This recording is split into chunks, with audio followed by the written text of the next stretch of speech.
Oh, it's cool. It's nothing to complain about. Yeah. I mean, it's cool, man. You have a girlfriend? No, nothing like that. Last date you went on, what was that like? It was cool. We went mini golfing. I upgraded from home to face. I'd rather do that as with you. But, yeah, but went mini golfing. Oh, she's a little person. Mini golf? Oh, shit. Can I get some heroin back here? Okay, chill.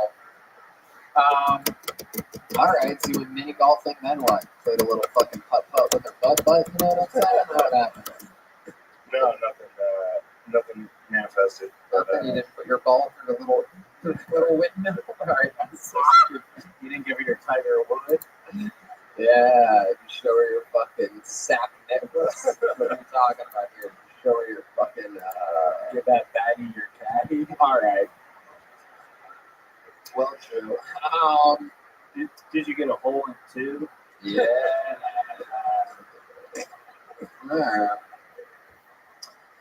Well, true. This was fun to meet you, dude.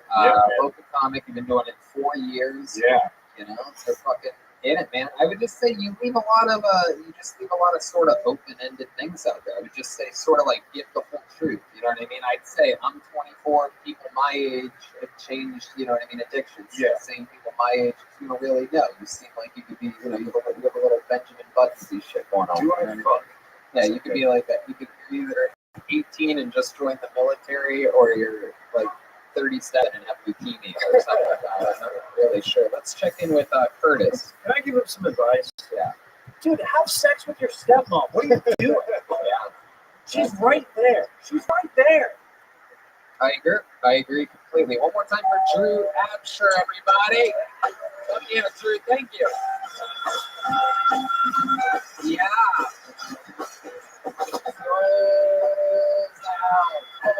Summer. How about a hand for the band? New songs every episode. They learn these things right before the show. It's incredible. Oh wow! What was that? Throwing skull into the audience. What was that? Throwing imaginary football. Wait a second. Can you do that again? Because that was perhaps one of the worst football forms I've ever seen. Is that how you actually? I've never seen how you throw a football. Oh, yeah, do it again.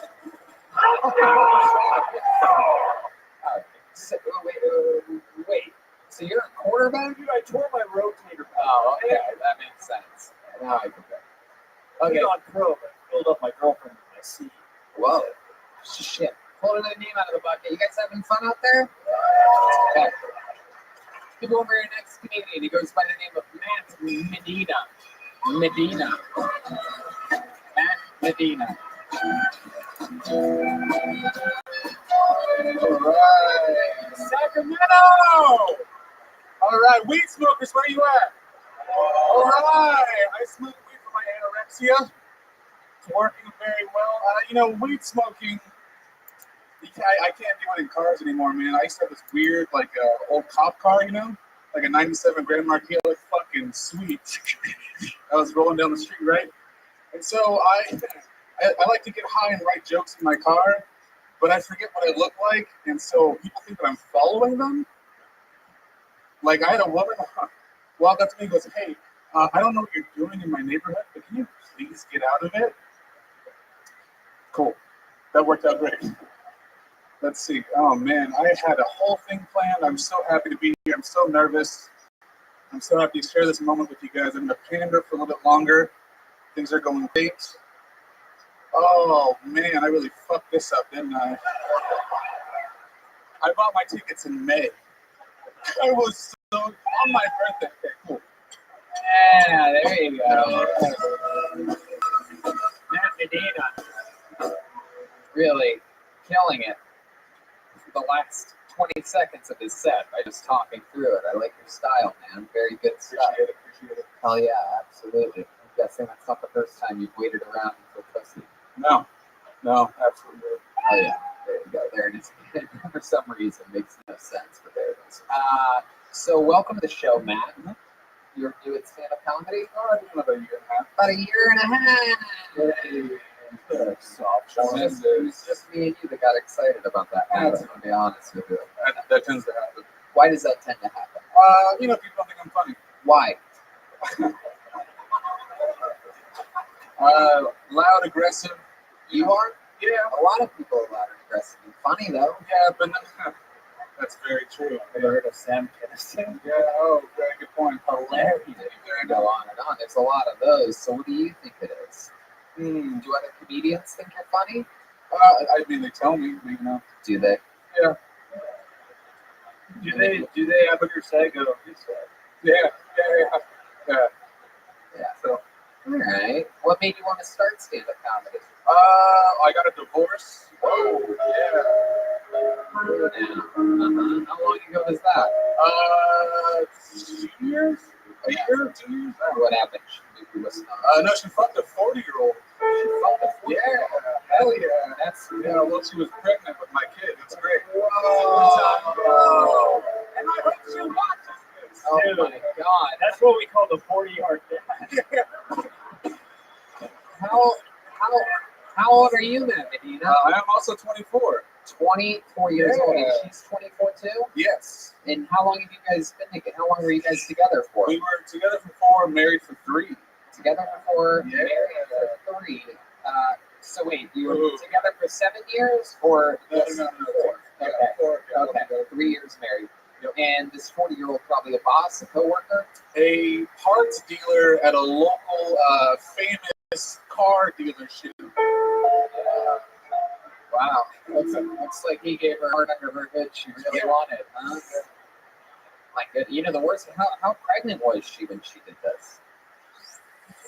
Pretty pregnant. Yeah, wow. That's incredible. Very, actually. So the worst part Like is fourth wow, goal, just or go what are you talking about? Curtis, just go ahead, Curtis. They know it's in anything else, Curtis. I can't see you at all, so You don't need to see me, Curtis. Just use your ears, Curtis. It's a podcast. no, we do a lot of plays on the field. I need to see you. All right, you don't need to see me at all. I promise. I would love to make eye contact with you. Curtis, we've been doing this for years. You don't Dude, need I want to look at you, All okay? right, very good, Curtis. How bruised was your child's head? Okay.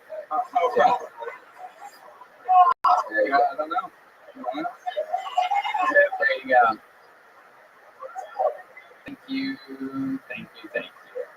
This is now we're cooking into the part of the show that I was warning about earlier. So we're talking 7, 8, 9 months pregnant? Yeah. Wow.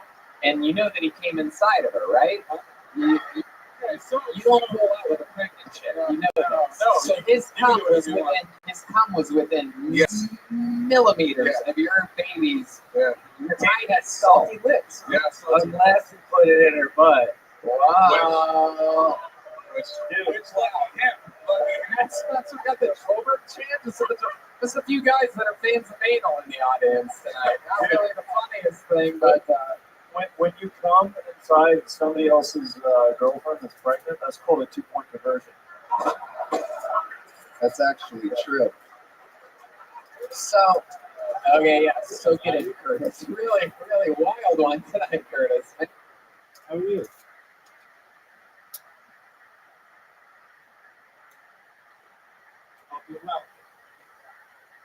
Damn, really overcompensating for that torn rotator cuff you have. My coach said I could. There you go. So, Matt, how did you find out about this? we got done with couples counseling, and we went to Black Bear Diner, where I ordered. Why does that get a groan? What's Black Bear Diner? We're not. I guess it's not in LA, is it? It's like a truck stop diner, right? Yeah, it's like a. Okay, it's so like you're a out of couples counseling, you go to Black Bear Diner, and then what happens? and then she looked at me and she said, I don't want to be with you anymore. And I was like, well, then why did I order my food? Which shouldn't have. I wasted $15. That's what you were worried about? Yeah. A pregnant wife Yeah. says you want a man, you're worried about the fucking Yeah, the pastrami Graze, you know? sandwich? The Graze is the breakfast. Okay. And then what happens? She And says she doesn't want to be with you. You're like, oh, Yeah. I'm losing $15 on this. Yeah. And then what? And then we drove home in silence, and then I cried for about 3 hours. Oh, God. Wow. Let's call it rain.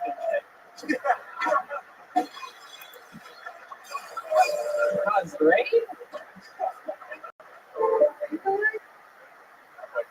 I got it, yes. Matt. If you would just look at me, you get it. All right, very good. Yes, I got you, Curtis. Thank you. So you cried for 3 hours. Yes. Did she tell you that she fucked? Okay, so this is where the timeline gets iffy, where I think my second kid is not mine. Whoa. Yeah, well, Oh, hold on. did he come out holding a fucking wrench or something? The Mitsubishi symbol on it. Oh, is that we're getting closer to the dealership here. A famous local Mitsubishi dealership. Yeah. What do you guys think It's it is? John L. Sullivan. Whoa! Fuck him. Yeah. He steals people's money. I don't know. Wow, from the Mitsubishi to the Shitsubishi. This is incredible. Wow, Matt. You're just throwing everybody under the bus tonight. I like it, man. So, what makes you think the second kid might not be yours? The amount of time that they got together and we broke up. All right. It's just like, I guess we're in a race to all say stuff here tonight. Let's just all do everything we first think of. You go ahead, man. Yeah. Let's see. So when she kicked me out of my own apartment, she ended up meeting this guy apparently, and we went to meet at a Starbucks to talk about like custody stuff. And she was wearing a necklace, and I was like, I don't buy you that fucking necklace. Right. And I was like, hey, who got you that necklace? Really nice. She goes, oh, a friend. I was like, cool. What's this friend's name? Yeah. And she was like, no, I'm not gonna tell you. It's like, is it around my kid? Yeah. And she's like, yeah. So then she got me the whole thing. His name's Jeff. Whoa, okay, that's enough. That's my killer. Fuck you, Jeff. Yeah, Jeff. That's about the same as social security number. Wow. So it's Jeff. He works at Mitsubishi. Yeah. My God. And he was fucking your wife. Yeah, currently fucking my still legally married to wife. Right. Yeah. So when did the second kid happen? So you're saying she's available? Yeah. And when did she get pregnant with the second kid? I mean, hopefully when I came inside her. Yes. Yeah. Yeah, but a year and a half ago. Is there anything about the second kid that makes you think it's not yours? No. Besides like the straightness of the hair, that's about it. This Yeah, it's came out with the fancy plus on it. yeah, my first one's got like curly Jew locks, so you know. Right. Wow, Matt, you're fucking wow. So interesting. That's incredible that you really fucking literally spilled the beans here. What ethnicity are you? Huh? What ethnicity are you? Half Mexican, half white. Yeah, spilled the beans. That sounds like exactly what a half Mexican, half white person would do. Yeah. Whoa! Spill the beans. Interesting, Matt. Is that all the most interesting stuff about you? I used to pick up bodies for a mortuary. Wow. That's pretty fun. You ever touch the titty once in a while? Had a couple glances, you know. Like, yeah. And, one of those corpses, you could fuck it, and it's not going to go fuck Jeff at the Mitsubishi place. Yeah. Dead, man. Well, Matt, interesting as hell. The minute we got through it, you know what I mean? But the interview, fucking 10-star interview, dude. Fucking really interesting stuff. A lot of vulnerable stuff. You guys. That a lot of people would probably avoid talking about, but Matt Medina gave it to us. Thank you, Matt. Fuck yeah, you got it, pal.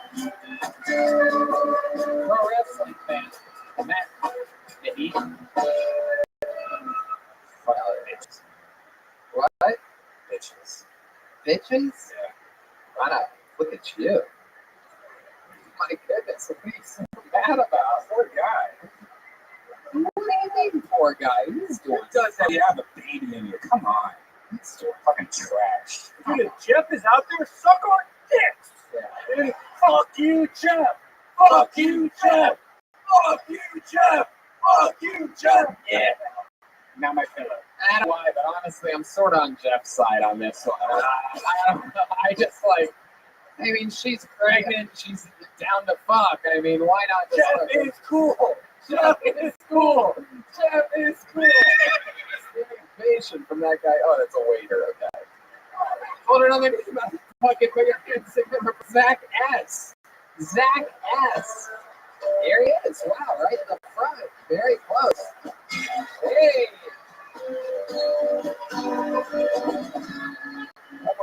Zach S, everybody. All right, thank you. That's me, Zach. I just turned 31, and that makes me feel just a little bit old because, technically I'm on the decline. But the comforting thing to know is that, what you lose physically, they say, you gain in wisdom, right? Right, so, yeah, I'm like totally feeling the effects of that right now. I'm fucking smart, you guys. I know it, dude. And nobody's cool, first of all, and nothing gets by me anymore. Like, telling you guys, for example, I know for a fact right now that baby powder is just cremated baby that they put right back into a bottle for you. Telling you guys, think about it. What better to apply to your baby's sensitive skin than more baby in the form of a powder? Packaged neatly in a bottle for your convenience. Guys, big brands like Johnson & Johnson, they're legally obligated to tell you about this, though. Why? It's right there in the title. Baby powder, like it's hidden in plain sight. All right, Zach S, everybody.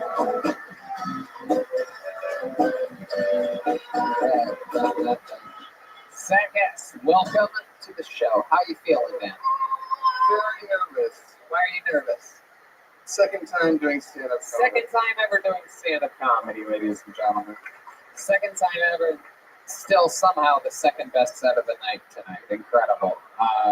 So Zach S, congratulations and welcome. Second time ever. When was your first time? 2 years ago. 2 years ago. You're wearing two collared shirts right now. Now this is something. I'll tell you why. This is something we almost never see in real life. It's very, very interesting. You're excited to tell us something about it. Curtis, you want to say something about this? Yeah, why does he look like the most handsome guy in the Big Bang Theory? So you got fucking two collars. Right, I didn't know what the temperature was going to be in here. So I wore both of my favorite shirts. Oh, it looks like the temperature is bitch. You ever thought about like a coat or like maybe a hoodie? Yeah, you ever think about dressing like a human being? You know who else didn't know what the temperature would be like in here? Almost everybody else. Yeah. Is there a reason why you decided to commit to fucking forever autism? You look like the autistic kid we always pick on. Chroma Chris and I matching up on premises there. Look at that. That's big points, Chroma Chris. How about a hand for Chroma Chris? Silent but deadly. Not a comedian, but somehow always bats 1,000. Yeah, dude, the A on his letterman stands for autism.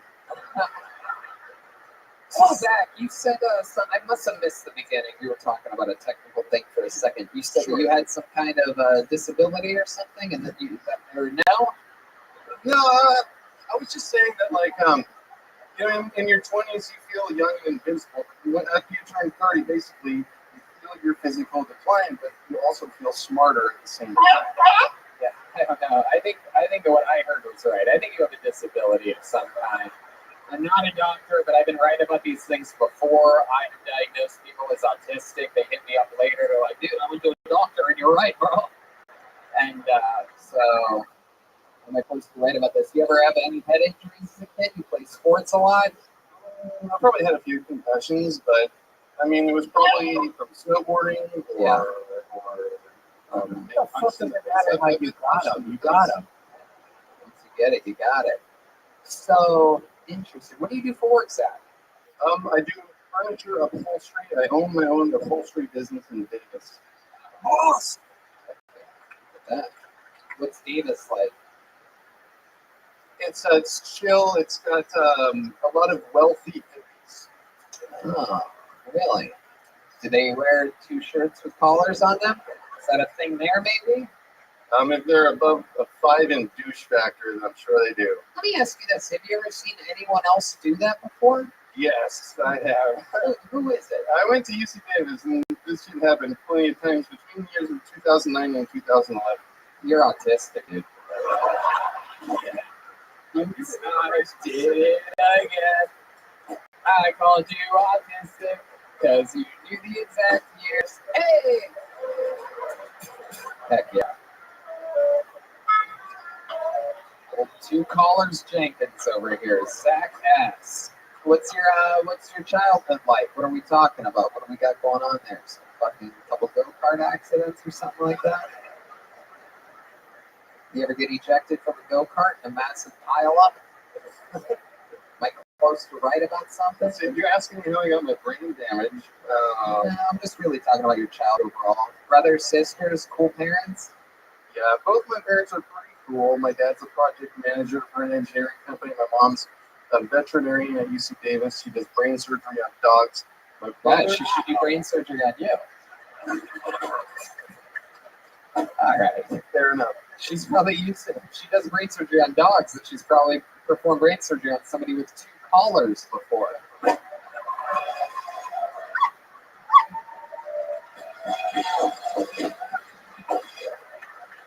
Now that's the best joke you've ever heard me do on the phone.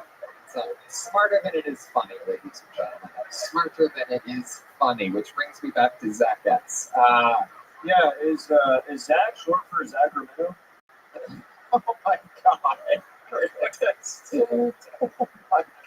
god. You are so deep in character. It's crazy. This is Sacramento. Wow. Actually, it is. You said that I throw myself through this window. No, don't. They don't know it's a window. It wouldn't be worth it. Oh, yeah. Oh, there's a bunch of pads back there. You landed. No, it's a 2-story fall out of a window behind us. They warned us right before the show. They're like, whatever you do, don't fall backwards. It's a 2-story fall through glass. We're like, thank you. You can have fun tonight. Anyway, so Zach, what else is interesting about you? Any fun hobbies or anything like that? Do you ever go fucking like frisbee golfing, coffee saucers or anything like that? Office. So being a business owner takes up a lot of my time. I don't God. have many hobbies, but Jesus, oh my god. This is like Shark Tank if the dude had the brains of an actual shark. Well, let me tell you, running my own business is a real conundrum. Okay, running your business is what? Go ahead. I'm sorry I cut you off to say something funny. Go ahead. I'm sorry, Zach. I apologize from the bottom of my cold black heart. Tony, be careful. We're gonna have a real Joker situation. Okay, go ahead, Zach. okay, I just like to say that, like, hobby-wise, I don't have that many. But interesting things about me I was trying to get to, and there's 2 that you might be able to work with. 1, I've been arrested 3 times. 2, I was circumcised late in life. Whoa, I love this. Very good. Late circumcision. Are you sure this wasn't a lobotomy? Maybe they did both at the same time. I think. Yeah. Like how late? He just got his blood pressure taken. He's like, dude, I got circumcised. This all happened after my mom tucked me into bed and started. So how old were you when you got the circumcision? 4th grade. Oh my god, you dirty little boy. And Wow. I had to put a catheter in my dick hole twice a day. Technically, yes. There was a day we had to go to the corn maze for a Dude, Redman's hilarious. Okay. Keep going, Zach S. There was a time in 4th grade I had to go to the corn maze for a field trip, Uh-huh. and it was time for me to stick my catheter in my dick halfway through our field trip, or else my dick hole was going to close up. So I went into the porta potty.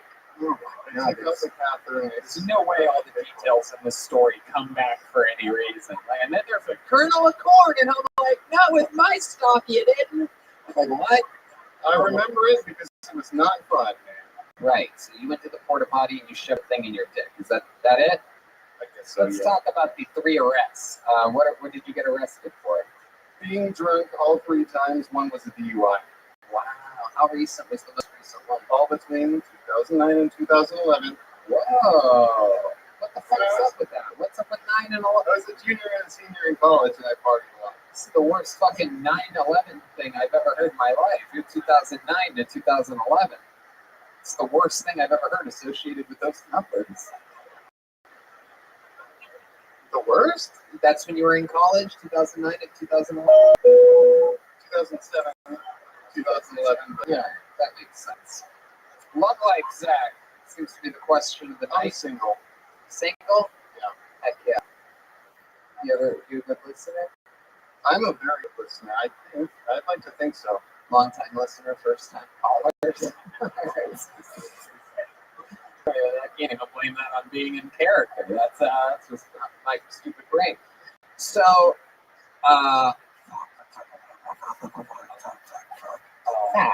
Shoot, ask me anything. Jody, it's always weird because I usually just see the back of their heads. He turned at me and it's on his face, and now I know who I'm making fun of. yeah, I know. It's crazy. Wow. All right, Zach. Well, you're an interesting guy, man. How far is Davis from here? 25-minute drive. 25-minute drive. All right. Well, How fast can you do a drone? Yes, no question. I wouldn't remember. No question. you live by yourself? Actually, that's a lie. I live with my parents. Oh, Well, you know, as a business owner, son of a bitch. My God. You ever hear your mom and dad having sex? or as he calls it, giving the dog brain surgery. You know that?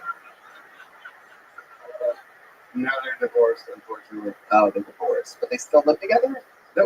One lives in Winters, which is 50 miles away from here. One lives in Davis, which is 25. Who'd you choose? Yeah, which I one? didn't choose. Yeah, which parent did Who'd you you choose? live with, man? Yeah. Which Oh. team did? I live with my dad. Because he lives closest to where I work. Closest to where you work. You do not sound like a business owner to me at all, Zach. I work approximately What's the business that you own again? It's called Davis Upholstery. And it's just an upholstery business. How'd you learn how to do that? I knew the former owner of the shop, and I asked him if I could practice on pieces of furniture until I was good enough that he would pay me for it. Wow. And then he started paying me for it, and then he sold me the shop. Wow, very good. That's incredible. It's good to know you can do something with the material that you can create. It's a good outlet for you, I think. Thanks for coming on, Zach. It's Zach S, everybody. We got a poll open. I want to know if this guy's autistic. I think there's a good chance he is. I wish that you would step back from that ledge. He left his circumcised dick microphone. And look at that. Look at that. Yeah. So, Wow, look at that. Professional. okay. Hey, a little butt slap. Oh, I think he likes it. Oh my God, these dudes are about to fuck. Wow, he grabbed it. Wow. Oh, there's not even a name on this. That's just a blank piece of paper. Is there an invisible person who signed up tonight? Okay, there's two of them. All right, guess we just cut up all the pieces of paper and threw them in there. Are there invisible twins who signed up tonight? All right, I'm going to tell you right now, this is a fucking crazy name. I have a feeling something very interesting is about to go down here. Put your hands together for your next comedian. He signed up as the real Space Spiff, everybody. Here he is, the real spaceman Spiff. What's up, everybody? All right. I'm the real spaceman Spiff. Yeah. AKA Kyle. I've often been considered by others to be a little psychotic. But if you overlook that, I'm pretty normal and relatable. One time, while I was on ecstasy, around 3 in the morning, I masturbated in the front lawn of a girl I had feelings for. Yep. Before you start judging me, I had a very good reason for doing it. Another time, I took an extended vacation to Sacramento's wonderful facility, RCCC. For those of you who don't know, that's jail. While in jail, I earned the unofficial title of shitbag. That's for real. I was never caught. I also had a really good reason for doing that. One night, I got so drunk, I argued with my girlfriend. And I passed out in a bush down the street, and I also called a buddy, ordered $100 worth of coke, which I didn't have, and then I walked back to my car, shit myself, and drank gutter water. Wow, there you go. All right, Kyle.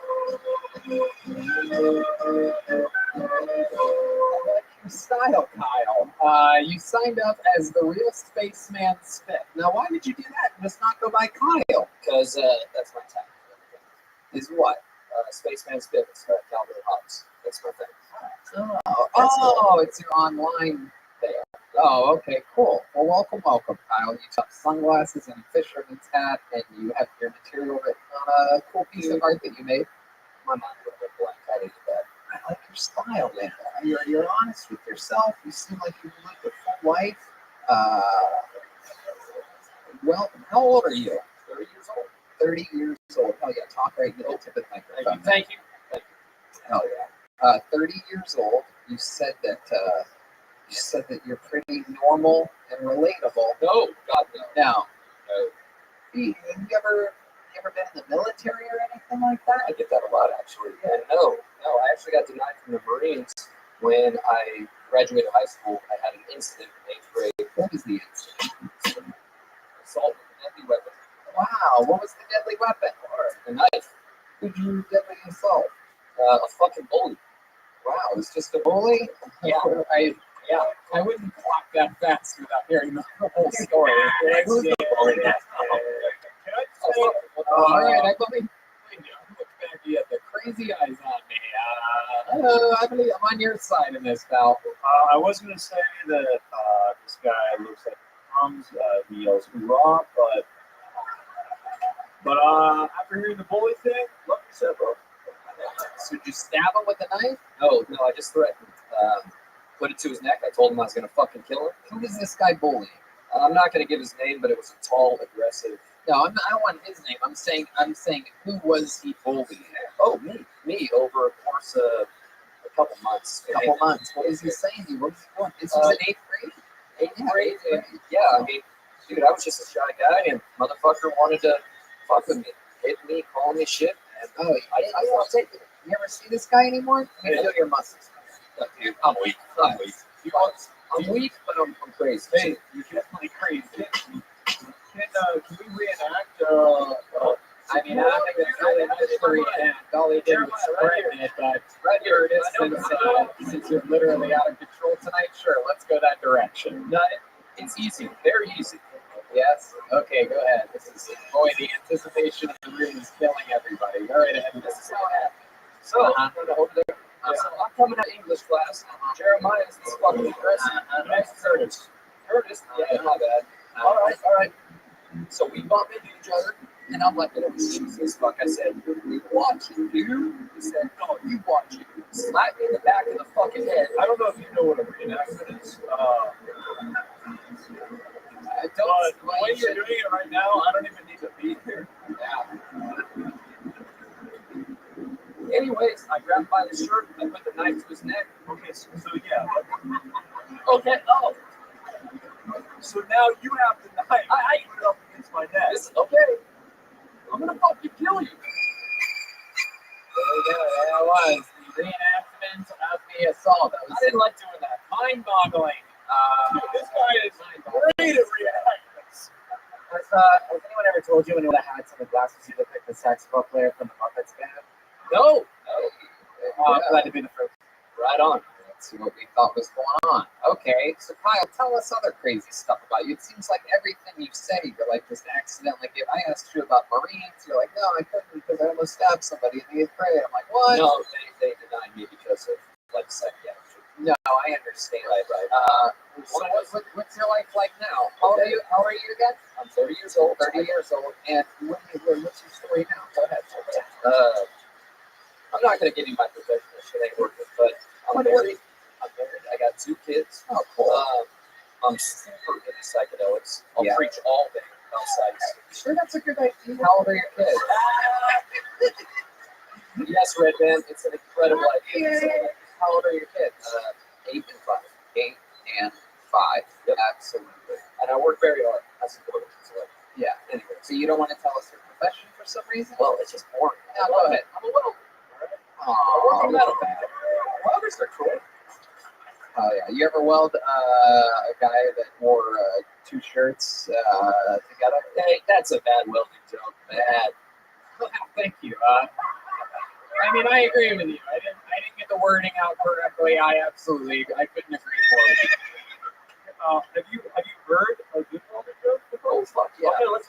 I can weld the ass crack. Oh, fuck. The ass crack, the dog, something. Fuck it. Dude, your delivery sucks. So shit. All right. Well, Kyle, what else about you? How did you find a woman that would marry you? Where'd you meet this girl at? Okay, can you reenact that for us real quick? Yeah, very good idea. Yeah, so I walk in, right? And then she's like, hey, what's up? And I'm like, hey, how are you? I don't wear shoes. She's like, if you don't marry me, I'll cut your fucking throat.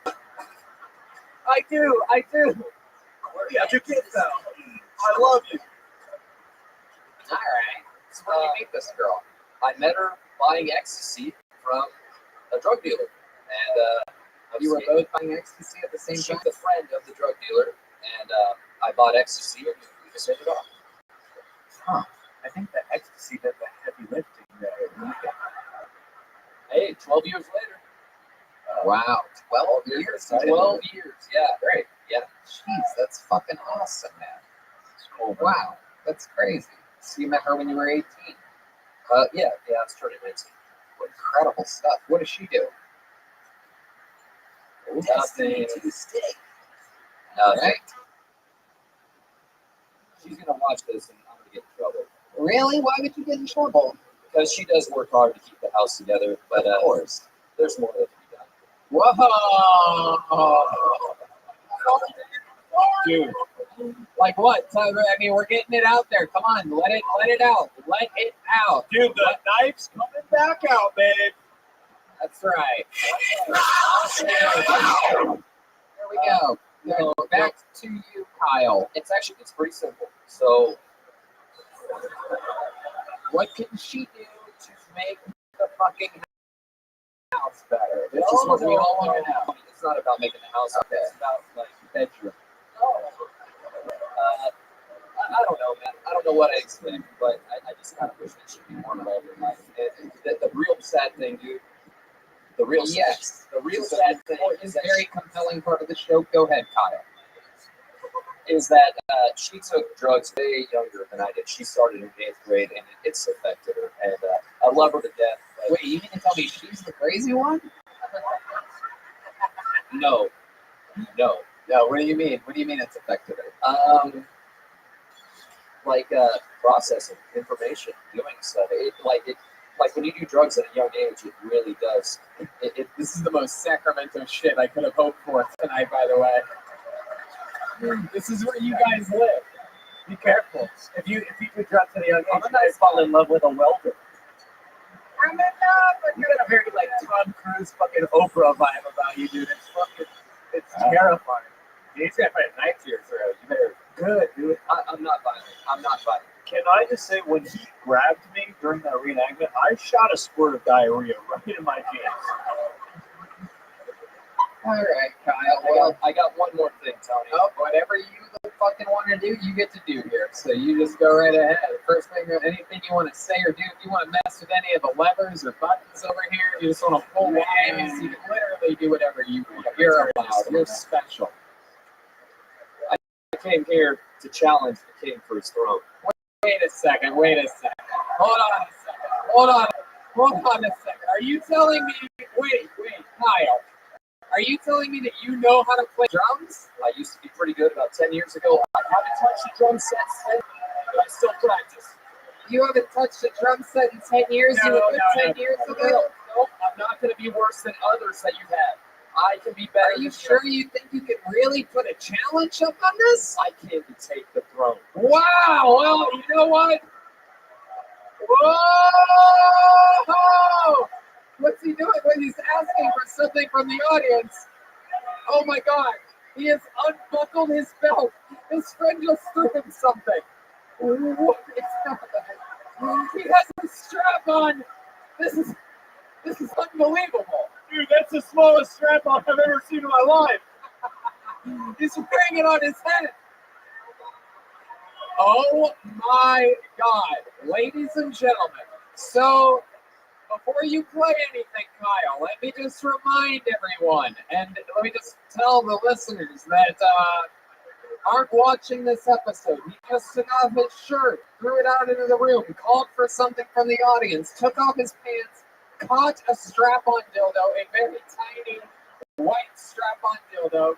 He put it on top of his head. He's wearing underwear, tight, colorful. Pikachu Pokemon underwear. I literally, I mean, it's just Pikachu colorful underwear. He has a dildo on his fucking head. He appears to know what he's doing on the drums. And let me just remind everybody, this is going to be a Mexican drum off, and with that comes the ultimate opportunity. Joelberg is completely undefeated all time in Mexican drum offs. However, this is just as serious as anyone we've ever had before. The real Spaceman Spiff has an opportunity. Kyle has an opportunity to leave his wife, the 8-year-old, the 5-year-old, and become the new drummer on Kill Tony. That means he'd be on the show tomorrow. He would be with us in San Fran for wait, Kyle. Wait. He would be with us for 4 shows this weekend in San Francisco. He'd come back with us on Monday and be on the new episode Monday with Josh Wolf and a special guest. He has the opportunity to go to Australia with us in just a week and a half and be in Australia for the first time in his life. If he wins, he takes Joel's job, and Joel takes this. He just licked the weight, Kyle. He just licked the tip of the bottom of the dildo. Hey, Nicholas, can you make sure that camera's all squared up and that everything's good there? So, ladies and gentlemen, I present to you this is a Mexican drum off, and now going for the throne, it's Kyle. Everybody.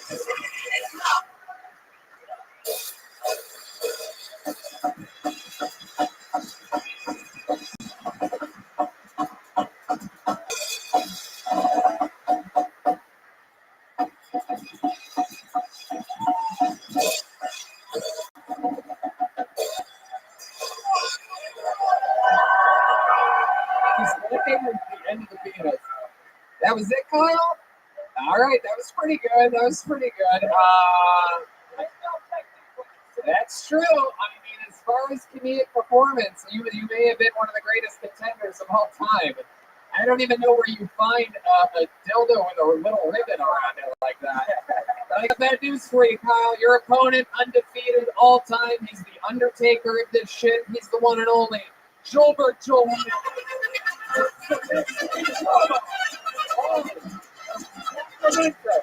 Episode 400. Oh my god.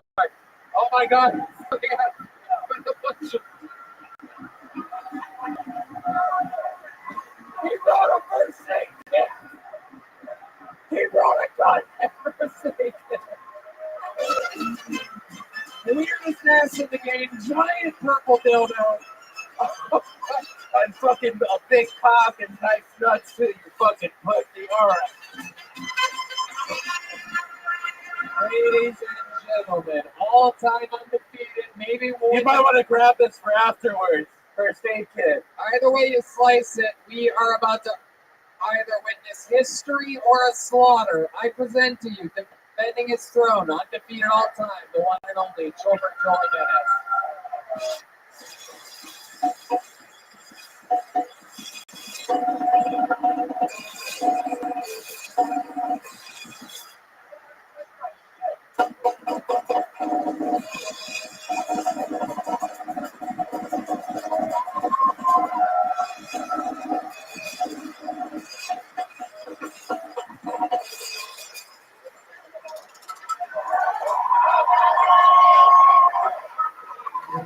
Whoa!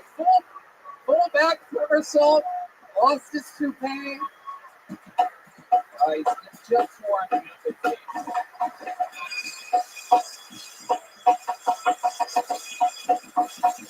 Wow. Oh! He's got the dildo in his mouth, for Christ's sake. Wow.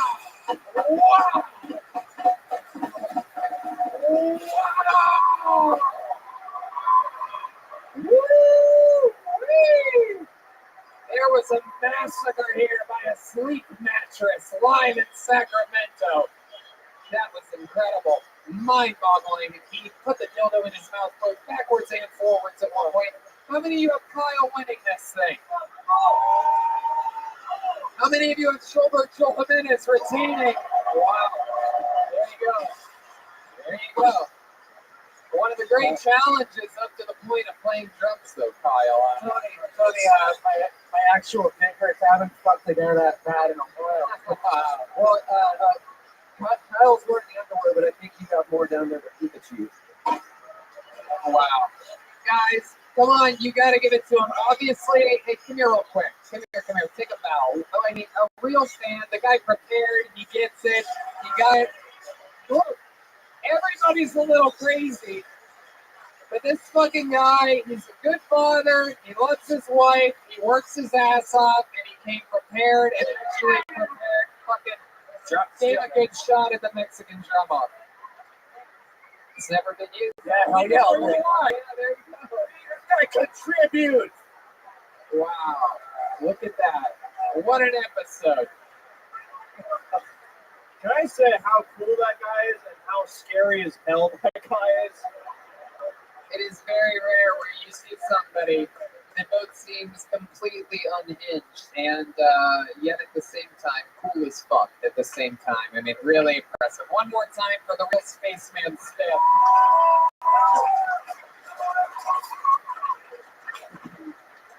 One more thing to explain to TSA.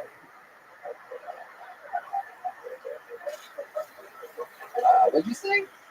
And one more thing to explain to TSA. Yeah. I always put it in my backpack, and when I go through the scanner, I watch their faces. That's why the black dude's like, "Oh, what's that, man? I love it, dude. Hey, man, it's not gay." You should just go through with the white one on your forehead like this. Just wear it, Yeah, dude. Just fucking make them wonder whether they should put his hat down or not. Australia, here we go. Oh yeah. Excited about this. Look at you, yeah. You dirty boy. Wow. I mean, I don't really know how we could possibly top that, but I do have one idea. We have a regular on this show, ladies and gentlemen. Every single week he writes and performs a brand new minute. I think we're all excited to see what he does here tonight. Ladies and gentlemen, make some noise for the one and only William Motherfucking Montgomery. There he is. Oh, lonely. Where the fuck is Patrick? He told me I could spoke out that. I fell through the roof. I lost one of my Crocs. He knows I have Lyme's disease. How many of y'all are a clown for your kid's birthday and when you find out it's a Jewish guy? You're a little Patrick! Why'd you tell me to say that?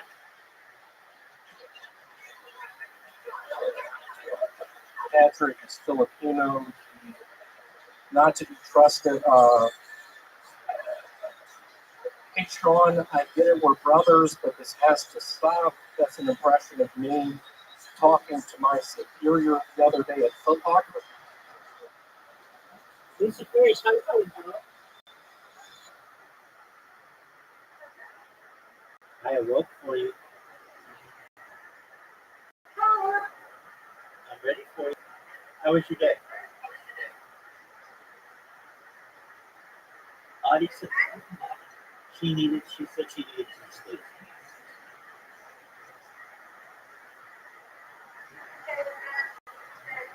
I most certainly will. All right, Mr. Query, and you should know that in about 5 seconds you're going to have an invitation beyond 4, 2, no, just one moment. Wait, just send it to you. So, just one moment. We try again. Mr. Query. Dun, dun, dun.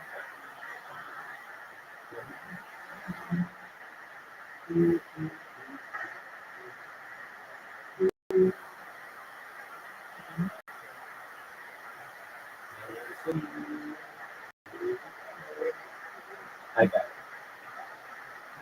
All right, you got it.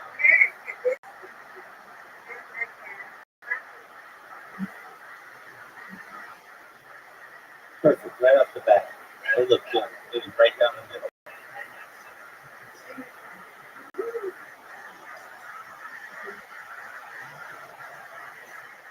Oh, oh, did you see? You even touched it.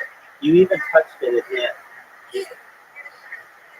Oh, come on. All but one. And you know I'm not good at these.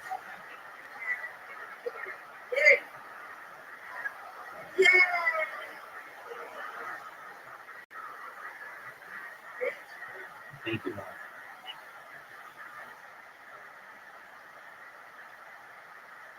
Oh, that's good. Okay, you got to split so you can get it.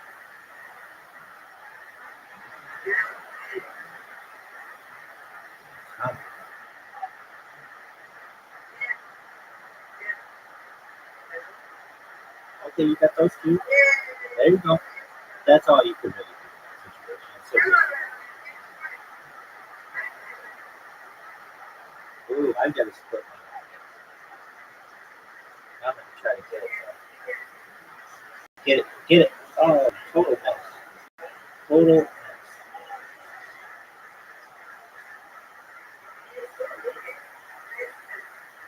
You only need I got to split. Get it. All the time. You got it now.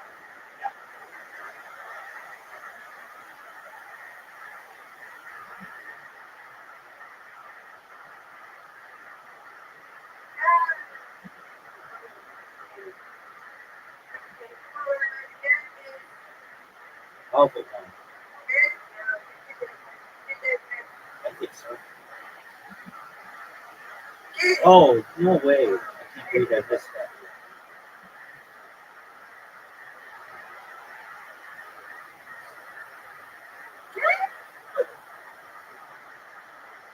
Accident. You get it.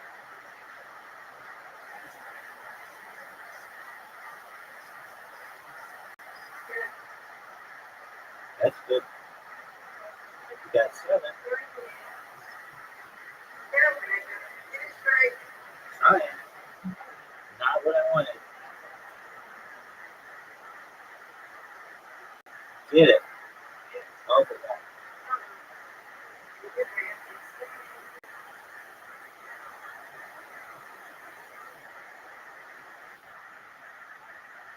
Strike. That looks good. Oh, that's great.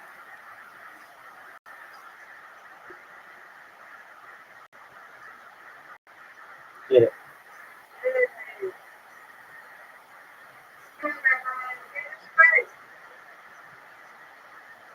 All but 2.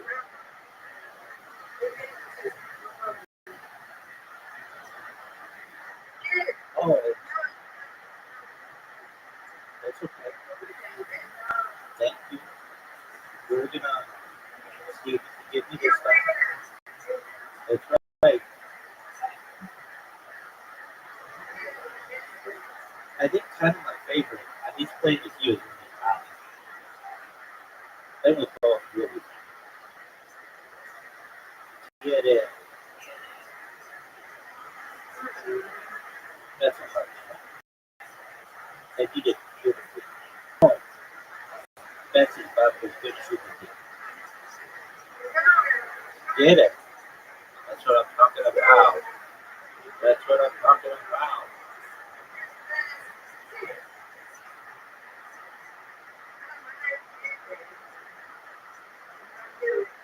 Get it, girl. Oh, all the time.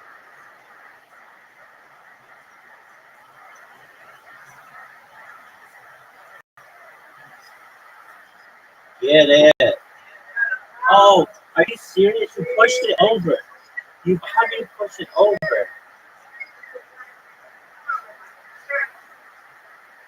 You pushed it over.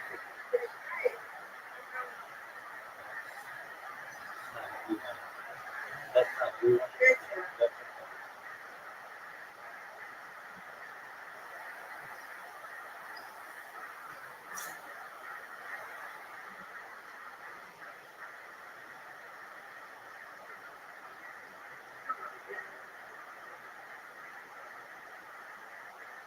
Get it. There's such a big difference strike on the frame before or a spare, it like doubles your score. Oh, let's get this. Nope.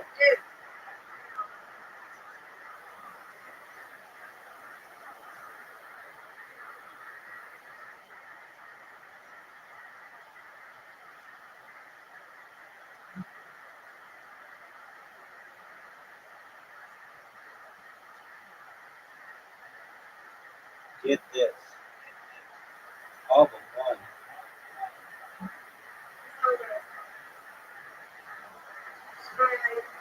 All but three. Get it. Oh.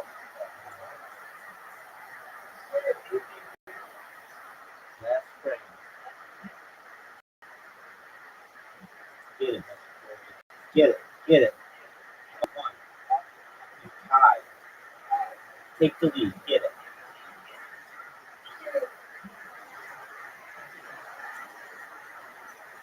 Go to the right. Go to the right.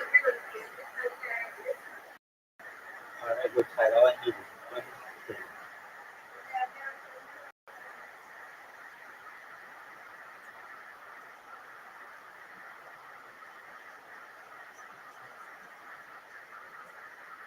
That's two, Mr. Aquarius. Come and get it. You're going to get it. I win you.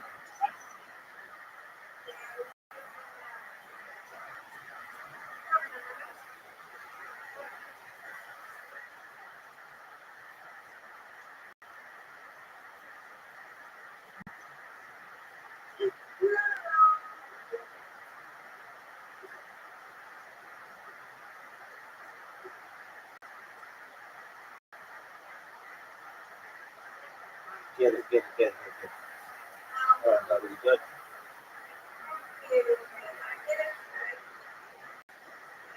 Get it.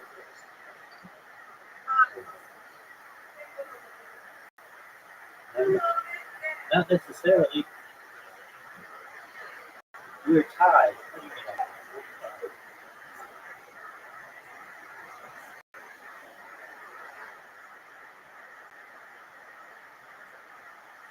Get it, get it, get it.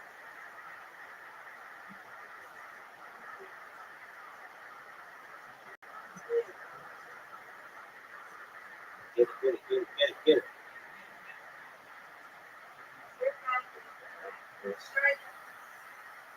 Yes, ma'am. Got it. I didn't win. I mean, okay.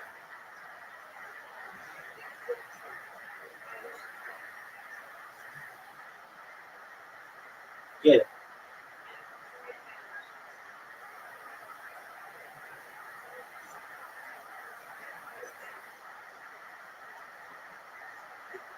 Get it, get it, get it, get it, get it.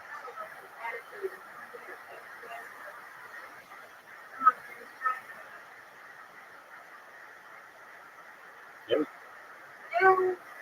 That's what I'm talking about.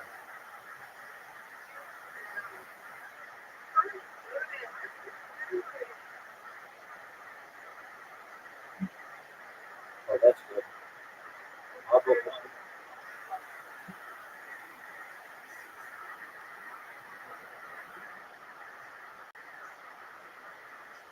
Get it, get it, get it. Yay. There you go. 3 in a row. That's a turkey. Gobble, gobble. Gobble, gobble.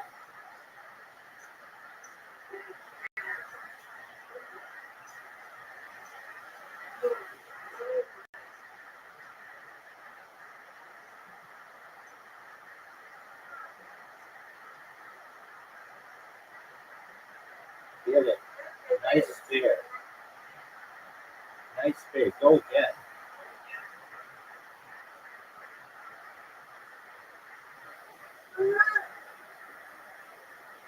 All right. This would be my record.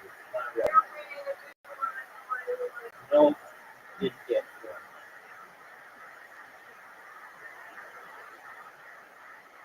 Get it. Spare. All right. If I get a strike here, it would be the all-time record. Get it. Oh, I tied my all-time record. Yeah, 100. Wow, that was all right. That was a lot. That was the all-time record. Don't just yours. What is you need to be? I just got close. I mean, you prepared to say you're good.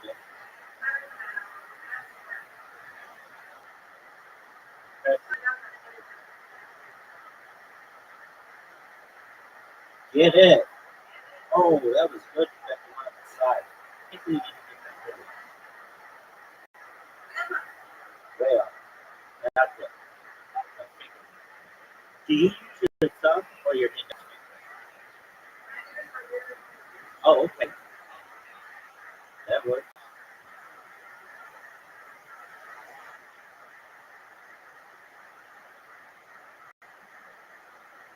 Get it. That was good.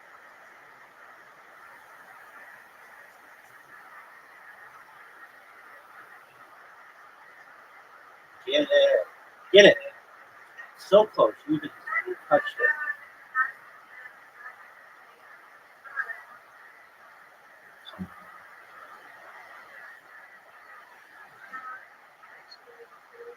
Get it.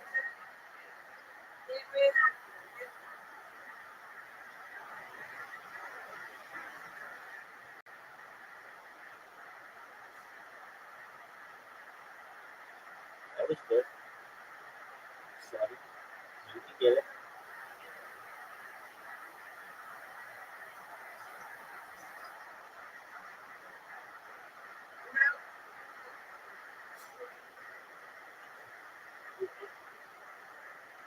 Get it.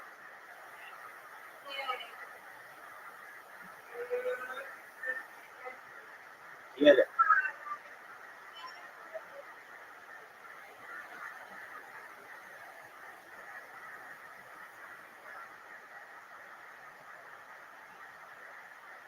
Get it. Get it. Get it.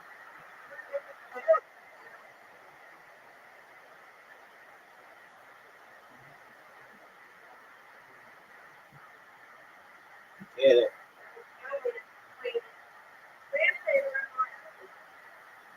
You go. Get it. Get it. Get it. Get it. I got it. No, that was bad.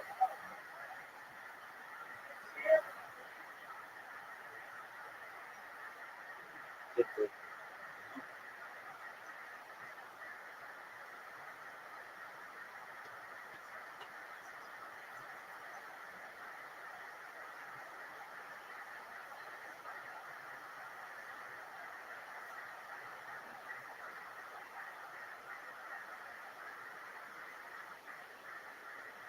Did you miss Aquarius?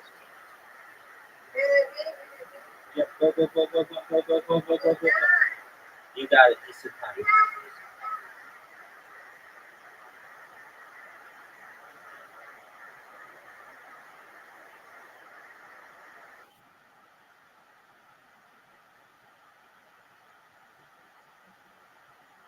Get it. Good.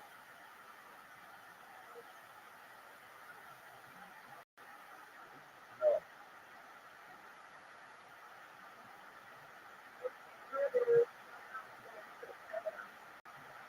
Take your time.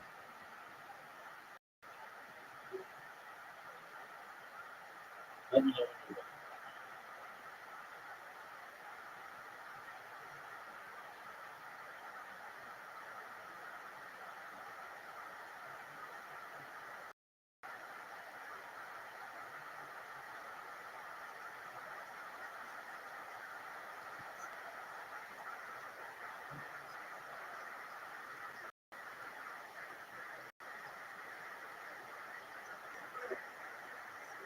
You ready?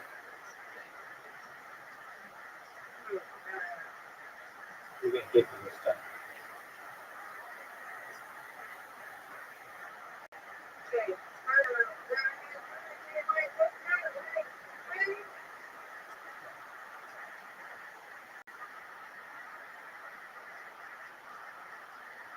Oh, that's perfect.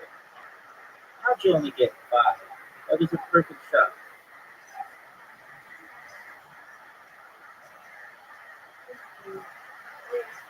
Get it.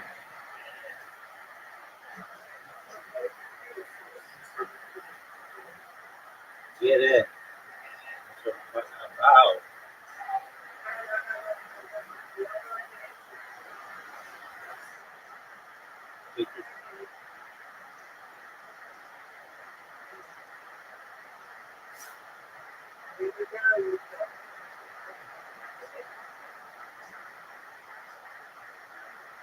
You better go. You better go.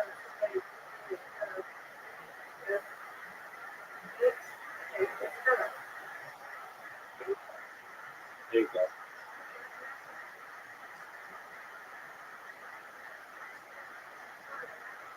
Go.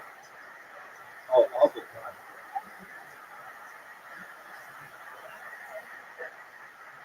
Oh, get it. Got it.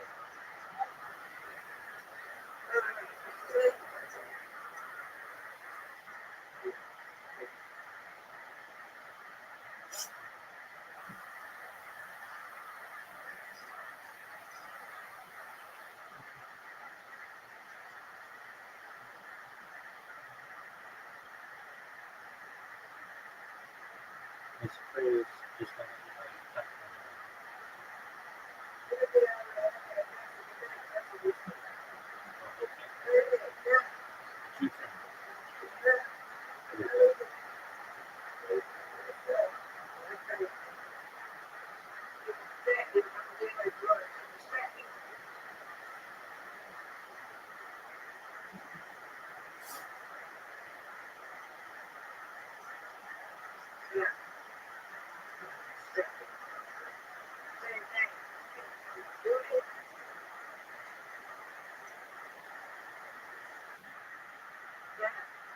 Get it.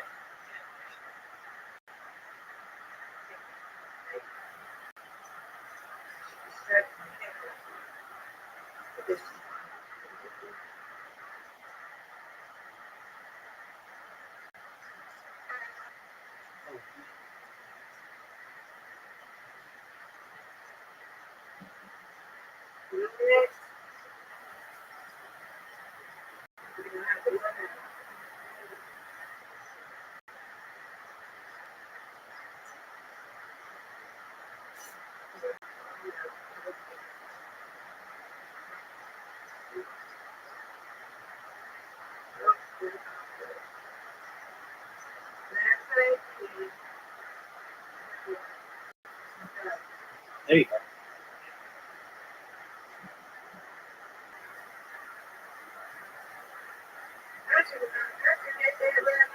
I absolutely.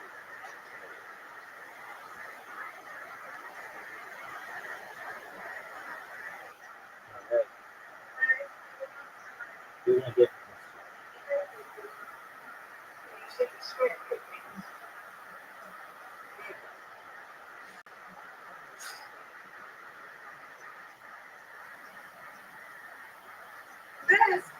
oh, get it. Push a little more. It's close.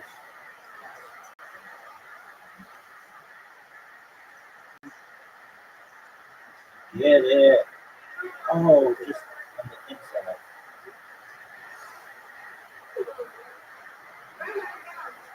Not what I want.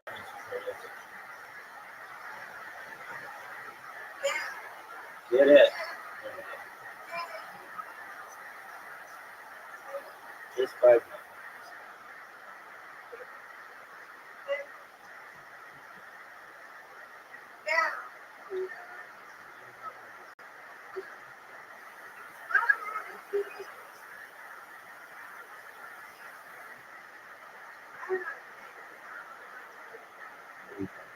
Get it. That's a good.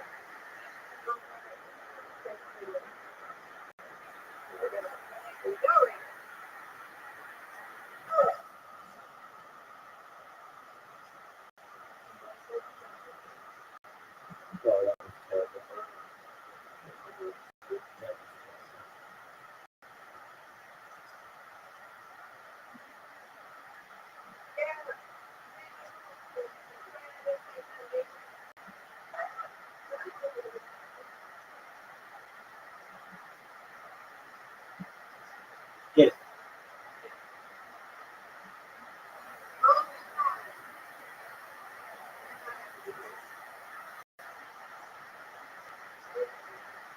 Cup split. Get it.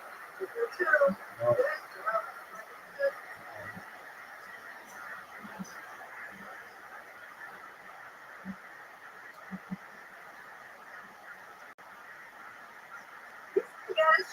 Nice job. Nice job. Let's go.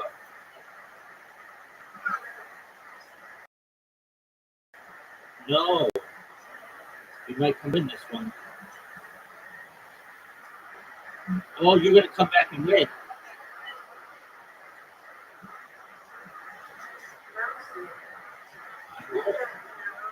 I know it.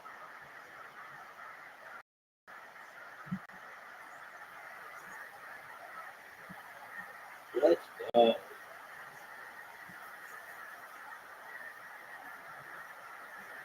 Get it.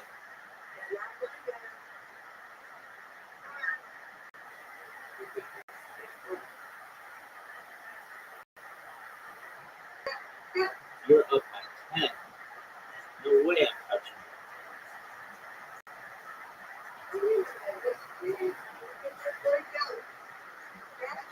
Nope. Nope.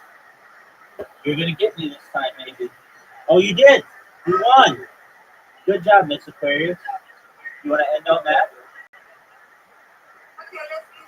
End on a win. Absolutely. Good job.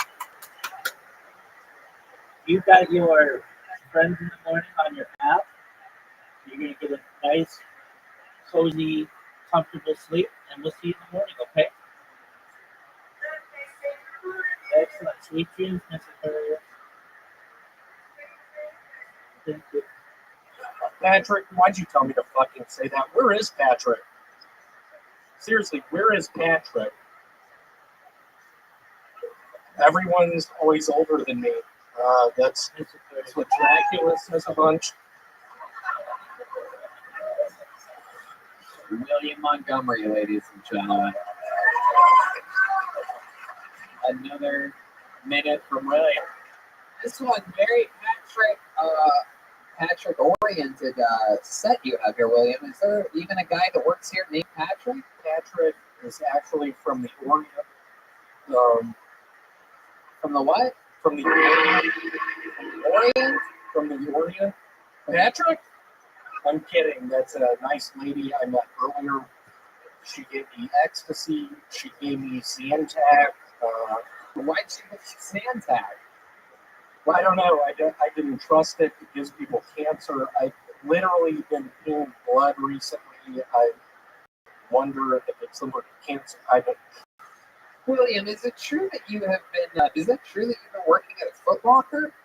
I have. I worked with my cousin Taylor. He used to be Florida Gators fan.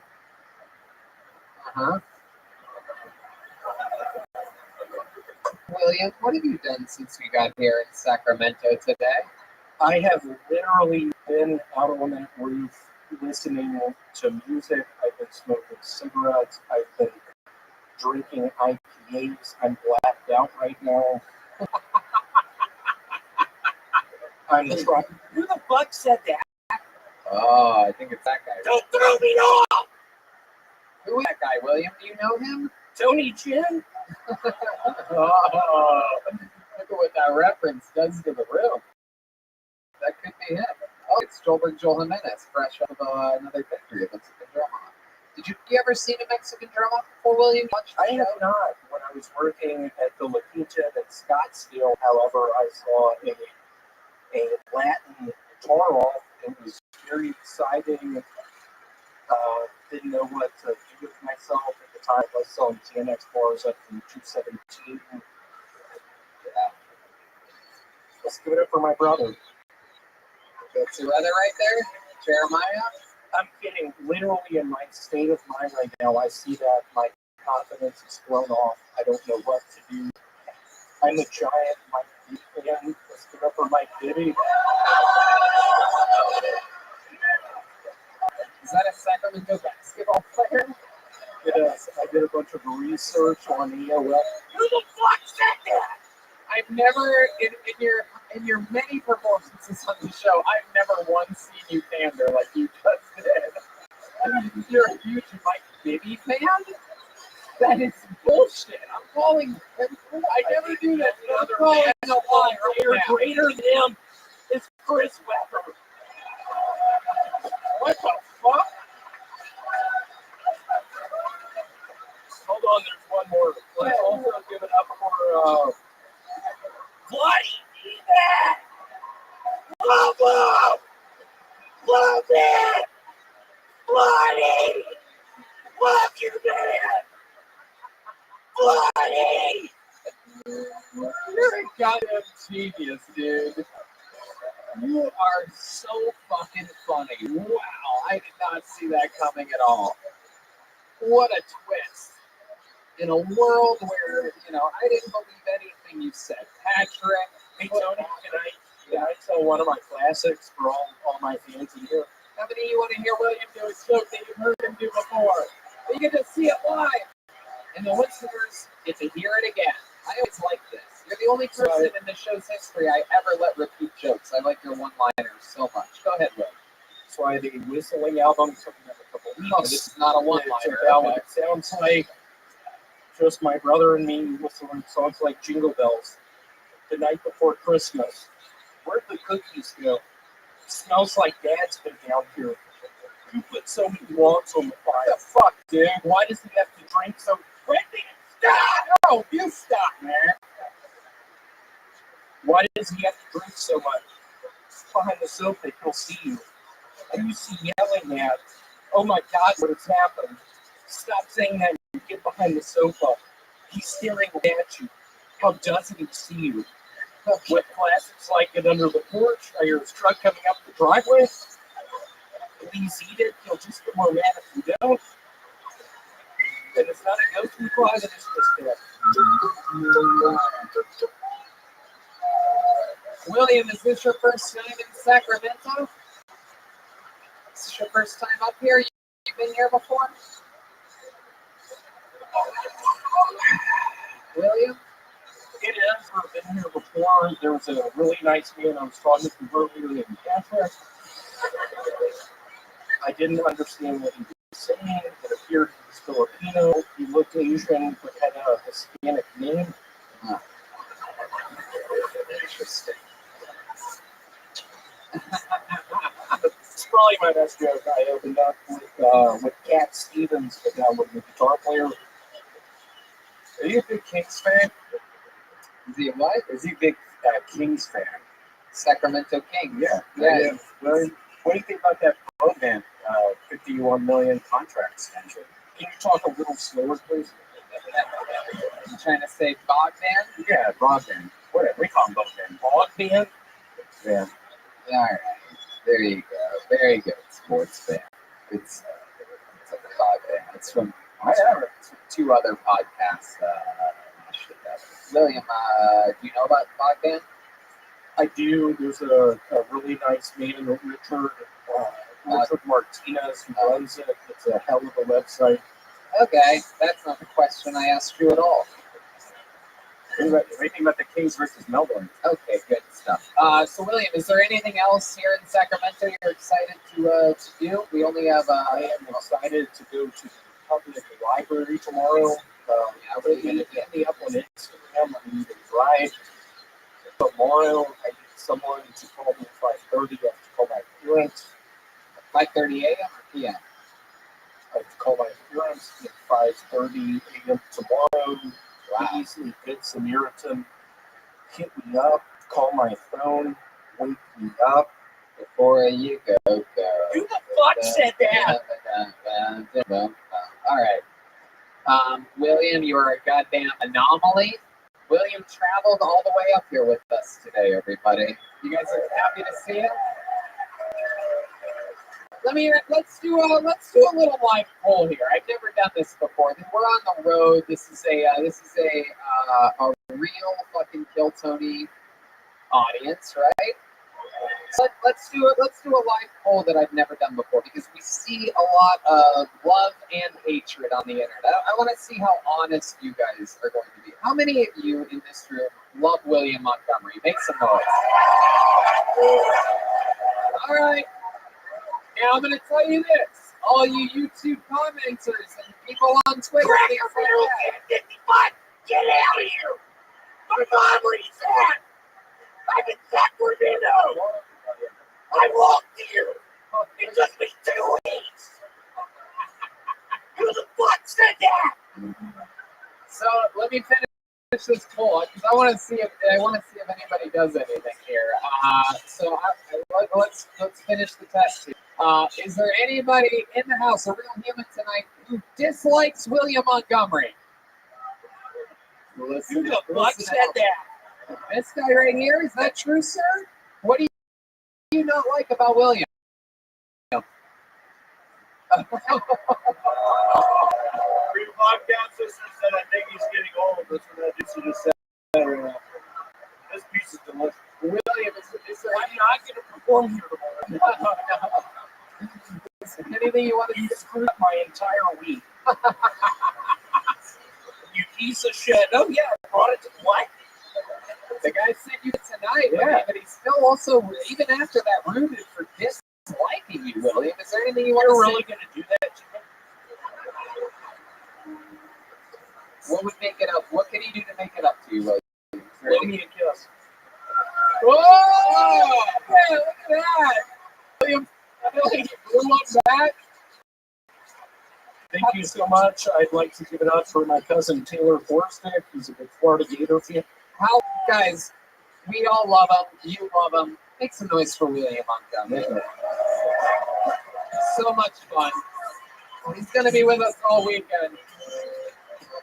We got a lot of shows ahead of us. This is the first time we've ever done a run like this, I do believe. A lot of shows coming up. A little fun fact, if any of you are bored on Friday or Saturday, I think there is a couple tickets to the actual Cartoon Mania, where there's going to be even more special guests and special treats joining us, joining panel. It's a special show that we only do in San Francisco, and there's just a few tickets left, I do believe. So just a heads up on that. Speaking of special treats and special things, would you guys like another special treat? It doesn't seem like you guys really like that. All right. Well, in that case, I should tell you that we have another regular on this show. He is a brand new regular. He's only done one spot other than being pulled out of the bucket and being given random spots the last few weeks from me. This is his second ever spot as a regular, and it is here on episode 400, live from Sacramento. I present to you the one and only David Lucas.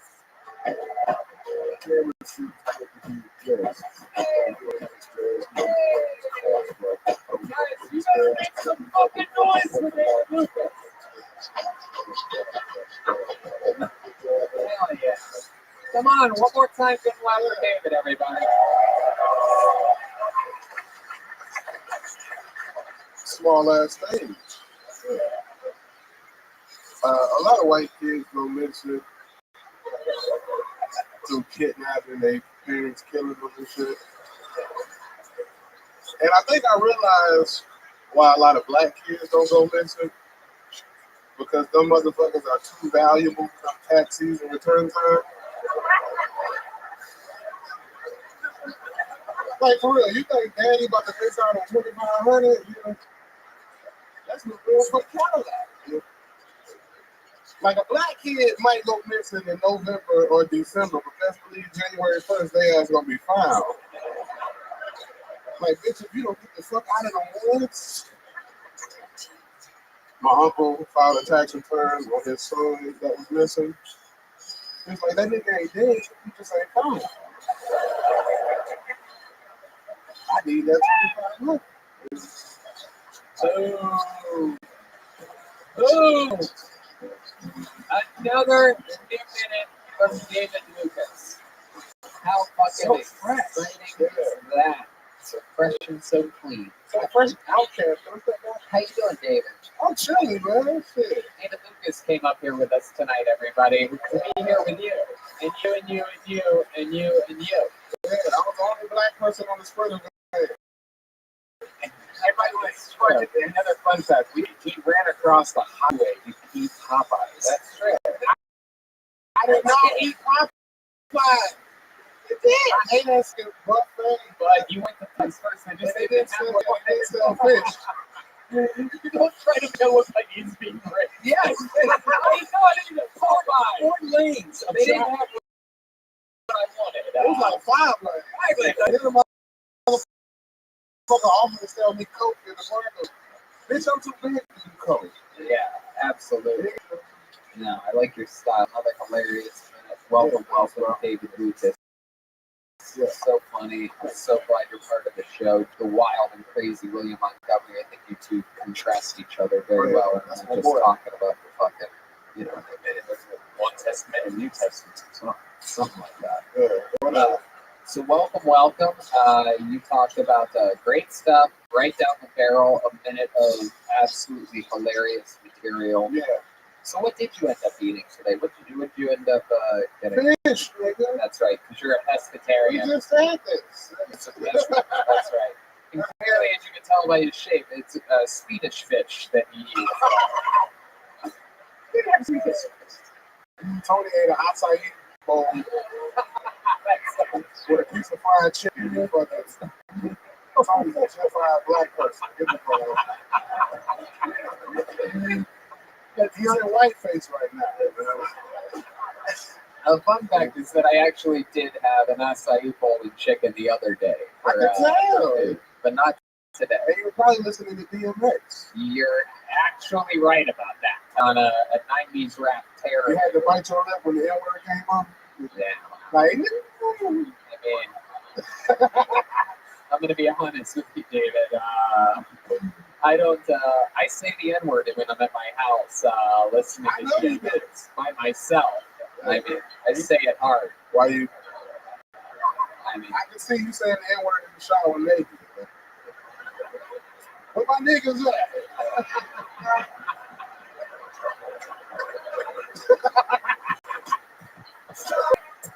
job. No, that's good. Fuck yeah.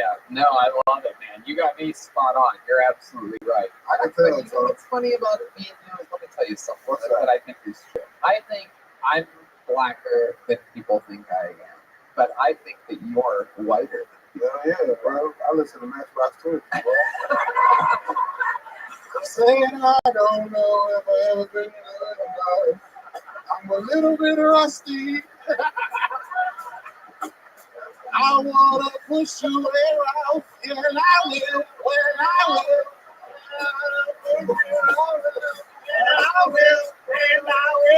I wanna take you for granted. Wow, dude. I feel like you could sell out arenas just covering Matchbox 20.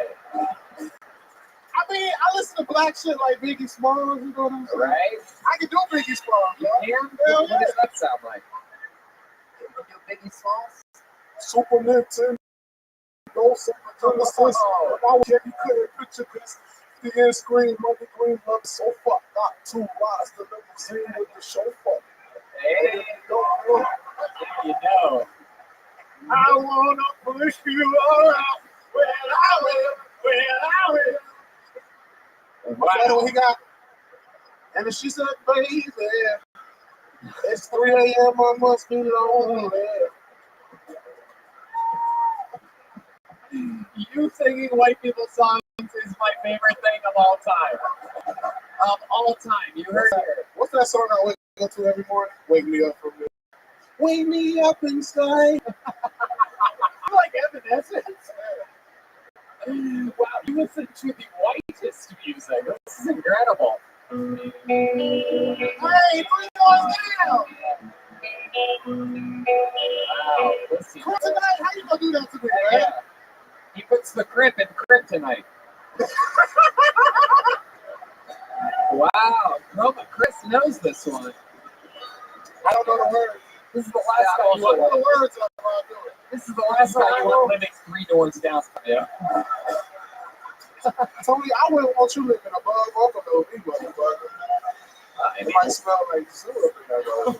Oh, wait, why would it smell like zoo? You know, you got the woodchuck in your bed.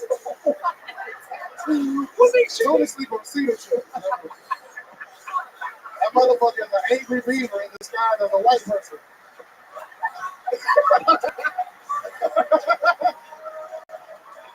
Oh my god. You're actually right. I sleep on wood chips. Tony built a dam in his pool.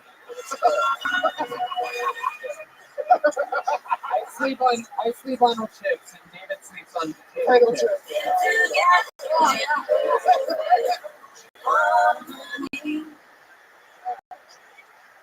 David, I fucking love you, man. You are a stone cold assassin. We have so much fun every time we're around each other. By the way, for the fun I fact, ain't praying no mercy for y'all motherfuckers anyway. hey, look at that. I like that. I like that. Absolutely. And, you know, David and I have a very fun chemistry. When we first saw each other at, the fuck was it, like 15 this morning, we started guns a-blazing with jokes on one Yes. another, cracking each other up. We got a black sprinter van. He was like, yeah, I got a vehicle that looks like you. Yeah, it's a 22-foot-long, 6-foot-high black box. You guys I are like, was too early to crack jokes, man. Fuck, Tony. You guys are like oil and vinegar. Hey, you can't say that shit. Say that shit with an AA. yeah, it's like, David. Yeah, David. That deserves a real shoulder chair right there. You gotta say vinegar. That's what I said. Motherfucker, you Hispanic, but you can still get pimp slap. I welcome it. David, have you been up to Sacramento? Hell no. Guys, how about you show him how much you love him in his first appearance in Sacramento? David Lucas, everybody. Love you, man. David, If I go crazy, then will you still call me Superman? If I'm alive, then where will you be there? Holding my hand, I'll take you by my side. My superhuman, my kryptonite. you guys having fun? Should we go back to this bucket one more time? What a great audience. You motherfucking right. Goddamn Sacramento. We drove 6 hours for this shit. Better be a good audience. Put your hands up for your next comedian, Eric Newell, everyone. Eric Newell. Eric Newell.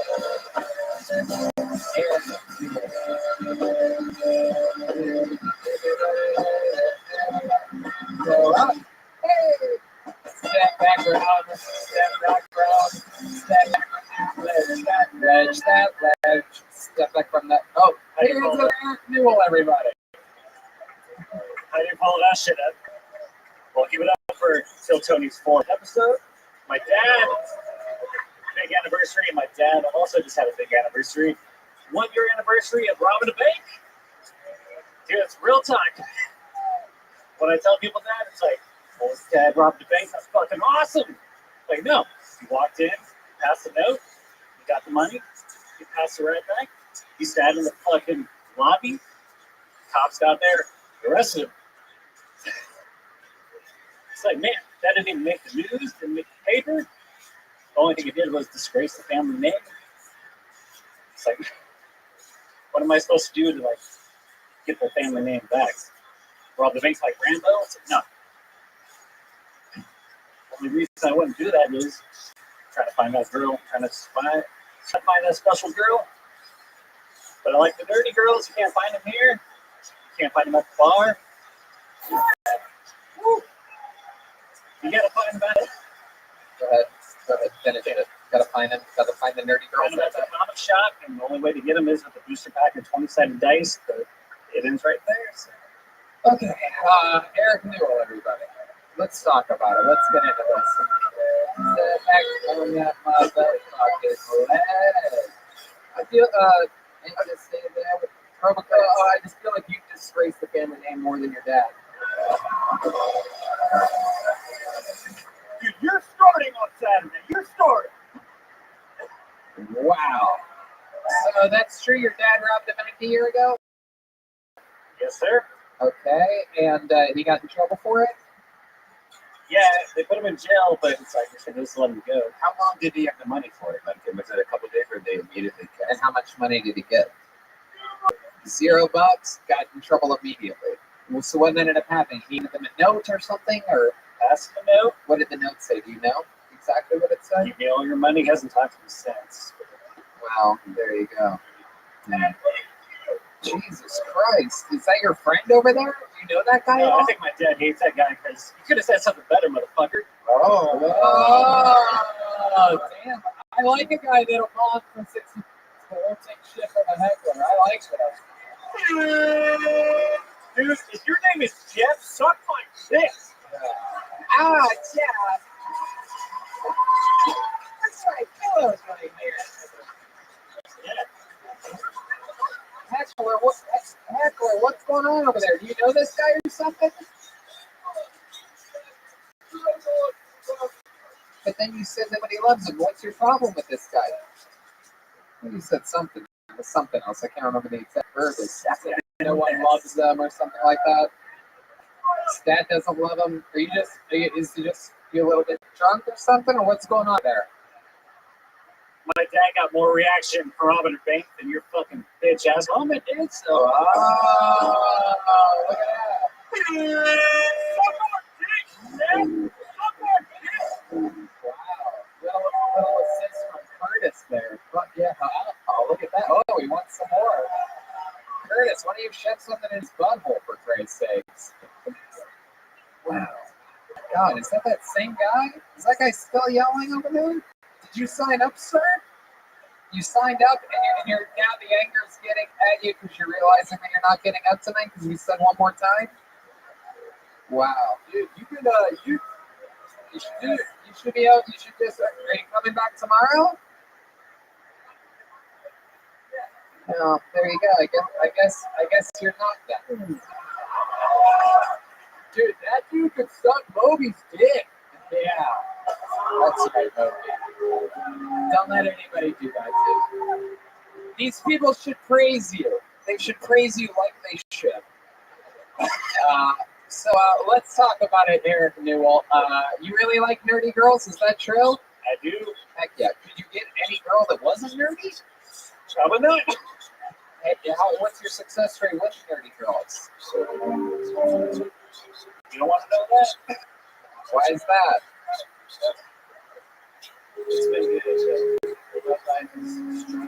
Why is the love life struggling? Keep the mic up to your mouth. Stop dropping it down to your cock like that.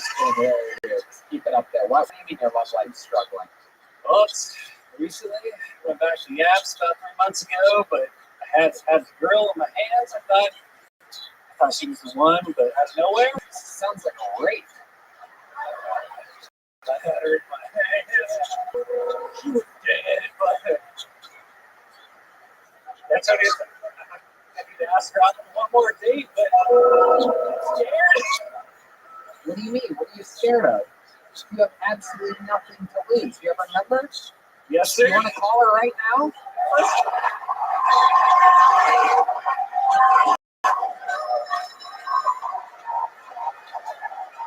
But you have nothing to lose at all. I mean, just call her and ask her if she wants to go on another date. All right.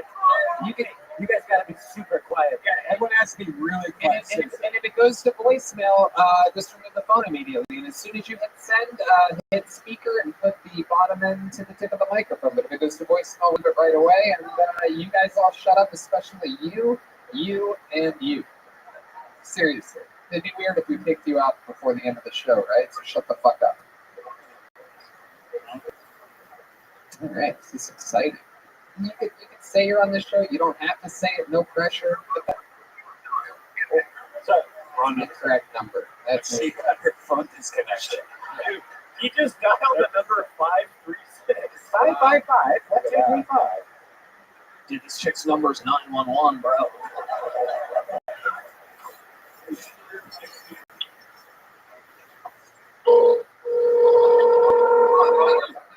All right, you good?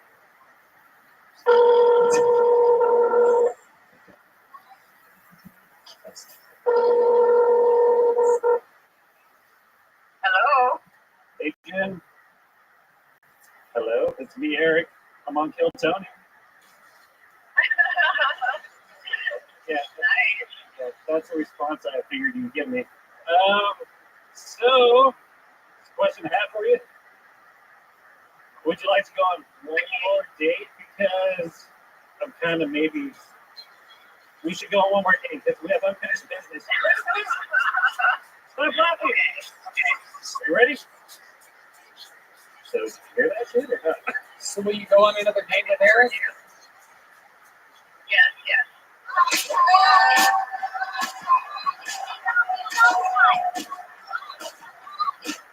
Wow. That's incredible. Hey, what's up? This is Curtis. Hey,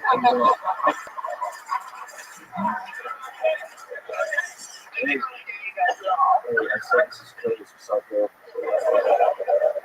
So, I was wondering, I know we've met before, but are you in the show?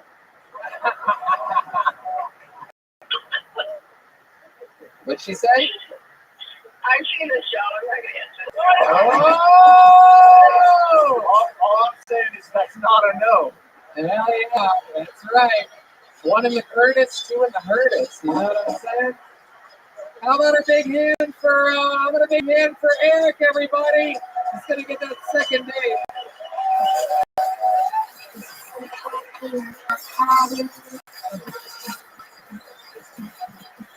Normally that'd be the end of the episode. We'd be out of here and happy at an hour and 47. That would be considered a long episode, even though, but you know, we only have one show tonight. I don't know. If you guys are down for it. That's kind of funny. But I mean, you guys do understand that normally that would be a momentum-filled ending, and the fact that we're going later is just for you, right? You do get that. You understand that it doesn't make sense for us to go longer. We don't need to go longer. All right. We haven't had a beat on the stage all night tonight. I'm going to pick from it until we get a lady. Does that sound good to you guys? All right. Let's fucking do this shit. All right. Let it begin. I apologize to Dustin. I apologize to Ellis. Blank. Al Shaman is not a girl. Matt Kinney, Warner. Here we go. We're going to get there, people. I promise. Not a lot of ladies signed up tonight. Parker Newman is the guy, correct? Robert is certainly. That is Hunter McGregor. I apologize. Ashton Tate. Jake Risley. Brandon. Thought that said Brandy for a second. Reed Bendix. Is that a girl or a boy? R-E-I-D. That's a guy. That's a guy for sure. That's a methy fucking guy first name. Let's name him Reed. Fucking Sacramento. Is there a female that signed up? No, we're gonna get yes. There's always a female that signed up. We're gonna go through this the fucking fair, old-fashioned way. Ooh, wow, I think that's fine. I'll tell you this: I've never seen a Danny spell his name with an I before. How about Danny D? Is she here, everyone? Danny D, D-A-N-N-I-D. Is Danny D out there? Let's give a little lobby check real quick. I'm gonna keep searching in the holster. There's always comedians, and I guess I'll say this. Now because we don't talk about it a lot. A lot of people ask if there's ever a local comedian that's done comedy multiple times, and the club knows them. They don't have to buy tickets to the show. They can always just sign up and wait in the lobby or the hallway or outside. That's Danny D right there. Nope, that's not what I asked for. We are going through like I said, we have a fair way of doing this, and it's letting the bucket of destiny choose. And I guarantee you this person's here. Ladies and gentlemen, put your hands together for Bridget Bennett, everybody. Bridget Bennett. Let's see what happens here. Here she comes. I see it.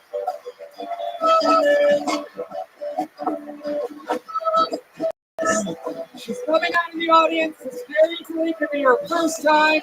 Probably a new comedian. You guys gonna help her out? Ladies and gentlemen, one more time for Bridget Bennett. I bet you can tell by looking at me that I get laid a lot. What's white and 12 inches long? Absolutely nothing. I saw this commercial on TV. It said, "Come on down, we'll treat you like family." I thought, what if your family treats you like shit?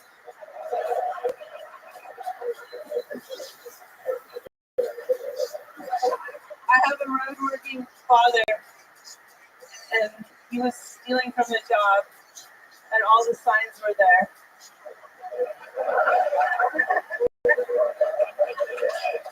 The other day, I traded signs for a child. That was the best damn trade I've ever made. All right, that's all I got. Fuck yeah. Wow. Unbelievable. My mind is completely blown. My mind is completely blown. What a great little fucking clip that is. Me talking about how the bucket of destiny will decide. When somebody here was obviously doing a favor for somebody that's fucking, what about Wendy? Whoa! And I'm like, no, the destiny will decide, and you are just fucking, you are comedy in a fucking nutshell. What are you? I mean, wow. One of the best sights of the night, right? Blatantly the best set of the night. Came out with a guns a-blazing fucking opener, making fun of you, making fun of yourself, owning it. That's exactly what this shit is all about. You're unbelievable. What the fuck are you? Thank you. How long have you been doing stand-up? I've been in stand-up for 10 years. Unbelievable. Unbelievable. I absolutely love it. My God. I can't believe that we're going to have an even better ending than we would have had if we gotten off on the last comedian.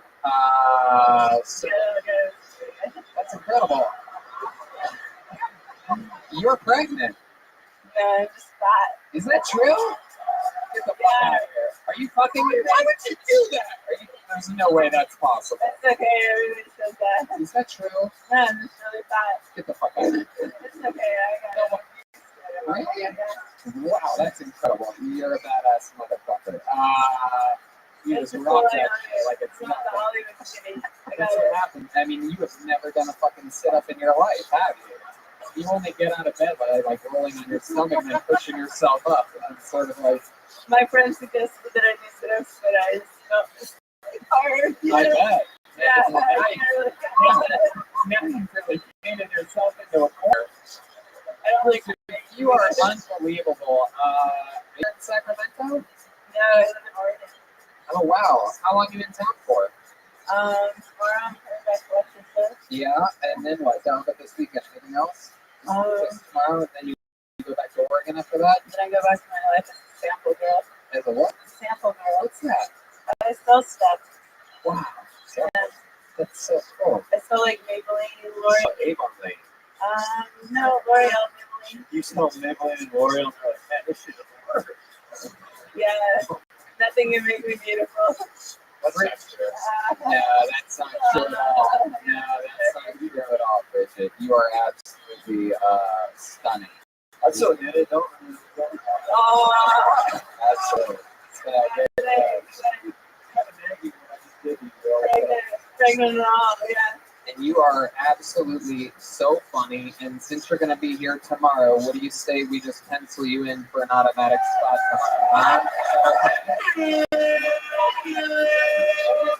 We'll get another few minutes of what you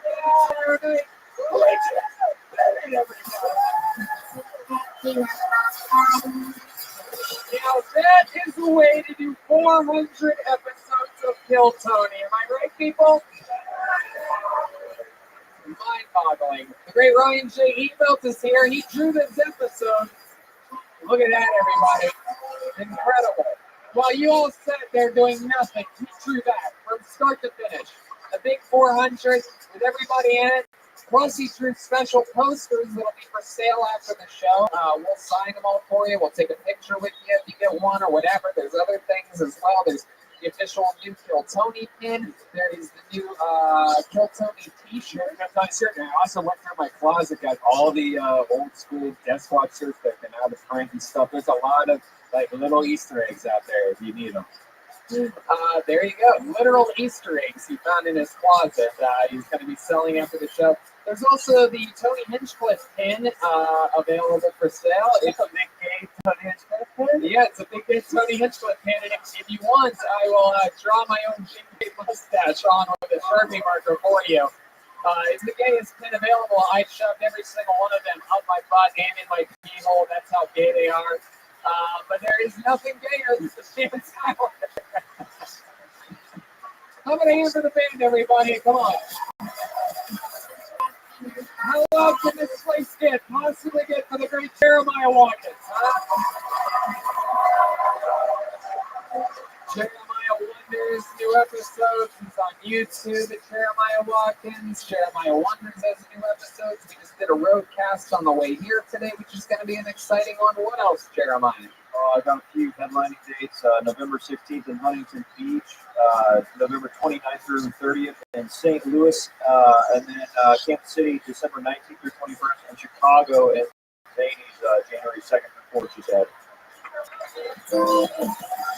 Slim but deadly. He's at 1,000 tonight, as always. How about another hand for Chroma Chris, everybody?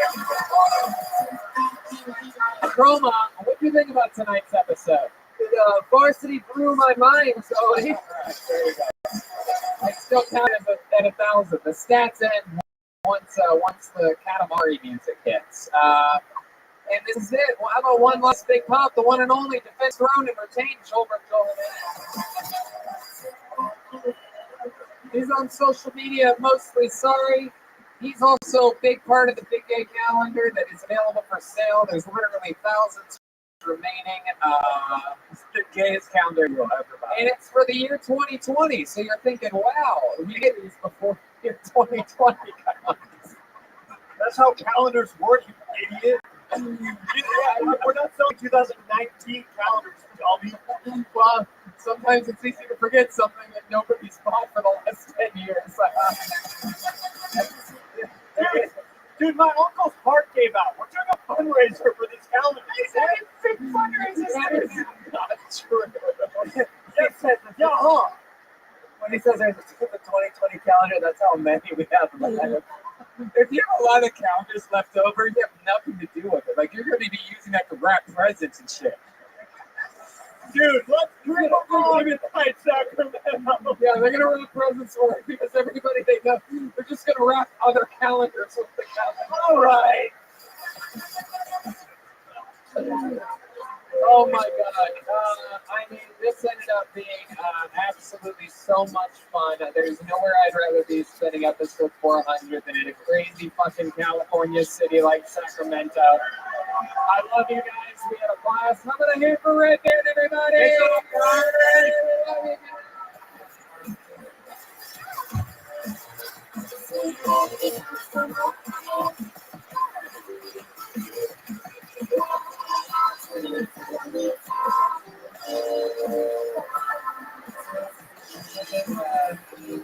Hey, David and William, come on, let's take a photo. Yeah, let's take a photo.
Dude,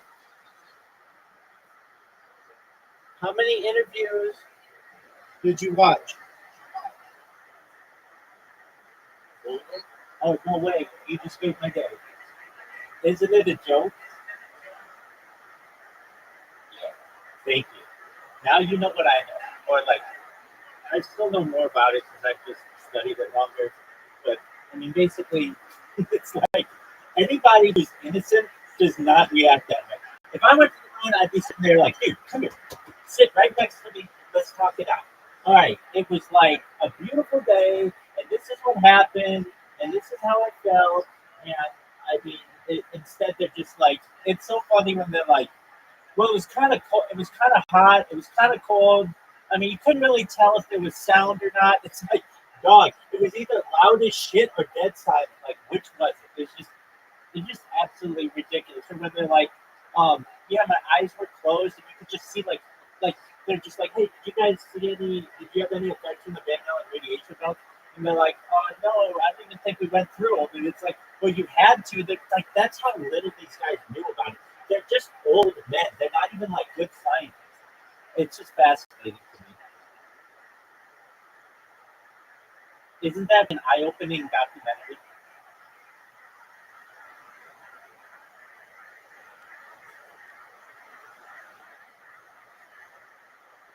Yellow.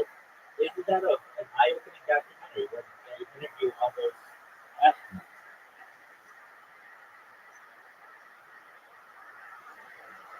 Are you there? Dude, what's going on?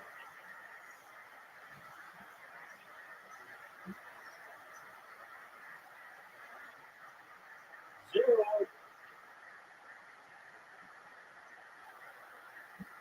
Dude. Dude.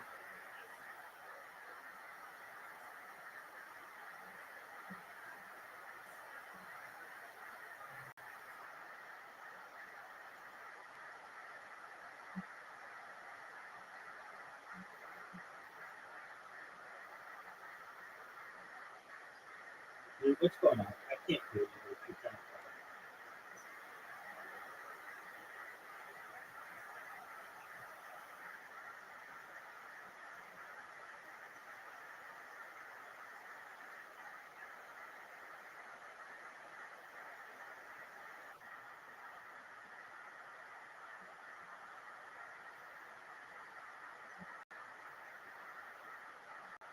Dude.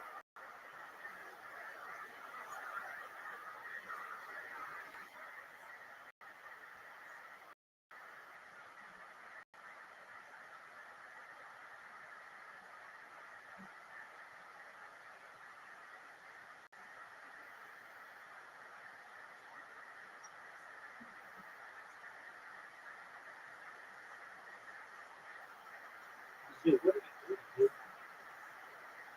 What are you doing to me, son? Yo, we were just talking, and then you just went and jerked yourself raw. What's going on, dog? Yeah, you had to go for a sec. Dog, isn't it hilarious how, I mean, those guys just lie. But it's like never, like very rarely in society, like, let's say a politician lies, you don't really ever get them on camera to sit down and be like, okay, I'm going to confront you on this. But on that situation, these guys just straight up lie and get caught.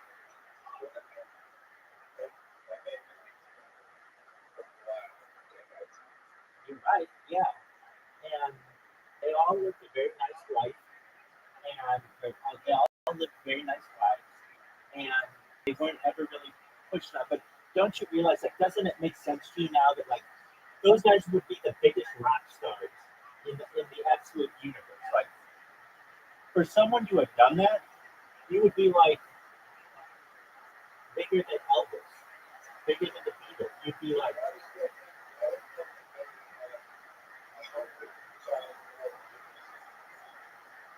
because I don't want you to see it.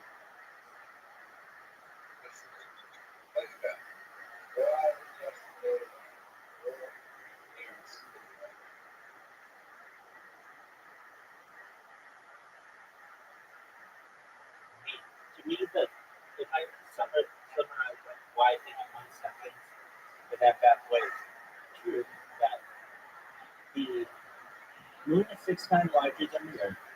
Apologies, the moon is 6 times smaller than the Earth. That means that the gravity on the moon is 6 times that of the Earth. Why aren't those guys jumping 6 times higher? They never jump high. They never jump like any higher than you get on Earth. Not once. Exactly. Exactly. Now isn't it obvious once you start to see the video that it's a joke?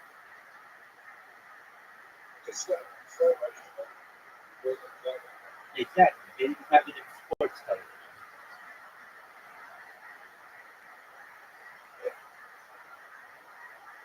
It was basically like CGI before CGI.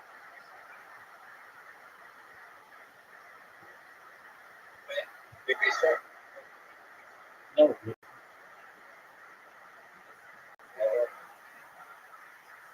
it depends what you want to show. But basically, everybody's mind on what the lunar surface looks like is already made up. So all you have to do is show white ground and black background. So long as you don't show stars, or I mean, like once you start showing stars, that's when I will start to believe it. But even stars can be fake now with AI and back location. So that's difficult. Like 5 years ago, if you're like, hey, we're showing like here's another thing. They never show good video on it. We have HD cameras. We have 4K cameras. You never see anything like this.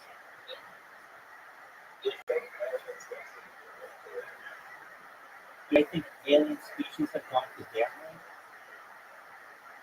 Yeah. Well, who's their moon? In our moon? Oh, of course. Of course. Of course. I mean, they do interdimensional travel, interstellar travel, intergalactic travel. Absolutely. They're very advanced when it comes to space travel.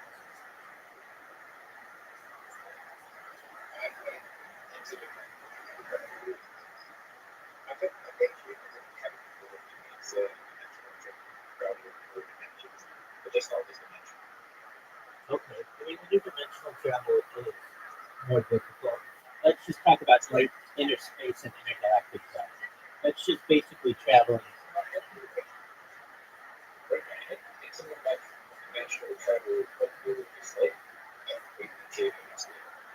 No, it's not. That's just sleep. Interdimensional travel. Interdimensional travel essentially means that you go from one universe to another universe.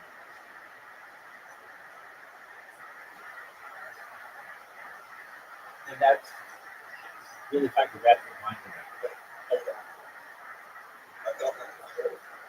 Okay, I mean, sure, you can imagine it, I understand that. But, I mean, physically, moving an object from one dimension of this universe to another dimension in an unrelated universe is incredibly, I mean, it's seemingly impossible. We haven't even discovered another universe.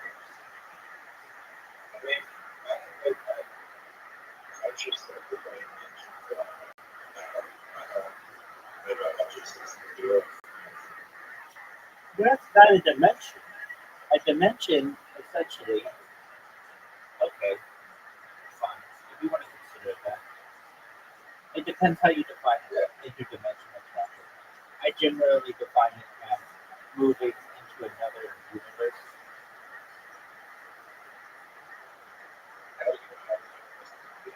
That's really what the multiverse theory is. There's a theory out there that says for every action, there is, and it's not an equal and opposite reaction, but there are like essentially infinite or infinity minus one potentialities that could occur. So there's a there's a there's a dimension where you're live streaming your life. I'm in Australia, and there's a dimension where your name is rather you. There's a dimension where you're a woman and I'm a dog. There's a dimension where you're a dog and I'm a woman. Like there are like nearly infinite, perhaps as close to infinite theories that of what could be a human. It's really mind blowing. But that's the multiverse.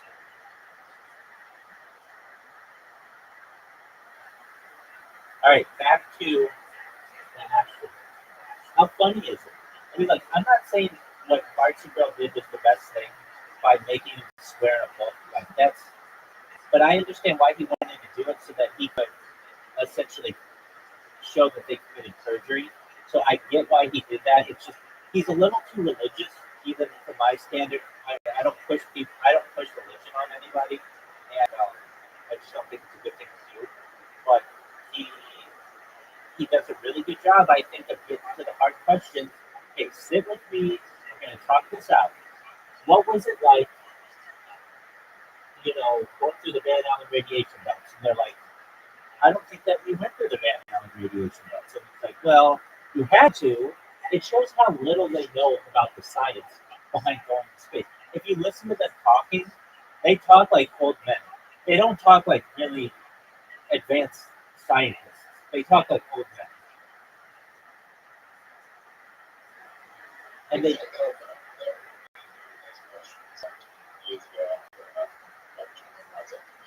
well, did you see? You didn't see it. But, okay, so if you really want to see something interesting, let me see what happened. Let me see what the comments even are on. I'm going to see what the comments say on.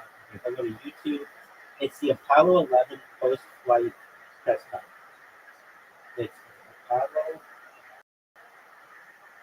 11 post-flight conference. It is. Here it is. Finally unplugged 6 years ago. It is. Okay, what are the comments? We're just going to read the comments. The exact same face and attitude I have when I have to lie about something at work to save my supervisor. Our memories that do it completely. Man goes to the moon and his attitude is met. And remember, the Garen's face, he literally being happy. So, like the first guy who went to space was like really happy with that. I've never seen such morbid guilt on the faces of men who supposedly experience the most unique and prestigious adventure the world has ever seen. There's a reason for that. They never went to the moon and had to lie about it. Like, you would think that, like, there'd be one comment that would be like, wow, what brave individual, 2 words. Like, no, nobody says that in the comments. It's all one-sided. Like, Buzz is on the verge of a nervous breakdown. Neil speaks like he's someone in his ear telling him what to say. And that's the thing. The American public have never even seen bugs in people's ears. Basically, like a little, communication devices. They've never seen this before. So they think that like, they've never seen a teleprompter. So they didn't even know like you could read things off of screen. They thought that they were just talking about it off the cuff. And there are some really telling parts of that press conference that are addressed where Neil Armstrong, they asked him, like, what was it like? And here's the thing, they only ever took questions in this press conference ever. And the press conference is basically a disaster because and it's not shown generally anyway. Like, you won't ever see this press conference on the History Channel. You won't ever see this press conference on the Discovery Channel. They won't ever talk about it because these guys are not happy. They're very scared. And I really want to say this. For as much shit as I give the astronauts because I think they're liars, I understand why they do this. And their lives are on the line. And there's so for as much as go for it.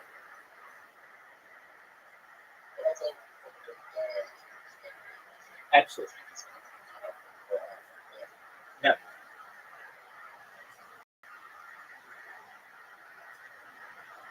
Never. It's used as a weapon in society nowadays. Like if I want to discredit you for whatever, like say, just think about something stupid, like you say you're, I don't want to disparage you, but like you say that you are, that you, whatever it is that you believe, that you think that the sky is blue. I can say, how can you believe that Zoot says the sky is blue? Zoot doesn't even believe the moon landing, and everybody will laugh at it because nobody looks into it. Like you didn't even know. You were like on the fence about it. I know you say that like you didn't think that they went, but even you were pressing me on all the questions, and I was able to report them very easily because I know the answers to them.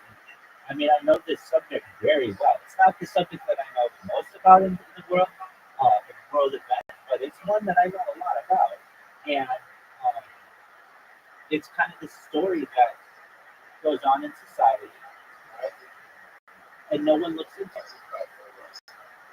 It's a reflection of water molecules and our eyes' perception of what the wavelengths are of that. So that's why we interpret it as blue.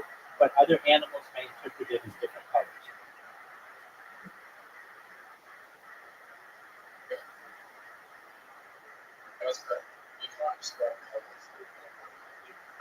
That's exactly right. I had this conversation with somebody 1 or 2 nights ago, and it was at like they came in with a religious question, and I explained it to them at length, and then we got into discussion about subjectivity, and I explained to them the scenario that they set up was basically if you have one flower in the center of a circle, and you have 100 people who surround that circle, they can give you an objective opinion, and I disagree with that. It would be 100 subjective opinions. Some of the people may not have. Some of the people may not have accurate vision. Some people may be blind. Other people might be colorblind.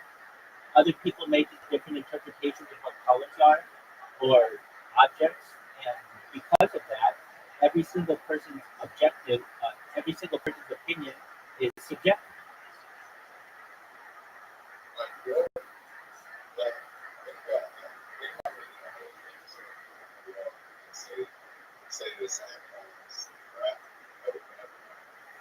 But but we but we even know that that wouldn't be true. That wouldn't be true. It wouldn't be exactly the same. It would vary slightly.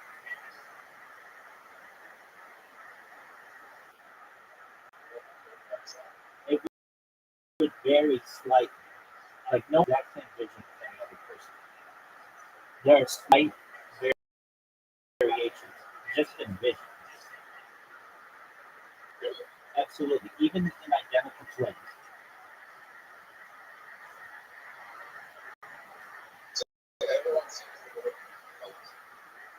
Slightly, yes.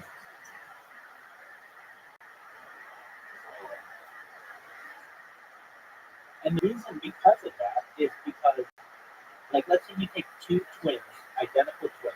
They have the exact same eyeballs and everything.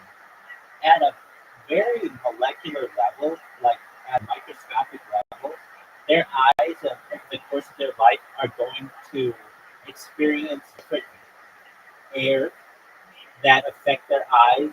Their eyes will produce different tears. They will basically have slight variations in their eyes. So that, I mean, it's not a lot, but it's enough to make them not exactly the same.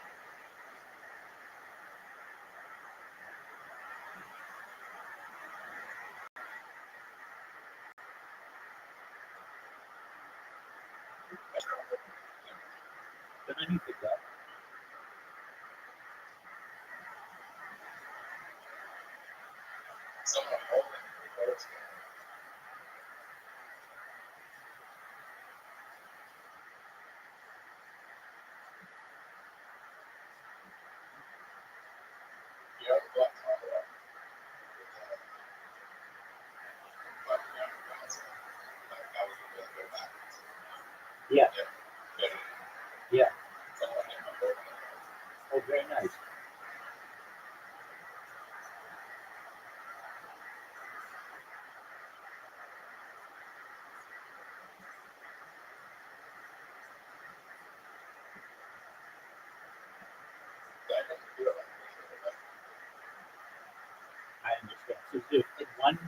sentence.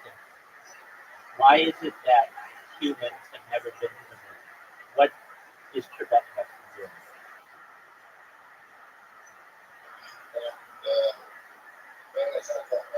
You're 100% right. That's exactly what the very number 100% right. Good job. And Alan. But that's okay. After Dr. James Van Allen, and that's exactly right. There you go.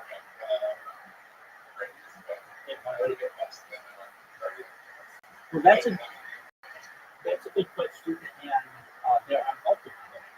There's a conventional way where you just have a really big rocket that is mined in lead, but the size of that rocket has been estimated that it has to be about as big as the Empire State Building, meaning very, very large.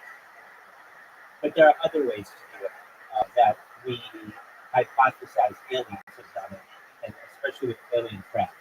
What aliens do with the UFO is they create a force field, essentially, using gravity or anti-gravity, that basically protects the craft from any type of radiation.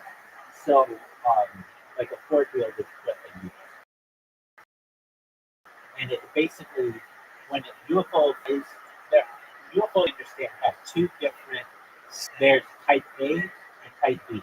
Type A, well, one of the types, I don't know which one it is, but I believe, well, it goes like this. One of them is for when you're like getting really close to a planet or you're on the planet and you need to go slowly. And the other one is when you're going really fast, like through space and there's not anything in the way. So they're basically like two types. So it's basically like mid-flight and landing or takeoff. And the idea is what these UFOs do, these saucers, is they use an element known as element 115 that creates a lot of power and allows them to manipulate gravity and create essentially a layer of shielding around the craft. And that allows them to fly steadily at very high speed without having any effect. Does that make sense?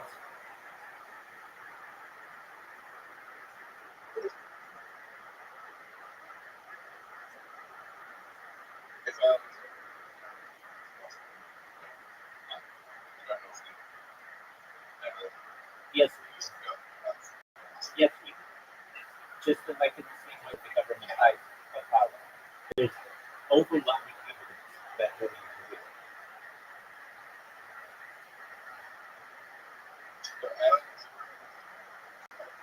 Right.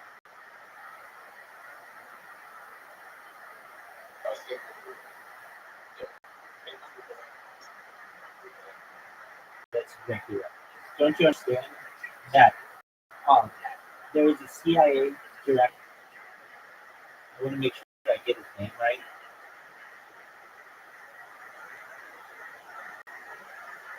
Hold on one second. Hold on one second. There is from him that is this. It was William Casey who wrote, this was 40 years ago. He wrote, "We will know that our mission has been accomplished when everything the American people believe is a lie." So basically, don't you see, like, it's the goal of some of these agencies to make it so that everything that someone knows is a lie. So that's why people believe that the moon landing is true and that aliens are false. It's known as it's the spread of disinformation.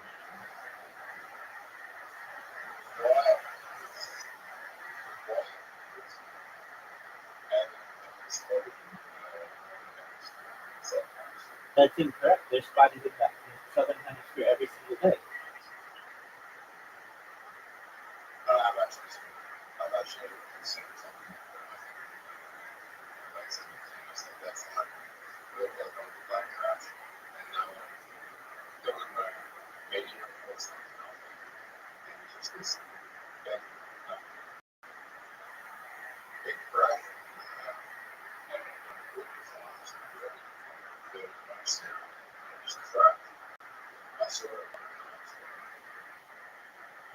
I believe you. I mean, there is a Wikipedia page just on UFO sightings in Australia. Tons of them. There are tons of them. I heard next time when I said, that was so fast. It was big. It was big crowd. There was no sound. God, man, I heard it. It was happened so fast. They were like a tiny jet and pressure. Instead of us, really no sound. Okay.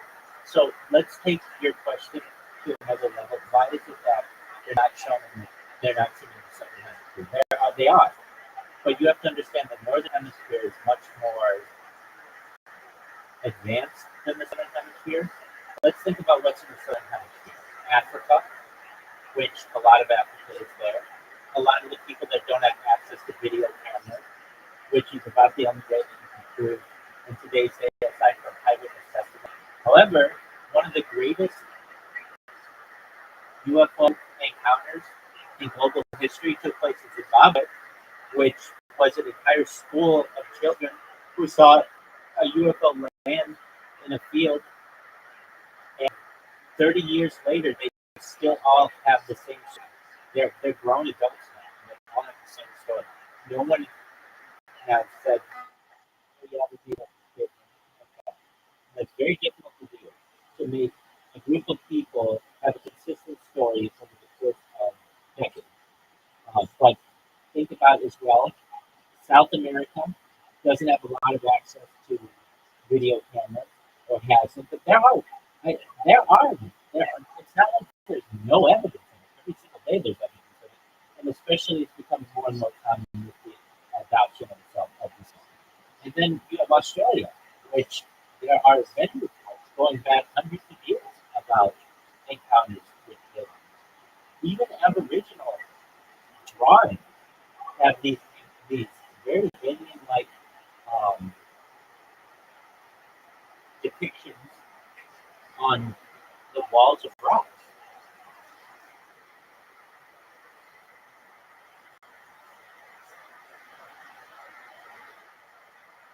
That's that happens. Well, there's a difference between seeing aliens and seeing a UFO. When we talk about seeing aliens, that means that you've seen a real being. Generally, you've seen a real being. And there are people who see those as well, especially abductees. Exactly. So you just want to be specific when you have that discussion. But I believe you.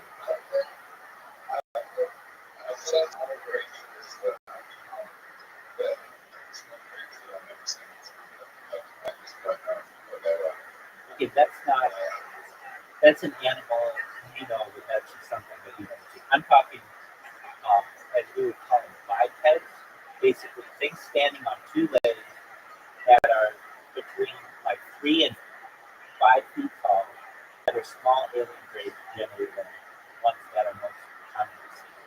If you haven't seen that, you would be fine. But I believe that you've seen some kind of crap. I saw there was this what they call a flap, basically an event where, or I should say, a period of time where many similar events are occurring. And this happened in about 2013 or so to me, where I was driving to work and a plasma ball flew over my car and flew into the subdivision where I was living. And this was very common for people to be seen around that time. And I could feel that this plasma ball was like intelligent. It was unlike, it was silent. It was about the size of like a beach ball. It was glowing, like it looked like the sun, but it wasn't the sun.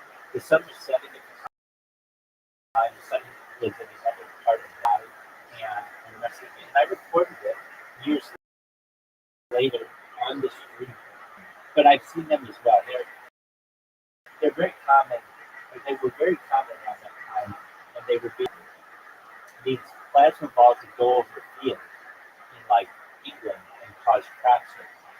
And they were just like some kind of extraterrestrial craft or some sort. It wasn't something that somebody would beat in though. It was more like a drone, but it wasn't a drone. You know what a drone is? Drones didn't exist at that time from a commercial standpoint. They were only military operations. And drones look different than this. This was a perfect circle, and it was just a bright orange ball. And it just flew right over my car, like maybe 50 feet over my car. And it was completely silent. But I could tell it was intelligent. There was like a sense that I had that it was a higher intelligence. And so when I would go on runs, I would just search the sky for UFOs, and I never saw anything like that. I did see this clip, well, it became what I wasn't expecting. I've shown UFO documentaries to rabbinical colleagues from Israel, from the United States, and they don't have good answers. I always felt like there would be this group of people, like at the inner sanctum, that would know about all of this, but they don't know anything more. They haven't studied it. And the best answer that you're going to get is that there's only God. But I think that there's more to life than that. And so it's been a topic that's always fascinated me. And I shouldn't say that. It's fascinated me for the last 20 years. I shouldn't say that. I didn't believe in UFOs for a long time. And I was actually very skeptical and dismissive of the whole topic until about 15 years ago, 20 years ago. And I saw a press conference by Dr. Stephen Greer, known as the Disclosure Project. And he brings in the National Press Club in Washington, D.C. It took place in May of 2001. And he brings in like 20 eyewitnesses in different segments of society. Some were contractors, some worked directly for the government, some military, some were like artists who would airbrush these things before the pictures were made public. All these different people. And they all come out and talk about it. And that was the event that convinced me. I needed like an overwhelming amount of it. It couldn't just be one person. It couldn't even be like a school of children. It had to be a lot of evidence. They had stacks, piles of evidence. And it wasn't just evidence, it was documentation. And then on top of that, then we have the Tic Tac incident occurs with Colonel Freight that took place in 2004 and was like declassified in 2018. And even the New York Times talks about it. It's basically just we're in a process of slow disclosure or self-disclosure. And that means that you're not going to have a day where on the news they talk about, hey, aliens are here, because it would scare too many people. So they just softly or slowly let it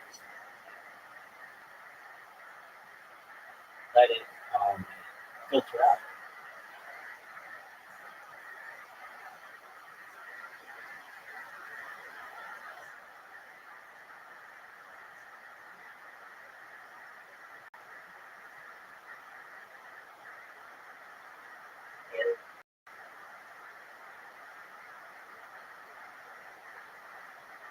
Did you see where Bart Sigrel gets punched in the face by Buck Aldrich?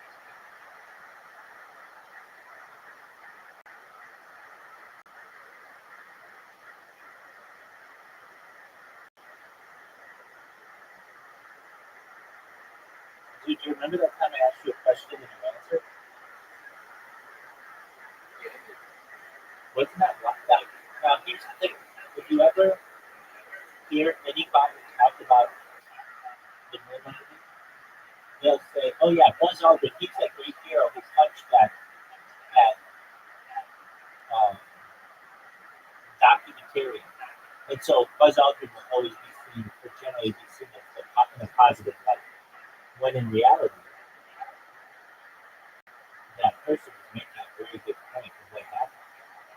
And it's fascinating to me that people don't look into that event more. And I mean, I get it. because a lot of people are scared to do it. When you start going into these events, you recognize that you're being lied to a lot more in society than you may know. And also, it is almost the job, as I said, of the CIA by William Casey, who said we will know that our mission is accomplished when everything that the American public knows is a lie. That's why the flat Earth theory is pushed. And I mean, I can remember the first time I ever heard of flat Earth theory. It was on the radio about 30 years ago, and I heard that there was a group in England called the Flat Earth Society. And this was just like, why are we even giving these people any attention? And now a significant amount of the population believes it. And eventually, say in 100 years, the powers that be will try to make that be the majority of what people believe.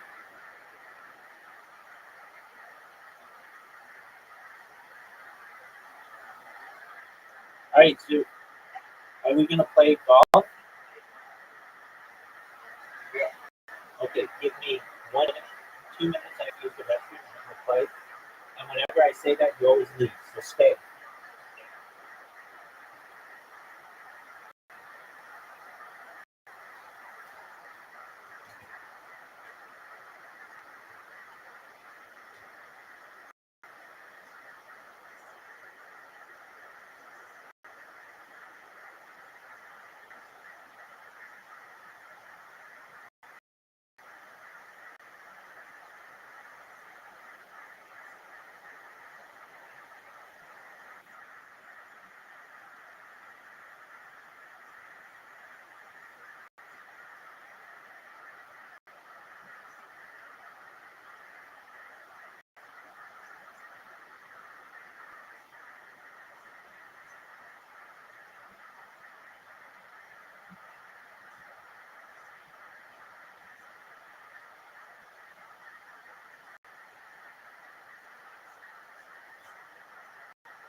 Excellent. Thank you for staying.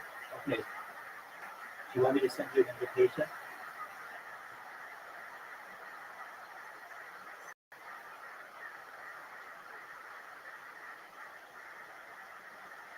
Zoo.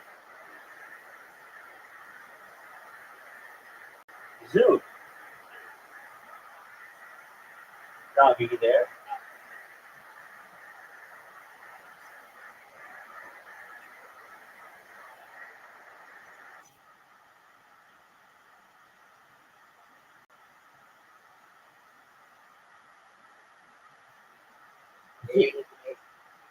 All right. Why is it that when I ask you a question, it takes 10 minutes to answer?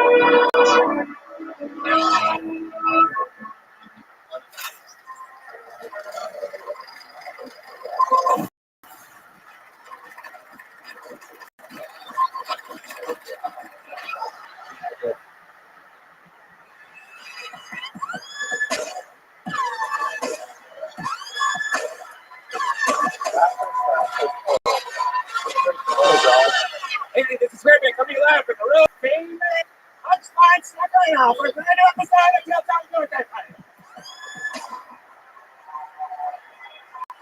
Come on, Sacramento, you can do better than that. Let's fucking go.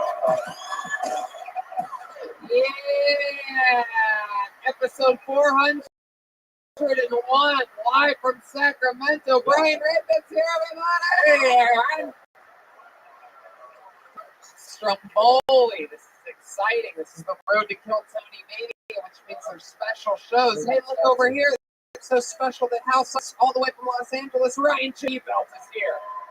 Drawing tonight's episode.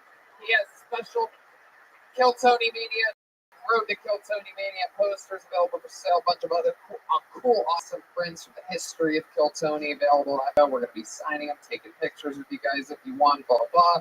We are in Sacramento live. We're recovering. We all did meth last night. It was exciting. Best bet to our words. We said episode 400 in Sacramento. We're all doing meth. And we fucking did it. We had a grand old time. We are excited to be back. We are on the road tomorrow. 2 more shows. Final tickets just released for San Francisco Kill Tony Mania. 2 shows tomorrow, 2 shows the next night in San Francisco. And then we go back on Monday for Kill Tony Back Home, which is going to be a very exciting episode. The great Josh Wolf is going to be joining us again. And then we are off on Wednesday to Brisbane, Australia, Melbourne, Australia, and Sydney, Australia. We come back, we go to DC for 2 Kill Tonys, first ever Kill Tonys in the capital of the United States of America, Washington, DC. Also 4 stand-up shows that I'll be headlining and spots from all your favorite Kill Tony cast members. And we just announced it. It's a big deal. December 12th, we're going back home, Columbus, Ohio. That's right. That's right. There's a bunch of goddamn winners there. We're going to be at the Newport Music Hall. And then December 14th, Pittsburgh, Pennsylvania for the second time this year. This time we're going to Rex Theater. And the 15th, the Cleveland House of Blues, one of the coolest venues in Cleveland. One of the original House of Blues. It's an amazing place. And then Calgary, Canada to start 2020. This is episode 401. We're live here tonight, and that's all that really matters. How many of you were here for last night's show? Wow, that's a pretty good amount. How many of you are here? This is your first Kill Tony ever. Wow. Ooh, this is exciting. That's a perfect little, I like that. Perfect little pellets. This is exciting stuff. We had a lot of fun last night. We're excited to be back because with all of our road episodes, we're going guestless tonight. However, believe it, I know you're going to find this hard to believe, but there is a band here tonight.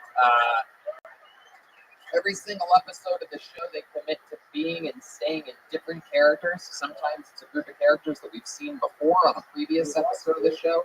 Sometimes it's a brand new character who they're debuting on this episode live. We never know what they're going to be. They have separate dressing rooms than us. So we're all going to find out what they are together. They're going to join us for the entire show. They are the best damn band in the land. They're the Kill Tony band. Jeremiah Watkins, Joel Jimenez, and Chroma Chris is here. Live in Sacramento. This is interesting intro music. I think, could it be? Wait a second. I hear a lot of hoops and hollers in this crowd. Oh boy. Wow. We've seen these guys before. I believe these are lawyers. I'm pretty sure, right? I think so, yes, absolutely. I mean, I guess the lawyers. I think so. I've never seen Jeremiah look less like a lawyer than he does right now. Wow. This is soul food. I'm Slick McLowry, and I guarantee I will get you off. Oh, wow. Slick McLowry. I'm definitely writing that one down. My goodness. I've never seen a white guy with such African-American hair before. I think that's the proper word. I'm from Manchester. Oi. Oh, wow. Manchester, England. That's in England for those of you from Modesto that don't know your geography. And then over there we have the great Chroma Chris. He's a lawyer tonight. Look at this guy. How are you, Chroma? Good. My name is Colin Becker. DUI his attorney. Never wants to feel safe with your drinking and driving habits. Oh, wow, look at that. I think they have a 2-drink minimum. I think they agree with you. And then back here, we clearly have a young Mexican George Washington. This is really exciting. The first president of the United States, teeth made of wood. He does not tell a lie. A bunch of crazy shit.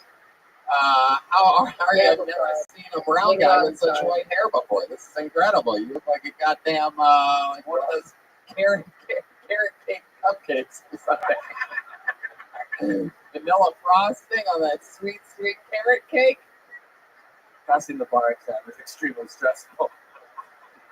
My name's Jimmy Denver. Jimmy Denver. Yeah, and I just checked with the court stenographer. Last time he called me a Mexican Bill Clinton. Oh, wow, is that true? That is true. I cannot tell.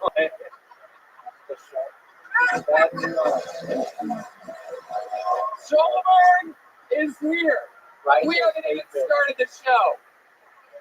And he's scorching hot.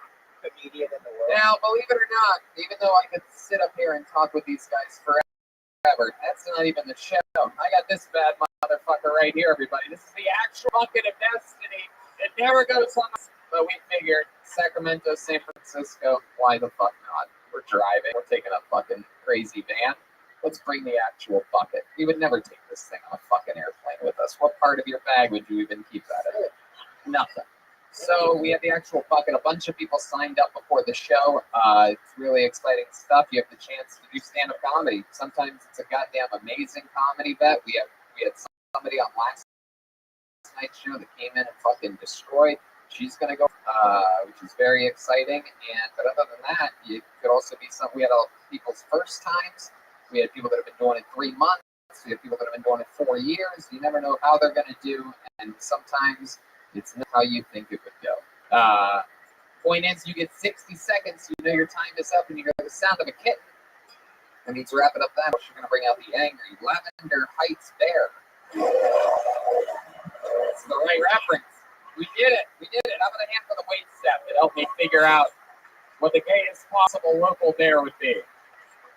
The stairs are right here. This is the only way to get on this stage. Do not go through anybody's tables. Do not try to come up from that side, whatever you do. And then you get 60 seconds uninterrupted, and then we talk to you, find out more about you and your life, what the hell makes you interesting. You guys ready to start this show or what? This is it.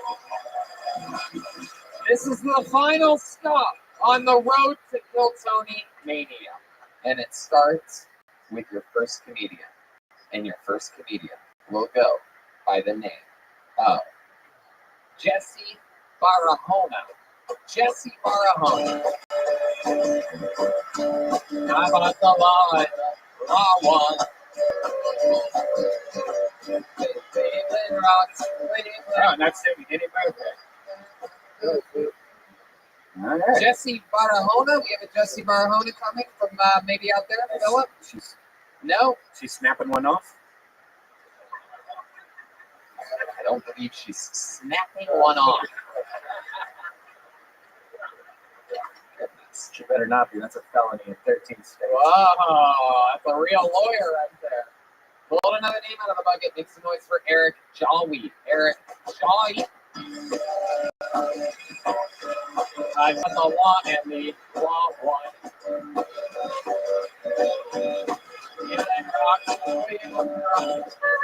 What the fuck is going on? All right.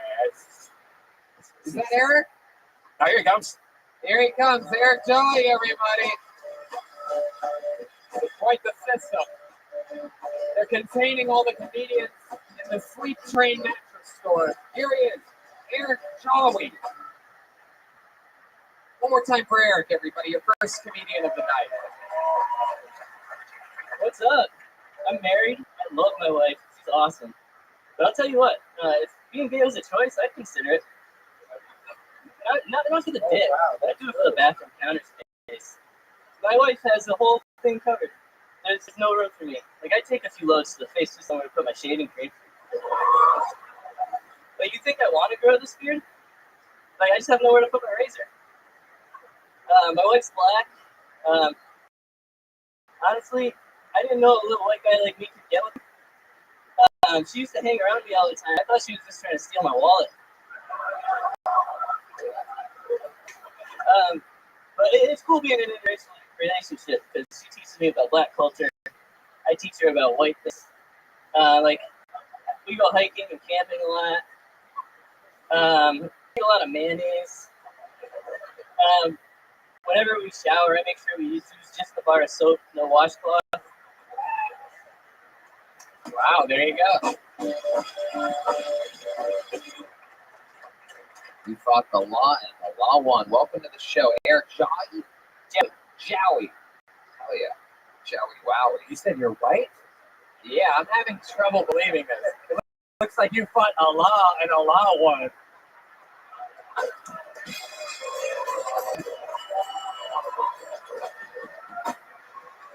Wow. Yeah, what kind of white are you? Are you you think like I mean like trying to get through TSA right now or something? Like, I'm half Polish, half French. really? It's funny though, because before I had my beard exactly like the Boston Bomber. No, you still do. I mean, I love that you think growing out a fucking giant pubic beard makes you look less like a terrorist. The other Middle Eastern guys are laughing at you right now. My goodness. That's what they told you? Half Polish, half French? That's what they say. Listen, son, whatever you do, tell them that you're Polish and French. And when I give you the cue, hit the button on the cell phone. All right. Wow. So, Eric, is this where you're from? You're from Sacramento? I've been out here about 6 years. 6 years. Right after the Boston Marathon. Why do you keep mentioning that over and over again? Did you maybe get away with something and got off? No, I'm good. I moved from Connecticut, so I was just south of Boston, too, so it's very coincidental. Oh, goodness, that's how you end up like that. It's Connecticut. Connecticut makes everybody sound and seem that white. Like you feel like you're white. You were just raised around white kids. I've seen this happen before with like kids that are raised around tigers and things. They walk around on all fours and they pretend like they think they're a tiger and you think you're a white guy. I do my best. I love that. How long have you been with your black wife?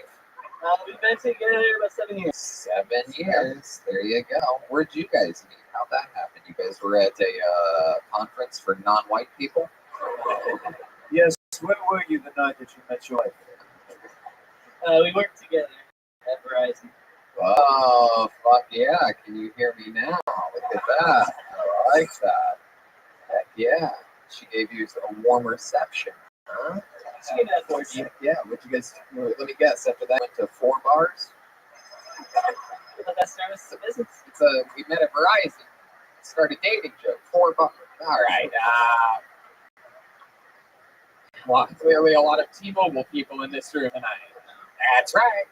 So then what happened? How'd you know that you guys had an interest in one another? Who sorted it? You passed her a note? The whole part of me not thinking I could get with a black girl was 100% true. No, I believe you. Like, we all know that you don't think you can get a black girl. We weren't even sure if you could get a brown girl, actually. 2 white and the brown girls is like Goldilocks. All right. Yeah, she definitely let me know. How'd she let you know?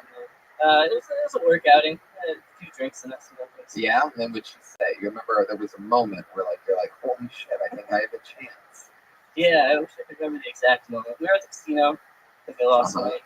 Yeah, and you're like, you wanted to play some blackjack. Let me put it in your slot. Yeah.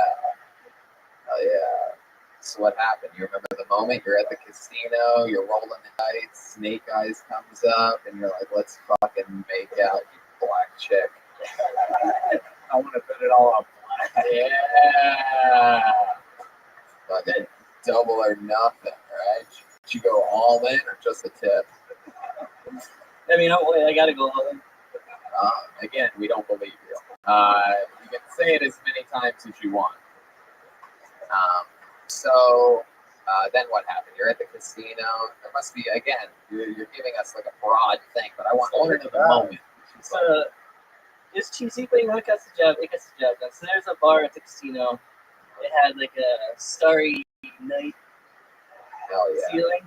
Uh-huh. So I made a corny move. We lay down on the carpet. We looked at the stars. Very Muslim. Yeah. And then it flew away. We laid down on the carpet and we faced to the Mecca. Oh, It's a starry night. You guys are laying down all of a sudden, the casino floor in what, Connecticut? Connecticut. Oh my goodness. Mohegan Sun. No, Absolutely. no. And then what happened? That just split. This sucks. And she started singing a song that went like this. I So we restarted it. can't put down It's a little bit of an intro on this one. I definitely want to be able to go home after this. So. Uh-oh. Wow. Wait, did That's she kind of the story. she tap on you? She told you don't talk about her? We held it. We'll talk about it. This is my whole bit. You guys held hands? I got Is that what you We held hands and we went home. That's it? That's all you guys ever did? You ever get he's starting to sound more and more white, actually. Yeah. So I ended up this case.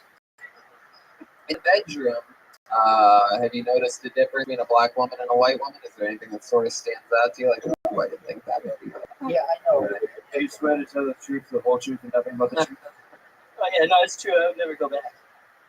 Is that really true? 100%. I mean, you're married, so you really don't have a choice. But I'm like, you don't think you could ever perform for a white woman again? That it would be impossible? If there was a bunch of white women that came in here right now, and they're like, man, we're in the mood to fuck a mediocre Middle Eastern guy. I'd weigh my options, but you know, I'd still go for the black numbers and be like, you know. Wow, look at you. I got a question. Has she ever called you the N-word in bed? Ooh, good question. Yeah, but I'm not allowed to say that. Woo! That's the best kind, dude. Hell yeah, dude. My goodness, does she do that pretty often, or is it just a special treat once in a while? We save that for birthdays. Yeah. Just during February.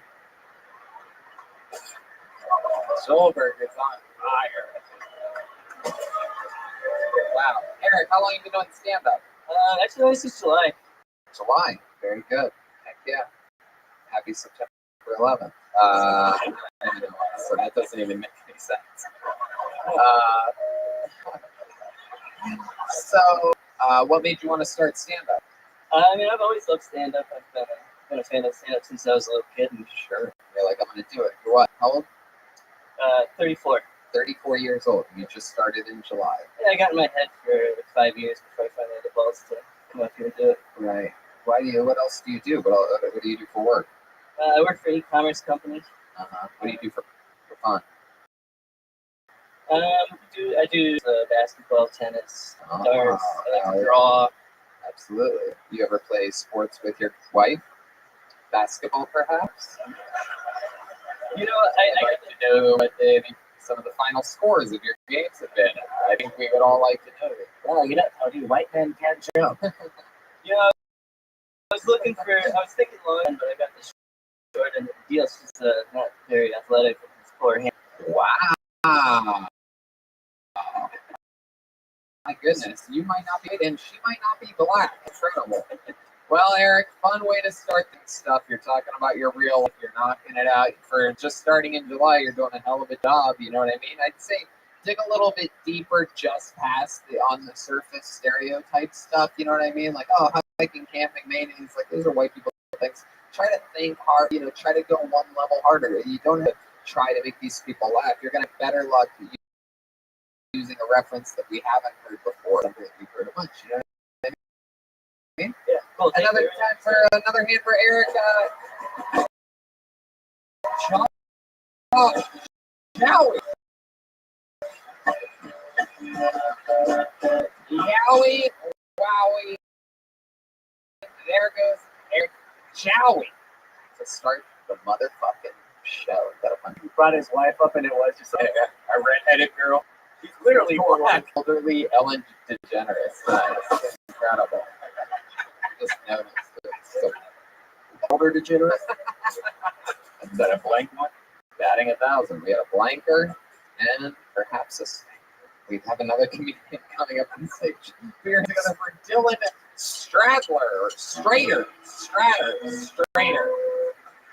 Dylan. Hey, here he comes. Here we go. Dylan Strader is making his way to the stage. Come on, one more time, good and loud for Dylan, everybody.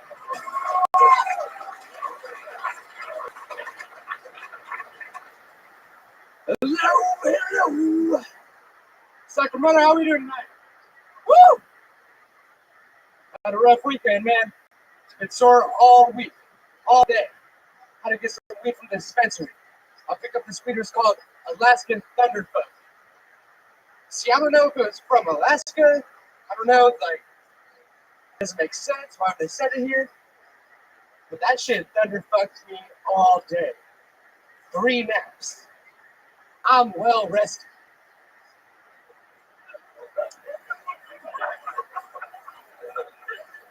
I recently cheated on my girlfriend, and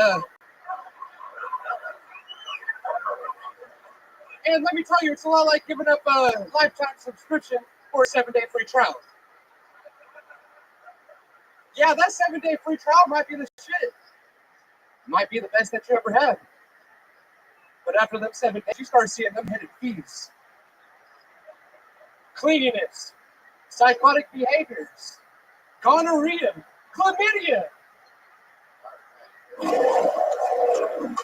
It is, for sure. The Lavender Heights Fair has arrived for the first time here in Sacramento. Welcome, Dylan. I like your energy, man. That 3-nap shit's true, huh? Get to the microphone.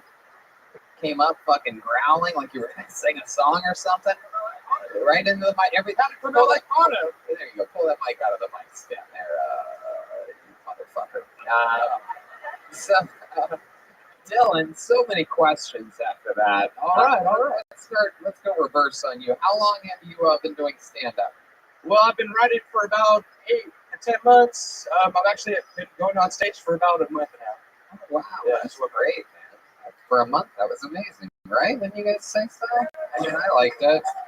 Some real interesting stuff there. Came up with that and some silly energy. I mean, look at you. You just look like a fucking little Sacramento lab creation or something like that. You just look like a real fucking normal ass dude.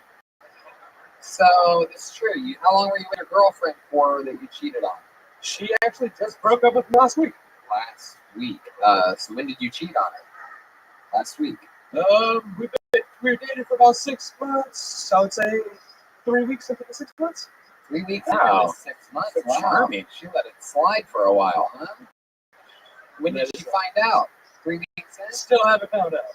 I'm a gutsy girl. Oh, wow. To the camera. Yeah. That was me. Hi, Haley. Goodness gracious. Wow, She's getting fucking pounded by a black dude right now. Hopefully she is. That's true. My God. So what made you cheat on her 3 weeks in? I mean, also 3 weeks in, you're barely dating. You know, you got better options. So you? How do you have better options? Hey, you know, I'm 22. Sometimes you just roll the dice and they say yeah. Wow, so this happened to you at a casino as well, huh? All in. So, what do you do for work, Dylan? I'm actually a butcher. A what? A butcher. I'm a meat cutter. A butcher. Wow. Heck yeah. Absolutely. I believe it. How long you been butching for? About a year. Heck yeah. Butching it up. You look like a butcher. Full motherfucking bird. Seriously. And it's spot on. You do look like a butch lesbian. Wow. You look like a transgender Fred Durst. That is. Fred Durst, all right. Soul patch going. Look like you did it all for the cookie. I'm a kid guy. Anyway, so Dylan, wow. So did you have fun? Did you really get gonorrhea and chlamydia from the chick that you cheated on her with? Unfortunately not. Why unfortunately? Trying to lose weight in any way possible? I heard the AIDS was the way to go, but I guess there you go. You've definitely been doing it for a month. I like your style. What do you like to do for fun, Dylan? Smoke weed, hang out with my friends, party, what every 22-year-old likes to do. Let me ask you this. You blamed your 3 naps today on smoking weed. Have you ever seen a heart doctor before? Yeah, I got the type 2. Do you really? No. I see. You did it again. Oh, I'm fucked up. I'm sorry. Style jokes you sneak in on me. Totally believable joke. I was concerned for your health. Do you have any health conditions at all? You allergic to anything? Not yet. Yeah. Not yet. Oh, yeah. That McDonald's is going to get me one day, though. You're damn right it is. What do you like to get when you go to McDonald's? What's your favorite thing? Oh, man, I get the McChicken and the McDouble, the McGangbang. You call it a McGangbang? The McGangbang. Do other people do that? That's the McGangbang, right? Gangbang. You guys are fucking disgusting. Bunch of 3-nap-a-day fucks in there, huh? That's why you have sleep train mattress on the same level as a comedy club. How are we in California right now? You guys are all aboard. Shut the fuck up, sir. Jesus, look at this fucking guy. Paul Bear from WWE is here, ladies and gentlemen. The Undertaker's former manager.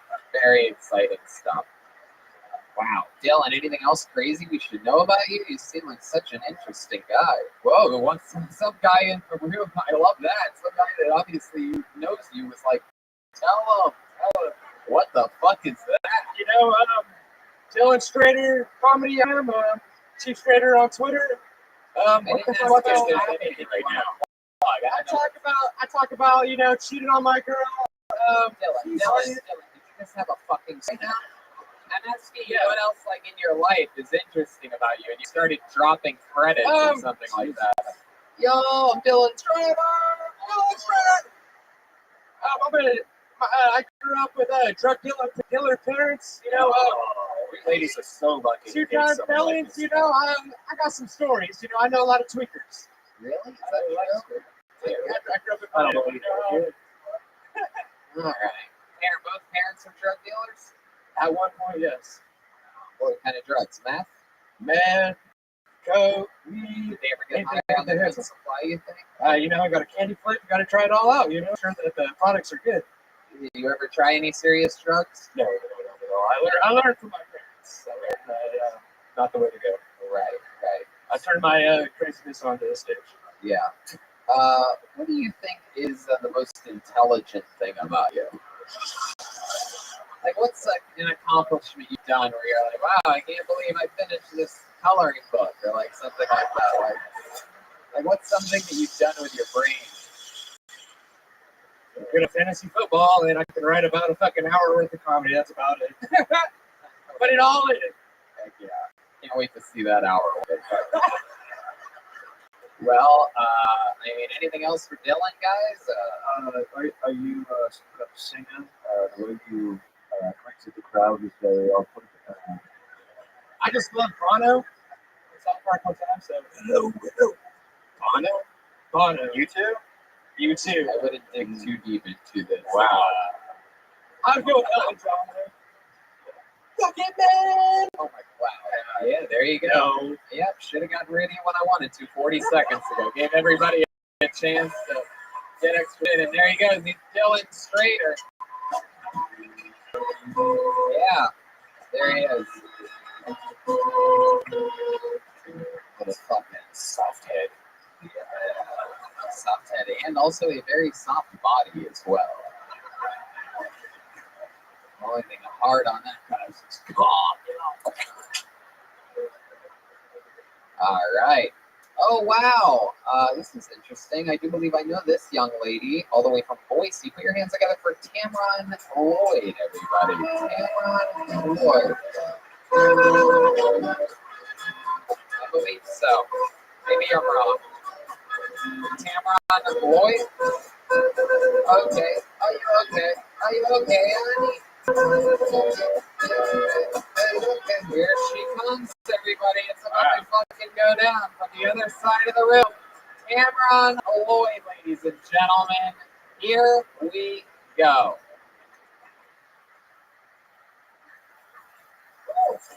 Okay, so as you've heard, my name is Tamron, right? If you had anything about it, spell my name with me. Tamron. Go ahead and take the R out and put the P. What do you get? Fan, bloody, taxi cover. I appreciate that.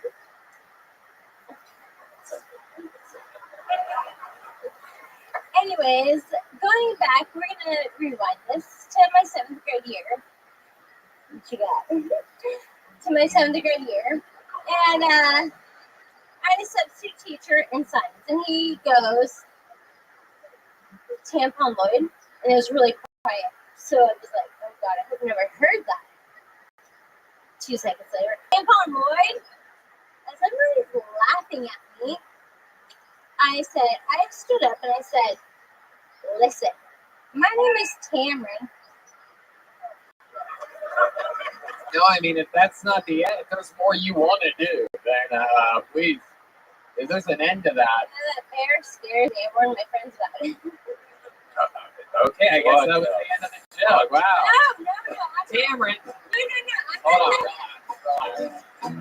Relax, Tamron. I don't know what's going on. You have a new drug addiction or something like that? What's going on here? You're a little bit loopy right now? Tony, Hold on. Let's check in with Chroma Chris. I think I just found my first client for tonight. Tamron, how's it going over here? Is this your first time doing stand-up? Tamron's first time ever, everybody. Tamron used to run a comedy club in Boise, Liquid Laughs, correct? Absolutely. Then you decided now you live around Sacramento, correct? Microphone, yep. Northern California, and you decided to start stand-up comedy tonight. Yep. What made you want to do this? Because it makes me happy. Does it? Yes, it does. And you feel happy right now? Yes, I do. Oh, that's so sweet. I like that. Is it something you've always wanted to do? Not always, though. Oh, okay, just recently. No. Oh, okay. So no to both, and you don't have a drug problem. Very good. I do not do drugs. I might drink alcohol once in a while, but no drugs. Maybe 4 times a while too. Welcome back to the Real Housewives of Sacramento. Come on, this is a fucking Modesto 9 right here. What are you talking about? That place goes crazy. You guys love your Modesto jokes out here, huh? Oh, look, clearly a girl from Modesto shaking her head no in the front. Can I talk now? Tony, can you talk now? What exactly do you want to talk about, I Tamron? just want to say Uh-huh. that I appreciate you letting me go on stage for the first time ever in my life. Wow, you're so drunk. Oh, you want to finish the tampon Tamron joke? Okay, go right ahead. Let's hear the end of it. Anyways, so the teacher says, Do we all kill ourselves at the end of this? It's like a... I'm kidding. Tamron, it's a comedy show. it's debatable. You know you have to have your 2-drink minimum before the show started, right? Like you've got to take in your time. What's 2 drink minimum? I don't understand. I know. All right. In the case of state of California versus basic bitch is found guilty.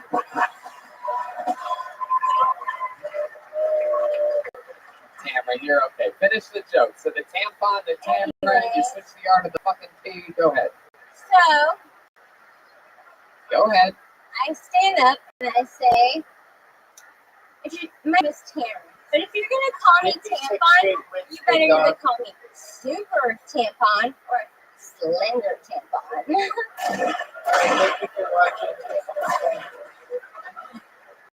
Who's driving you tonight? You have a friend here, right? I'm not drunk. Oh, not perfect. How do you want to do our first DUI test here on Hill, Tony? Huh? All right, let's go. Objection! You do not need to take the table. Totally not the table. What do you want to do? You want to do like the foot out one? Come here, stand next to me. Face that way. Don't face me like that. Nope. Face that way. So we're gonna stand on our left foot, and we put here. Leave some space here. Since this, Are we doing let's that? just relax on the music for a second here, so the audience can hear what I'm saying. Can you get that dog shit purse out of the fucking way? That shit on the ground where it belongs. We don't need to be this close. Just half a step there. You stay right there. All right, now we're gonna take. Is this right? About 6. Wait, I don't know if I can pass this. This should work for weed too. So about 6 inches up, right foot up. Just do what I'm doing, like that, and stay balanced. 1,000 to 10. You do it, yeah. Come on, I'm doing it. Just do what I'm doing. If you want to take your shoes off for this, you can feel free. I can't. You already smell like unchewed feet. So no, I'm kidding. I'm joking. Oh, do you really I'm just want to go kidding. there? You smell like Can I tell you the watermelon first time I pucker met at a baby with a Can I goat. tell you the No, first go time ahead. I met you? No, it's okay. Any of your stories are. I'm now gay. You want to take the DUI test? Yeah. You can't hold on to me. That's not how it's. Well, usually I don't think the cop lets you hold on to him during this. usually like the stripper pull for me to hold on. Tamron, you are adorable. I think you absolutely gave it your best effort tonight. I'm going to make sure that you make it down the stairs safely. Okay? How about a big hand for Tamron, everybody? She moved from Boise, oh my God, to Northern California. She was a manager of one of the great comedy clubs in the country. Oh, there you go. Everyone, we'd like you to know her name is Tamarind, not Tampon. Wow. Oh, God. Here we had some wine with the friends before tonight's show. The old, I'm not drunk. That's one of the drunkest people we've ever had on this show. And that's faggot. Take your fucking test on table. Like, imagine, like, that would be like live TV's greatest episode ever, where the cops like put her foot out like this, and she's like, okay, this whole time.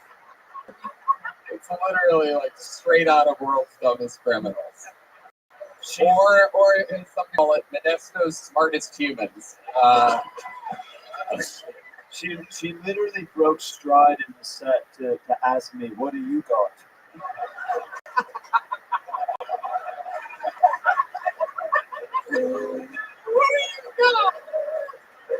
Like, I didn't know if she was going to kiss me or fight me at that moment. Incredible. But I'll tell you this is, you know, we all sometimes we miss lunch, sometimes we all have a couple drinks too many, sometimes we smoke a fucking few hits too much of a blunt, maybe. But it takes real balls to sign up for the show. How about one more time for Tamarind, everybody? You know what? Before we go back to this, because I don't want, last thing is for female comedians to get a bad reputation on this show. We've always been great supporters of equality and equal opportunities. And last night, before I get to this name that I just pulled out of the bucket, last night we had an absolute murder get pulled out of the bucket. She was the final comedian to go on. She's been doing it 10 years. Let's just bring her up right now. She's doing a special spot because she was so interesting last night. Put your hands together for Bridget Bennett, ladies and gentlemen. Here we go. A little special treat for you.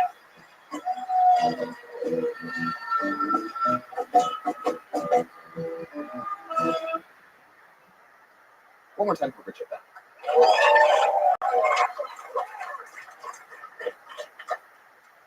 The other day I got so drunk. Then I found myself in an alley sucking dick for heroin. The funny thing is, I don't even use heroin.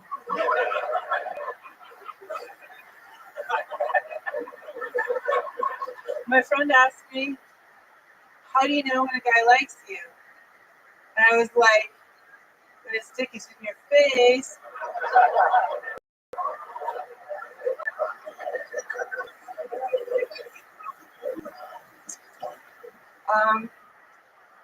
I lost my mood ring the other day, and I just don't know how I feel about it. All right. My friend said there's no such thing. The only things you can count on are death and taxes. And I was like, the only thing I can count on is you dying. Fuck yeah. Bridget Bennett. I like your style. Thank you. I like everything about you. You absolutely are a goddamn murderer. You've been doing this 10 years, right? Yeah, 10 years, honey. I love it. You're just a fucking pure stand-up comedian. I want to lug you down to the fucking Comedy Store and show you off. I want to see what people would think about you. I mean, I can't. I physically can't. But if you're ever down there, I'll introduce you to something. I don't know what you want to do or what your life is like, but you're such an interesting fucking creature. I'm open to it. Yeah, wild. Yeah. What else do you do here? Let's check in with the law firm over here. Okay, what else do you do when you're not doing stand-up comedy?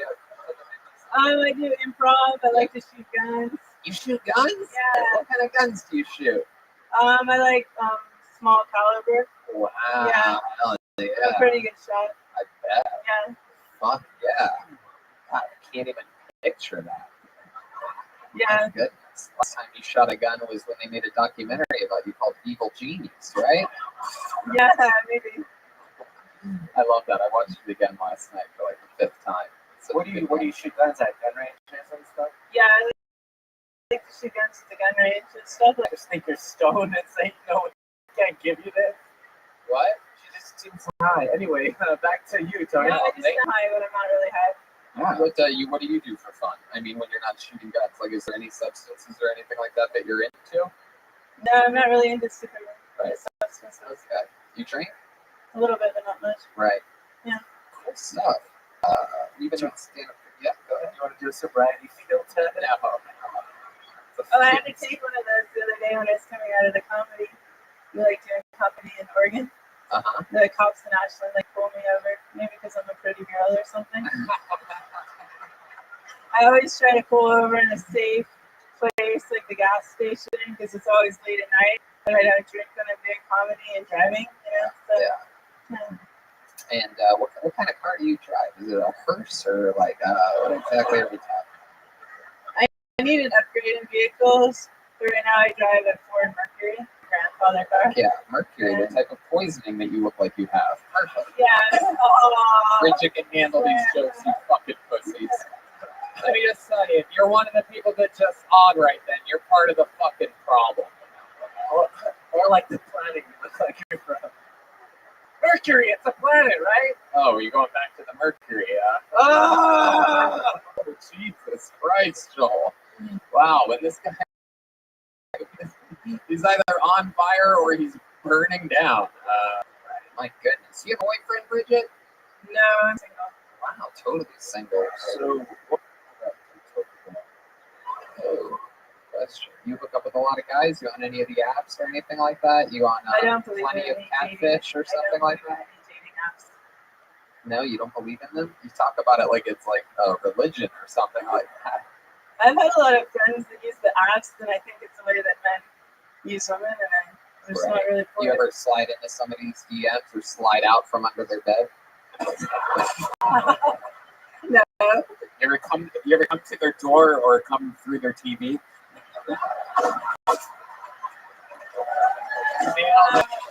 There it is. Right there. Ring then. Fuck yeah. Bridget, but sex is something that you're into. You just don't like. You just like meeting the person. You just like having a real. I like meeting people in real life. Like that's my thing, meet real people in real life. You ever meet a guy at the gun range or anything like that? Or like, hey, you can shoot on my face or something like that? No, I've never met. Like you never like, oh, I'm gonna see your 9mm. I'll have to try that sometime. Hell yeah. Sounds like a good idea. So the last guy you hooked up with, like, how does that happen? You're at the grocery store or something like that, or? He had me under my phone under a widget. Widget? Yeah. Sure, was it Ouija? And then he just called me up. What's widget mean? He said I reminded him of a widget, so he saved my number under widget. And then he had it in his phone for like 7 years. And then he finally called me up and asked me out. So. Oh, wow. Hell yeah, the old fucking 7-year plan. And there's That's one way to do it. Yeah, I think so. Yeah. My goodness. Wow.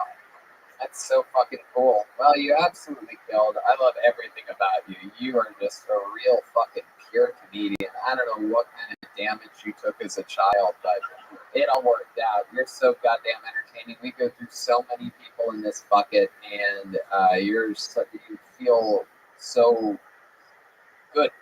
That's awesome. Yeah. Bridget Bennett, ladies and gentlemen. Bridget lives up in Oregon. Made it down for these shows. I believe, yeah, one of my favorites. How about that? Great Bridget Bennett. Bridget, let us figure out a way to contact us if you ever come to another Kill Tony. Tell the staff that you arrived and tell them that Tony wants to know if I'm ever at a Kill Tony or whatever. You know what I mean? There you go, Bridget Bennett. One more time for Bridget. We'll get her back up here. Let's see another minute.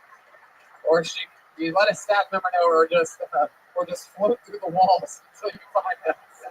We'll just have a seance. Woo! Oh, yeah. Wants to go up. Whatever you want, Bridget. Every week in your local newspaper has the Kathy comic strip. That's right. Kathy reference. Wow, deep. Clearly 30% of this audience will laugh at anything. Duly noted, Hinchcliffe. Duly noted. Oh, Hinchcliffe. I like it when you call me that. All right, That's bitch. But seriously, Bridget. Do another show. Hit me up in my nightmares. This is the one from just before we saw Bridget. Put your hands over your next comedian. It's Matt Medina. Matt Medina. Hey, maybe we saw this guy last night. Seems like a familiar name. Matt Medina? Matt Medina? Hey. Oh, it is. We met this guy last night. Oh, It's yeah. incredible. Hey, Smelly feet. here he comes. All right. Do you guys like wacky restaurant ideas like the Heart Attack Grill? No? Look like you do. Okay. You guys will like this. Carved out of an old rainforest cafe. Welcome to the Grilling Fields, Las Vegas' own Vietnam War themed restaurant. That's right. If you want American food, you better. All of your waitresses and waiters are named Charlie, and it's your job to find them, soldier. You want platoon-sized appetizers? PTSD desserts? Is it just me? I'm very out of breath. Is it just me? I'm very out of shape. Is it just me? Or did Magic Johnson get AIDS at the right time to stay relevant? Or did, like, God keep losing money on, like, betting against the Lakers 90s? He was just like, get it done. Oh. There you go, Matt Medina. Matt Medina. You got pulled out of the bucket of destiny.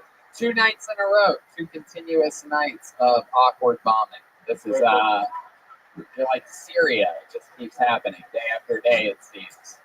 No rhyme or reason. I'm just kidding. How you doing, Matt? You okay? Hey, buddy, how you doing? I like your style. You came out, you said these people look like they love bad food, and you're obese. Yes, So yes. it's interesting. Balls in the mood. I love that food. Oh, yeah. Well, welcome. How'd you feel last night after your set?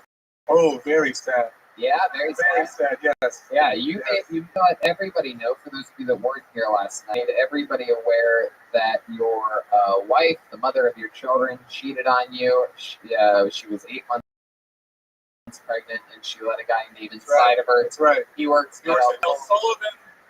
Yes. He works at a Mitsubishi Yeah, dealership. yeah. There you go. Hey. That's Pretty cool. Even though I was sort of a fan of his work, Yeah. I sort of thought it was cool. Gave us a lot about. Anything changed since then? Did she, No, she's still, Oh, that's still yeah, happening. Yeah, Mitsubishis don't break down that easily. No, very, very reliable. Yes. What kind of car do you have? I have no car. Wow, Jeff must be doubly laughing in your face right now. I'm glad you're back. So I didn't get to ask you this question I wanted to yesterday. What happened to your butt? Oh. Yeah, I've been Clear out for the audience. It's not there. No, I've been diagnosed as no ass, much like Hank Hill. Oh boy, So, Robert. yeah. There's 2 Hank Hill fans over there that you might want to give autographs to after the show. I'll deal with my ass cheeks. Interesting stuff, Matt. Is there anything we didn't talk about yesterday that you realized, like, oh, I probably should have brought that up? That's an interesting thing about me. I brought up the whole mortuary thing. That's about it. Right, and that was that you used to work in a mortuary. Yes, I used to work for the county. Uh-huh. Did you ever meet Bridget Bennett lying there when you worked at the mortuary? No, unfortunately not. She over there, you started to do work on her, and you realized she was just taking a nap.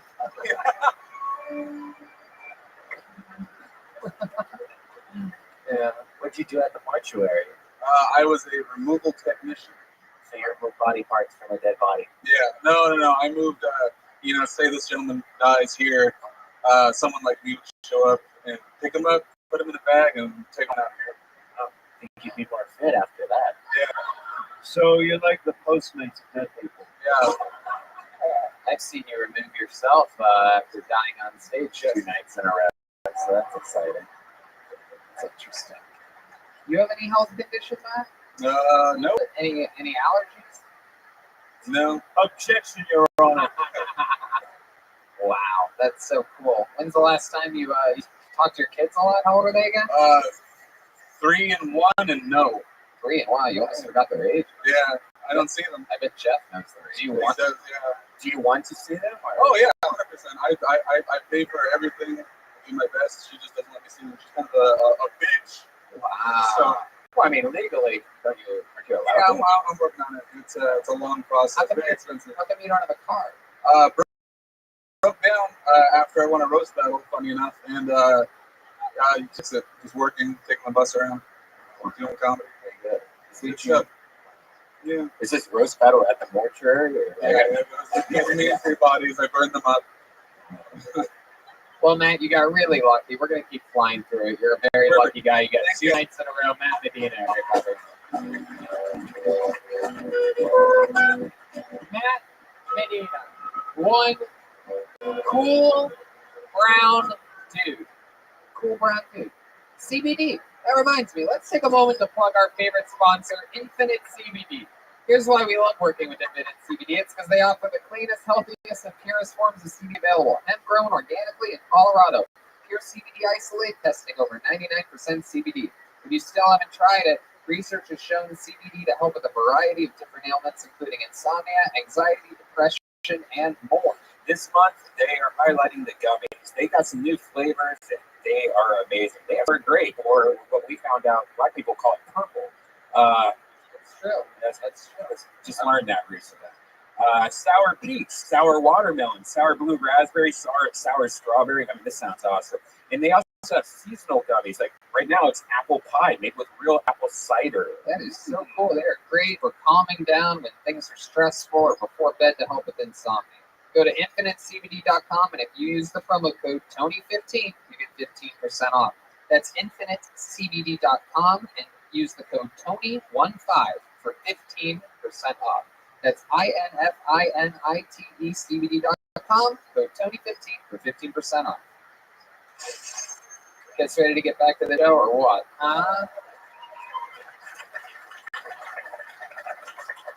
How many of you use CBD products? Huh? There you go. Look at that. Wow. Real vibe. Look at this stuff. I love those gummies. Yeah, it's incredible. They really help you. Joel has incredible amounts of anxiety, believe it or not. How about a hand for Joel? He turns it all on and dials in, becomes hilarious on this show. Out there, you know what I mean? When he's not behind these drums, he's very, he's a real Tamron. You know what I mean? He's a real fucking, there's nothing wrong with it. Just kidding. Just kidding, Tampon, we love you. All right, pull another name out of the bucket. Put your hands together for Matt Schneider, everyone. Matt Schneider.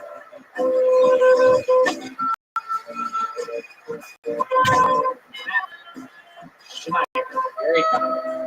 Here we go. Step back.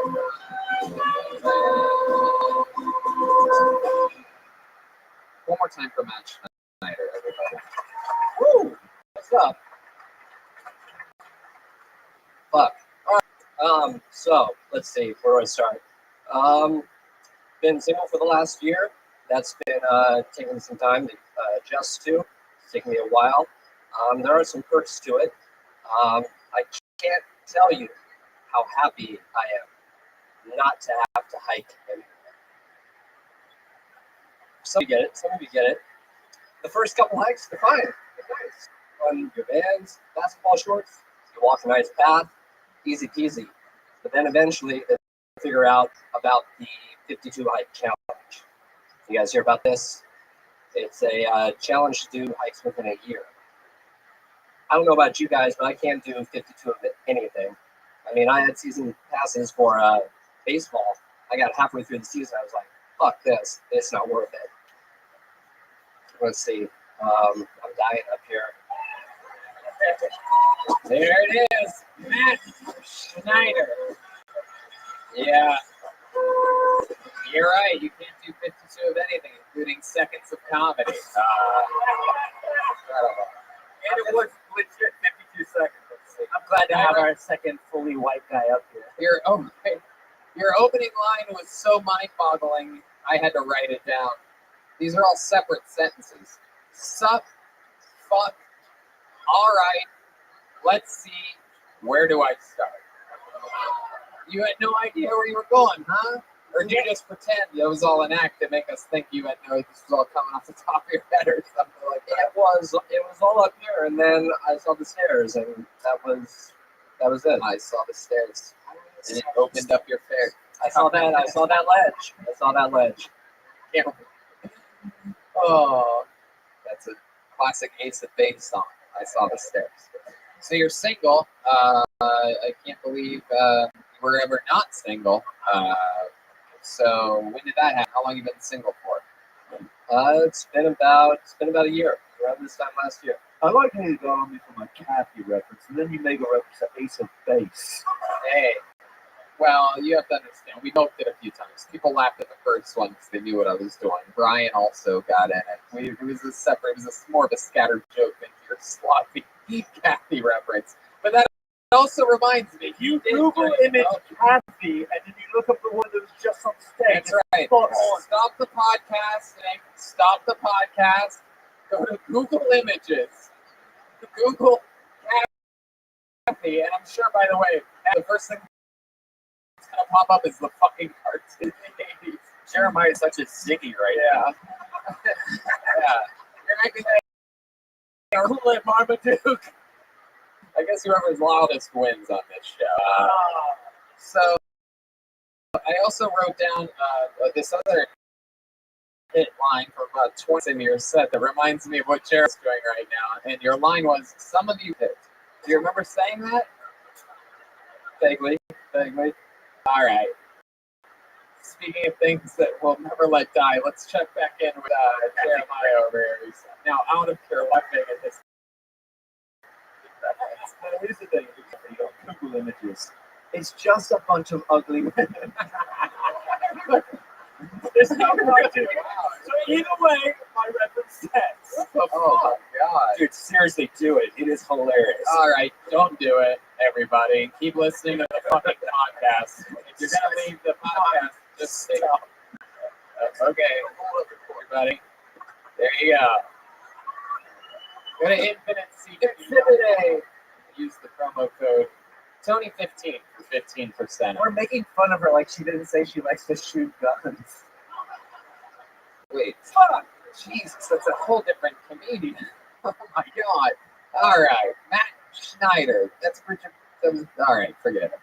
So Matt Schneider, tell us more about you, buddy. Let's talk about it. What do you want to know? Anything interesting about you? Let's see. 31. This is my first time up on stage doing stand-up. Yeah, look at that. That's a good one. Look at the first times. You ever know anyone named Kathy before? No, can't say I do. You've never met a Kathy in your life? No. I had a teacher once named Kathy, and she was very mean, very obese, very angry lady. I won't say her last name, even though I really want to. Do it. It doesn't look like do it. It doesn't make any sense. She's like 80 years old, probably dead. So, Matt, you're 31. This is your first time doing stand-up. What made you want to start now? Was there a moment in which you're like, you know what, I'm going to sign up for this show. I'm going to do this. No, I mean, I grew up with comedy records in the house. My dad loved, he had big band records, and then he had like Carlin records and FM. That was a big one for me. With Cosby, Woody Allen, all that stuff. Heck yeah, you love pedophiles, don't you? Yeah. No, just always wanted to do it. Just all the greats, Cosby, fucking Woody Allen, Pope John Paul II. When I was growing up, they were great. I mean, times have changed. Absolutely, times have changed. What do you do for work? I'm one of the top rising supervisors with Costco Wholesale. Costco. Yeah. Costco. $5 rotisserie chicken. There you go. Did you write your jokes on the back of a giant receipt? Did you write the words sup, fuck, all right, let's see, where do I start? That's a killer. It's a real banger. All right. So, Matt, you live by yourself? No, I'm back at home right now. Yeah. Parents? With my grandmother right now. That's cool. How about a situation? What ethnicity is she? Italian. Oh, nice. Does she cook for you? These days, not so much. My grandfather was the cook, but he is no longer with us. So it's with us. When did he pass away? It's been about 2 years now. How long have you been living with her? So she loves it. She's got company, somebody to talk Heck to. yeah, you got company, she's got company. We watch Law in order together? Fuck or what? Let's fucking do that. Yeah. From the godfather to the grandmother, you know what I'm saying? Wow, that's interesting. So she doesn't cook for you. Do you do anything nice for her ever? You ever bring her something like Werther's Originals or anything like that? Or, Yeah, just, I mean, you know, she's 86, so, I mean, she can only do so much. I mean, she's still mentally with us and everything, but when it comes to chores around the house, things like that, you know, it's, you know, lend a helping hand. I've tickled her. That's true. It's a funny way to fuck with a 86-year-old lady. It's real funny. They're just like, ow! Like that. She breaks it. You said your grandfather was the cook. Is there anything that he made that you remember that was awesome? Yeah. Is there What was something? your favorite meal that you made? Is there something that he ever made that was good? We knew he wasn't good at making grandsons. That's true.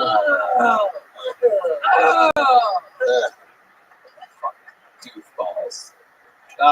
You used to make a really good, like, pasta dish around the holidays. It was just An Italian with a good pasta dish. I don't believe it.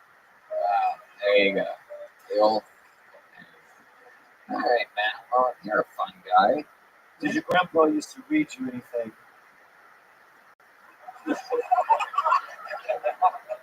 What? Is that the end of the question? I have no further questions at this moment. Oh, okay. All right. I don't know what's going on. All right. Anything else crazy about your life, Matt? I feel like you're leaving something out. You don't have any hobbies. You don't ever fucking sneak away from grandma's house and go play laser tag or something like that. no, nothing crazy. I mean, play guitar, play bass. Used to be in a band years ago. What was the name of the band? Oh god, the band was Capital Sin. Capital Sin. Yeah, we thought it was grandma's boy. Yeah. The kind of what were you in Capital Sin? The guitarist? Bass player. Yeah. What's going on back here, Joel? You don't care anymore. I'm taking calls on my shoe. All right. Well, Matt, fun times, dude. Thanks for coming on the show. There Thank you you. go. Thank you. Everybody. Fuck yeah. First time. Getting it done here on episode 401 of Sacramento Zone. Tony.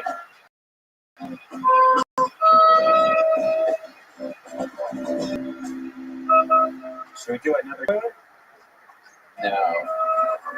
People did not like that.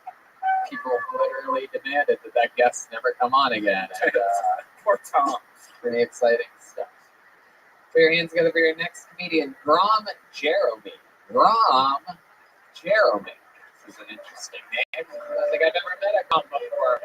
G-R-O-M. Hopefully he smells better than Ron.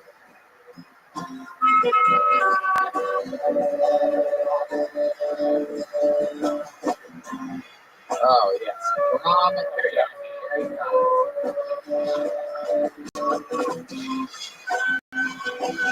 Woo!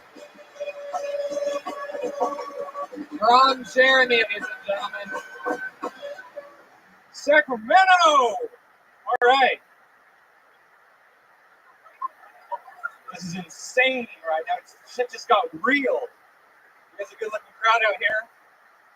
I do not have a lot of material prepared, Tony, but all right. So, my name's Grom Jeremy, because I ride a Grom motorcycle. It's a very small motorcycle, if you know what that is. It's 125. I do that confidently, ladies, because I have a big penis, all right? We're going with that joke right now. That's about all we have, but we have a little, okay. I got another one. So, in today's society, you got to be careful what you're saying. Like, I can't be out in public telling my mom on the phone what's going to happen tonight. Like, yo, Mom, yeah, I'm going to kill Tony. Yeah, I'm going to kill Tony. No, I'll probably just bomb. No, I'll probably just bomb, and that's okay. No, I'll call you when it's over. No, all right. So that's about it. And thank you, Sacramento. There you go, Grom and Jeremy.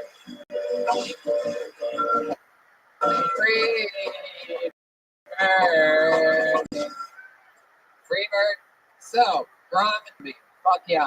You are human form of crystal meth. I mean, this is it. This is what it looks like. You are a mathematician. You are. I feel like it got Adele and never stopped. I old reference. Yeah, no. no. Jesus Christ, what is going on here? Kathy's starting to look pretty good, isn't it? Of all the things you know, a computer. Computer reference. All right. Ron, Can I just say you're the fastest comedian I've ever just look so fast. Thank you. I mean, what happened? Did you ride your motorcycle to the stage? I didn't see like what exactly. I was actually out there in the other bar. Uh-huh. I bought tickets last night and sat over there and watched the show. It was killer. And then tonight, I took your tip about just going and sitting in there with the comics. And I was talking to a lovely comic, just waiting. And then they just said my name kind of quietly. I was like, holy shit, did they just say my name? You're kidding me. Wow. And this is amazing. If anybody gets a chance to do this, you guys got to do this. No. I mean, in your life, like get up on stage and do something like this. Right. Exactly. That's why you guys do it, right? I absolutely hate this. Yeah. Shit, Joel. Fuck. It's a motorcycle. You do ride a unicycle. It's like your first time, right? Yes, sir. First time ever doing stand up. So give him a hand for that. That takes balls. You have a pretty sick helmet, guy. He threw his helmet and his jacket over here. There you go, bring the helmet. Look at that. There you go. That's GoPro on there. unbelievably sick. Wow. What are we talking about? It's what?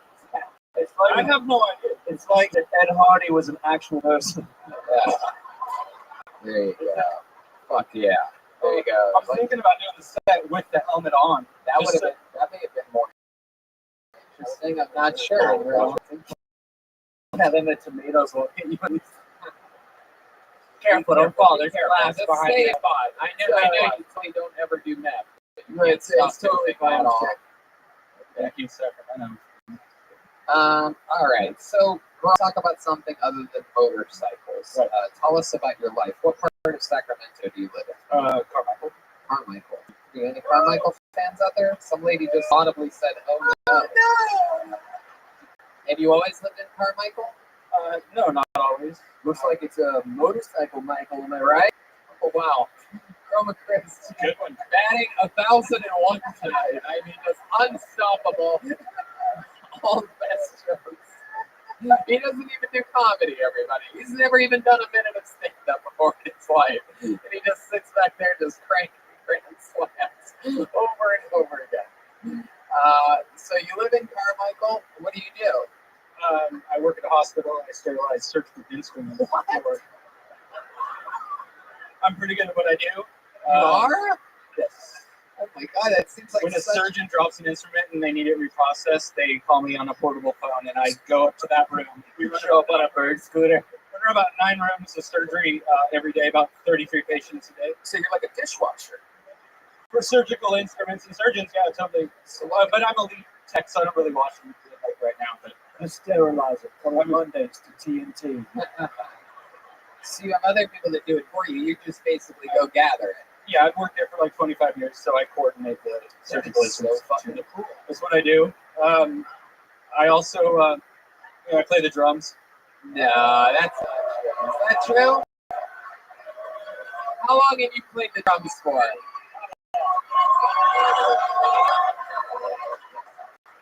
Tony, I've been playing the drums for 32 years. Whoa!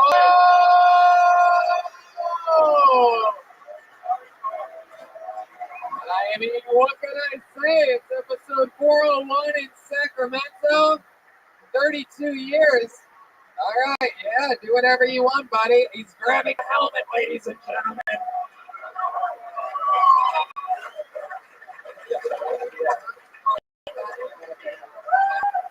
That's glass, and there's a 2-story fall behind it, so you do not fall backwards. The crowd's going crazy. He took his jacket off. He took his jacket off. The helmet is on, ladies and gentlemen. 32 years of playing the drums. He's spinning the sticks. This is a Mexican drum off. Wait. Now, before Before you go, Grom Jeremy, let me remind everybody that this is a drum solo battle in which performance, comedy, and obviously drumming are involved. At the end, the audience decides who wins. I must warn you, Grom, Joel Jimenez is undefeated all times. The event is named after him. Nobody has ever defeated him. However, nobody's ever faced him wearing a motorcycle helmet completely on crystal meth. And Joel's not even 32 years old.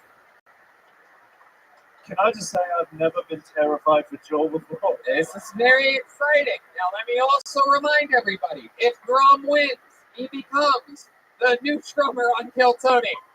That means the 35 laughs that Joel has contributed to the show so far this episode alone will be nothing from now on. It'll just be Grom sitting back there with a helmet while people hoop and holler because of one night in Sacramento. We were canceled immediately. That means he's going to do 4 shows in San Francisco. This means if he wins, he's going to Australia with us next week, to Brisbane, Melbourne, and Sydney. You guys will decide this man's destiny. The inside of his helmet is steaming up. This could play a factor. Ladies and gentlemen, the drum solo, Grom Jeremy.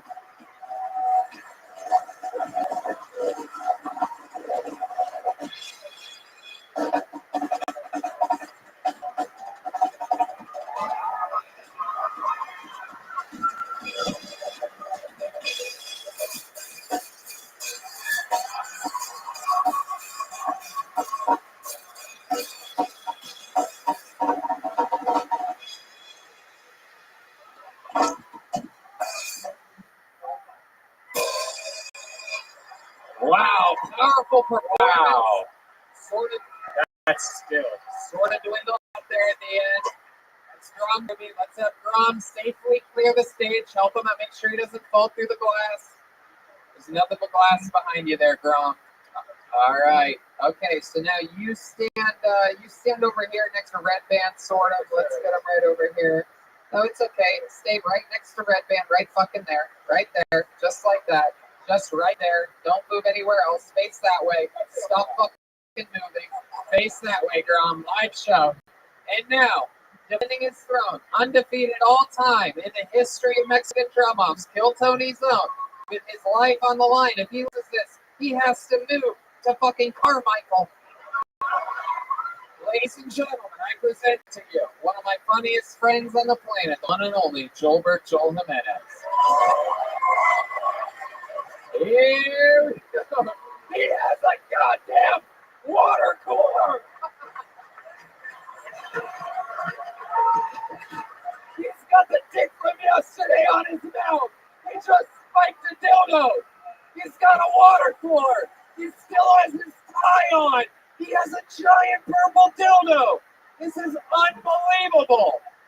He is furious. He just flipped off Grom Jeremy. He's undefeated all time. He has no shoes on. Ladies and gentlemen, are you ready? I present to you Joel Jimenez.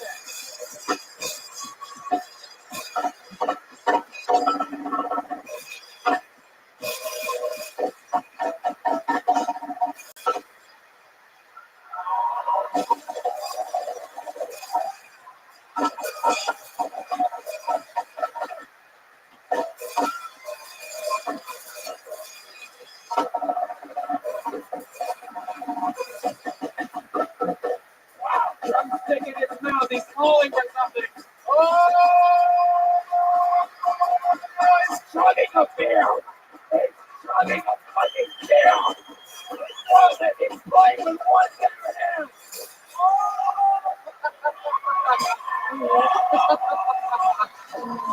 Oh my God! He's such a sickle. He's threatening to hurt us. Let me remind everybody. Turn around. Joel, stand up. Let me remind everybody that Joel made fun of a guy earlier for not having an ass. SpongeBob SquareButt right here. Wow. Oh my God. Oh, he's making it clap. He's making it clap. Oh my God! This is incredible. This is going to be absolutely down to the wire, ladies and gentlemen. He came out with a little white penis on his mouth.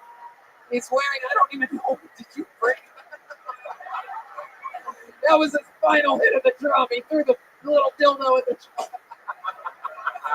It goes out of the audience. Okay, now it's got a girl. There you go. Fuck yeah. All right.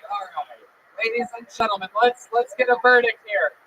How many of you have defending a challenger from winning this thing? Whoa, that is a lot. That's a lot. How many of you have over 12 minutes with it? Wow. He's putting what the fuck? He's putting his foot behind it. Oh my God.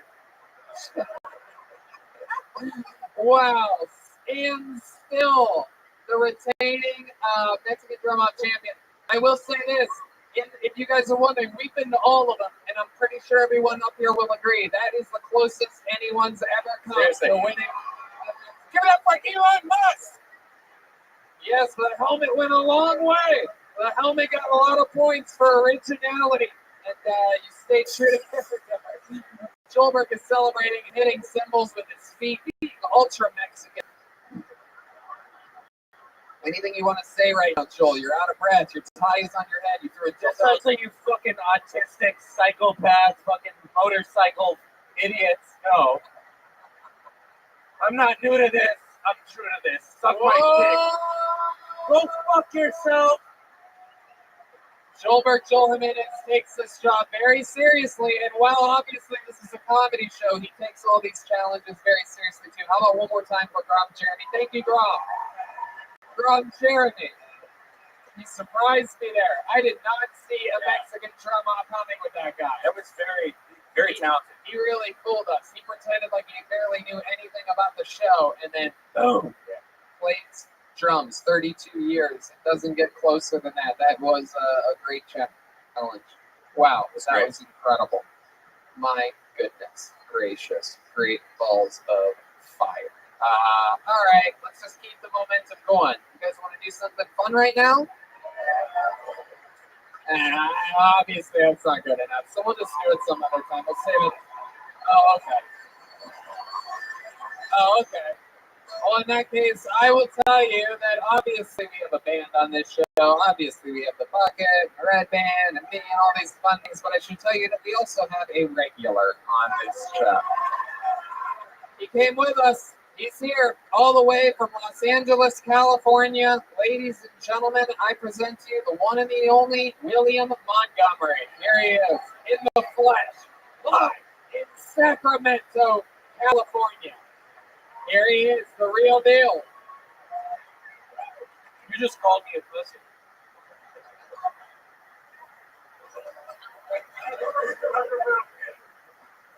Are you really going to mess this up? I was trying to give a shout out to Daryl Steinberg, y'all's current mayor right now. Big ups, Daryl, if you're watching this, just please accept my LinkedIn request. I had to stop smoking weed because I got real addicted to the embalming fluid. Living in your basement, boys together. Make your own tip to try to see how your dog would react. And your dog ends up just trying to eat you. That was a mistake. I shouldn't have told that joke. Oh my God. I don't know. Wow, William. I love it. I don't know. That piece of shit really threw me off. No, you're good. Everybody else, you know, a lot of people are doing their first minute ever. William is one of the longest tenured regulars in the show's history. How long have you been with the show now, William? 10 months. That's it? All right, well, he's one of the guys in which it feels like it's been the longest tenure ever. William, we've been having fun. 10 months ago. 10 long months. I've had nightmares. I've had dreams. I've had premonitions. I've had it. You name it. I'm a mathematician. Let me tell you guys that had some fun last night. We're all staying in the same big house right now, and I got to hang out with William away from the comedy club, and I realized that William is funny all the time. Even if he's just sitting on a couch watching something, really all the time. If you ever just look at William, you just start laughing. It's pretty interesting. William, you're one of my favorite people I've ever seen before. What's winking at people? Are you winking? Are you giving away winks for free? Wow, look at that, just giving it away. We've never seen this before. Daryl, accept my request. He's demanding a LinkedIn approval from the mayor of Sacramento. Daryl what? Steinberg. He's a hell of a mayor. Do you want to say that again? Please stop it. Wow. Oh my goodness, this is a big fan. Obviously, he follows you on Instagram. Is this correct, Michael?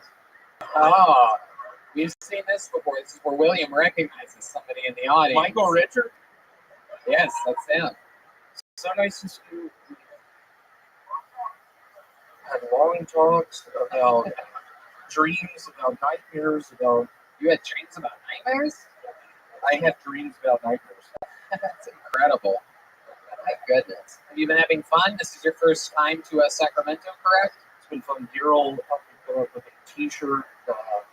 It says on the front of it, it's not lupus, it's your birthday. Hey, I like that. That's pretty fucking catchy. That's pretty goddamn catchy.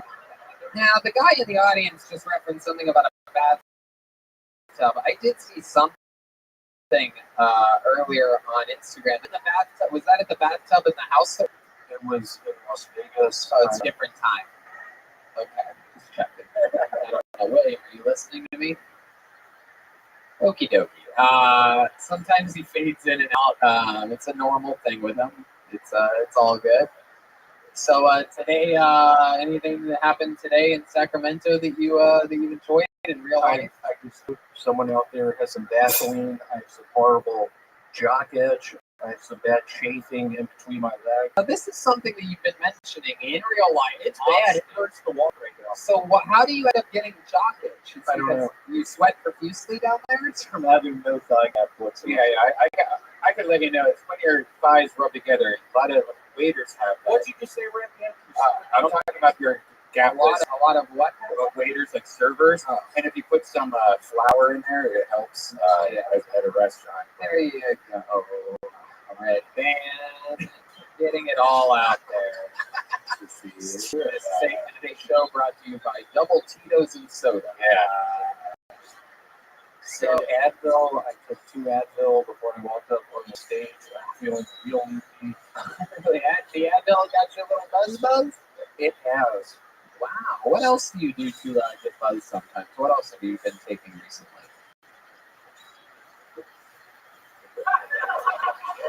Man, that Advil's really kicking in, huh? I feel horribly on edge right now. This is a bad mistake. I'm coming up here. What do you want to do about it? Can I tell probably my best joke? No. No. Objection, Your Honor. Objection, Your Honor.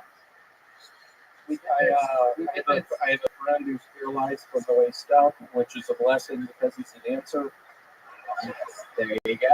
I like that joke. That's a good one.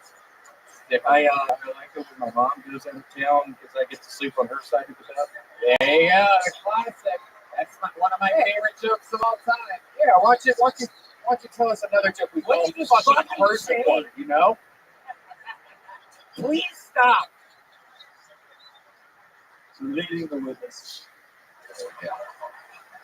Well, William, I think you're absolutely fantastic. I think some of your famous one-liners are absolutely timeless, and I love them every time I hear them. So I just want to let you know that I have your little freckle covered. I'm white with black stripes. So does he race as a zebra? That's probably There you go. Another oldie but a goodie. Yeah. And another brand new minute. Another brand new minute from William Montgomery live here in Sacramento. Is there anything else you want to say to these people before you go? Michael, I appreciate our dialogue we've had online. You're so sweet.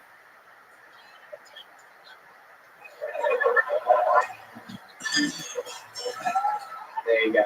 How about one more time for the great William Montgomery, everybody?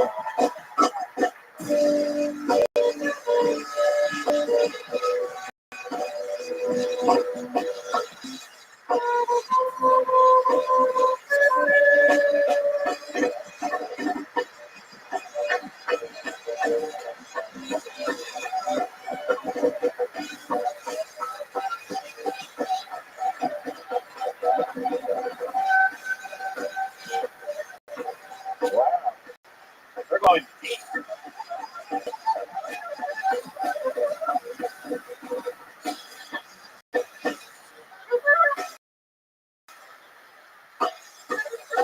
Oh my God. The band. Unbelievable. A little Freebird. Yeah. Freebird. It's the national anthem of Modesto. So like a pair hands together for Joe Coney. Joe Coney. Back to the show we go. Hey.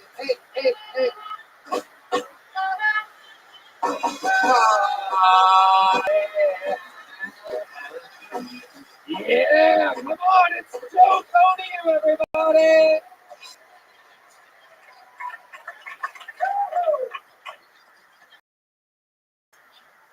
I'm kind of women don't pay attention to me. When you look like me, it's really hard to get action. When you look like me, it's really hard to get.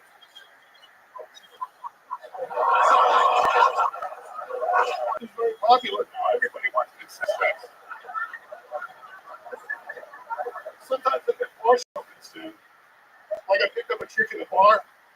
She let me fuck her, but she wouldn't let me tell anybody. That's not complete consent. I want the coach and the cred.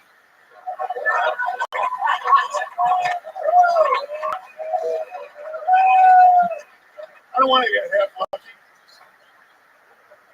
I don't wear condoms. I don't use condoms. Think I'm going to give a girl another 30 seconds to change her mind after she sees this? Wow! Look at that. That's how you do it. Right down the barrel. Fucking awesome, dude. I love your fucking style. You set them up and you fucking knocked them down. Played soft in the beginning. Oh, I'm lonely. And the next thing you know, you're just butt fucking this audience. Coochie and the cred. Yeah, dude. I fucking love you, bro. You're like a real dirty Santa or something like that. Let's check in with the law firm over here. I think we might have some new lawyers. Yes, are you a single man? I am a single man. I'd like to introduce you to a comic by the name of Bridget. Yeah, hell yeah. Absolutely. Heck yeah. Yeah, go ahead. My first wife Uh-huh. hasn't been born yet. Uh-huh. Oh, I like that. There you go. Fuck yeah. Such a creepy hand five. You can see the little girl glitter just snowing in front of me right now. Wow, that is incredible. How long have you been doing stand-up, Joe? Just a little over a year. A little over 8 years. Yeah, so solid. Such a good performer.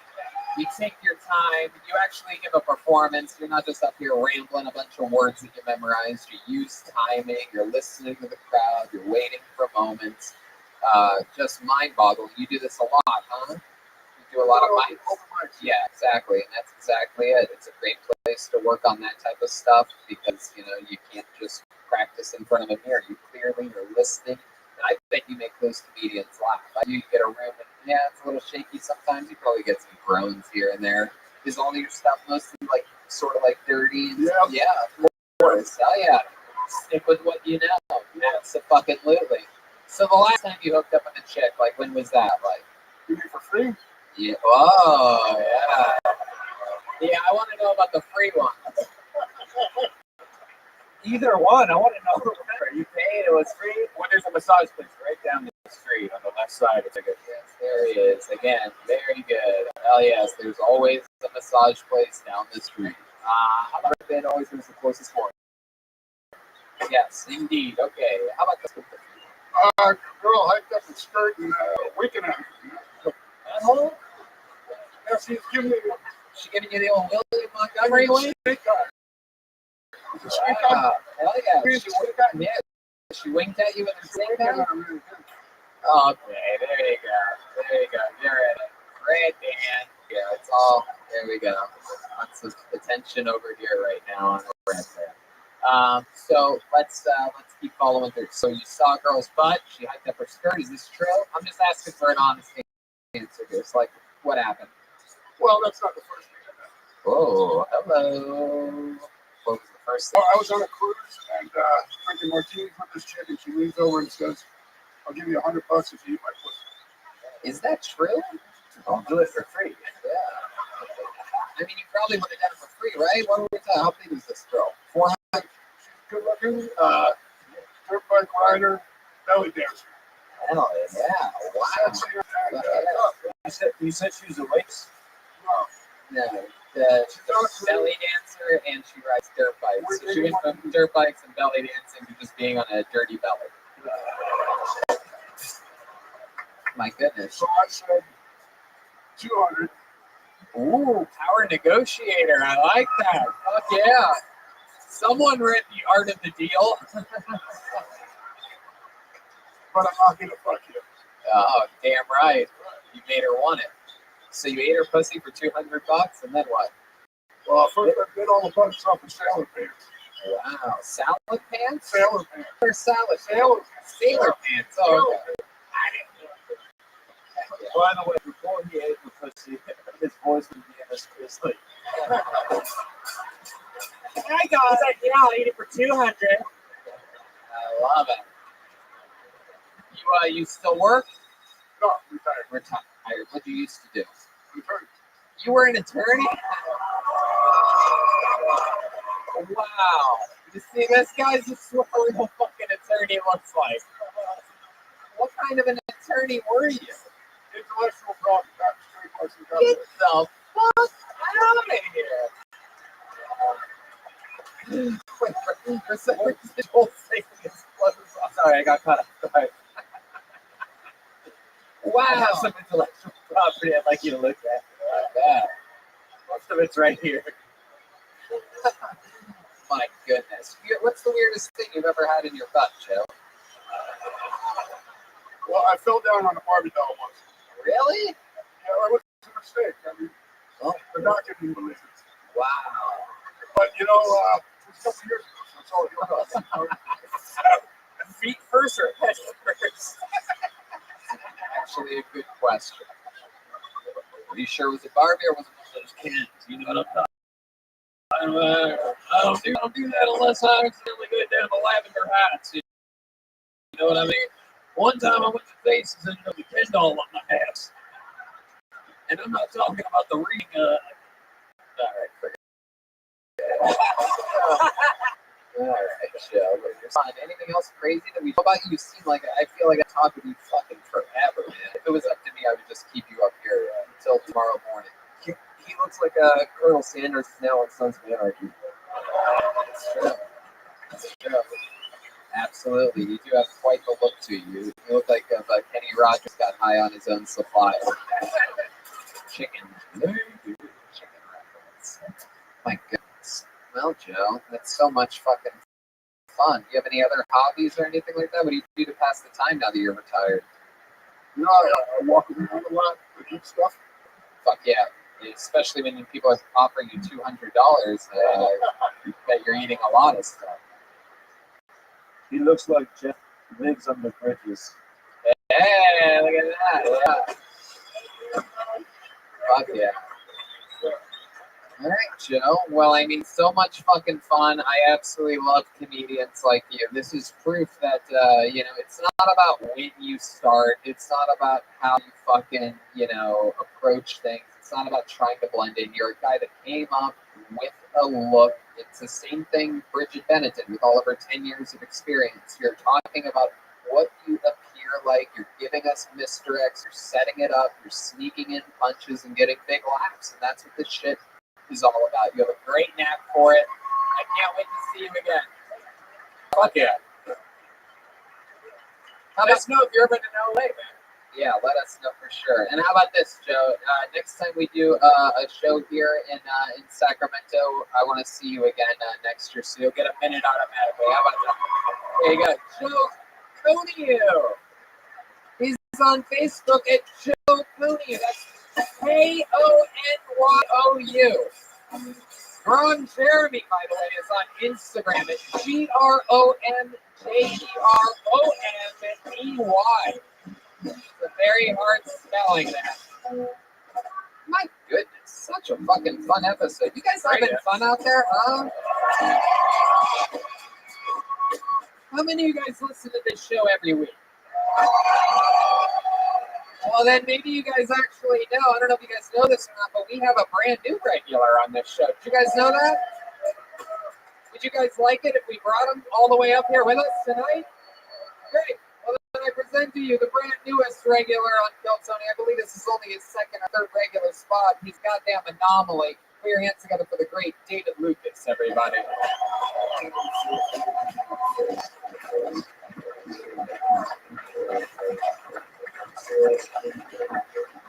Come on, one more time, good and loud for the great David Lucas. Yeah. Hell yeah. Don't you hate when you've been walking on a treadmill for an hour and you look down and it's only been 10 minutes?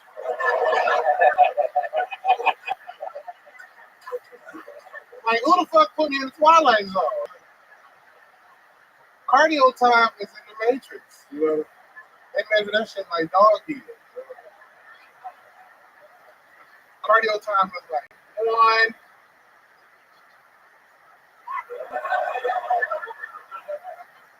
2. The crazy thing about the treadmill is that it doesn't even get you in shape. You know what I'm saying? Like, I can walk a mile on the treadmill, but I'm out of breath when I walk to my car. You know what I mean? Fuck yes. The great David Lucas. That was awesome. And Ron, fuck yeah. Another great new brand spanking new minute. Hell yeah. Lucas, welcome. Is that today you were on the treadmill? No.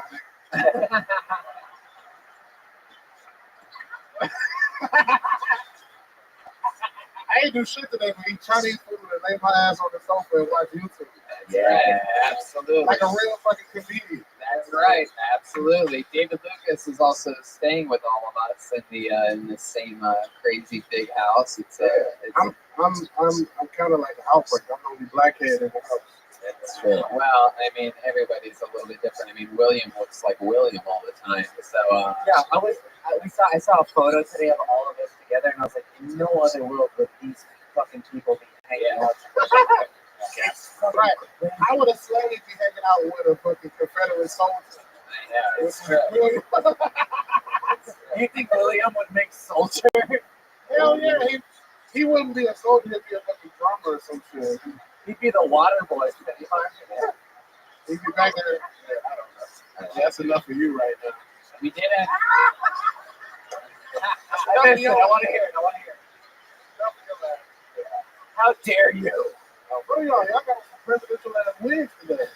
We're lawyers, David. Oh, lawyers. I don't need those. Not yet. Oh yeah. The only person that scales the justice is you. David. Tony got arrested for chewing condom flavored gum. That's actually true. It's fucking the best flavor. It Probably up the Riz. Hell yeah. In LA, you're assaulting a dickhead. That's true. First degree. You chew a lot of gum too, right? And then you swallow. It's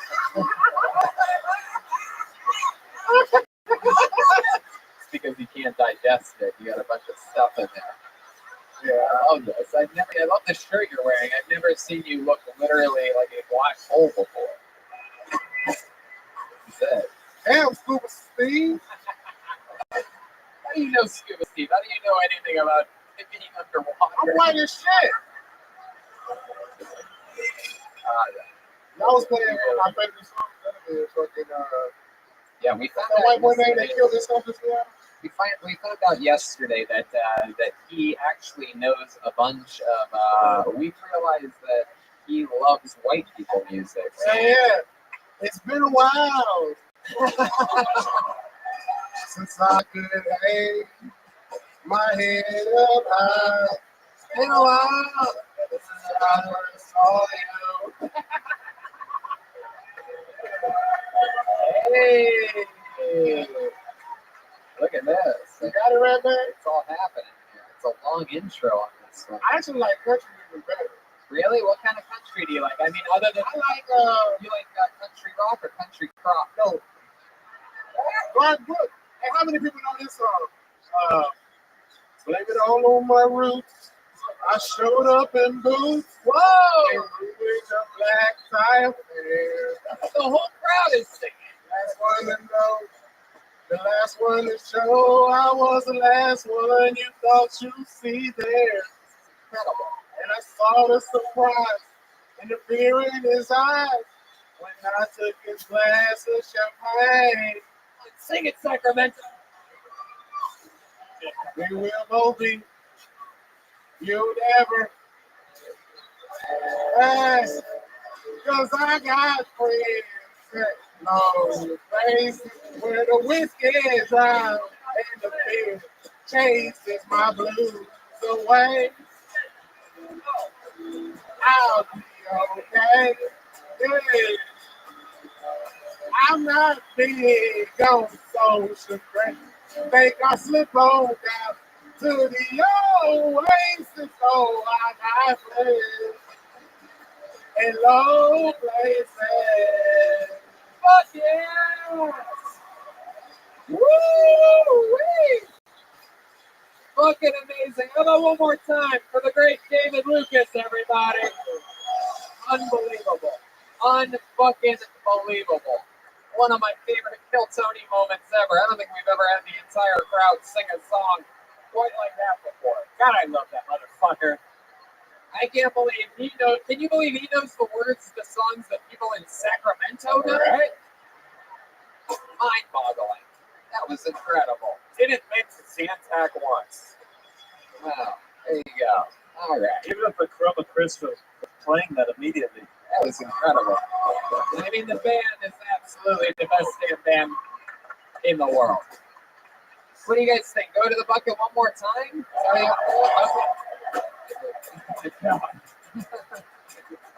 right. Now, normally that would be, a great way to end the show, and we'd all go out happy. This is a real risk going back to this bucket of destiny one more time. Are you guys sure you want this? Let's see what happens. Yeah, Sacramento's like, we know nothing about happy endings. Let's go back to the bucket. Down the street on the left. Put your hands together for your final comedian of the night, Michael Chavez, everyone. Michael Chavez. I feel like there could be multiple Michael Chavezes in this room, so perhaps there's going to be a traffic jam here. Here he comes. One more time for Michael Chavez. Oh, this is way more intimidating from this part of the stage. I really hate dating. Like, I'm so single, I get ghosted by foreigners trying to steal my private information. No, I'm kidding. I'm actually single because I have commitment issues, but it kind of runs in the family. Like, even my mom couldn't commit to my abortion. Yeah. No, it's true. She said she went to the surgery and the doctor was really late, and she was really tired, so she fell asleep. And in her sleep, she almost rolled off the table, and she took it as a sign from God to just sleep. And I was like, really, God, the same guy that made you 4'10" with 10 kids, all boys? Yeah, 10 kids and all boys. My mom has the same amount of kids as you have toes, and all boys. So imagine if your toes had dicks. Thank you guys. All right, Michael Chavez.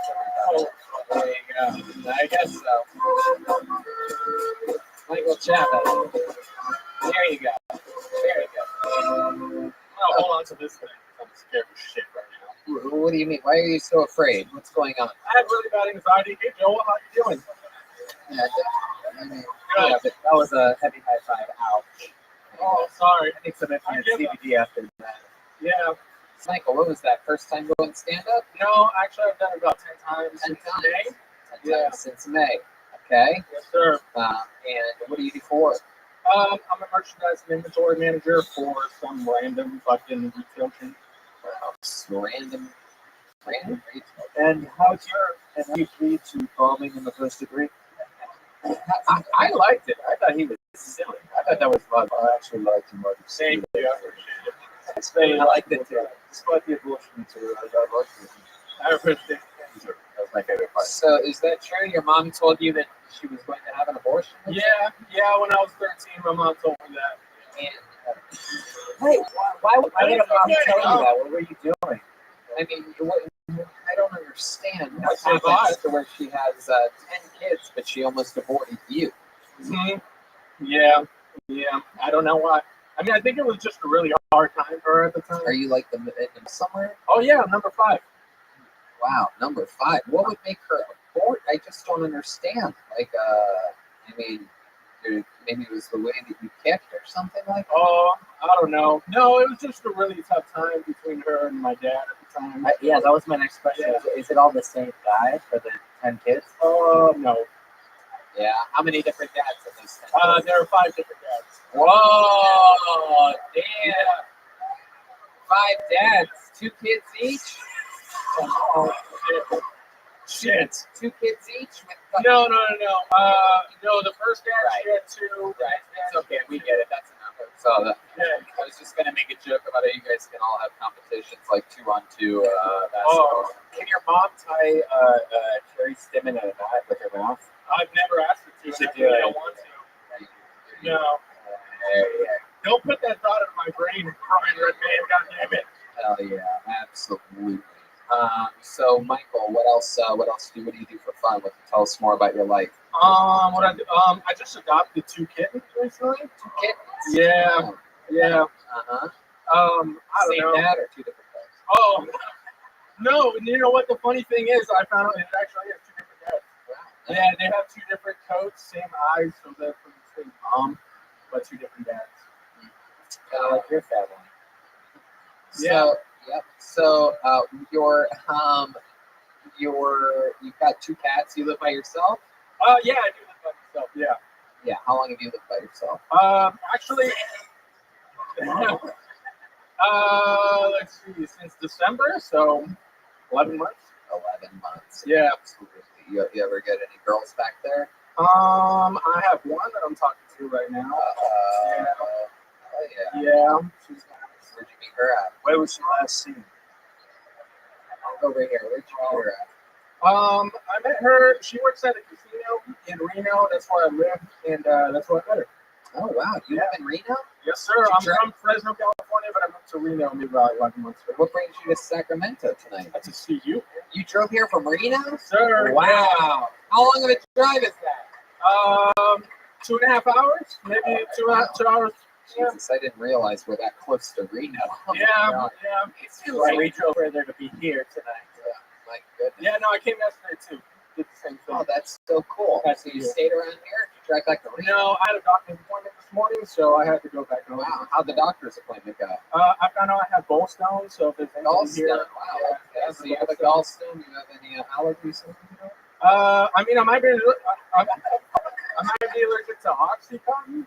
You really? Have you been doing that? I don't know what it's Oh called. my god! Yeah. How long have you been doing Oxycontin for? I did it one time, and I got like really bad shortness of breath. My throat kind of started swelling up a little bit. So did it one time. Yeah, just one time. When was that?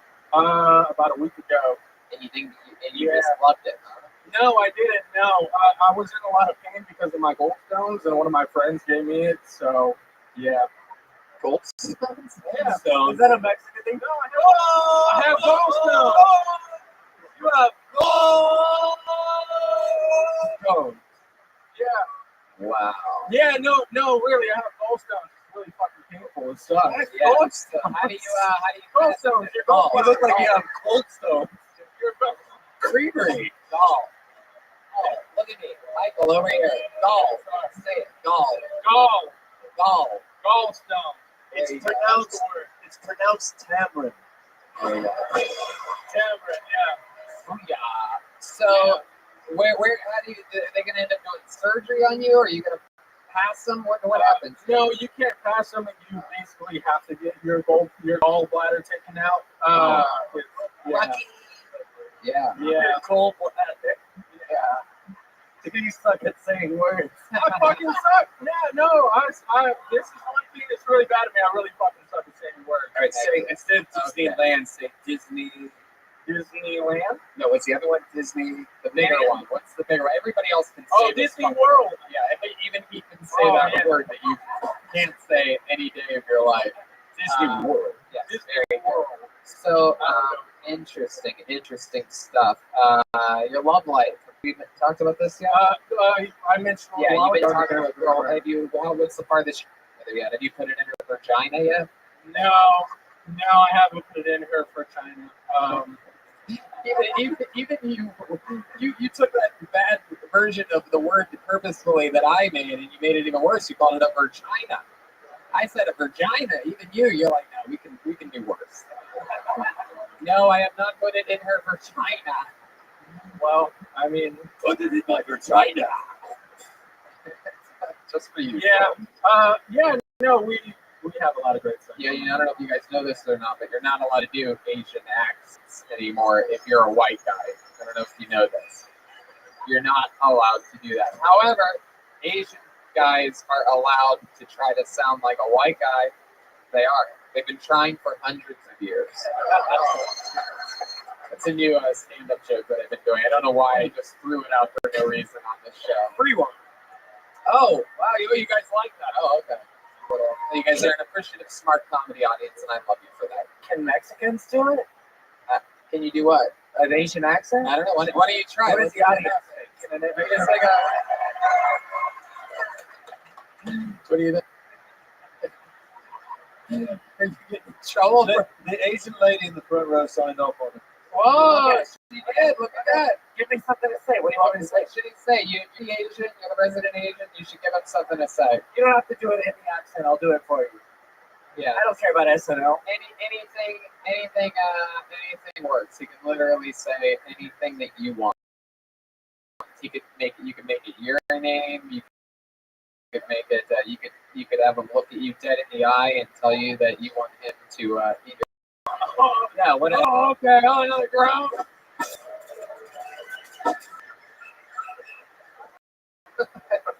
What is going on? Hey, lover, you don't look timer. All right, there you go.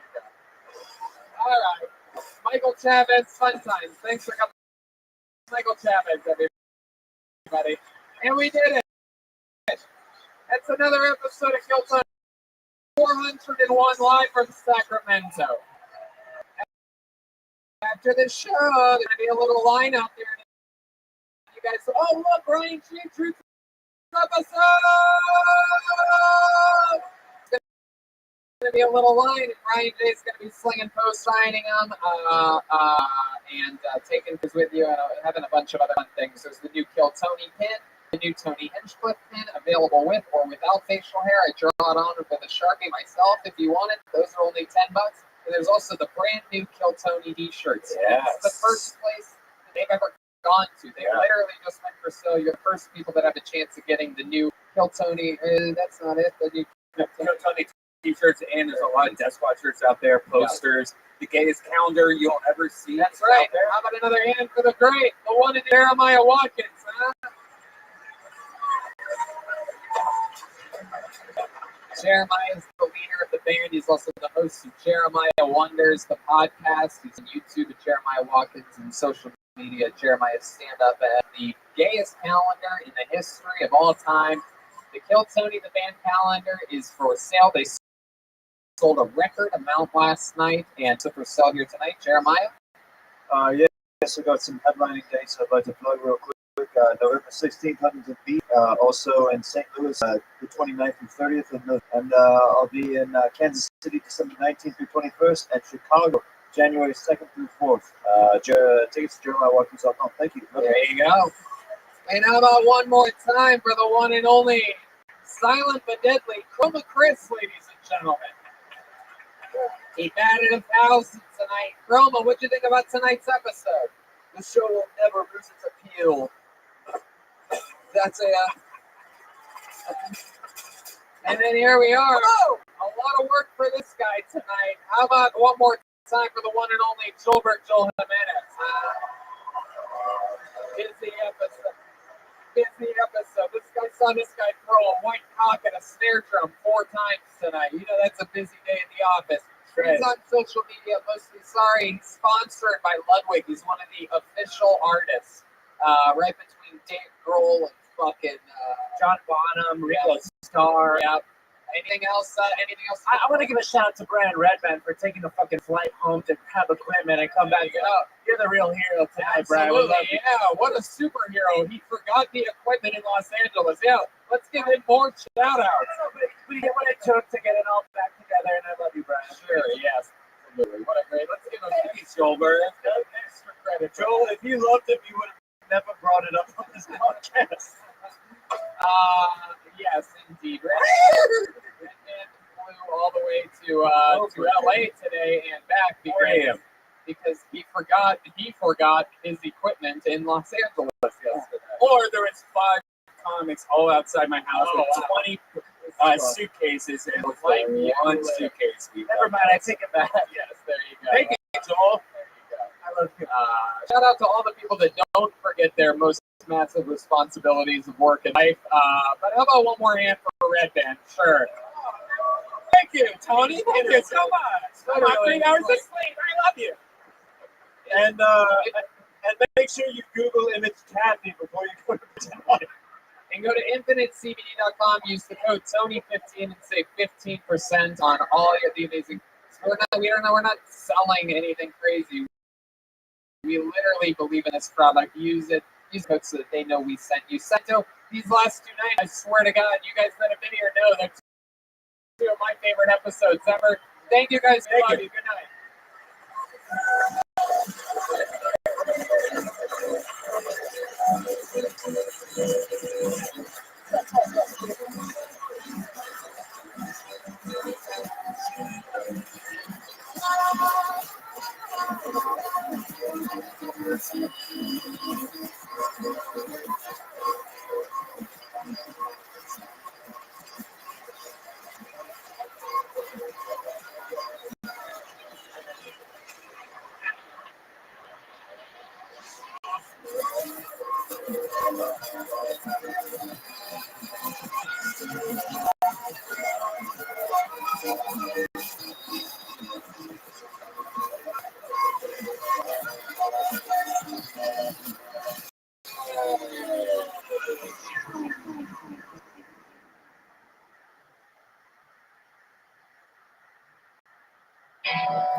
this is Rabbi coming live with the real famous Punchline Sacramento for a brand new episode of Killtime Music.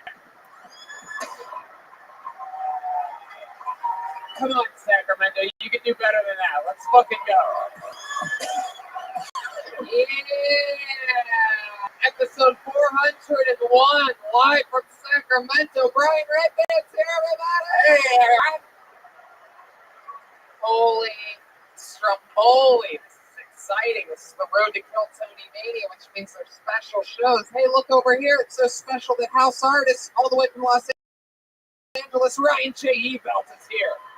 Tonight's episode, he has special Kill Tony Mania and Real Tony Mania posters available for sale. A bunch of other cool, awesome prints from the history of Kill Tony available after the show. We're going to be signing up, taking pictures with you guys if you want, blah, blah, blah, blah. We are in Sacramento live. We're recovering. We all did meth last night. It was exciting. Best meth to our words. We said episode 400 in Sacramento. We're all doing meth. And we fucking did it. We had a grand old time, and we are excited to be back. We are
San Francisco.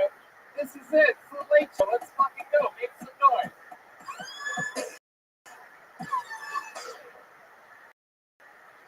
Yeah, how about one more time? Good luck for the pod himself, the great Brian and everybody. The master of podcasts. We are here for Kill Tony Mania 2, the late show. Live. How fucking exciting is this, man? And hey, look, it's the house artist, Ryan J. Ebelt, right over there, all the way from Los Angeles. He drops every single episode of the show, including tonight's. While you all sit there enjoying yourself, he's going to be drawing tonight's episode. So much fun stuff happening. Wow. Really into playing DJ right now, huh? I'm DJ Brian. Yeah. DJ Dead Pig over here. All right, this is exciting. Very good. All right. Keep going on the road. We're having a lot of fun. We have 2 more sold out books. How many of you guys are coming tomorrow, huh? You guys are very lucky. I put a lot of fucking effort and thought into this crazy shit. So we're going to have a lot of fun tonight and tomorrow as well. We go on to Australia just after this. Wednesday, we fly out to Brisbane. Friday, shows in Melbourne on Saturday and Sydney on Sunday. We go to DC in early November. We just announced Columbus, Ohio, at the Newport Music Hall in December on the 12th and 14th, in Pittsburgh at the Rex Theater, and the 15th in Cleveland at the House of Blues, Calgary, Canada, in January. Before here tonight, live in San Francisco, Kill Tony Manias with very special shows. How many were at Kill Tony Mania last year? That's a pretty good amount. Clearly, nobody in the back was here last year. Only the front is reacting to any question I asked so far. How about people in the back? How many of you were here last year? Look at that. What a loyal following. A lot of new fans this past year. Fun fact, we did episode 300 here last year, and we just did episode 400 in Sacramento. We're on 404 or 403 right now. Something crazy. Yeah, it's 403. It's unbelievable. And you guys know how it works. And you might know that on the road shows we normally go guest list. But tonight on Kill Tony Mania, one of the special things is you get to see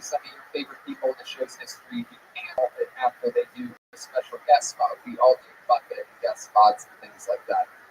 So there you go. Now you guys may know, if you're real fans of the show, that we do have a band on this show, ladies and gentlemen.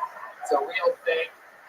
We do characters every single episode. We never know if they're going to be something from the past that we've seen before, or a brand new character. Like the last episode, the famous cat burglars made a return. We don't know what they're going to be tonight. Let's all find out together. Ladies and gentlemen, I present to you the best damn band in the land. Some of my funniest friends. It's the Filthy Band. Jeremiah Watkins, Chroma Chris. Special guests tonight joining the band, Jesse Johnson. And on drums, make some noise, everybody. Oh, no fucking way. Wait a second, no way. This is my favorite TV show of all time, The Golden Girls, ladies and gentlemen.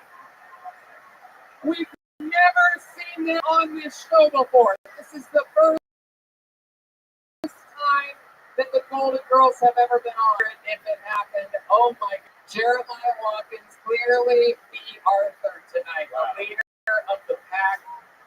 First time Jeremiah is wearing the clothing how he acts every day. There it is. That's an actual outfit. Jeremiah, you're the Arthur, am I correct? George, how you doing? Oh, go by the names. Okay, I'm going to write that down. Dorothy. Oh, No, you're transgender.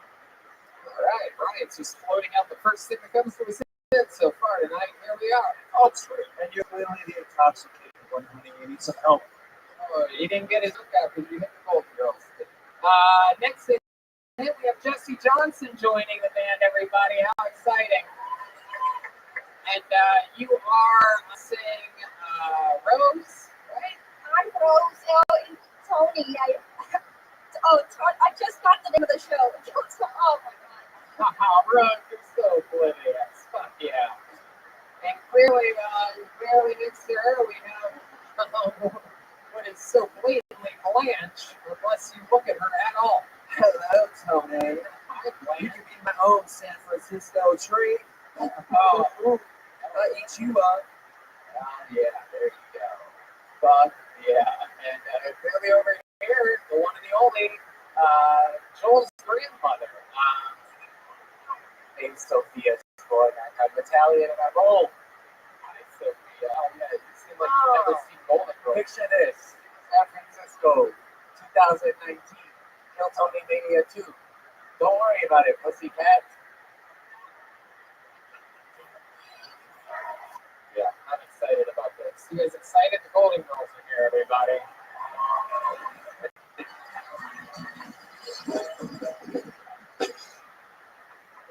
And of course, we have a whole other part of this show, the Bucket of Destiny, everybody. A bunch of people signed up for the opportunity to come on this stage, do 60 seconds of what's supposed to be stand-up comedy uninterrupted, and then we interview you and talk with you about your life, find out more interesting stuff about you.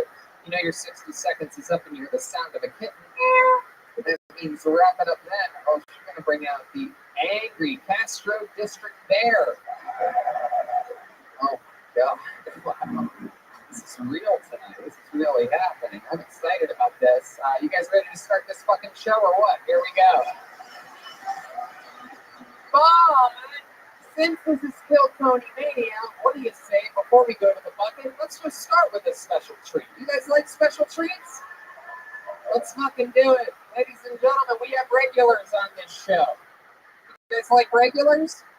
People that you can watch grow over time, go on to do even bigger and greater things. A lot of people say this is like a modern day SNL or Tonight Show where you see comedic talent from the future. Would you guys agree?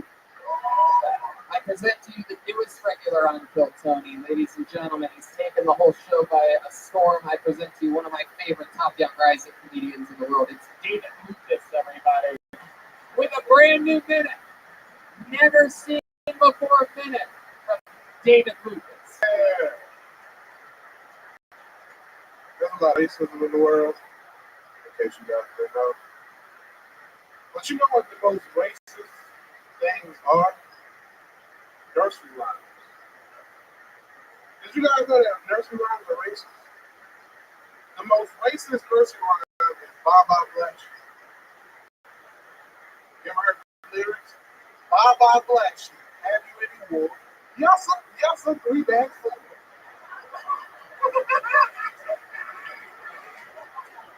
One from my master, like, what the fuck these white people got me reading in the second grade? The most racist place in the world is the Virgin Islands. Think about it. You can't wash the whites with the colors. Then you can't wash the dark colors with the light colors. And then the dark colors can't get hot water. Like, why the fuck the dark colors can't get hot water? I don't see that. Fuck yeah, David Lucas. Another brand new minute. Yeah. Fuck yeah. Heck yeah. What's going on? Fuck yeah, we have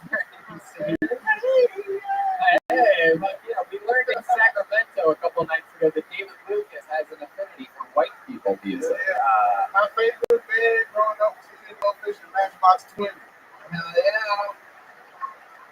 Fuck yeah. Hey, what was your favorite Hootie and the Blowfish song to carry on? I'm the only one that they had a hit with. Oh, you talking about Let It Cry? No, the other one. I'm drunk. I'm passed out. Fuck yeah. You heard that. Oh my God. No, Let's just relax a little bit there. Is there something you want to sing? 3 a.m. You want to go a cappella or you want the background music? I think the band can hold me down. The band got you. Wow, they actually. Did you guys plan this? Baby, it's 3 a.m. I must be lonely there.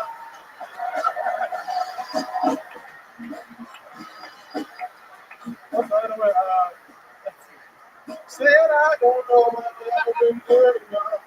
I'm a little bit rusty. Yeah, man.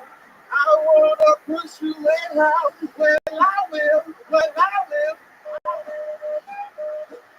Well, I will. Well, I will. I wanna thank you for granted. I can't believe how much of this song you I know. wanna thank you for granted. I will. Fuck yeah, David Lucas. Get the show started with the band. You know what? Put that mic stand up there. David Lucas is going to join panel right now. He's going to stay up here because this is fucking Kill Tony Mania. That's how shit works. Absolutely. You guys ready to go to the bucket for the very first time tonight? Anything can happen. Maybe it's somebody's first time. Maybe it's somebody that's a comedy vet, a local hero. Anything can happen. Your first comedian night, getting an uninterrupted 60 seconds and then talking with us about their lives goes by the name of John Holt. John Holt.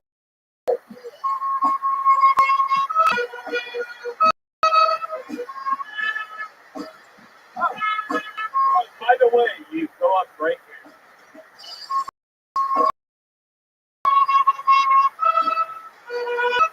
Come on, everybody. We're looking for John Holt, straight out of the bucket, live in San Francisco.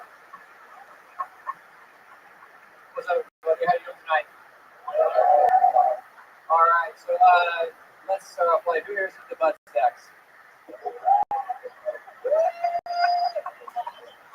Sounds like most of you guys. Check it out. So I'm a nurse. I had an interesting question from a patient the other day. Patient had osteoporosis, so they had a new stomach that had part of the bowel removed, and they asked me if they can still have blood sex. And we talked about that, and they were pleased to find out that the shitter wasn't a shitter anymore, and then things were going to be going a lot more smooth moving forward.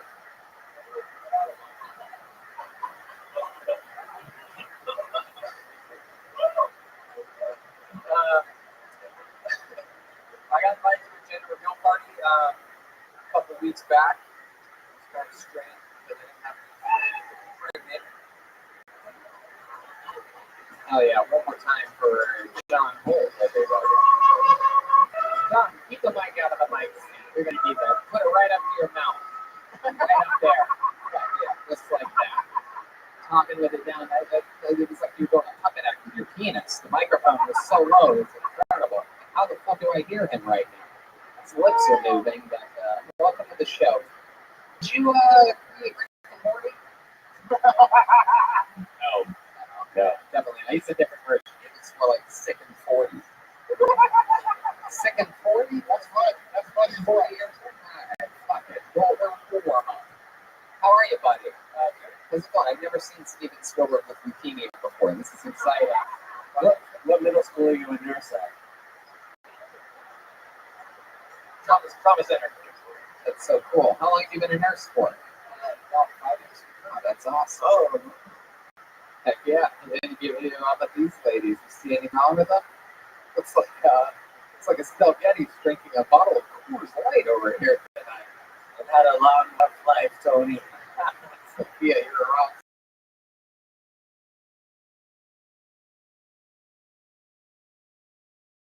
Comedy, John.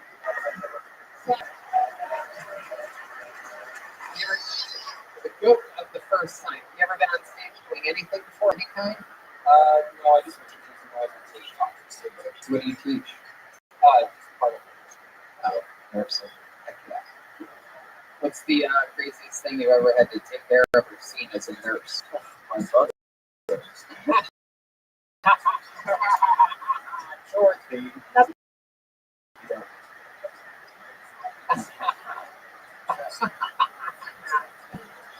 You ever take care of your mother? Yeah, what do you say? I do. Yeah, you ever So say I recently lost a cardiac form of an hospital, so I feel like what? Like what happened? What have you seen? Hey, there you go. Incredible. Hey, man, that's crazy. Can't believe you blew it out that early. There goes one time. Talking about intense wounds. You ever seen Blanche's pussy? Oh, Hey, now. mother.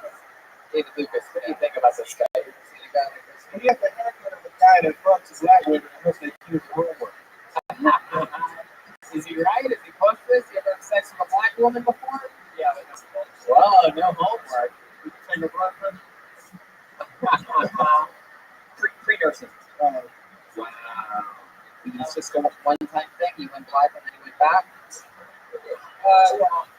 She told him this car. She actually gave you a car. She gave you her car? It might be stolen. Just because it wasn't on the meter. What kind of girl gives a guy a car? It has nothing to do with it. All right. Anyway, yes, there's a wolf involved in this somehow. So, John, what else about you? What are like your hobbies and stuff? You seem like the kind of guy that has Mario Kart for the iPhones. no. Trouble with that steering, right? Can't figure it out. The thumb. I play soccer. Yeah. That's nice. Like you look like an Edward Snowden actually got Snowden. I removed my goal 20 years ago. Wait, does that mean you can't get pregnant anymore? Yeah. Wow. Do you play soccer, Sean? Yeah. Oh, you have a son. Yeah. How many kids do you have? Just one. Just one. 6 years old. Is this with the African American woman? With Yeah. my wife, Oh, you've had a wife for 10 years. That's cool. What does she do? she's in charge of the University of Oh, speaking of you, yes, it's awesome. Right. Wow. What's your favorite thing to do to her in the bedroom? You seem like the kind of guy that knows how to fuck. Listen. You fucks with your boxer holes, don't you? That's a good point. David Lucas made a good point. He said he has a theory that John fucks with his boxers on. I can picture that. You pull your boner. Hard to pull a boner out of that wiener hole in boxers, but I feel like he's sort of like lift the boxers over. I feel like you don't really get bang into. I feel like you pull on your boxers. I feel like you have a flex band type of boxer. Am I correct? Thank you very much. You want the lights on? Yep, lights on, boner through the boxer hole. Air freshener club, that obvious. Yep, absolutely. You still light a candle though. It's not her idea. It's always yours. You like the smell. Like must be beer must be. What are your thoughts? Yeah, I on, would. what are your thoughts on foreplay?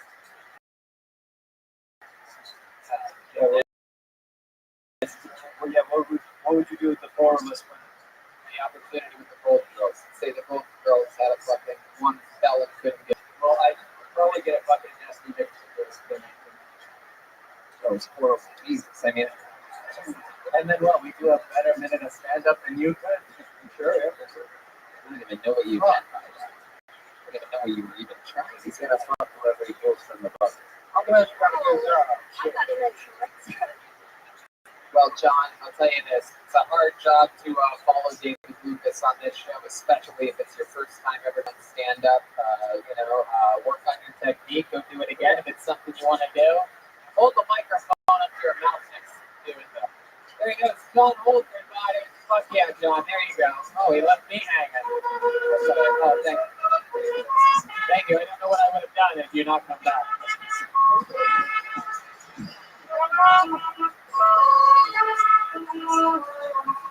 He left me hanging, but after he watches and said it, he's the one that's going to be hanging. So, how about that? There you go. That was good, Brad. That was good. All right, pull the name out of the bucket. You guys having fun out there? Anything can happen. Put your hands together for Connor Lonsdale. Connor Lonsdale, the bucket of destiny, has made a decision on you. And this guy is good.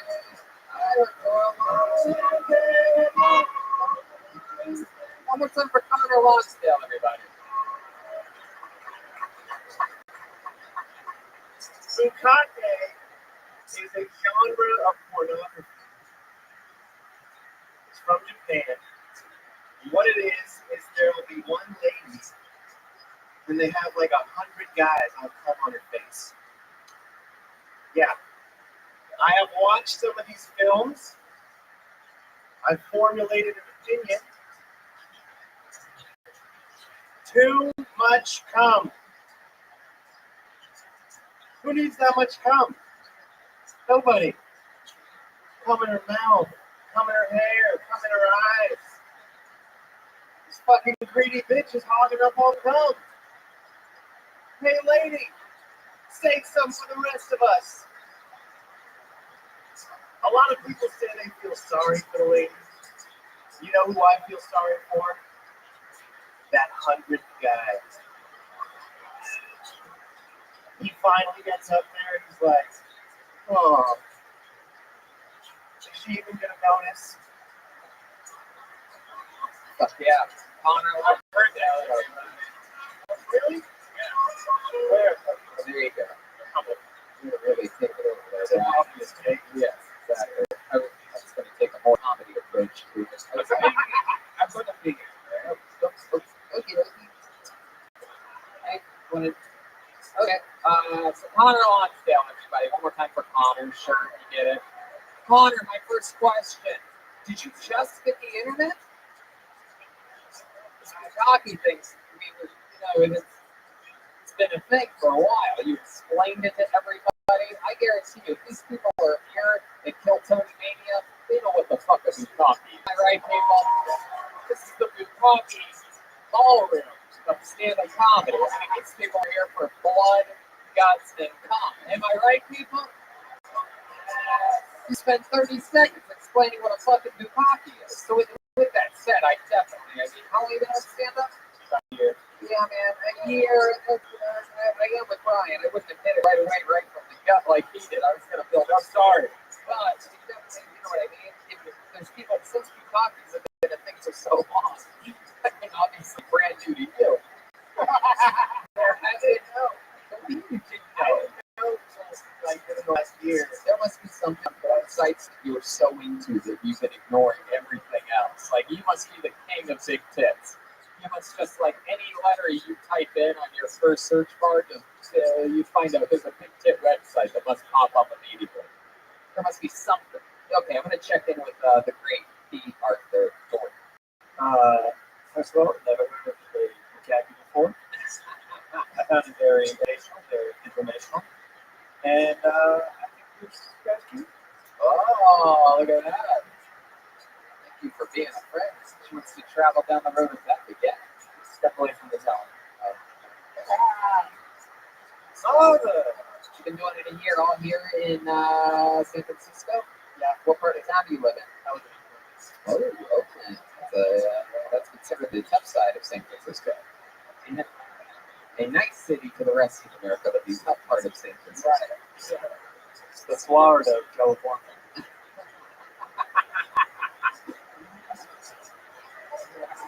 Connor. So we just figured out what a big donkey is, and you wrote a joke about it, but what's the funny thing about your bukkake joke is, like Ryan said, it's been covered. Yeah, man, you got balls, though. You got balls. I covered, like, anything of the specific. No, it's just funny because it's been since people have known about bukkakes for like, I don't know, 15 years or so. Like, just people have talked about what it would be like to be the last guy, and it's funny. I was making a joke because it's covered like a girl in a bukkake video. It's been covered. I can't wait to hear this guy's jokes on airplanes. Black people and white people different. What's dating was? Okay, that's it. Now you're really attacking. All right, my daughter's being a Black president. What's going on here? You seem dumbfounded. Brian just took a drink of beer and spilled it all over his shirt. Did not notice. Oh wow! What do you get this much chest hair? It's not He's beer. so sick. Becomes a gummy bear later. Hey, why don't we switch it to opposites, honey? Why don't we, All right, okay. Two. All right. So, Connor, anything interesting about you? You've seen the show before, right? Yeah. So, what do you think something you can tell us about you that'll win you over with this crowd? Like a story or something interesting, fun fact about you? Not much. I deliver weed for a living. And you're right. Anything else? I'm a musician. Yeah. What kind of music do you play? Rock and roll. Rock and roll. Wow. What instrument do you play? Drums. You get the fuck out of here. Get the fuck out. How long have you played the drums for? Like 14 years. Oh no. I don't practice that much. Well, I mean,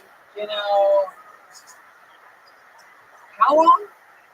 13, 14 years. Jesus fucking Christ. Then I guess we have to do it.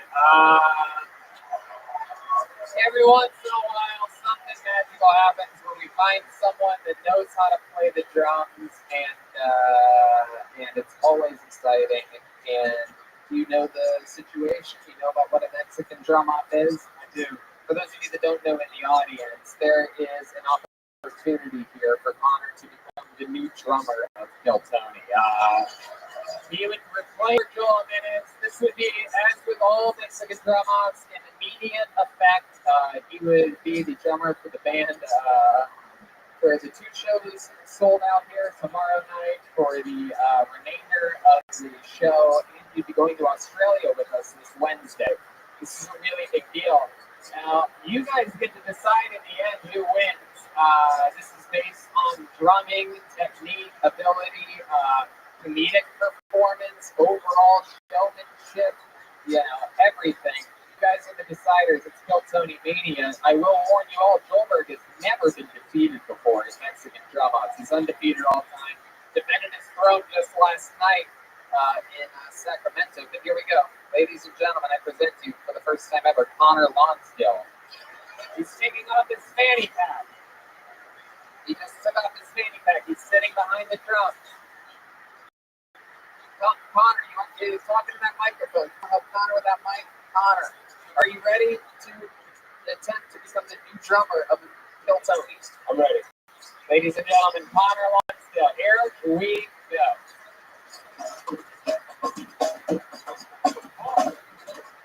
Oh, shit.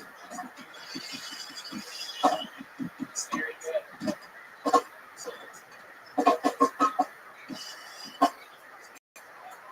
Whoa.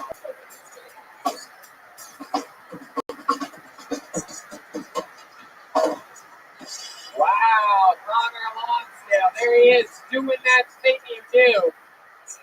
Connor Lonsdale, everybody. That was a good performance. Very jazzy, right? I'm surprised he said that he does rock and roll and drums like that, but he gave us a little jazz edition here. Heck yeah, he's got beats, and he also looks like he eats a lot of beats, too. So let's talk about your opponent for a second. All-time undefeated in this competition. He takes us very seriously. Ladies and gentlemen, I present to you here to defend his throne, the one, the only King of Mexican drum offs, Joel Jimenez. Oh my God. Wow. This is frightening. He's wearing stockings.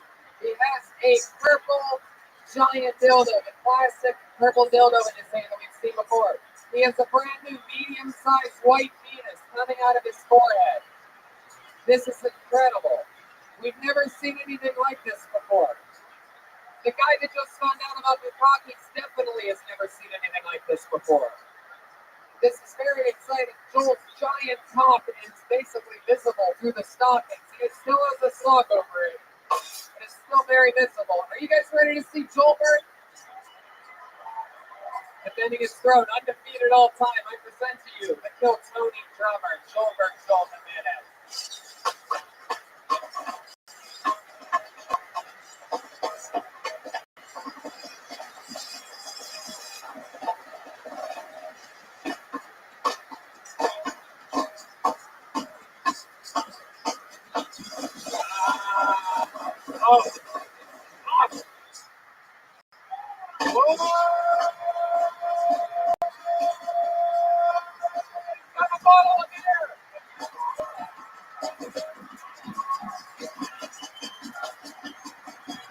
He's chugging a bottle of beer.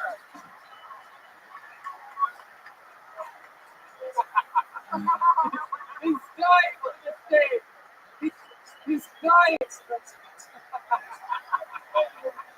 He just moved him. He's angry. He's doing the angry unicorn. Oh my God. Oh, he's laying down. Oh, reverse somersault. Oh no. It's the gay seizure. He's doing the gay seizure, everybody. Oh! Drumstick toss. He just lost a tooth, perhaps. I just cuffed something up. I don't know what it was. Might have been a Zantac. A white chunk just hit his lung to finish the job off. Wow. Ladies and gentlemen, how many of you got Connor Lonsdale winning this thing right here? Oh, you got verbal news. How many of you had Joel Jimenez retaining? Wow. He takes it very seriously. The crowd, oh, Joel, get off the table. Get off the table, Joel. That is not allowed. We have expensive equipment out here. Wow. All right, there he goes, Connor Lonsdale, everybody. One more time for Connor. He almost got hit in the head with a dildo there to finish things off.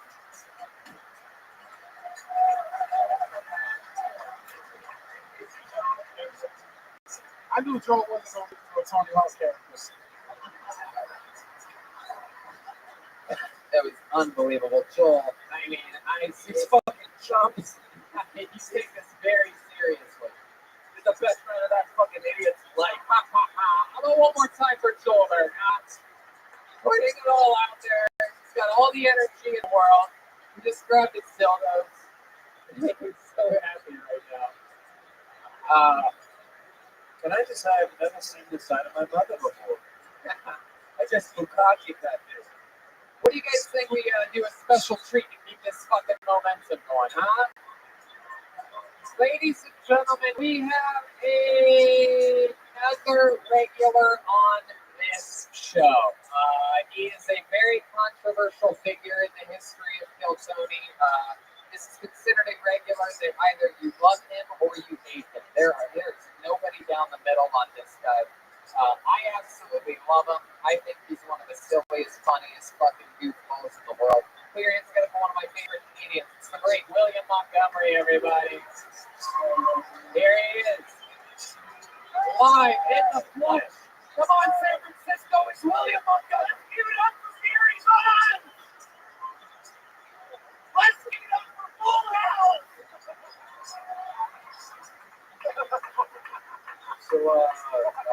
gravity in here, right? Does he die shoot at VMware when he ends up in space?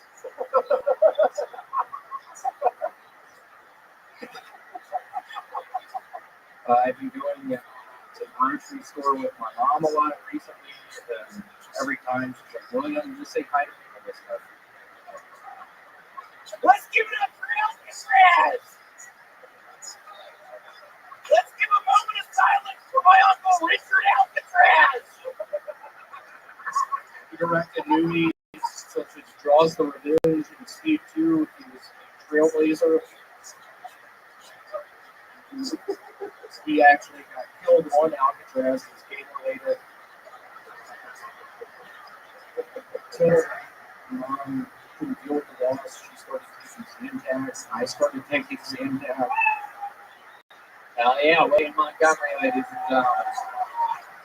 Fun. Yeah. Wow. Another Xanax day.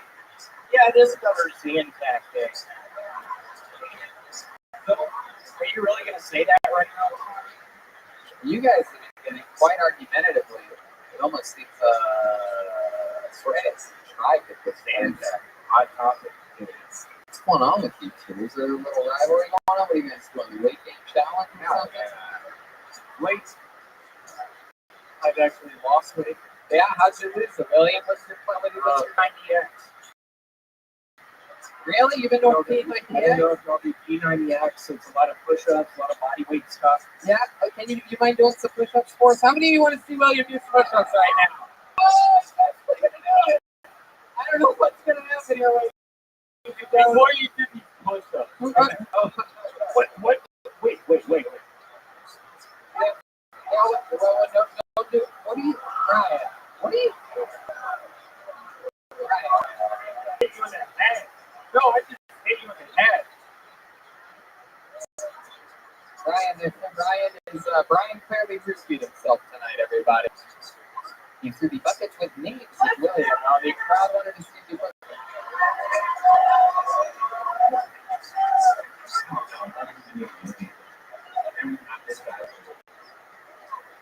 There you go. Fuck yeah! All right, the show will continue now. See some of improv guru magic happening right now. We are watching William do push-ups for the first time ever. Whole crowd's into it. Fuck yeah! Here we go. Let's see what happens here. Are we gonna count him out with him? Yep.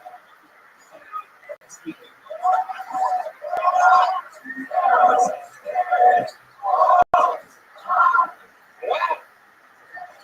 8, 9, 10, 11, 12, 13, 14, 15, 16, 17. Wow, he's fucking with us. 21, 22, 26, 34, 49, 2, 3.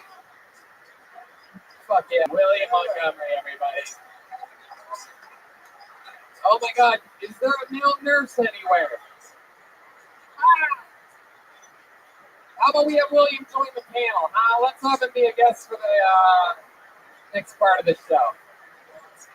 This is a bit of interesting here. This is a spicy episode of Phil Tony. What's going on over here? I think they trying to decide who's going to be Santa Claus. You guys want to go back to the bucket, huh? Saw William do push-ups. How about a hand for the band, everybody?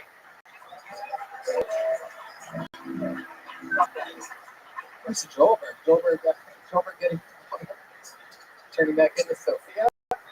Mother had to take a quick nap.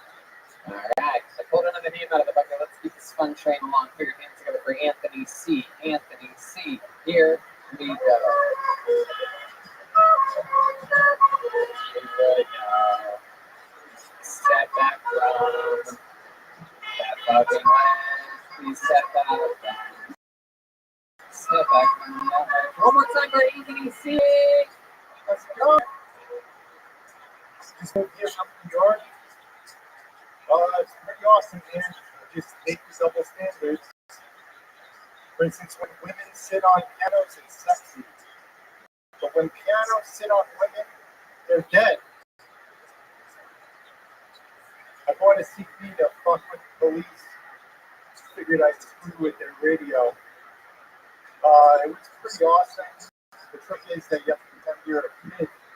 So this way they'll let you not go to prison. I did that and it worked. But they started flirting with it.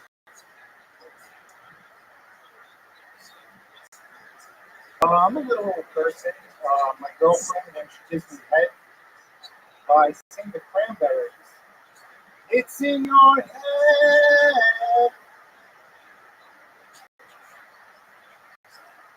Beyonce.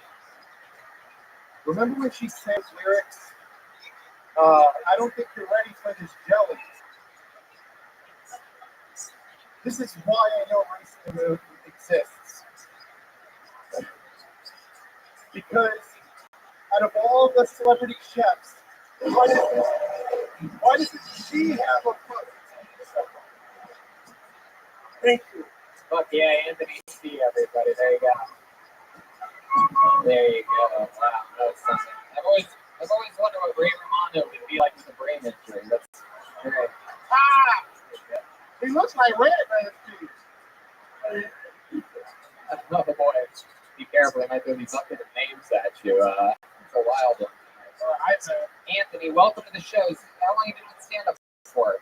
My first day ever. Whoa, first day ever. That's so cool. First day? Yes. Fuck yeah. Like at school? I got really fucked up with this. Yeah, well, how'd you get fucked up? What'd you do? Did a little weed and some alcohol. Did a little weed. Are you an undercover cop? No. It did a little weed. How much weed did you do? A lot. Yeah, I thought you said a little.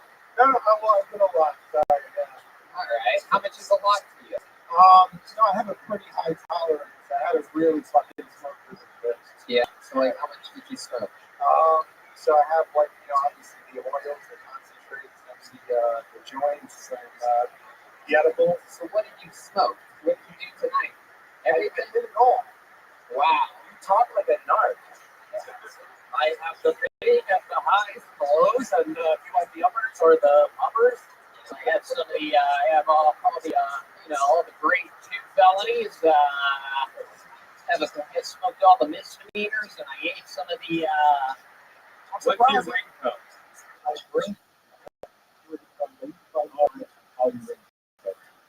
All your ringtone, right?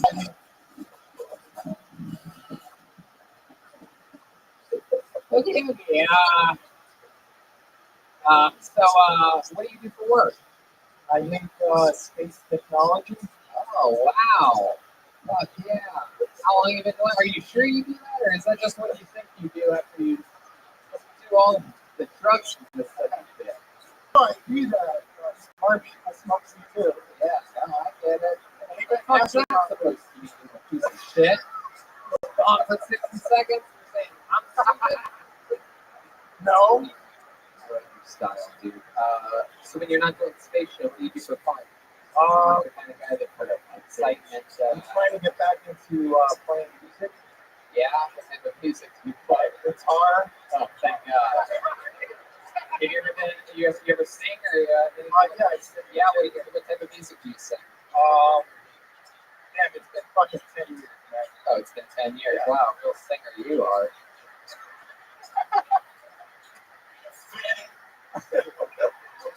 Classic. It's fucking. Yeah. What's your love life like? You ever fucking have a girlfriend? Whoa. Yeah. Boy. All right. I don't think we need to go that loud for anything ever again. For the rest of the show's history. No. Hell yeah. Brian's totally present. Girlfriend for how long?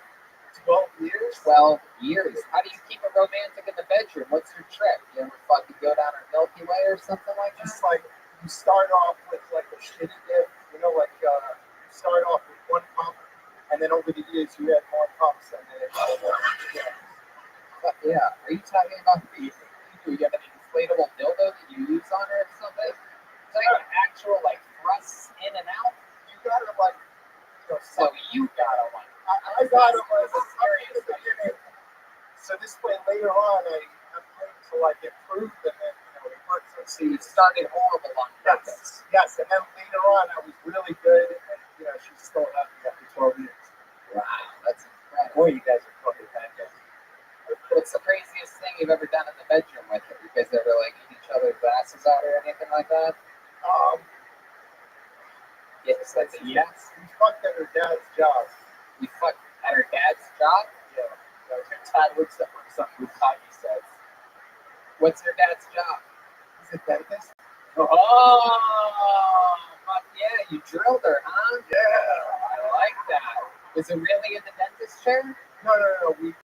We should have done it in the dentist chair. We did it on the floor. I don't know what the fuck. You're a drug addict. Yeah. On the floor. On the floor of the waiting room, or the floor of one of the dental rooms, where all the fucking black flies do and everything. Yeah, like the waiting room with the magazines and everything, like right around there. Give it a mask, you're like, here, just breathe this in. Oh, right in? Nothing better than wiping yourself off with the newest edition of Cosmopolitan magazine. Fucking old dentist waiting room, fucking. When at any point was she like, next? No, she's So so joke. All right. Well, anything else crazy about you that you think we should know, Anthony? You ever fucking go frisbee golfing with all your little compact discs or anything like that? You always ask for interesting stories. So this lady gave me a baby on the subway, and she said, "I got to leave." Okay, go ahead. Yeah, I'm sorry. I didn't mean to ruin this joke. I guess it wasn't that interesting. I don't know. I thought, No, you were in the middle of telling a story. There's no reason why him saying one thing should. I don't know. Go ahead.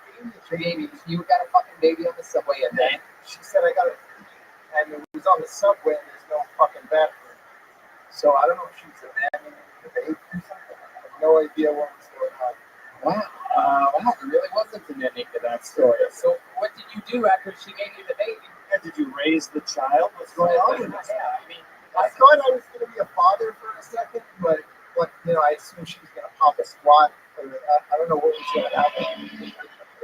Did you start off bad with the baby too? Like at first you just held it for a little bit. There goes Anthony C, everybody. Thank you. One more time for Anthony. Adorable. Very cute.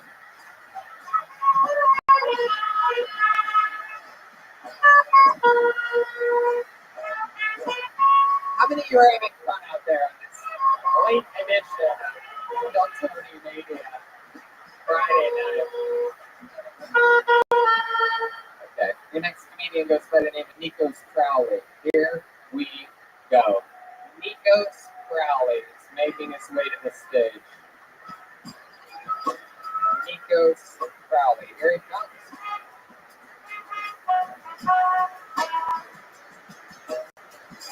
Come on, guys, make some noise one more time for Nikos Crowley. Hello. Thank you. I bought some Girl Scout cookies recently.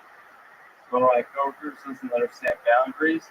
And noticed that they changed the name of Samoas. They're all polite. Yes, never be more progressive. I do agree that Caramel Delights is much more progressive. Also, a sexy name for a Polynesian.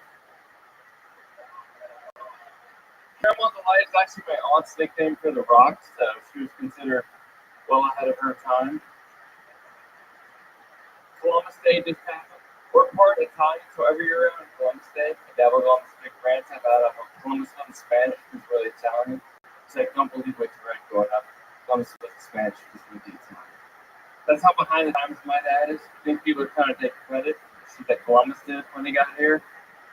I just hit him down like, Dad, that might have been a point of pride when you were growing up.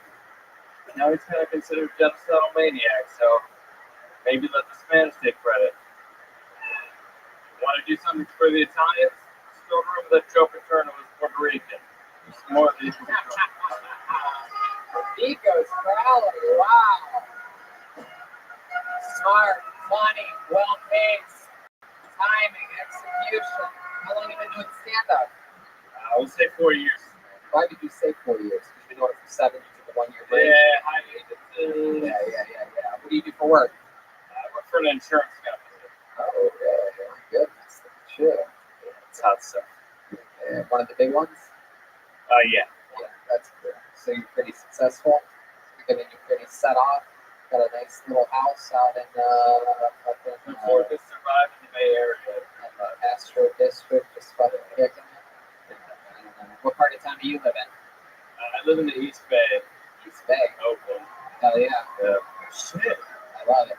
Daly City or something like that, right? No, I don't know. Yeah, opposite side. That's fun. What do you do for work? I feel like being an insurance guy, you must have some extreme secret, like, other double life, right? Some guy that just fucking wraps himself up in latex, puts a ball gag in your mouth, and just shoves his balls on stuff with your butthole. Like, what's to write about that? I am an acquaintance with Paul Giamatti, but Yeah, where'd you meet Paul Giamatti at? on the set of Billions. Is that true? I can't say anymore. Oh, Not disclosed. wish you wouldn't have started. Now I'm really, it's a real cliffhanger. There's a lot of roughing. There's another movie that Paul Giamatti's in. No, I'm kidding. All right, so Nico's Crowley. Tell us more interesting stuff about you, fun facts about you. In a spelling bee or anything like that? Yeah, it looks like I'm moving to LA in a couple months. So yeah, I'm gonna try to hit up Phil Tony as much as I can Monday night. All right. Yeah, no, I love that. Paul. Paul? They told me that Brian is taking the opportunity to ask him. I mean, off the record. This time. Totally off the record. Yeah. This is off the record. I don't. Has anyone ever told you that you look like the three Vancouver cast members that aren't Zach Galifianakis smushed together? That's what I think. Would that be Bradley Cooper? It's a I'll start with that one. I guess that would be one of the three. Ed Helms. Yeah, you have to name the other two as well. Not Galifianakis. You have a wife? Yeah. How long you been married for? Got married dog. Kids? Kids dead on the way? Knock her up yet? Start blasting loads inside of her? And I give it The old fucking carrot pie? and I give it a shot. See how it goes. Yeah. Have you been trying lately? No, but I was thinking try recently this morning. Right. Heck yeah. And that's how you were born, sweetie. So you don't finish inside of her? Where do you normally shoot your load? No, right side. Oh, it's inside every time. Yeah, we just got to figure out when they're going to stop the defense. Yeah, right, exactly. You're going to shoot loads like a madman. Shoot your shot. I feel like you're really good at like making paper balls into trash cans. Am I right about that? Like you do. Any other fun hobbies to partake in? Sailing. Oh, wow. Sailor, huh? How long you been sailing for? My whole life. Sailed from Newport, Rhode Island to Bermuda. Whoa. Jeez, that's a money that goes. Wow. Sure. Incredible. So your father's a sailor as well? Yeah, it took like his boat, took like 4 days probably. I feel like it's young, not really a boat. It drives itself. I just I was an autopilot. Yeah, he flew off. didn't do this. What do you think of this thing you see? Looks like everybody just said. His girlfriend looks like his girlfriend don't have to worry about him. William Montgomery is a comedy veteran. Richard basically, I'm a comic coach. What I tell my people, if you ever get into a microphone, mention maybe your uncle, maybe your cousin Taylor, mention maybe Lyme's disease, mention leishmaniasis disease, mention diverticulitis, make up a fake story about a guy named Richard Alcatraz and a fake head. Well, you said this that in the last episode. Like you're like repeating yourself on the episode. That's why it's funny though, right? No, it's not fun. Yeah, it is. How many of you guys think it's funny? Hey, Paul! Hey, come here on internet.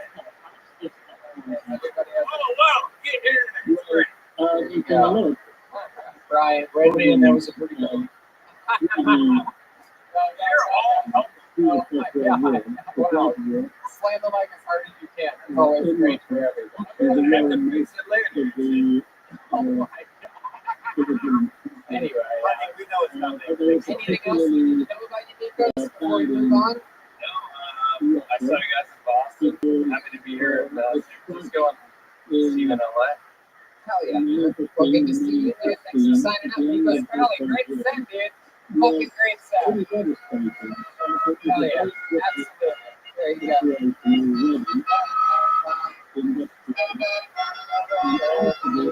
You guys want to do something fun again? All right. We have a goal. That is from another part of this country. Or even performance here. I don't think so before. He made the drive to LA and now with everybody else today on this special trip.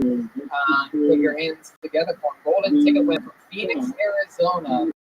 Ladies and gentlemen, Tristan.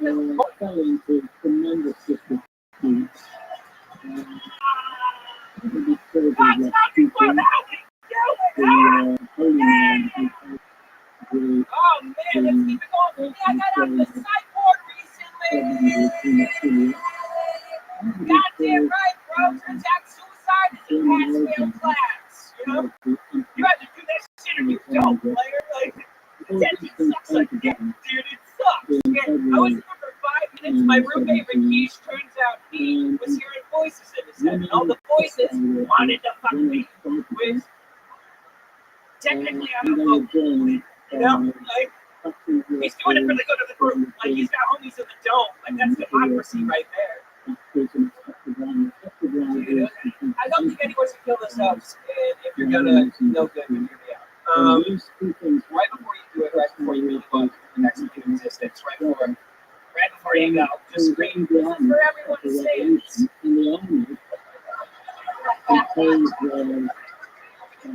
Just in case it works, you know what I mean? Thank you, Yes, Kristen Bowling. Doing it again and again and again and again. This is a guy that won his golden ticket at the age of 20, turned 21 the next day, cashed in at the Comedy Store the day after that. And he's come back multiple times since. This week I last minute invited him here and he fucking made it. That's right, Mama's done. Give it up for her. Credit score, you know what I mean? Absolutely. The elephant max volume. That is the loudest thing I've ever heard. Yeah, it's incredible. Don't tempt him when you do things like that. He wants to do it again. Tristan, you have a whole built on this show. It was filled with fun stuff. And one of the fun things that we found out about you right before you won the golden ticket the first time I ever saw you in Phoenix, Arizona, is that you had for being able to rap.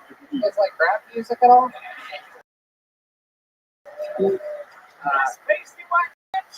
And I do believe that you are with style something for these people here in Tony Mania right now. I don't got a freestyle, but I wrote something on the car right now. Oh, you actually wrote something special for you guys. Is it okay if he tries it out in front of you? You got to do it. You got it. And he's ready to go. Okay. I want something from you guys. Can you get something from me? Can we get a kill? Tony. Kill? Tony. Kill? I like Tony. Kill? Tony. Kill? Tony. Kill? Tony. Kill? That's good. Kill?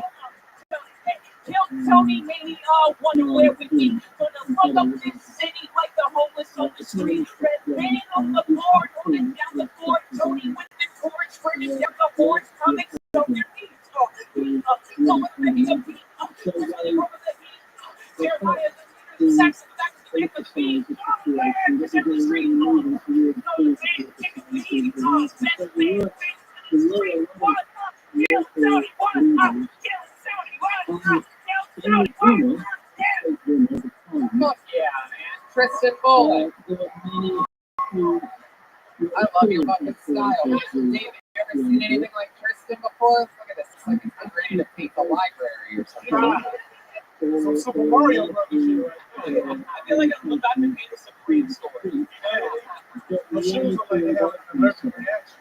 It's the biggest fuck. Yeah, I've been like size 12 and a half. I just got dumb duck. Man, you don't feel like you wanted to. Yeah, dog, my feet are wet Tristan, I feel like you're the only dude that Ellen would let you do this with.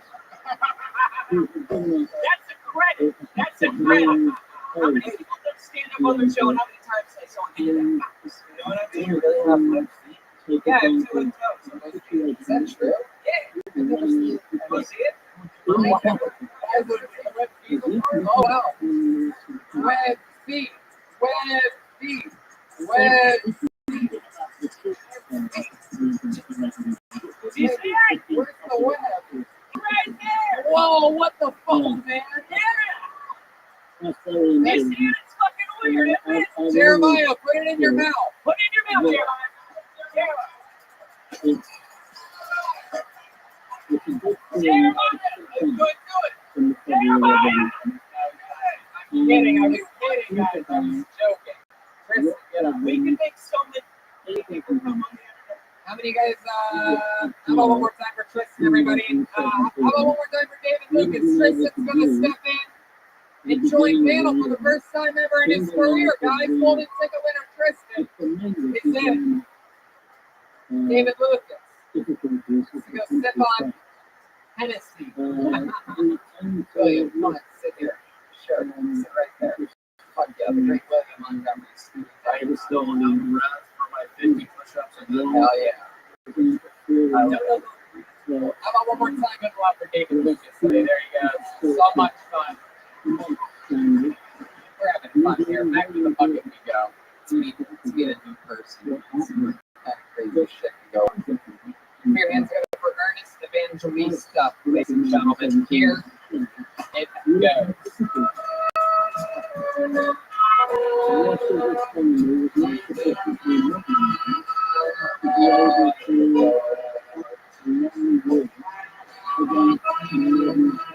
Ernest Evangelista. Is her movement? Oh no, is it Ernest Evangelista?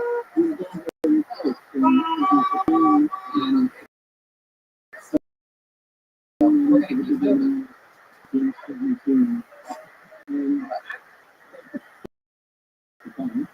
We're going to keep moving along. We're together for Ashton Tate. Now, wow, 2 episodes in a row for Ashton Tate. This guy has been set of the night on the last show. Let's see what happens here. Another brand new minute.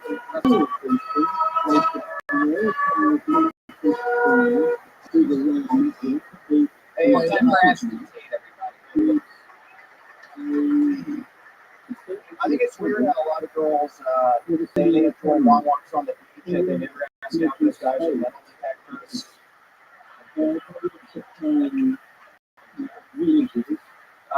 My mom drank when she was pregnant with me, so when I was born, my face had a Sharpie dick on it. When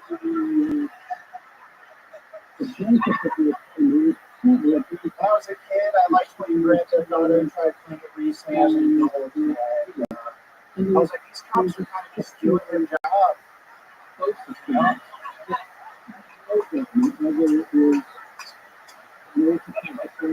It's a pretty violent game. If you guys ever notice that whenever something violent in the news happens and they're shooting, they'll blame it on the way we've done seen cool and male action movies. I think that's why people are female action movies. So instead of a guy walking up and being like, don't do it like that, we're like, hold up, let me tell you about my day. All right, thank you very much. Hey. Wow. So your Twitter is really Michael Moore Food? It's like M-O-R-E Food? Yeah, Michael Moore Food. I want to make sure we get that out there loud and clear. So you got 2 great appearances come back to back in a row. I think you're the only person in history to get pulled out of the bucket every episode of the week. That's exciting. Good show. How many of you were at the first show and saw Ashton? It's a good amount. Here you are. Yeah, I used to, I know I talked about, I used to live here. And I don't know if you know this, but if you live here long enough, you actually end up learning Mandarin. Yeah, it's true. Because I was in China recently, I was somehow able to go up to people and ask if they were done with their cans. That's a real San Fran. Look at that. That's a real San Fran joke. It's very impressive. Wow, Ashton, is there anything else we didn't find out about you from that last interview about an hour and a half ago? My girlfriend broke her phone recently, and so I like you put your chip in my phone, and then I didn't read all the contacts, and one of the contacts was the name of the girl who went through what she did. That was interesting, but we need to move on. I love it, man. You absolutely killed it again. Your Michael Moore food. Moore spelled M-O-R-E, all one word. I want to make sure the listeners are able to find you. That's just on Twitter. You want anything else? Anything else you want to plug? And Instagram at Michael Moore food? No, just Ashton Tater. Ashton Tater, all one word. Yep. There you go. You killed twice tonight. That's 2 episodes in a row of Ashton Tate. Amazing stuff. Killing it. In and out. I thought he looked like all the members of Workaholics had a baby. It does. I guess I should have checked in with you guys on that. Love that. There's a few of them with no attitude. I don't. Wow. Theo needs a new interesting news. Come all the way to San Francisco to start burning bridges. It's so fitting. A lot of bridges. Okay, put your hands together for your next comedian. Dave Marsoon. It says. It says Marsoon. Dave Marsoon. Here he comes.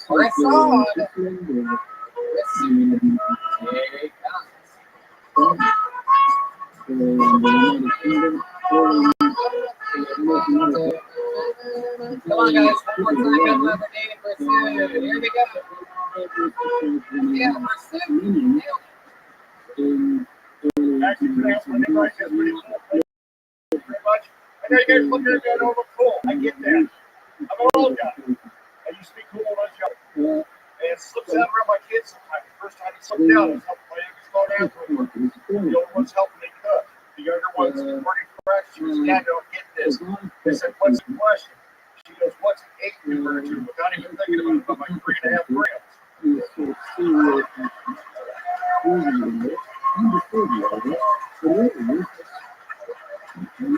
She goes, what? Oh, I got it. Oh, $50. 300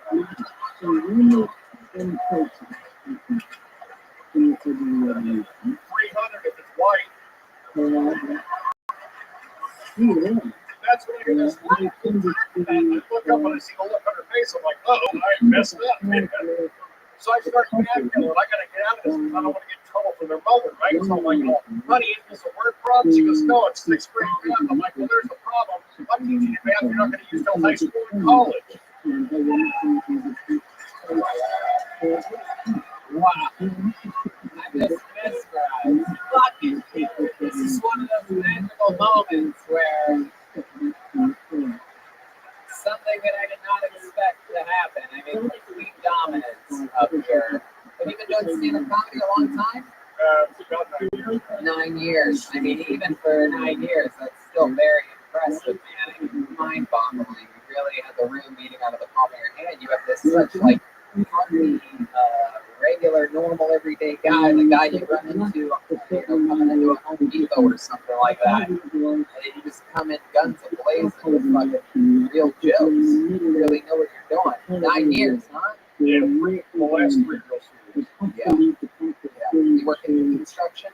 No. I actually used to be a paramedic in a rescue. Oh, man. I went to school at UCSF, right? Oh, Bill Tony saves lives. That's it. UCSF. That's the University of what? Oh, it's just UC. What's the C? California. Oh, okay. University of California, San Francisco. I love you. Like, I'm supposed to know that. Oh, you don't know UCSF. Like UCLA. Yeah, but that's fucking UCLA, you idiots. It's a whole different thing. UCLA is an actual college. Nationally respected. Yeah. And to be honest with you, people where we're from don't respect any of these colleges. Because we are from the Ohio State University.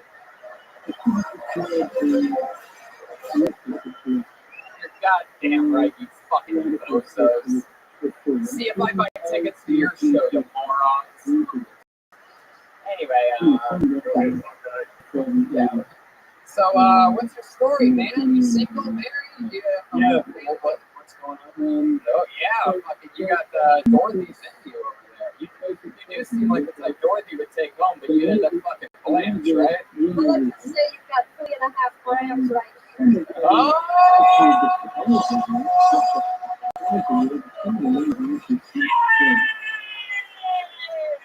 Wow. Wow.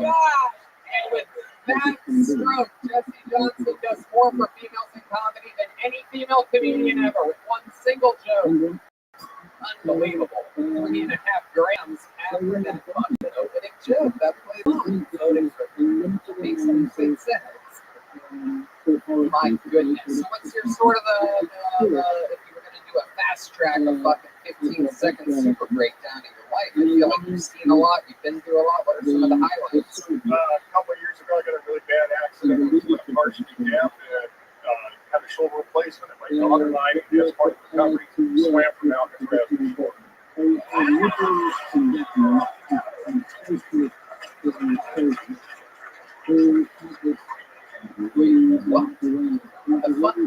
swam from Alcatraz? Mile and a half from Alcatraz to a water park. You and your daughter both did? Yeah, my daughter and I. You guys swam together? Yes. Because it was an accident? No.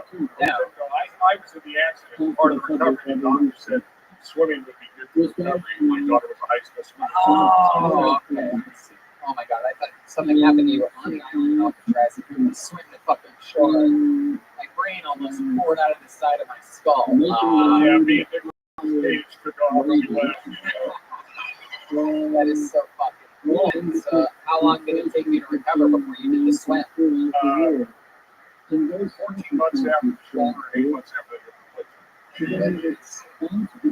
Yes, absolutely. It's complete sense. Fuck yeah. What do you do for fun now?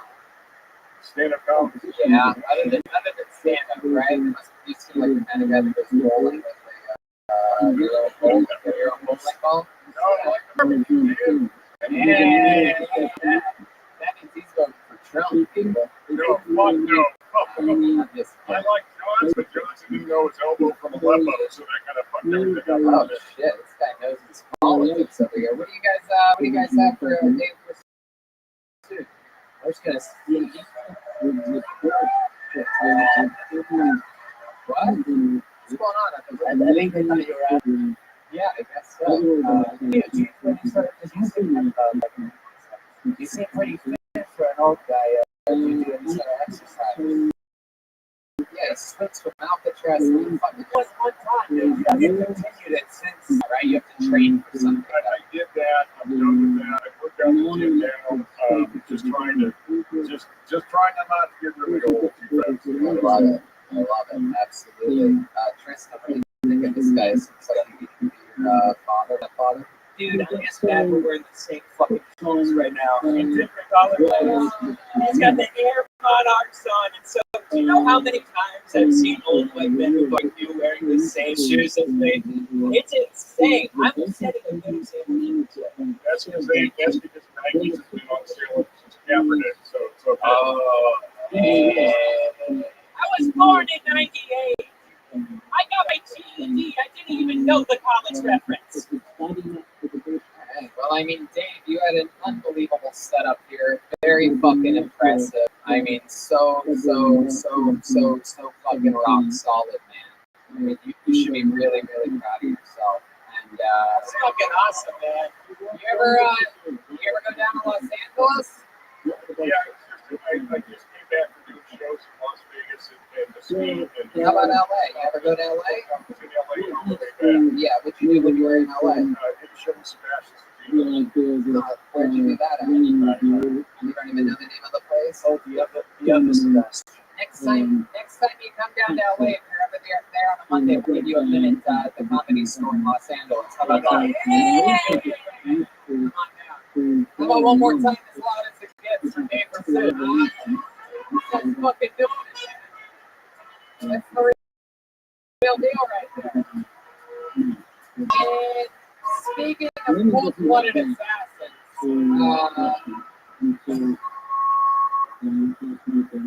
so speaking of cold-blooded assassins that just discovered 2 nights ago in Sacramento. We found a young lady that has been doing this for I think 9 years, and she did so fucking great on the first night. She got pulled out of the bucket that I invited her back the second night, and she did soaking good last night in Sacramento here tonight. So, okay, with you guys, we're about to see the third ever set, 3 episodes of Kill Tony Well on the last 3 days in a row, ladies and gentlemen, Bridget Bennett. Here she is, everybody.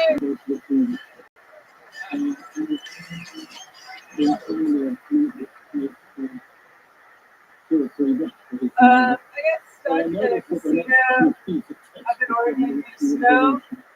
And my mom had warned me, she was like, why didn't you check the weather report? And there wasn't any rooms left in the hotel. So I was stuck in the casino for like 24 hours before I could pass. Like they just shut down the road in both directions. Anyway, I went into the bar and killed some time.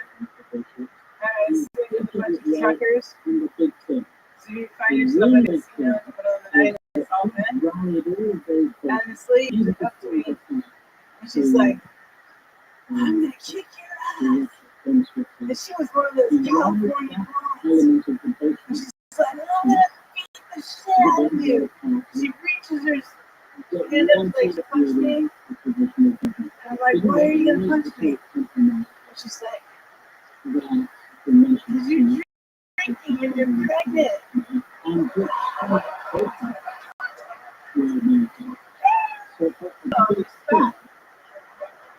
And then this guy gets up, she's about to hit me again, and he's like, nobody hits my lady except for me. Fuck yes. Sounds like a true story right there, Bridget Bennett. Yeah, it's a true story, Tony. I mean, it is true. When I first, the first time I saw you 2 nights ago, the very first thing I said after you were done with your set was, holy shit, that was unbelievable. One more time for her. And, wow, I can't believe how funny you are. You're pregnant. And you're like, no, I'm not. But I was positive that you were. And it was uncomfortable for everybody else. Honestly, I didn't feel bad for it at all because it is it really? Wow. Okay, now I'm ridiculously uncomfortable. Ryan's gonna save this awkward moment for us. It's better every time. Bridget, but that is something. Have you dealt with something like that your whole life? Is it hard for you to talk about? I don't know what's going on. No, I used to do it like a year ago? Really? What happened? What do you think? What about? I guess so. And that was the long crash or something. Wait till you hit 60. Yeah. This thing is good. I think it's Some more Jack died there, Brian. It's fucking anything but talking into the microphone. No, fuck yeah, Bridget Bennett. Bridget, is there anything crazy about your life that we haven't found out about you yet in these last 2 nights of interviews? I like to go to garage sales. That's the thing I like to do. I like to buy stuff and resell it. I don't think that's like you at a garage sale. I was gonna ask. She looks like the garage sale was a person. It's true. Something like that. She sort of looks like weird Allison Yankovic or something like that.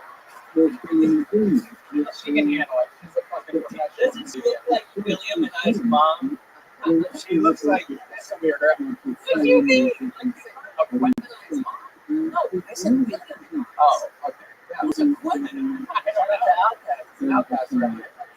Outcast, son of a bitch. Now, William, you have recently been falling in love with girls for the first time in your life. This is something that's come up, and is there any truth to the rumor that there is some chemistry going on between you and Bridget?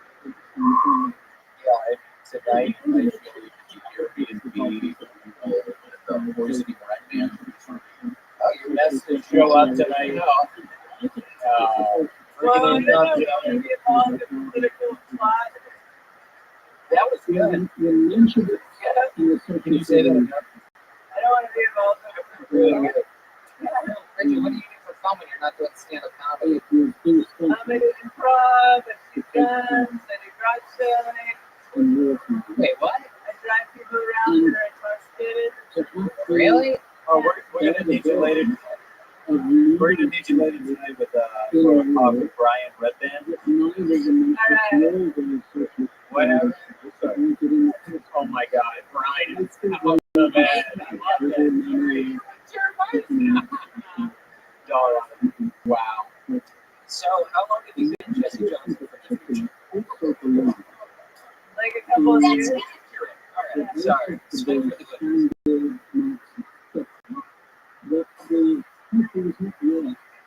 If anything, she looks like Dave Grohl, clean shaven. That's a good point. That's a good point. If you guys at any point want to keep doing jokes while I try to keep the entire train on the tracks, I'd appreciate that. You just feel free to keep us. I'm just kidding. Bridget, you are an amazing spirit and soul. I absolutely love your style. Today you did a specific like story-like joke that I took 58 seconds to build up and then 2 seconds to smash at the end. But the other sets that you had were more, you know what I mean, joke. I think, no, it's cool. That's fun. It's fun to get a variation. I hope that we get to see you again soon on the show. I'll go one more time for Bridget Bennett, everybody.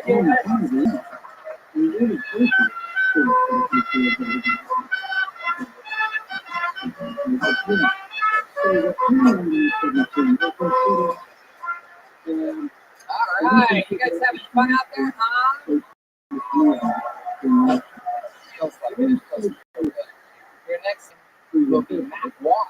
MATTWA.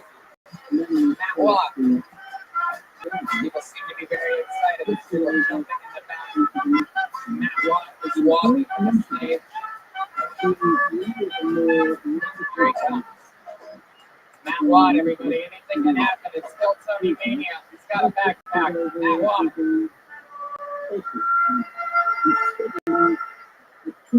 All right, how's it going? I think it's weird when people know too many dogs. It's like, I don't know what racist yet. I just found out what an Aboriginal is. Aboriginal. And don't get me started on these Inuits. Eskimos. All right, moving it along. Anybody smoke weed? You guys smoke weed? You know the best thing about being known as like a weed guy? Nobody can tell you you're fine all day. Yeah, I didn't just listen to Usher on my way over here and ball my eyes out. What was that?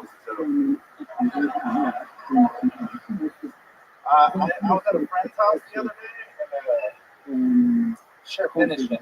and he had an ecstasy tablet on the tip. He was chilling. And I was like, hey, can I have that? And he was like, sure, but it's strong. And I was like, yeah, you sent them up the last one. That's like 4 of those. Like, what? He's like, man, something's wrong. I was like, yeah. Oh my God, I mean, dude, what the fuck? What were you thinking? Then what happened? I said, yeah, I'm sad. Whoa. Oh my God. You have to close it right within reach. You had 56 seconds to thunder. A little 20-second janker in there. Were any of you guys as terrified as me that there's an report going out of that backpack? I don't know if you know this, Sophia, but he's still on the stage. He still could easily pull the gun out of the backpack. Oh, there it is. You have so much shit on you. You have a backpack, your front pocket of this jacket is having filled with shit. What's going on here, dude? Is this it? Did you backpack here from fucking obscurity? The last time I took my backpack off here, I got Fired from here. You worked here, and you took off your backpack and got fired out. Somebody stole weed out of my backpack, and I thought I was living out in Oh, so you were here, you took your backpack off, someone stole your weed, you freaked out, like, who stole my fucking weed? The boss was like, dude, you're fired. punched a hole in the wall. Oh, I punch a hole in the wall, hit a hole in the wall. Anyway, But this was not the punchline. how How bad are your parents? Do you have bad parents? Yeah, my dad was a drug addict for the first time in my childhood. He was on cop. Oh, really? Oh, wow. You got it right. Get him on my knee, this stuff. Yeah. Did he leave you that backpack? No, I just watched it. Father still in prison? No, he didn't. That's good. How about you? You all good now? I'm alright. What do you do for work now? You got fired from here? I'm a member at Hey, congratulations. That's fun. You always make your deliveries, you're pretty on time. Texas is your delivery is here now. Oh, my God. Explains the backpack. Wow. What's your favorite thing to do after you smoke pot? Eat ice. Wow, look at that. I'm watching comment with quite a bit of the people on stage right now. What's your favorite kind of ice cream? Ben and Jerry's. There you go. If you pull it down out of that backpack, that would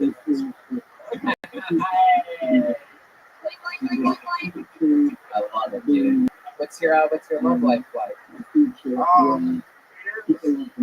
Yeah.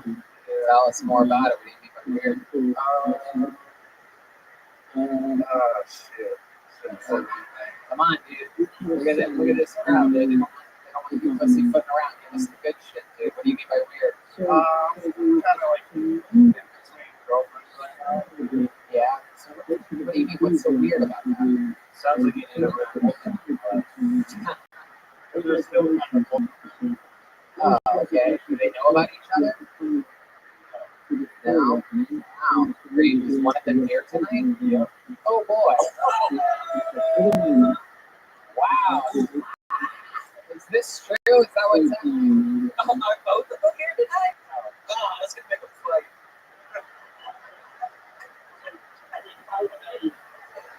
So let me ask you this.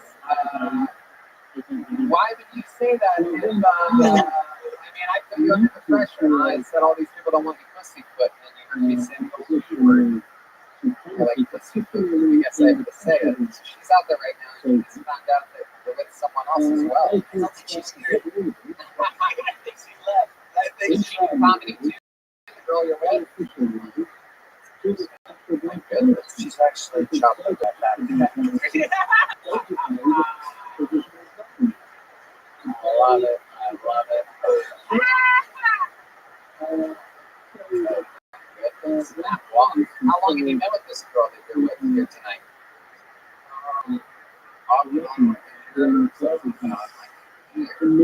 Goodness. Yeah. Go ahead. I said, consider it off. Yeah. Definitely going to be more on.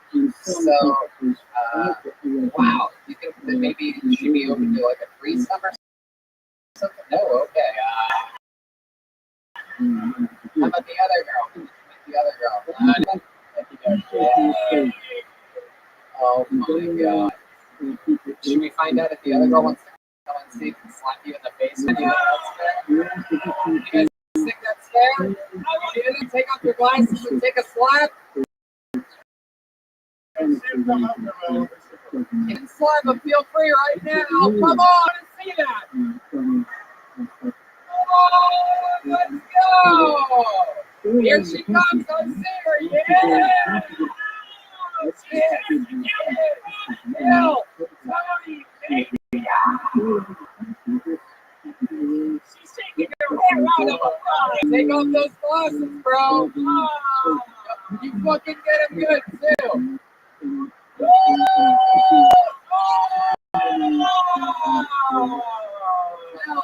Over here for that bad bitch right there. That's awesome. That's a cool chick right there. I love that. Damn motherfucking right she is. All right, who else wants to come up and slap this guy? Hey. Yeah. Oh shit. All right.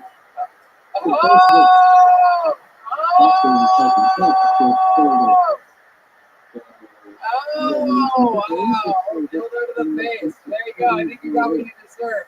And, you know, with confession comes a lot of freedom. Maybe you guys will be even happier and closer after that. Oh, my God. Put your hands together for Matt One, everybody. There you go.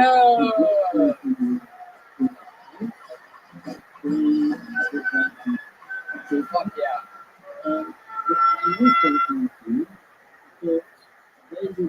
Okay.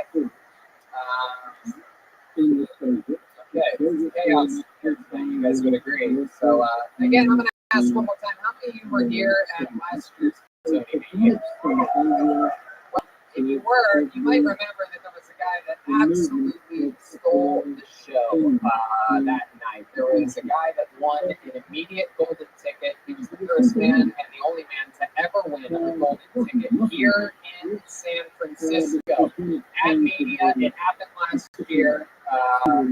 Ladies and gentlemen, he's here for you now from Northern California, your very own John Callahan, everybody. Special treat for you.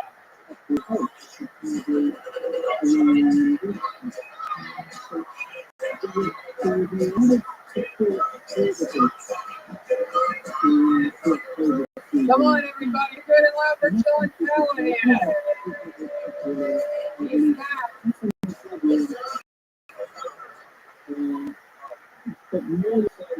Well, being part of the epileptic,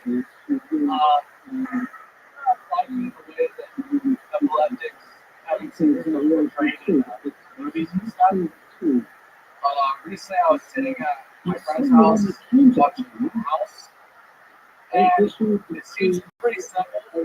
People upstairs, they just kind of pull down and start shaking. And my friend looked at me and he goes, you know, why does your seizure have to be so retarded? You know, like, he's all wanting you to be simple like these people. Like, you just fall over and start shaking. He's like, that's all you know. When you're trying to make a statement, you don't spin it twice, it doesn't count. So that means, he's like, you gotta do this whole thing where you have to spin, like, you know, you're all retarded, and then you piss yourself, and then I gotta clean that up.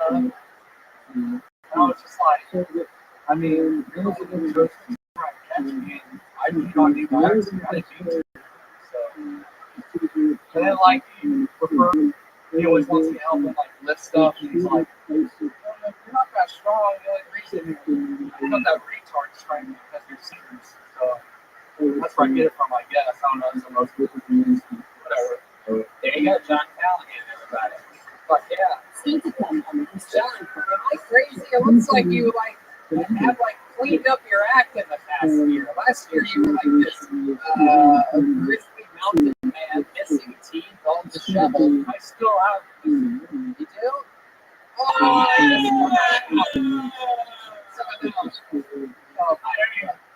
took out the rest of the top, and then I was like, oh, I'm just gonna get new ones. Oh, that was the decision. I can take it. I got tired of looking like it. Well, I mean, being in up north, there's a bunch of practice, so. How far up north are you? These people are probably recognize in Red Bluff? Red Bluff, wow. I grew up in the morning, like I said. It was just a truck stop. Wow, so you don't know what UCSF is either. No. I didn't know San Francisco had college. This really makes sense. I don't really get that. University. I understand what it's going. The only college that I had, the only college I've heard of is the Holy Name, because my sister played basketball for them, so the Holy Name. Full ride. It's one of my five other sisters that I don't talk about. Oh. Because you still have shit hair. Yeah. I tried to grow it out. Trying to get rid of it. Yeah, it's all I mean. Yeah, you get it. You end up putting William Montgomery someday. I was about to say, you guys are wearing the exact same thing. White shirt, khaki. You guys want to have a push-up battle? Oh, shit. Oh, man. Here we go. I've already lost this confidence. Unless we're doing it like... All right, how many of you want to push up battle? I don't know what's happening here, but it's probably going to be a heart attack. Luckily, we have a male nurse and a paramedic here, so I'm not really worried about it. Let's all count together. Let's count together. Here we go. 1, 2, 3, 5, 6, 7, 8. William Snow, 11. This is very good. John Gallagher. William. That was a mistake. It's all good. Heck yeah. It's incredible. Nothing better than watching fat people work out. I love after workout. After watching that, why would you work out? No, it's if you saw that, like, you know what, I think I should work out. Did you see that? Like, no,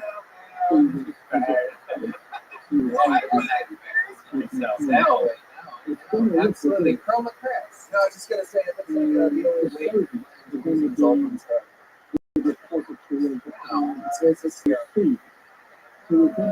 never mind. Here we go. This one's we're having a smooth descent here on this episode of Go Tony. It's going to be about another. We do recommend you keep your seatbelts on. Prepare the cabin for landing. So tell us anything crazy happened in your life this past year to Jamaica? With Walmart. Yeah. So I went from a white trash family to working at a dump. Oh wow! What do you mean working at a dump? I sort trash. Oh, you were actually working at a dump. Trash sorting trash. What travel? Lateral movement. What you know? I went from living at a trash dump to working at Right. You said trash dump that you work at also white trash? Yes. How long have you been all of a sudden? A while now. You read a little bit. What's it like working at a, you ever find anything crazy at a trash dump? You ever find like a bag of money? We found money. Recently, one of the older ladies I work with, she found a sex doll that's kind of my girlfriend. I guess that's the closest thing I got to a girlfriend right now. Nothing. You found a sex doll at the dump? Yeah, it was pretty. It was still packaged and stuff. I just go home. Shut the fuck up. I have it blown up and sitting, and I dressed it. Now, people walk in, I was like, Yeah, what do you do? Then you undress them and you get home like, oh, I'm here. yeah. Sitting around doing nothing. Yeah. Well, when my niece comes over, I don't want her to look at it and stuff. Don't look at Auntie Rubber. That's good practice for you, though, for when you hook up with an actual dead woman. He would have done me if I would have been. Do you ever put out cigarettes on the sex doll just for fun practice? Good question. Do you ever put cigarettes on the doll? Not yet. Okay. Wow, John, anything else we need to know about you before we let you go? Another fun performance for Stepper St. Grant holding ticket winner. This is, I haven't played them since Really? Wow, why is that? I live like north, so nothing really, I guess, Chico, but I'm always busy for Wow. Well, I mean, dude, you gotta fucking keep it going. We're doing it. Last year was your first time doing stand-up, right? It was? Yeah. Wow. Jesus. I just remember you smashing through the interview. And now look, this is what taking a year off does, right? So very well, John, very fun man. You represent well. Congratulations on getting a promotion from Walmart to a trash dump. One of the oddest promotions I've ever heard of, but in Red Bluff, that shit happens. What do you guys think? One more time, the bucket? Yeah. It's getting late. Let's do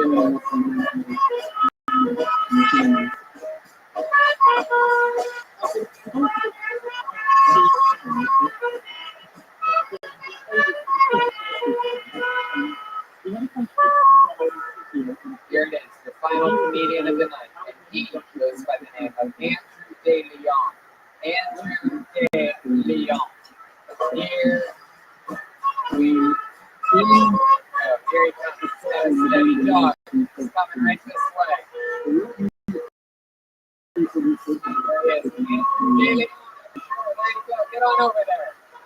Yeah, fuck yeah, this is my first time headlining a show. Give it up for me. Fuck yeah. Yeah, my grandmother just died. Yeah. True story, dude. My grandmother just died. Family sit. Read the obituary. Super sweet. Summed up her life. Very nice. And I said, Gran, I would love it if I put my Twitter handle in her obituary. He was survived by her grandson, Big Dick Delio. True. I really said that. But it's a joke. I don't have a Twitter handle. I only have a Facebook and Instagram. But I do have a YouTube. That's very true. Very, very true. I love you, Frank. Like not like that. I know you said this is too much. No, you know how people do those DNA tests, right? I had a friend that got their results back and said I can say the N-word now because they're sitting my results in them 4% African American. I said, oh, that's nice. That's really funny. I got my results back and it said that I'm 9.5 inches African American. Okie dokie. Andrew Daly, everybody. Such awkward ending. No need to put the mic in that mic. I'm going to talk in this second here. How long have you been doing stand-up? More recently since like January. Since January. Heck yeah, you work here at Cobb's? I work here at Cobb's. Okay. Make sure you tip your bar and wait staff. That's right. Yes, I need to make rent. So Yeah, please tip there your you bar. go. Absolutely. If you're ridiculously that big, you wouldn't have to work here. It's true. Okay, let's check in with Dorothy. I was just gonna say I've had weed splitted, but that's it. I actually believe that. I really do. Yes, there's some of that good queefing music from the hit movie The Godfather. Makes complete Well, we sense. are in town. This is good. Andrew, welcome. How long have you been working here at Cobb's? Since February, actually. So you started comedy in January. I've been doing like comedy, but like more seriously since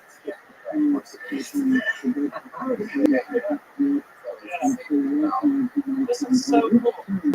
I apologize. I never listened to your show. No, that's fine. I actually give a fuck less about you. It's okay. I don't have to be the man. I love you. It's just okay. It's okay. He's probably a big fan of the group of women. Like comedy central stuff. What else do you do when you're not working here at Comedy Club? What else did 12 years ago when I was half your age? I go to school full time. Oh yeah, what do you History and film production, and I'm a philosophy minor. Yeah, real fucking party machine. Yeah, Is it true you can get all the pussy? it's true. It's true.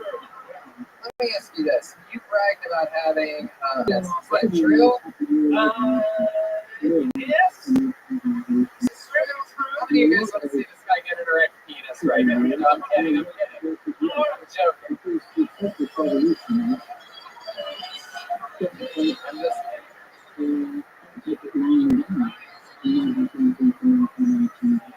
there you go. Okay, it's not happening. No, I love it. Yeah, no, it's okay. It's not gonna get an erect penis, Brian. I can't believe you took that seriously. I'll see them out of sock.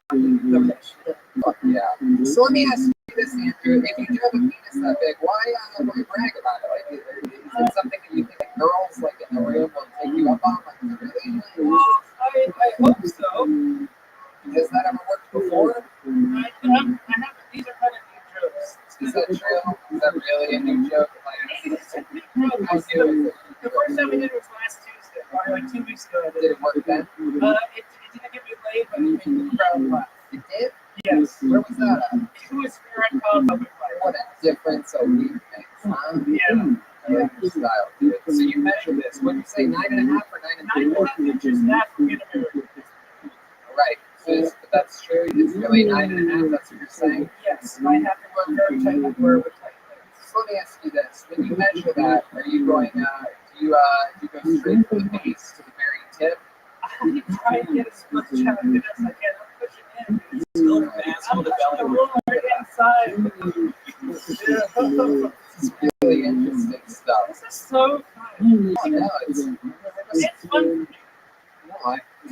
And part of me thinks you still like it because now you're like, oh, I'm being like too bad about my big dick. You're hoping somebody will ask you. Like, if anyone wants to find out after the show, No, nobody wants to find out after the show. that's That's fine. That's why it's weird. I think Tristan would be good for that. Not a lot of people know this, but Tristan has 9.5-inch buckle. So, Welcome to the defense, Playboy. and Andrew, any fun facts about your life that we'd be interested to know? You've lived seem like you've lived a full life. How old are you, Andrew? I'm talking 31 years old. Yeah, I'm 31 years old. This is bad. What's that? I'm 31. Because you're 31. Yeah, what did you think they would do? I don't know, Cheers.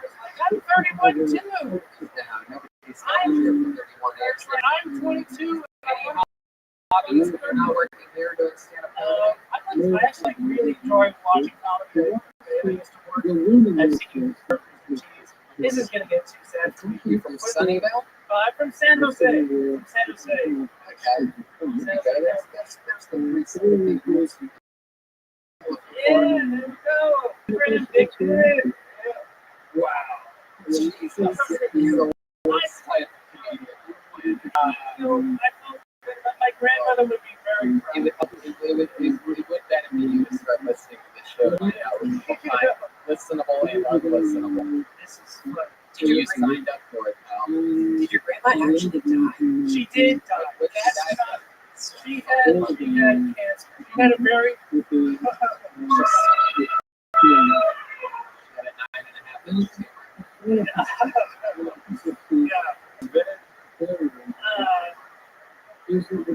yeah, she died in real life. She was very proud of me. She would love to know that I turned her death into a big deal. Yeah, how recently did she die? She did like a fucking month ago. Oh, wow. Yeah, that's what grandmas do. See, so this is how I'm trying to get laid. Like jokes about my huge wiener and then get the sympathy side. Did she ever get to see this stand-up comedy? She did, yes. Oh. Yes. She's the one that. God rest his soul. Yes.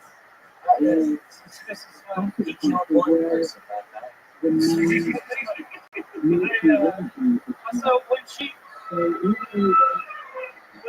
when I found out,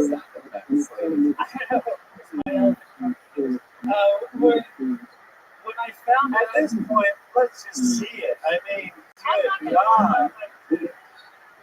I actually Or show it to me behind the curtain and I'll report it. Yeah, would you be willing to do that, Andrew? That seems reasonable. Will you show Jeremiah your flaccid penis? Yeah! How many of you think we should end the episode with Jeremiah either confirming or denying this guy's big dick? Yay!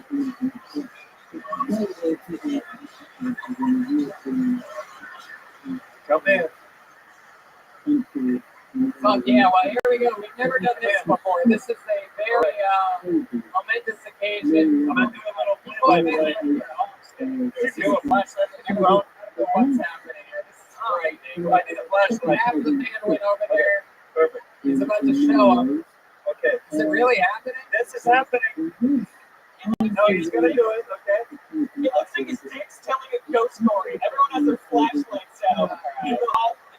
Jeremiah, what's happening over there? Can you give a play-by-play? You're out in the dark. All right, here we are. He is unbuckling his belt at the moment. Okay. No, David Lucas is asking his cave for watching this. No, you're not. No, you're not, David. I know homophobia runs rampant in the black community. It's okay.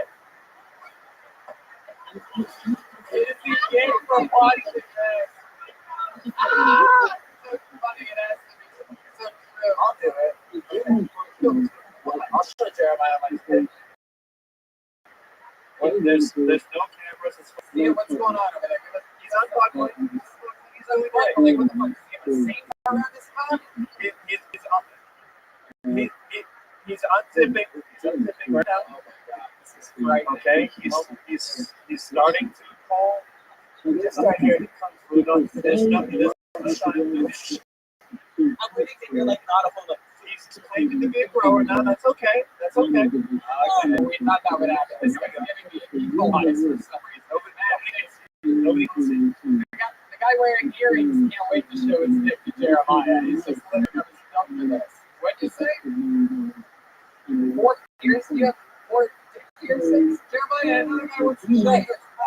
Come on up here. Go trick Jeremiah in your neck.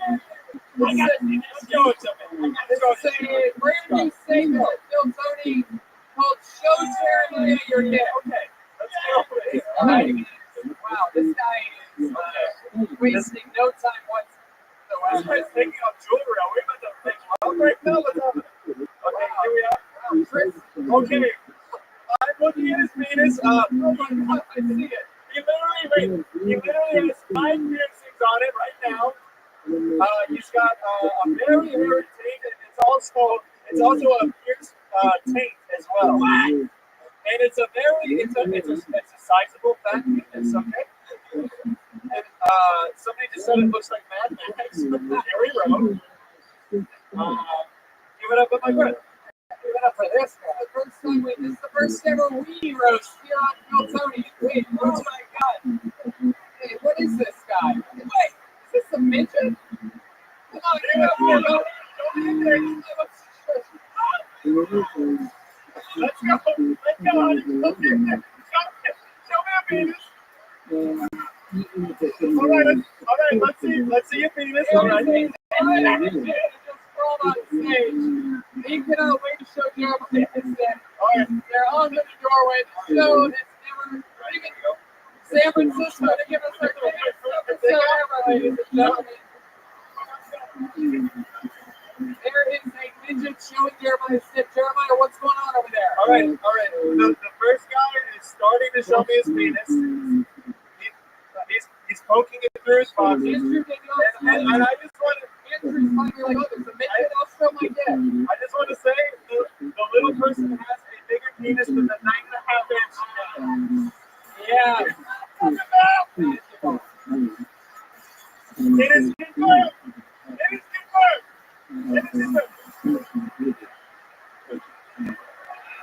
This has been Phil Tony Mania Part 2 for the night. Thank you to this little person. Ask this guy, Jeremiah, get this guy's name. What's your name, buddy? What is it? Clint? Clint, ladies and gentlemen. Oh, a big wiener. Give it up a big wiener, Clint. Fuck yeah. This guy, barely a member of the Lollipop Guild. He's got a fucking dick like a normal human being. Look at that. I love this guy's style. Great stuff, man. Great job having an average size dick. You wonder why he walks in the lip. It's from the meat hanger. How about another hand for this guy, everybody? And everybody else that you saw. Okay. Who else wants to come backstage and show me their cock? Okay, and that is tonight's episode of Phil Tony, everybody. How about another hand for Jeremiah Watkins, huh? Jeremiah Watkins has a podcast. He's on social media, but you know that. You listen to every episode. He's headlining Huntington Beach, the room November 16th, St. Louis, November 29th and 30th, San Diego, December 6th, and Kansas City, December 19th to the 21st. That's him headlining. Tickets are available at JeremiahWatkins.com. We have the Phil Tony Mania prints from Brian J. Emails available for sale after the show. We're all going to sign and take pictures with you if you want. Let's look at tonight's print that he drew while you all sat there doing nothing. There you go.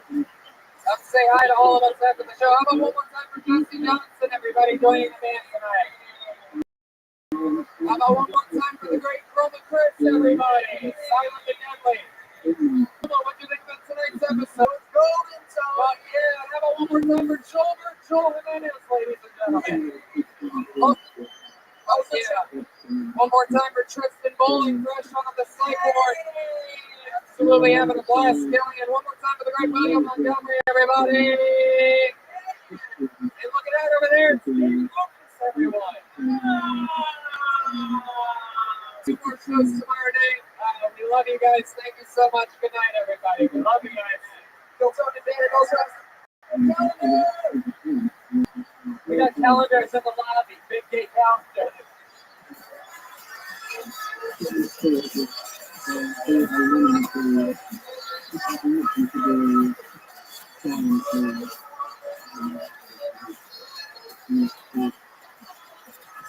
and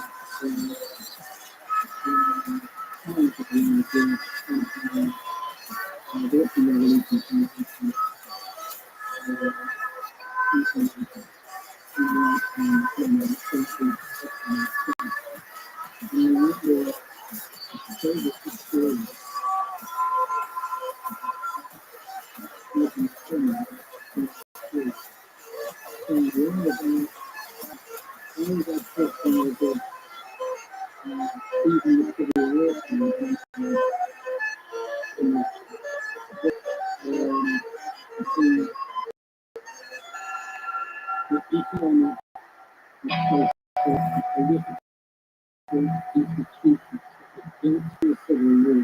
They're still standing in the USSR in 1989.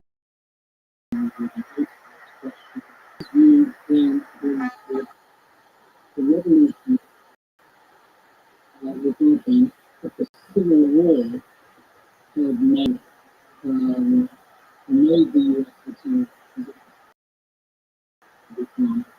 into the shape the whole another Civil War.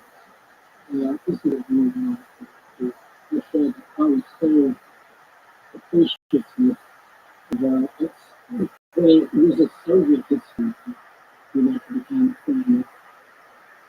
Had said this rather than put outside of myself pontificating. So I don't think it's when the Civil War ended, the institutions and practices of the Civil War disappeared.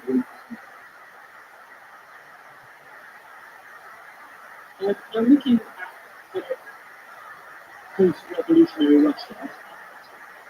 We had a question from Johnny Whitehead who said, how long after the revolution did it take before it dawned on the Russian people that they swapped one form of tyranny for another?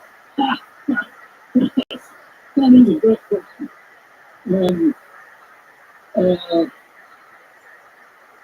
I think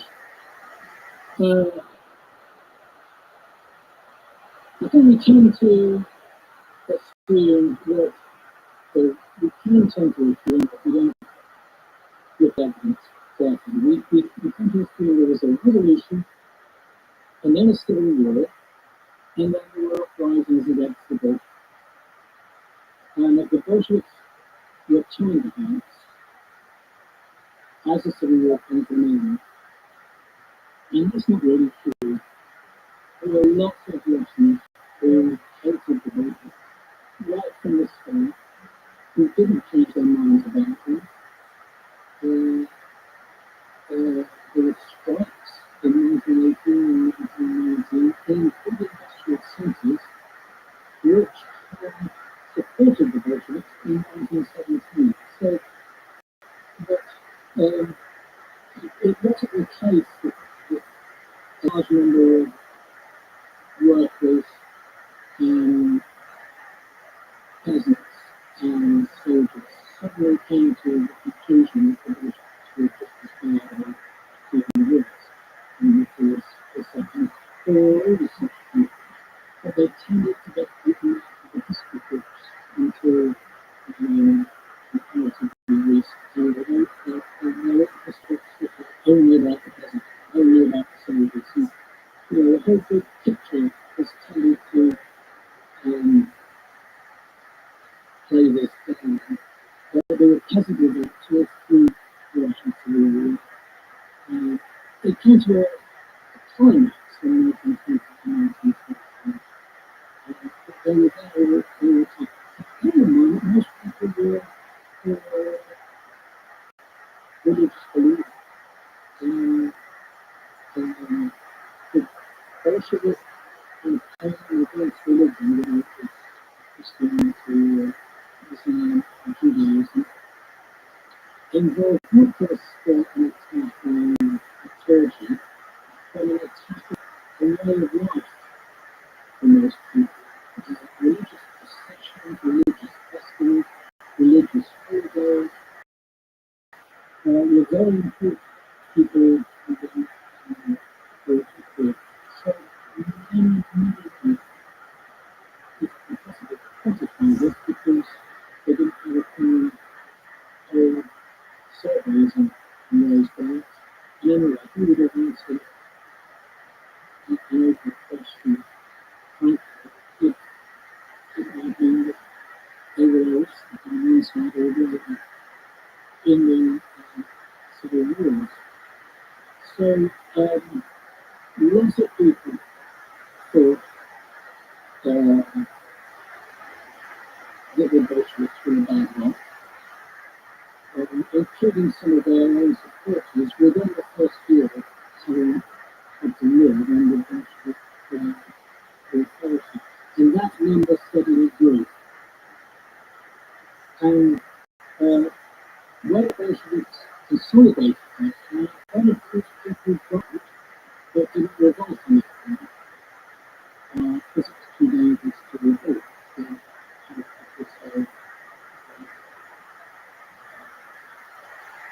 So terrible.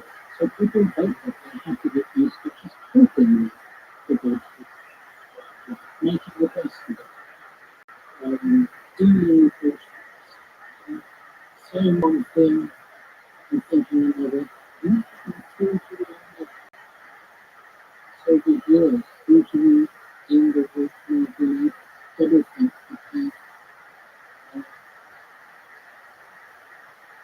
the way that he got through, the way that he coped, when he knew that there was no alternative.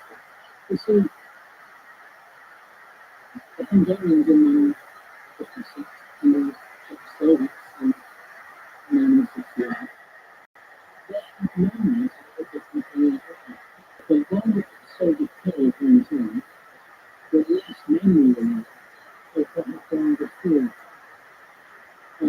That's a really great question, and it deserves a good question to see. Another person who had a question was Natalie. He wanted to ask about the role of Jews in the Russian Revolution. Particularly, he wanted the reputation of the group that the Jews and Poles were behind the Yeah, I agree with it. It does need refuting. Most Jews in the Russian Revolution lived in the steppes in the west of the former Russian Empire, or had lost their homes because of the German occupation and they were forced to flee Russia. They wanted to continue their way of life, practice their faith, and not suffer oppression. So they, most of the village Jews, the Jews at small towns, they wanted to train and to practice their religious beliefs in English. And when the Federal government came to power in the February Revolution, allowed Jews to move across the country as a Polish settlement, then Jews thought that we are being liberated. And the Bolsheviks continued to say that there should be no discrimination against Jewish people. So most Jews thought, well, here is a window of opportunity for a better life. No reason to flee. We need to perhaps, let's hope, let's pray.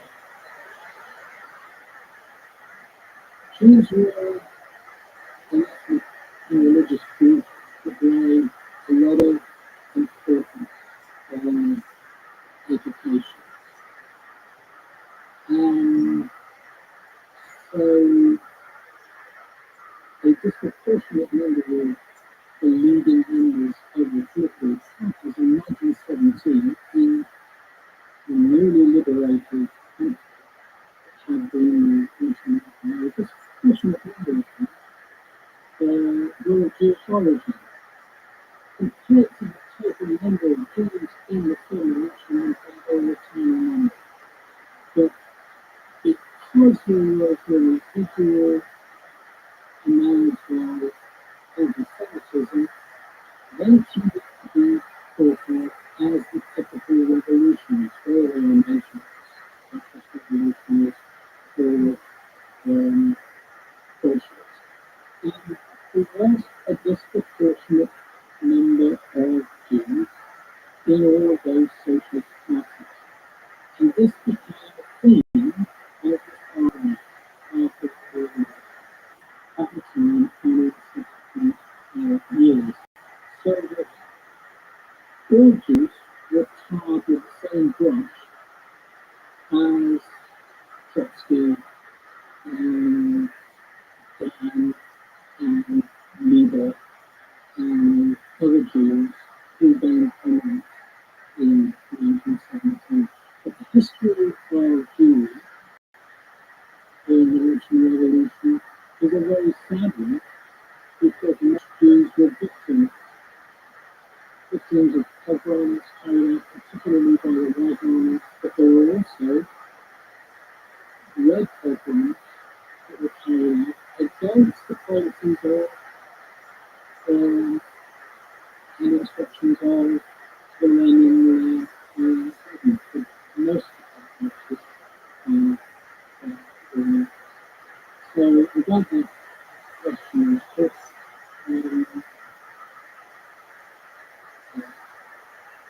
it's a very important aspect of the history of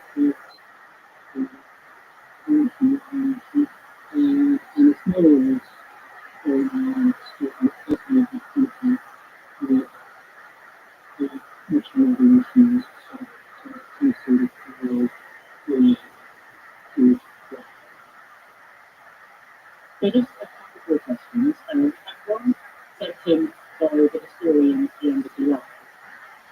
She wanted to know what is the most exciting source material to have emerged about the Russian Revolution since the fall of the USSR? Sure. Well, when the Soviet Union fell, I was halfway through a 3-day study of Lenin. And I remember going to Moscow after the August 1992 and being allowed to touch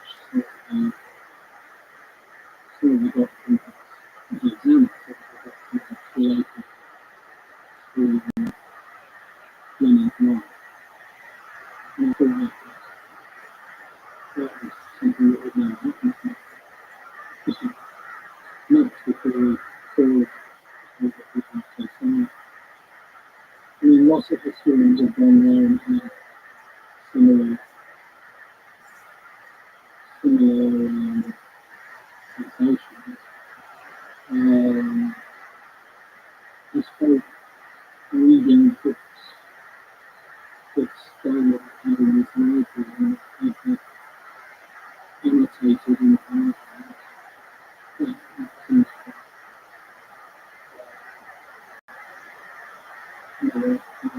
to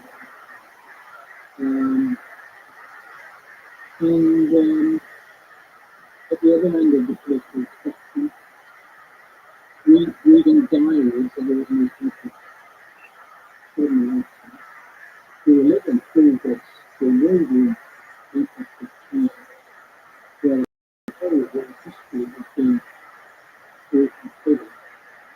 I've been doing a little bit in the last few years. And I find that really mind expanding. But what I have felt is that there's no fit for sport original evolution. There's still so much to find. I work actually studying American law. I have almost 55 pages. I have the only person who else with it on Rothschild. I mean, I let them breathe. And then I want to make another single volume proper biography of them. And I thought, no, I think this is silly. This is silly thing. And then I feel like it's 20 years old. The still stuff to be rethought.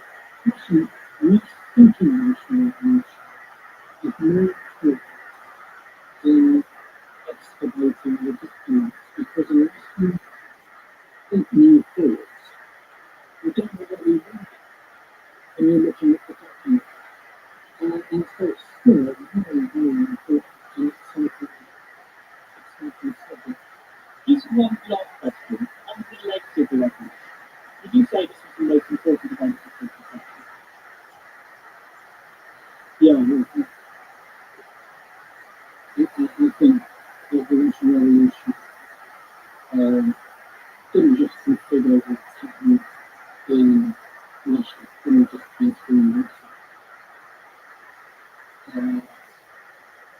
The Bolsheviks blended their way forward, not an idea, kind of state-run dynasty period, and it invented the one-party communist state.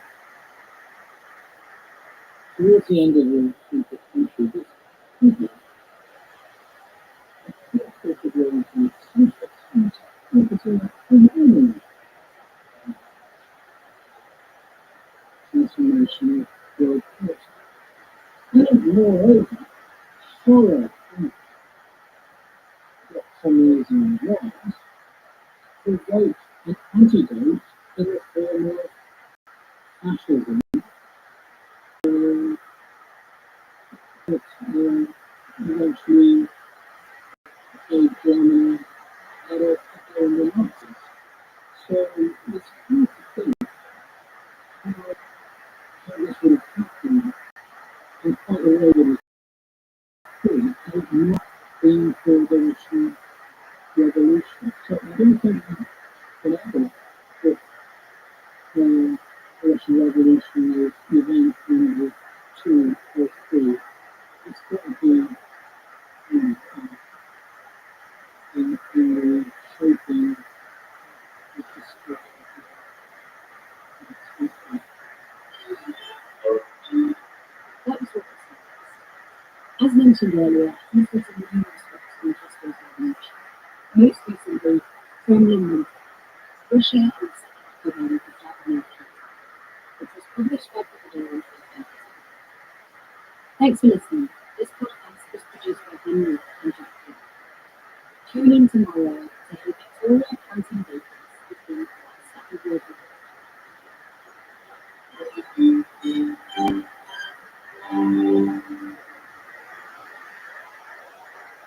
At Firestone Complete Auto Grid, we hold our service to the highest standard. That's why we have thousands of ASE certified technicians nationally.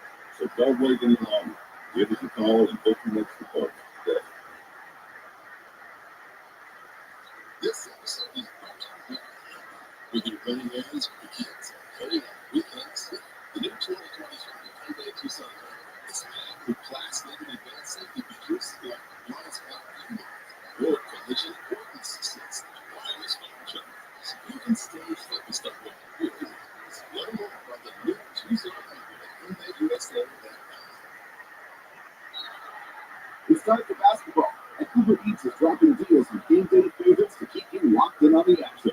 Like when inflating the buzzer beater, but also buffalo wings. Or when an upset makes you want to ugly cry into a pizza. And right now, Uber Eats has game day deals for Burger King, Buffalo Wild Wings, KFC, and hundreds more local favorites. So you can keep your eyes on the ball and your hands on the burger. Order now, only on Uber Eats. Product availability goes by region. See all for details. This season, a new shop is arriving. $25 a line for 4 lines with all the data you need.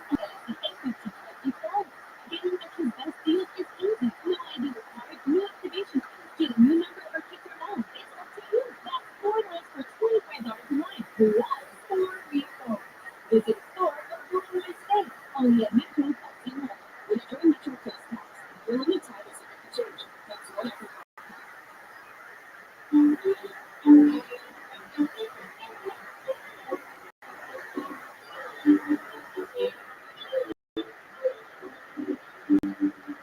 Hello and welcome to from BBC Britain's best known BBC.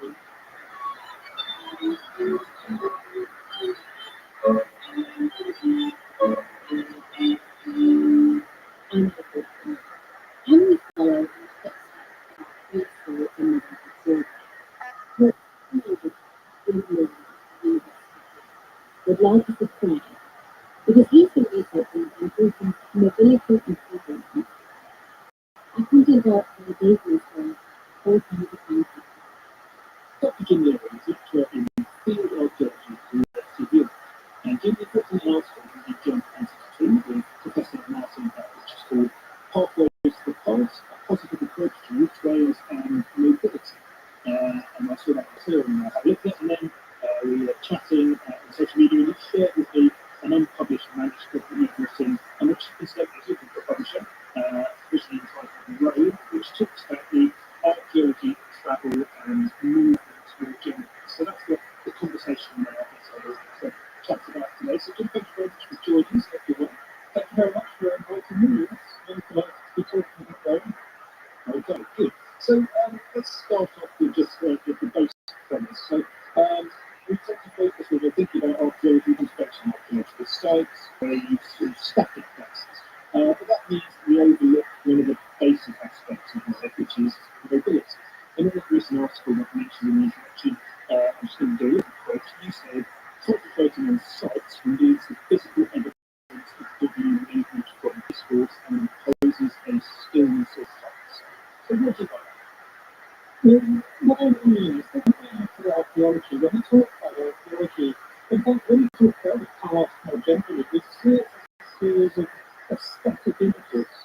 You know, there's a lot of like except archaeology found in the newspapers, and that's frozen in time. And we talk about that quite often, this idea that archaeology is static image, this it's frozen in time. And what that does is remove a really key aspect of what it is to be human, because that key aspect is mobility, it's moving. When we remove mobility from our discussion, we remove specific things that make us human, make the past. And you know, in one sense, I think it's perfectly understandable. We talk about monuments, we place a lot for archaeology, and place is sort of a very tangible thing. You can see it, you can go to it, you can go inside monuments, you can draw boundaries around it. What it does by doing that is remove this movement, the loftiness of the past. It is in such a form of disenchantment. I think we've lost the past of some of the actual life. So what I want to do is put back that moodiness. I want to communicate onto the bumps on the along the roads and the paths of the past. You know, that sort of cover up the shouts and the chatting, the gossip, and all of this. So these all happen a lot of lives. You know, life happens on the move. It doesn't happen in place. Or place is actually a tangle of different sorts of movements. So what I'm trying to do, what I want to do with the book is put that richness back into the past.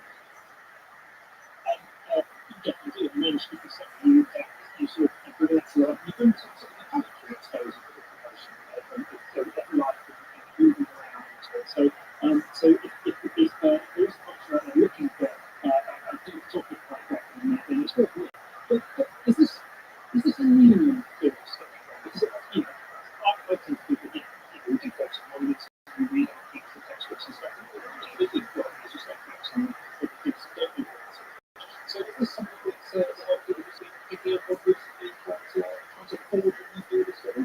Well, I think mobility is always coming into our theology. We're going to talk about mobility in the first. We talk about mobility an awful lot now in our theology because we have these amazing new techniques such as ancient DNA study or isotope analysis. I mean, it's wonderful that you can, to some degree, you can determine where somebody, the geographical area somebody grew up. And you can compare another internet, so you can sort of see where people came from and went to. But what you're actually looking at there are places, what place they grew up, they grew up, and what place they ended up. And we do the same with objects. You can look at people talk about the movement of objects, but they actually look at the place that it was made or came from originally and the place it ended up.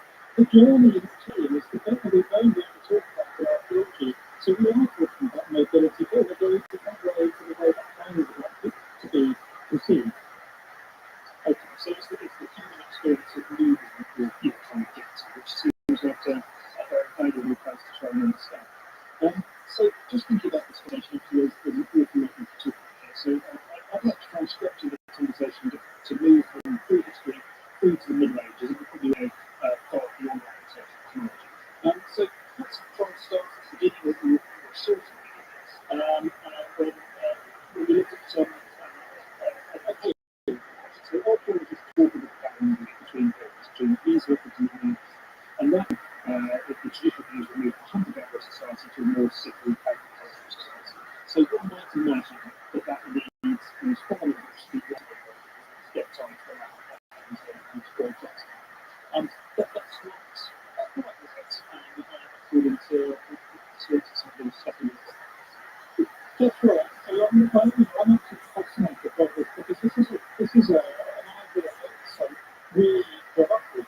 This idea that we can come from this kind of wandering wildness in our past, and through the linear evolution, we slowly settle down and do types of civilized. This idea of progressing from wandering wildness to some sort of settled civilization, it just flows through our understanding of the prehistoric past. And anthropologists have been telling us for some time that actually not all hunter-gatherers move around, sometimes gatherers move around in a very small way, very minimally. Some a lot less than supposedly sedentary culturalists. We sort of see this in the archaeology as well. We probably look at it evidence for like the larger houses in the early Neolithic houses that quite clearly would have been used intergenerationally in time people particular places, and at the same time these isotopes we talked about earlier, the isotope studies of Neolithic populations show that actually they're moving around quite a lot for a lifetime. And so I think we just need to move away from this idea of seeing mobility as a voice stream, particularly the instead of mobility, not necessarily children and jokes and those things. But this idea of evolution,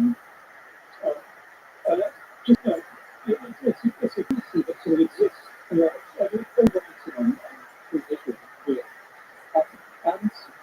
it doesn't necessarily need to be, of course, mobility is a remote street either. You can increase your mobility and you can decrease your mobility, and communities do over various times.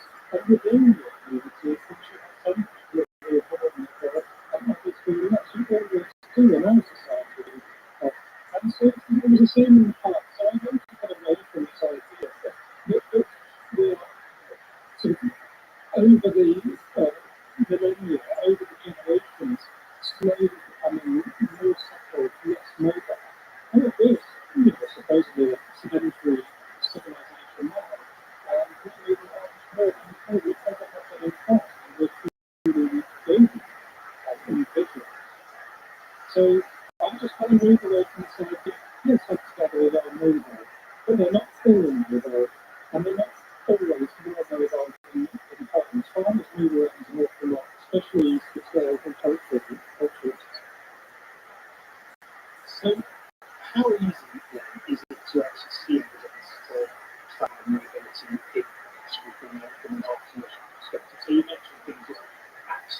So perhaps you can see that in one question and then just look at those regions that get up somewhere else. That's a very obvious way that must have been with some human agency to move it.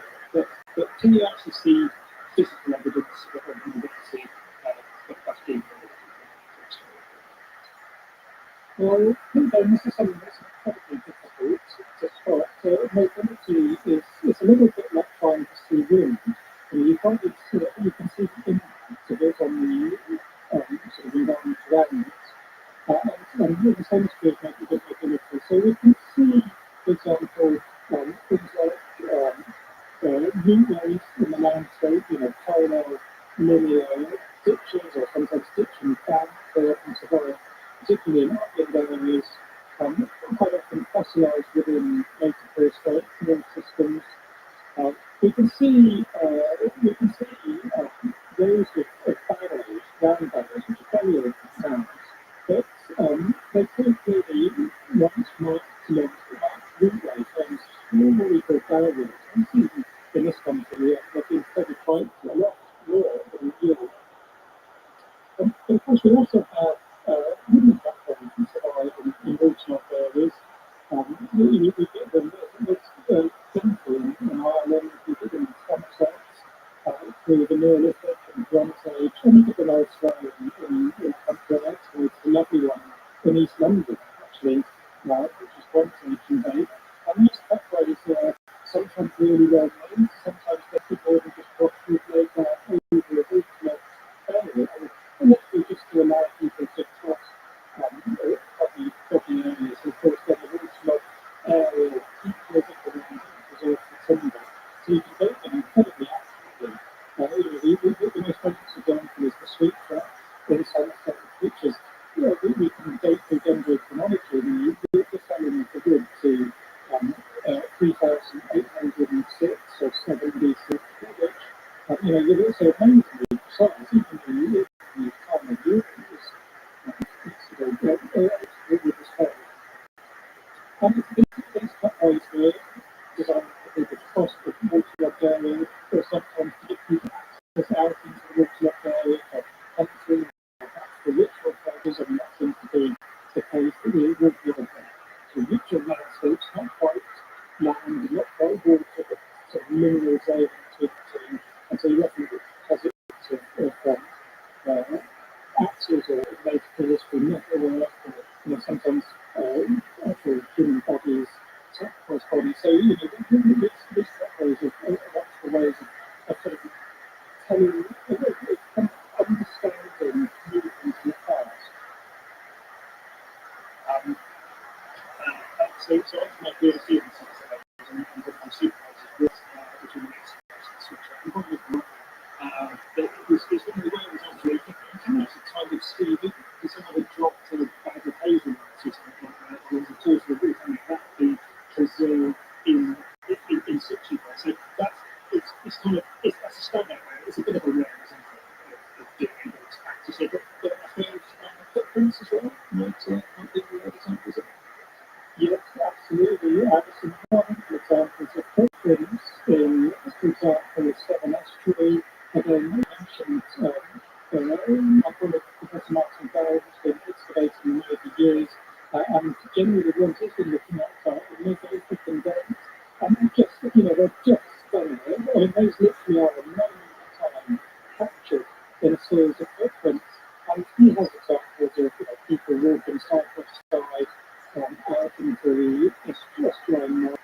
There's a wonderful example of two small children, one slightly younger, the other dancing around the older one, and you can really sort of changes the signature of the small child, full of energy and jumping around. And at some points, there's only one set of footprints, but those sets of footprints are slightly deeper, and quite clearly the older child picks up the younger one, absolutely frustrated with it dancing around. So there's no moment of capturing footprints, and they're wonderful, tangible examples of ability in the past.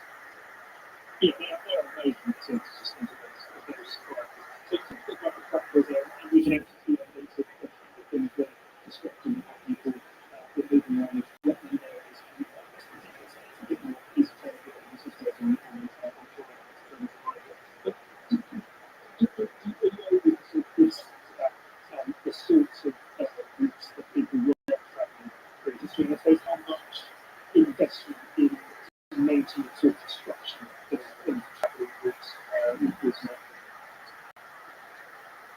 fluidity preserved within the core systems and the upward area, very, very comfortable, nearly that way, and there's some degree of fault going on. But it's really, I mean, this is a really difficult subject to know. I mean, to get stuck into because they're very, very difficult debate. Only really now we begin to get the kinds of techniques and technologies required to go through, and even then it's still very sensitive and very difficult. People often talk about things like mid-race forming of big relays in prehistory. And the mid-ray runs across from Norfolk down to Yorkshire. It's a prime example of people started with the earliest road and things. Actually, the evidence that's seen on the ground is that particular ridge-ray being prehistoric, root-ray, where we sort of have most prehistoric features running right across it and disregarding that. So there's certainly good evidence for the ridge-ray being a root-ray in Saxon and local periods. When the prehistory there isn't so much. How much rivers were really the major highways of the day in prehistory? And this is something that's often forgotten about in discussions of mobility in the past. Rivers in many ways are much easier and you can sort of access large areas through rivers. So just go back to the ridge-ray for a second. So that is, I did find that fascinating. So I wrote about a bit of the ridge-ray back earlier this summer. And it is absolutely in ridge and running past barriers and waterfalls.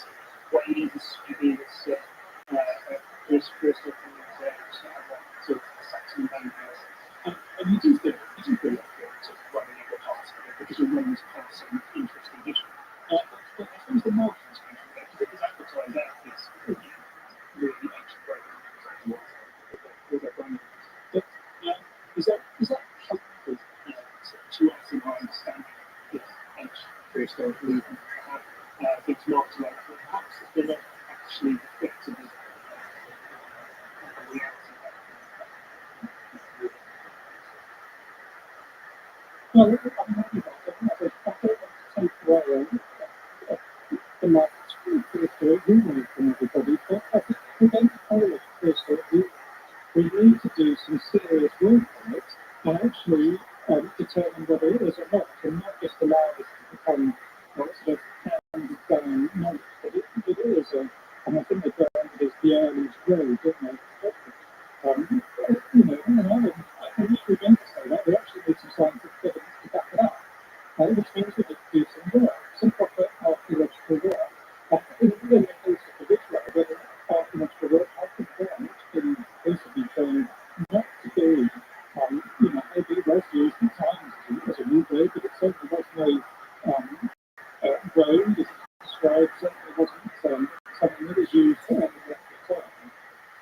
The other type of feature which people generally do love, and that is the holloways.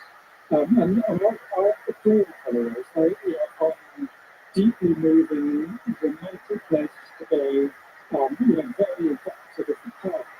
And holloways they're followed naturally by the forces moves and paths flashing down them, and a road to be down. And it's often by flooding in the winter weather, rainwater will wash down and essentially turning into this another road to even higher. But these wonderful holloways, when I do look at this scientifically, this is something that today Martin Bell is really pioneered. Actually, we can trace the origins back, frequently back into prehistory. Multiple, the dates back to certainly the Iron Age, if not the most bronze age. So those are the sorts of things that get a bit of walk along holloways, and there you really are putting footsteps of ancestors. Great. Maybe we'll come back to just a few examples of places where you can experience that past travel experience at the end of the topic. Which is linked. So the way which people have been travelling in the past, what has been their motivation? And you can give us more details and so on. But today, also travel is very recently travelling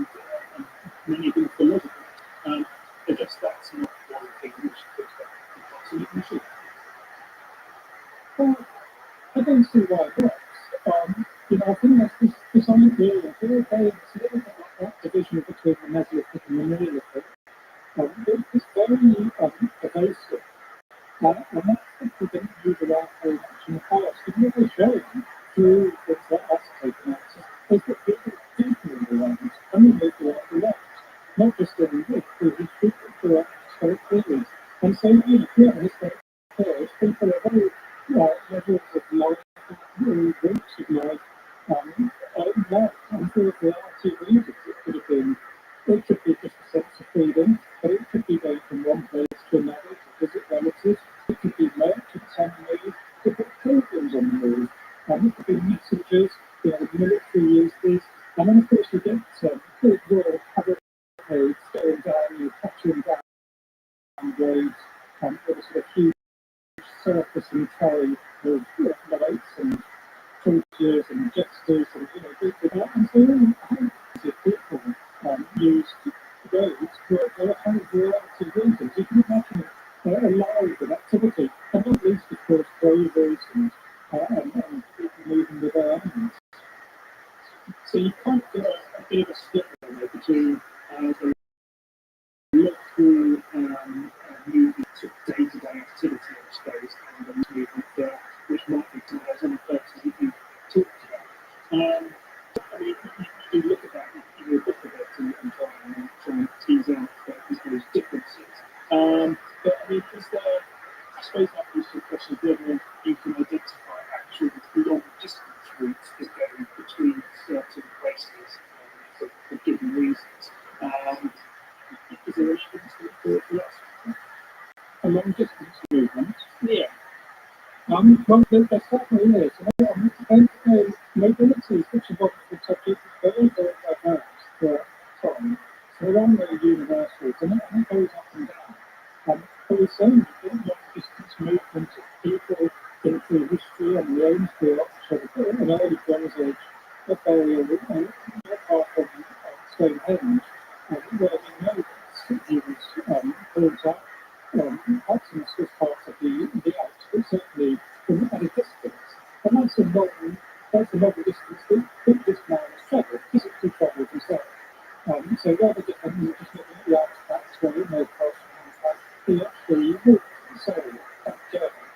And then as you go through time, of course, as the globe opens up, you can see huge distance being moved around.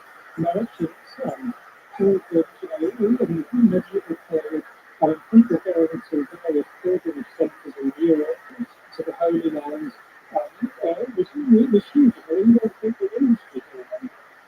But in here, they go back in time to the Roman period. We know that there was a big tourist industry going on. People were moving around a lot for those reasons.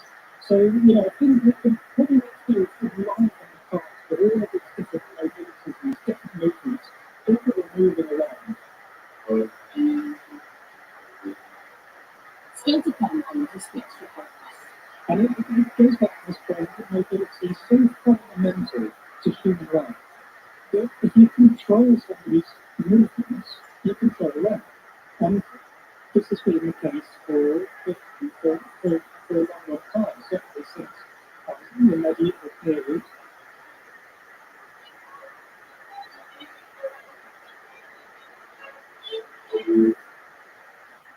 This episode is brought to you by Progressive Insurance. Do you ever find yourself paying the budgeting game, shifting little money from here and figuring out what to do? Well, the name your first choice from Progressive, you can be a better budgeter and potentially lower your insurance bill too. Reach your Progressive with Rothschild Retirement. They'll help you find options within your budget. Try today at progressive.com. Progressive Insurance Company Future. Price and cover costs. Not available in some states. Here at the Unenjoy Factory, where tropical vibes and vibe, real stuff, just tasty coconut. Conscious elements and delicious stuff. But do you work with our personal preference ingredients? Sometimes you feel like, sometimes you don't. Unenjoy stuff that's something even better than that. Yes, Unenjoy is made with almonds and joy.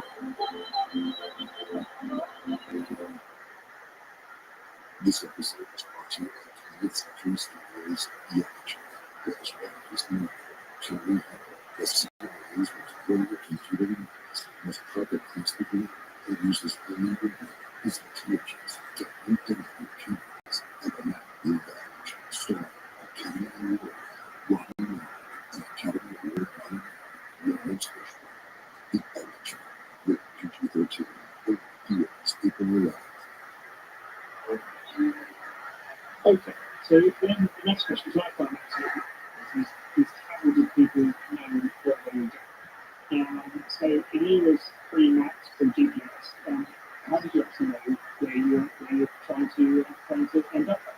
I mean, even if you look into the medieval things, you have things which look like that, the God and things like that actually when you can interrogate the God, you try to use those sorts of things to actually get from A to B. It would work to devise it. So how do people know where they are? Well, of course, we tend to look at the world a bit like a bird looking from above. And we've got used to seeing, we have satellite imagery which shows what looks like from above. And of course, if you like to say, people didn't have a view in the past. And so their understanding of the world, their landscape, came from their knowledge of it on the ground, literally on the ground. And in terms of how do they know they want to learn, if you build up, if you live in an area, and you move around in that area, you walk in that area, you know it really, really well. And there's a sort of knowledge which is described as an ambulatory knowledge. It's a knowledge, the knowledge that you only be going from moving in that particular landscape. And so these people are essentially seeing the world as a very far, very far. They know their way around because they just live within that landscape and know it intimately. But again, they don't know it from above, they know it on the ground, so they know these ways, and they will recognise in what point they need to make which turn. So it's not sort of instructions in their head. It's a kind of, it's what you describe as knowing as you know as you go. It's sort of something that develops out of your moving thoughts. So that's very much a really close knowing of seeing the world. And so if you're in a foreign area, you might employ a wayfarer or wayfinder to help you through the world. Or you may follow a well-marked route, if it's not well-marked out, there may well be marks on trees, for example, symbols on trees, or patches of bark that have been cut away, or saplings in a particular way, or a particular direction. That's known as trailblazing. So that's another way of determining the next day. So the honestly quite expensive. If you're moving in an unfamiliar area, the risk of getting lost is serious. So the trailblazing examples again, you're not just making them up because there are some ethnographic parallels for people employing those systems in destination territories in North America, for instance. Those examples of people using the system. Yes, absolutely. It's a well-known technique. But the other thing, of course, is as people move along the trail, a number of people move along particular roads, there are impacts in their landscape automatically.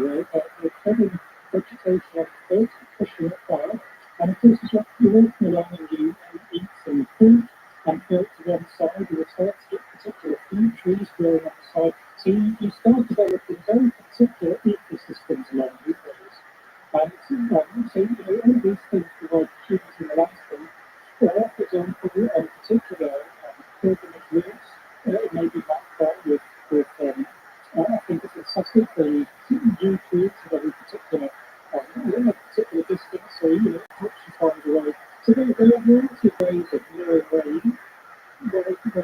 walk and where the route goes. But to us in our modern minds, we're so used to maps and particularly now there's digital maps on our phone. It's so easy. You can get lost really. Which is a great thing. I'm a big fan of getting lost. And not lost as well, I guess, for the ability to get lost things. was walking on the path this morning, so I was ready to thinking, it's cute, there are quite so many blackberries along this path, and maybe that's exactly that's the news. Right, let's just pause for a moment and move, we've already gathered it's a bit anxious a bit, but it's bounded to free history and historic times is the Roman period, in places, particularly Christian Romans kind of get famous for pursuing the roads and going to the road networks. That's what we think of research. How important in terms of knowledge of travel and the local people moving around, just sort of where the ravens and the vehicles they're brought in, and I suppose just is that true that the Romans did bring in roads and did that landscape as indication of the road structure? Well, I mean, did they bring in? I mean, I'm always a bit interested to talk about Roman roads because whenever you talk about roads, you have a lot of experts from Roman roads who really quite vigorously for their little patch for the Roman roads. And it's very difficult to talk about Roman roads part of sort of a broader discussion of roads and generally and mobility. Therefore, sure, that hasn't stopped me in my comment. But in terms of did they bring roads to them, well, I mean, of course they did. They were fantastic ones, and splendid ones. I've excavated Roman roads in the past. I expect fantastic ones, beautifully well made, and incredibly well engineered, well made roads that stand the test of time. A number of them are still in use today, which shows how roughly they've been retired and remade, but it just shows how crucial the Roman road links were. But did they bring Roman roads? Well, we now have road evidence for Ireland roads. There's an import site in Sharpstown near Exeter where they excavated the road, which were all well looked like it should be a Roman engineered road. The date and show that actually was Iron Age. We have Iron Age street patterns suggested, for example, and we have an Iron Age road. I just mentioned that how many roads are actually overlaid on top of early roads. I suspect a lot of them, an awful lot of them. So yes, only roads are quantitatively different. There's absolutely no eliminating that. The Roman road is really something special. But I do wonder whether actually it's more likely to be overlaid onto routes that already existed. The only thing to remember, of course, is that the Roman road network didn't just suddenly appear overnight.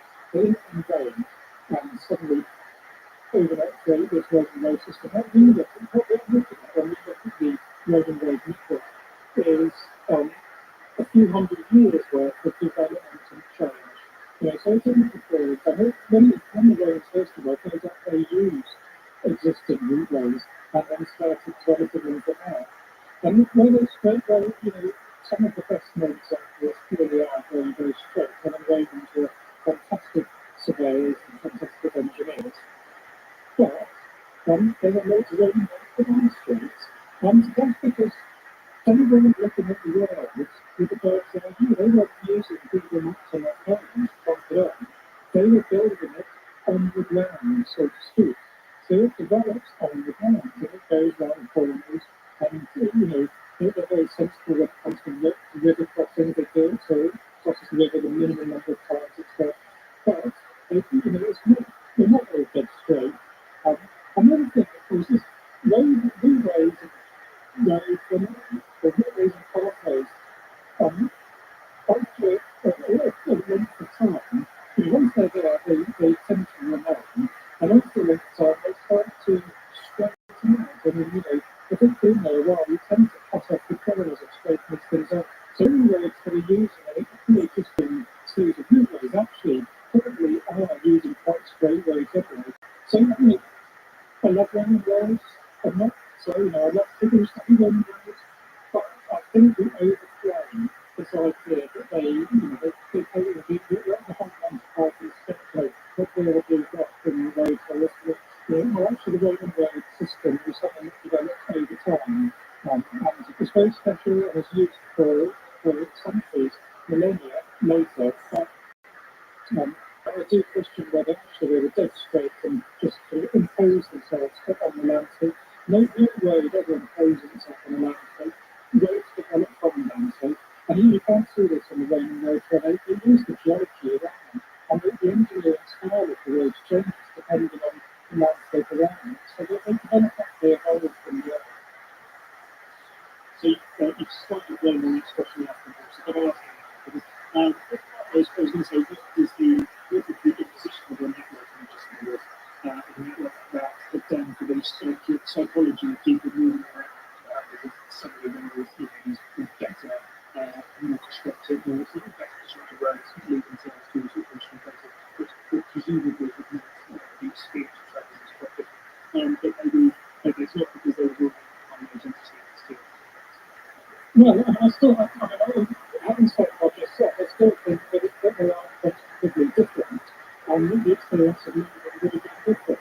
I'm walking on the Gordon Road, and they're beautifully compact and flat. I excavate them, they're wonderful things, they're very good potholes, they're good building. I mean, in many ways, they're better than the roads we have now. So in those sense, I think moving along would have been different. Whether people could have truly moved across along that is a different question. I think many of these roads are constructed for military use. They may well have been dominated by soldiers moving up and down there. And actually, ironically, even though they have a better mobility may have become more difficult after the Roman invasion and arrival. That's an interesting point. Obviously, the depth of the forest travel.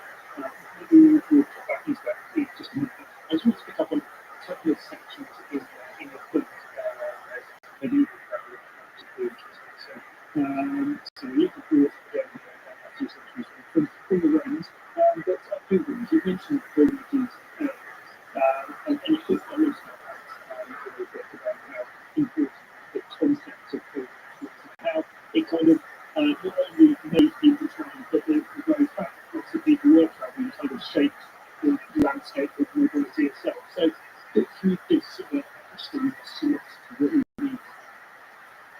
Yes, I think we probably forget nowadays just how important it was, particularly in the medieval period and Britain. You would have had people going, entire households going out on pilgrimages at particular times of the year, particular holy days, and it would have been a rather fun time. I mean, they almost a festival feeling around some of these pilgrimage centres during holy days. And you would have gone with your household and perhaps some neighbours, and you would have made a nice day of it, so maybe longer than that. And it would have all been rather fun. But of course, there's a flip side there, which is wherever you have mobility of treatment, there's mobility of restriction, and so people were often forced to go on pilgrimages as penance for committing some crime or adultery or whatever it might be. So it wasn't always fun for everyone. Others may have fun with their sex life and their spiritual or whatever. So people have different experiences of pilgrimage, sometimes fun and going and festival for the festivities, and other times it would be more difficult. But whenever these are pilgrimage routes to major centres like, for example, Canterbury, everyone along that route would benefit. So you need people, inns to provide accommodation overnight and to provide food. You would have had clothing and transport, and particularly relative people going on pilgrimage to Canterbury. So there was money to be made, obviously, and of course, whenever there's any sort of mobility, it impacts the environment around it. So pilgrimage is exactly the same. Whole industry, built up along these pilgrimage routes to service people going on pilgrimage. So it changed the landscape and has a significant impact on the way things happen. That leads us on to another area of travel, or reason for travel, to do with animals and agriculture.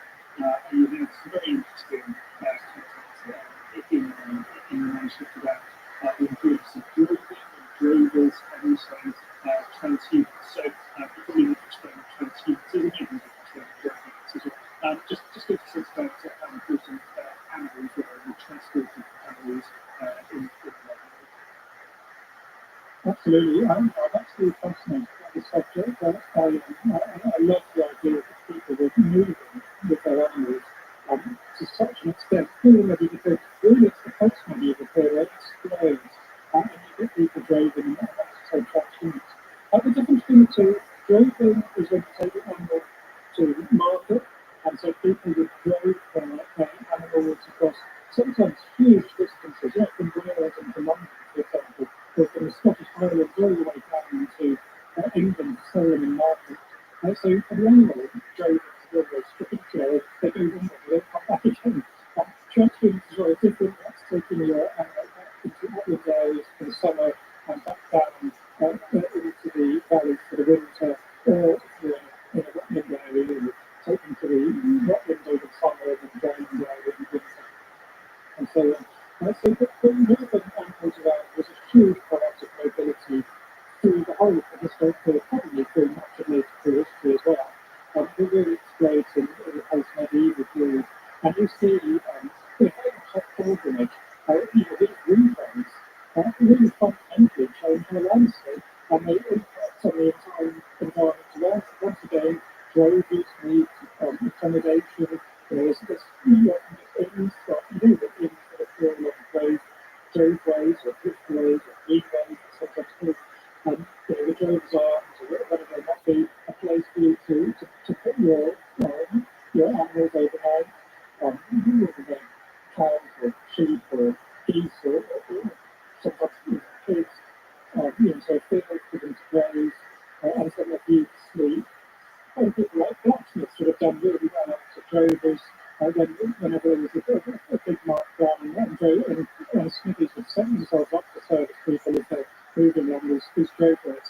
And going to market sort of a bit like going to a pilgrimage on a holy day, market days, sometimes there's air of festivity about them. All these people being brought together from disparate parts of the country, meeting up and intermingling and chatting and sharing gossip and sharing knowledge. These markets were very good melting pots and of knowledge of humanity, all driven by the mobility of an animal. So I'm just thinking, you mentioned earlier about the possibility of drone-based access to those animals might be restricted because they have quite a military transport. How far is it possible for you as an archaeologist to get a sense of the limits that might have been imposed on people's ability to travel across legal restrictions or social or economic restrictions? Can you see that? Well, it's very, very difficult to see this in the archaeological record. This is where we start to rely on historic records to understand the kinds of restrictions involved with mobility. And it goes back to this point that mobility is so fundamental to human life that if you control somebody's movements, you control them. And this has been the case for a long, long time, certainly since the medieval period. We have the Statute of Winchester, 1285, which restricts people moving around at night time. So you might be caught by the night watch. What do you do at this time? Because you're sleeping, and you're probably sleeping during the day, and therefore very limited economic value to people. So this means that restrictions is a big part of restricting mobility is a big part of controlling the people. And you see this through time. It only gets worse. But actually, it's even it's not great now, to be honest. We are more restricted now than we have been ever before in the past. But there was a lot of times that people were restricted on the times of the day that they could move around. But at the same time, various Treaty Forward and proclamations against the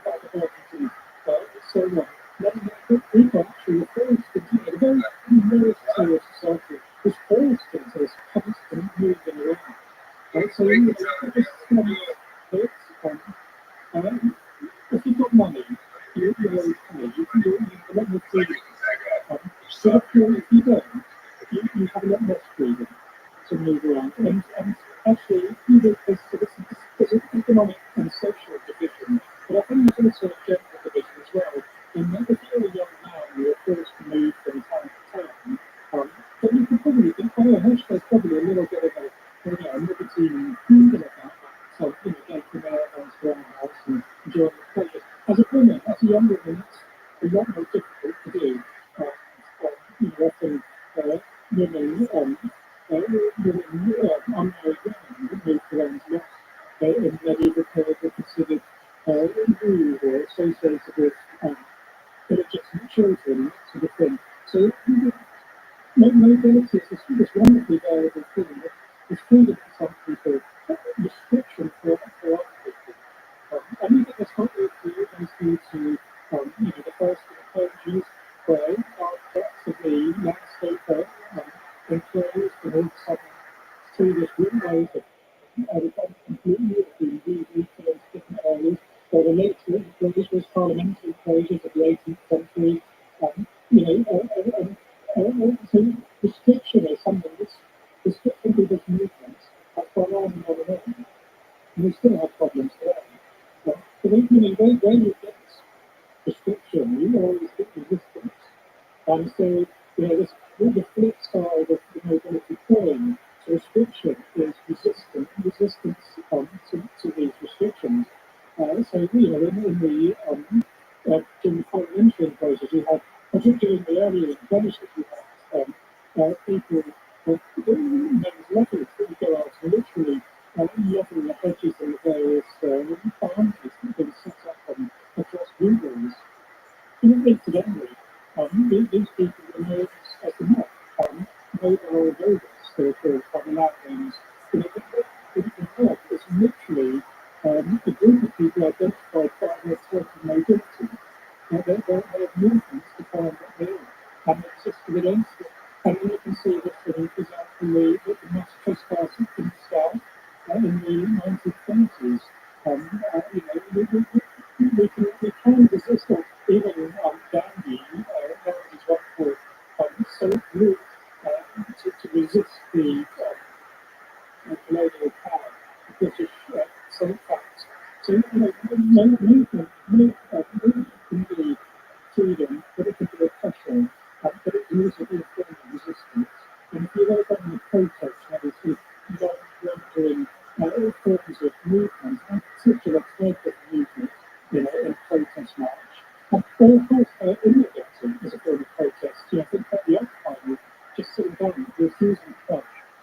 It's another protest. Mobility is all of these things. And whilst elite powers have always tried to control people's movements, people have always fought back with a different form of movement. So there's some fascinating social historical angles that underpin this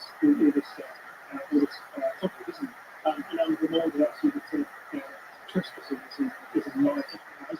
There's been a book just published by a chap called Nick Hayes called Trespass, which is sort of exploring the restrictions that still exist in New and Britain today. So people are still coming to terms with that, trying to fight against it.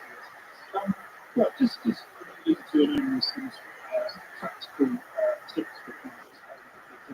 When we move around in the British countryside, or such things apply. That's where this was in the States, so can you give any insight to how we can judge the likely age or original intention of a track or path or way that we're really avoided? It's actually surprisingly difficult to find the age of a particular path. I mean, the Roman road is built in a particular way, so anything that's easy to identify perhaps. But some of these, these drift ways, green ways that you see, some of the smaller ways, very difficult to determine what their date is. I think it's interesting.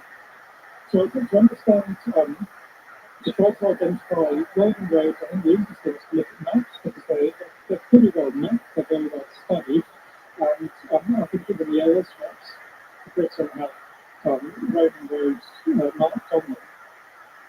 Those earlier ones, it's almost impossible to just walk along them and turn them a day. Actually, what they need is serious scientific work to understand them. You can, I mean, holidays to go, and not just wonderful. You don't have to go anywhere in particular. I mean, I'm up here in North Yorkshire. I have fantastic holidays. I've had some wonderful ones in the village just near me. And just so wonderful and evocative. And when I get on top of you, actually, just walking down a holiday and feeling inside that actually makes me feel a little bit better.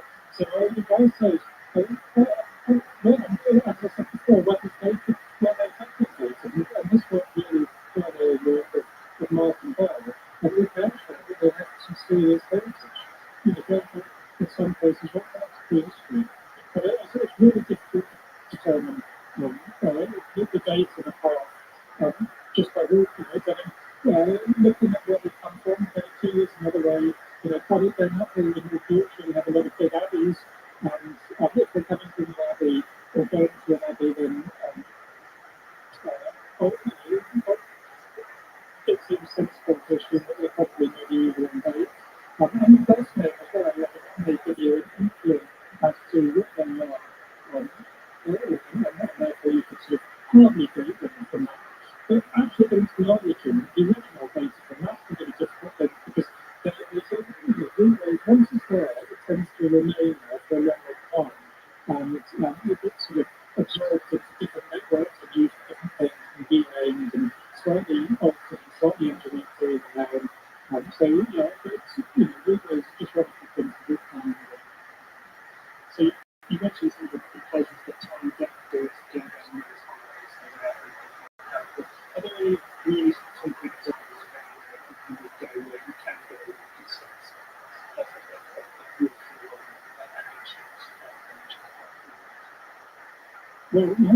well, again, Mark and Barry has been working this on the South Downs a lot, local holidays on the South Downs. Southern Sketches after was dated to actually the Iron Age.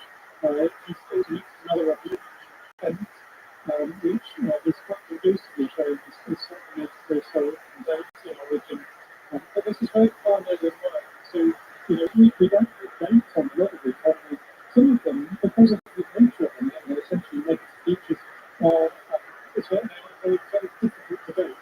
So this is part of the point of my purpose. I want to emphasize this understanding of the past. I want people to read it and embrace it and engage in it, but actually also do some research on past. And let's start dating it, because they are datable, you just have to work really hard. In terms of country examples, come up to North Yorkshire, go up to North Yorkshire and look at some of the amazing parts on the North York Forest, for example. I spend my weekends on the North Set, so my family, thankfully, actually come along, but I think they've largely given up on me. Particularly with shrubs. Shrubs are wonderful things. They right across the North York the river elsewhere, really is having Cumbria and Yorkshire Dales. And these are made of sort of large flagstones, and they're likely to be medieval in date, because some of them originate or go to some of the big abbeys. So I just want to name trod. I mean, if there's ever a word that defines exactly what it is a trod. You tread on a trod, not as you ride on a wheel. Absolutely, it's a very evocative word. It sounds like Yorkshire as well. You can see how it works in the grass. Is there any big that I haven't asked you that maybe you could just bring to the attention of others in the area to be interested? No, I mean, I think probably one of the last things that I would say is that actually, I find one of the really fascinating things about mobility is how it's so completely cultural. But if you're born and brought up in a particular country, you move in a particular way. So mobility is an entirely cultural thing. There's no human way of walking. You develop a walk. You walk like your parents do. You copy your parents, or you copy the church kids. It's all like John Travolta at the beginning of what's that to that movie? His whole crew was walking around, walking down beaches out behind sort of the by the way I use the word, and I didn't you can tell by the way he uses his word, he's a cool guy, and he works in a cool way. So worker is a very culturally specific thing, and I find it utterly fascinating. That's the side we really struggle to get for archaeology.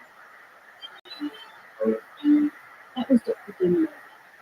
Hopefully he'll find a position in his book Rome sometime soon so we can read him. In the meantime, if you want to find out more about my new program, just go to historyactor.com and search for the program, and you'll find some great material. Thanks for listening. This episode was produced by Rabbi and Jack. Join us tomorrow for the next episode from our 29th program.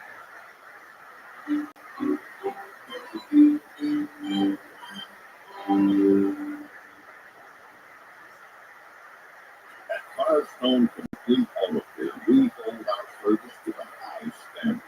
That's why we have thousands of ASE certified technicians nationally. So don't wait any longer. Give us a call at book the appointment today.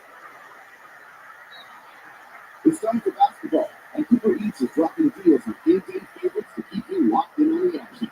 Like when you're craving a buzzer beater, but also buffalo wings, or when an upset makes you want a hungry pie with pizza. And right now, Uber Eats has game deals for Burger King, Buffalo Wild Wings, KFC, and hundreds more local favorites. So you can keep your eyes on the ball and your hands on the burger. Order now, only at Uber Eats. Product availability varies by region. See after the price. This season, a new line deal has arrived. $25 a night for 4 nights with all the dining you need and 4 free sets and Galaxy A15 5G phones. Getting Metro's best deal is easy. No ID required, no activation fees. Get a new number or keep your phone. It's up to you. That's 4 nights for $25 a night. Allow 4 free phones. Visit a store or go online today. Only at Metro by T-Mobile. When you join Metro Plus Stacks, your limit time is subject to change. That's whatever program. Yeah, the unemployed factory, the tropical vibes are back.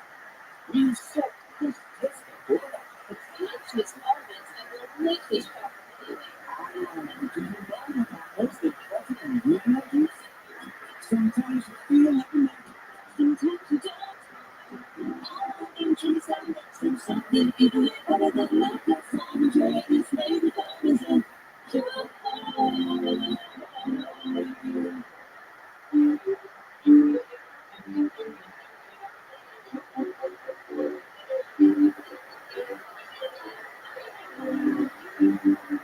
Hello and welcome to the History Extra podcast from BBC History Magazine, which is best-selling history magazine.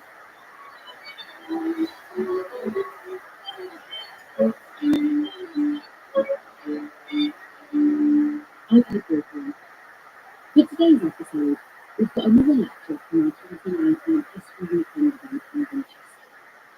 Today's speaker is the historian Eleanor Rabbi, who's delivering a talk on the theme on the screen. In this talk, she explores the ways that Tudor and early England themes have been portrayed in cinema, from the favourite and American spots to the Tudors and the Scottish. So today, when we can talk about early American. So the first question is early American. Early American is a paradigm shift, actually. It's really different from contemporary time. But basically, we're talking about times when we in your pictures and pictures and the together. So of course, we're going to be looking at the representation in all those things with cinema, so culture for social. But what we've been doing today is I'm going to be asking a couple of big questions. Now, in this question, we're going to kind of run through that today, and I'm going to find out some various points at the end, but hopefully we'll have some answers for some of these big questions. So one of the questions I'm going to be asking is, what's the connection between the records today and early on? So what's going on there? We're not going to focus on particular themes, so one thing we're going to talk about popularity stakes, and we're going to think about the particular themes that keep popping those things over and over and over again. And around these things, so we're thinking about that. We're going to unpicking some of the stereotypes that tend to occur in the portrayal of this space. There's two boxes that we tend to put them in. And we're going to think about who are the places that are interested in this space about how are we thinking about us as well. And then finally, we're going to talk about the fantastic questions we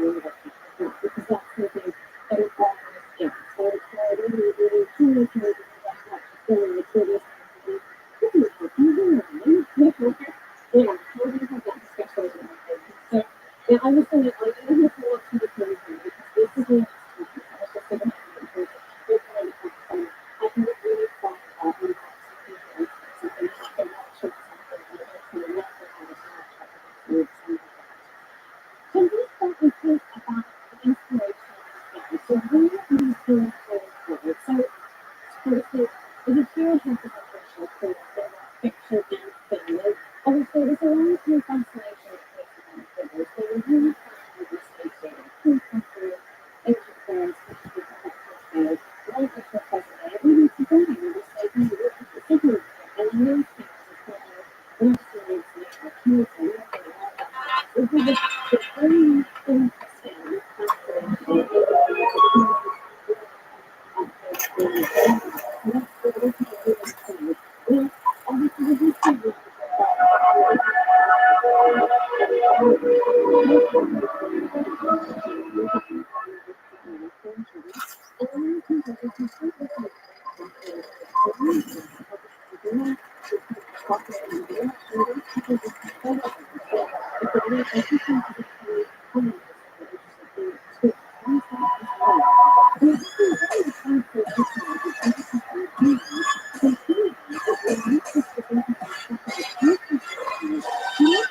Hey, this is Rabbi coming live from Camp Tony Media 2!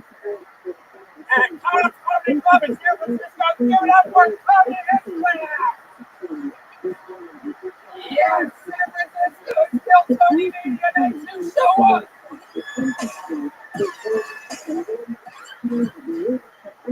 This is a hot crowd. How long did this place get from the great Brian Red Band? Hey, 6.5 years of Kill Tony. This is Kill Tony Mania 2, which means there's a bunch of special treats here, like that guy right over there. It's Ryan J. Ebel, the house service, all the way from Los Angeles, California. He draws every episode. He drew a special poster for this weekend. He draws everything. Kill Tony, the book available now on Amazon Prime, all the good stuff. The brand new Kill Tony, the most updated version of it. And a lot of fun stuff happening. We are here, 2 sold out shows tonight, and it has begun. Then we fly off to Australia this Wednesday. We're going to Brisbane, Australia, Melbourne, Australia, and Sydney, Australia this upcoming week. Then we go to Washington, D.C. for 2 shows, 4 stand-up shows, and then Columbus, Ohio, Pittsburgh, and Cleveland in the middle of December. Fun stuff. What the fuck are you guys laughing at? Cleveland in December. Gonna hang out with some family. You guys are gonna get to meet my dad for the first time. That's going to be a certain topic of conversation. It's totally going to be a running gag on this show. How Italian Tony's dad is. I can see it already. Prepare yourselves for that. You will be shocked. But it's about tonight. We're here. We're live. It's from Tony Mania. This is very exciting stuff. I'm always so happy to be here. This is just one of the most fun shows. And we always bring a bunch of special guests and a bunch of special treats. We also, go to the bucket. We have a bunch of people sign up. That's always fun. But we have a band on this show, ladies and gentlemen. They are one of my favorite things in all of comedy. It is my funniest friends. They every single episode they commit to being different characters. We never know what they're going to be getting part of the different green room that we had tonight. So let's all find out what they are together. They stay in character throughout the show. Sometimes it's a brand new character for the first time ever. Last night we saw the Golden Girls for the first time ever. We also saw the return of the Cat Burglars during show 1. This is Saturday night. These are 2 sold out shows. So let's see what they picked for this first show. Ladies and gentlemen, I present to you the best damn band in the land. It's the Kill Tony Band. Jeremiah Watkins, Roma Person, Schulman. Whoa! Oh my goodness. We've seen these guys before. It's the emo guys.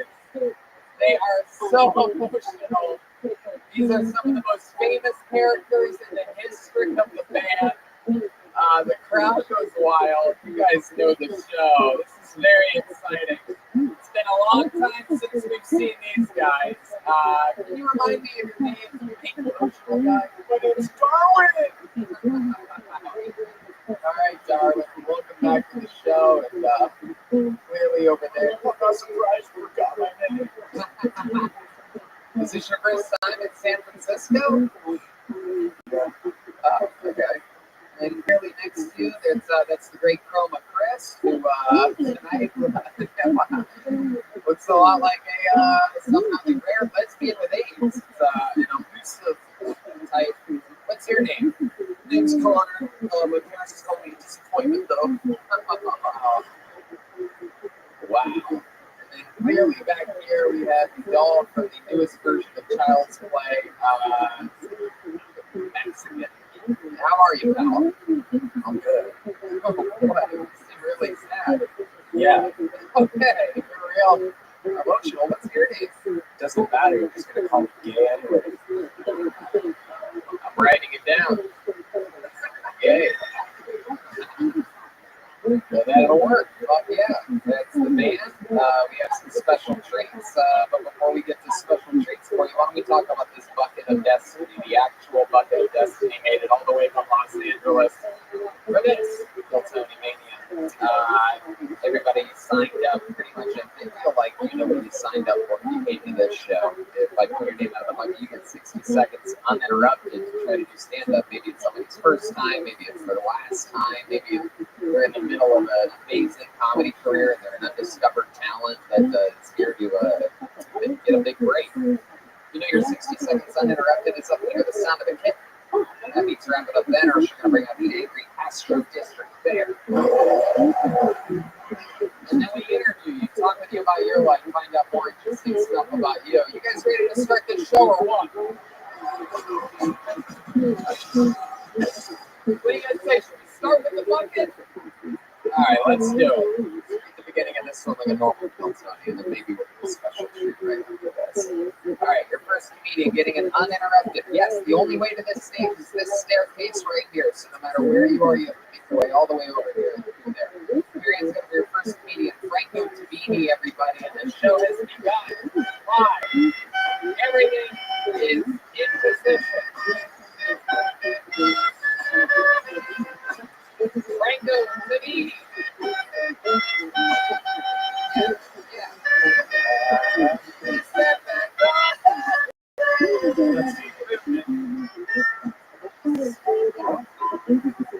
He walked out on us just like my dad did. Oh, my goodness. How did someone sign up first and not get? How are they? How's that even? Is that Franco Tabini? All right, Franco Tabini. Hey. One more time for Franco Tabini, everybody. Shit, how the fuck is everybody doing, cops? Yeah.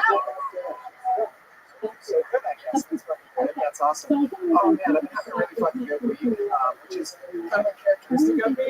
I feel like I have maybe not anger issues, but I get upset at the smallest thing. Show of hands. Whoever here gets angry for seemingly no reason. Somebody here, show of hands. Okay. Guys, how you raise your hands? This big guy can raise your hand. You know what I'm saying? If you did, that's gonna fucking lose it. Shit. Man, I just like, and I be angry for seemingly no reason. Like, have you guys ever been afraid that an object will just being along some physics? Have you guys ever been there? You ever put a water bottle on top of your own car sideways and rolls off and pick it up, you're a tree called a cocksucker at the top of your lungs? Yeah, that's the kind of level of fucker. That's the step. No, that was step. Okay, very good. Franco Tabini.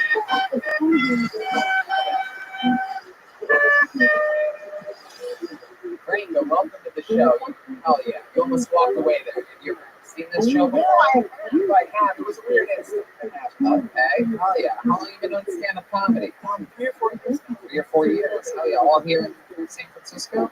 Yeah, mostly San Francisco, mostly the North Bay. San Rosa. Okay, Santa Rosa. Represent the North Bay. That was another redhead guy with earrings in the back that excited. This guy rickrolled me in 2 years. That's so fun, Franco. What do you do for work? I'm a woman. It's all weird. What is it? What do you do at the nursing center? I help the elderly, which I'm sure sounds very fulfilling, but So you're a midwife. I'm not certified, but they let me do it. Yeah. You ever have any? Whoa, rebel with a cause. You have have any like sweet stories, like an elderly person who like did something cute or something like really likes you? No, but yeah, I've got a lot of the old ladies like one of them grabbed my dick and balls one time. Oh, dick and balls, the whole package. She had very large hands. Oh, yeah. Very, yeah. Ketchup's nuts. That's a long old lady. When you say you let her fuck it, then you're like, hey, what about my butt? I mean, who am I to buy someone for their last wish? You know what I mean? Exactly. Hell yeah, the last will. Fuck yeah. Did you shoot away immediately? I mean, I would have said it was. It was longer than it should have been. It was longer than it should have been. Pushed in a little bit, right? Oh, Fuck yeah. What do you like to do for fun? Do you have any special skills or talents or anything? You're a rare redheaded guy with earrings and Franco's beanie. that's my talent, and I've been riding that for a long time. Your look doesn't really match your name at all. Like Franco Cabini, fucking guy. You know, the guy that looks like a real fucking guy. You know what I mean? No, I know. I mean, I had like Italian grandparents. I'm not a big ravioli. You know what I mean? Like I've been there. How about the special skills and talents? Or Special skills and talents. I can fucking I can shake a cat very well, more than anybody else. What do you mean by that? I just am good with the clippers. You know what I mean? It's not like I don't know what you mean. yeah. I just feel like I'm good. I'm good with grilling animals. Why do I feel like this is Hey, darling. I'm sorry, I didn't mean to bully you. I mean, the cats are willing. You know what I mean? Like, the cats are Like, are you making a joke or like you actually? No, I grilled you. It's not just cats, but I mean, like that's like the most. Like most people have seen a cat, so I feel like we'll just go with that. Wow, nice dog. Oh yeah, I can grab a dog, I guess. How about any other animals that you grill? Oh yeah, man. I mean, like horses and stuff. Like on a team, and I do that myself. Like I grill a horse myself. I mean, it's a whole effort. Wow. What's the different time, you know? How about your love life? What's going on? Oh, it's really it's a committed relationship. Yeah. Yeah. With my girlfriend. You guys need a Wait, what? Yeah, I know. You look like the gay Weasley brother that nobody talks about. Yeah. I'm sorry, I don't know why I feel like you. I didn't know my reflection on others. I'd actually be offended if you didn't think I was gay. Like, it would probably be something off. Yeah. She go on plenty of fish, but she found a rock lobster instead. Yeah. What does she do for work? Oh, dude, she works at a law firm. Oh, hell yeah. What does she do for the law firm? Sounds sexy. Yeah. I mean, I don't say it that way, but yeah. Law firm's like a big word for typical secretary. Or else you'd be like, she's a fucking lawyer, dude. Do you have any special things that you do in the bedroom? You know, the old fucking gingerbread man. For sure, yeah. Well, I mean, like, you know, I got this more. I got like a whole like red carpet situation going on there. You know what I mean? So it's all very like I like some candles. Yeah. I'll tell you what, Franco. You've been doing it 3 or 4 years. It's not easy to get this show started. You're a fucking cool dude. Thanks so much for signing up and coming on. Frank, good to meet you. Everybody, he's on the copper or air.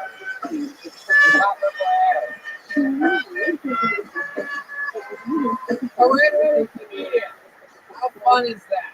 It's not too often that you get to start the show with a redhead. It's definitely not too often that you get to start the show with 2 redheads. Ladies and gentlemen, we have a regular on this show.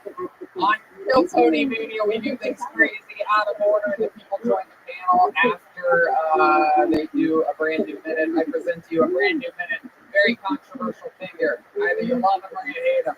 You're about to see him live. I present to you the great William Montgomery.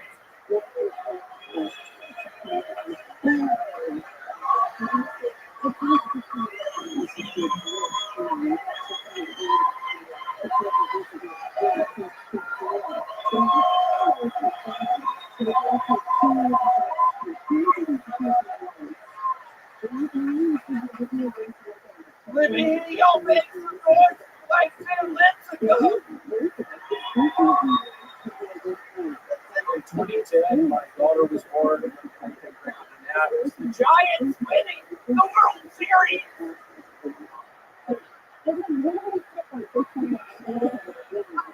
So I have a movie coming out that's called Allah in Alaska. It's about a Muslim man who falls in love with a dog son. He's sort of from Anchorage.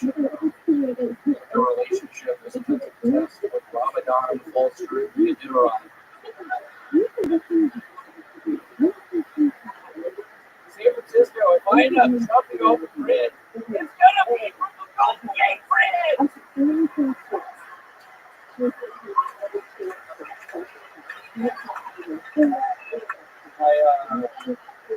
I used to homeschool my daughter. We talked a lot.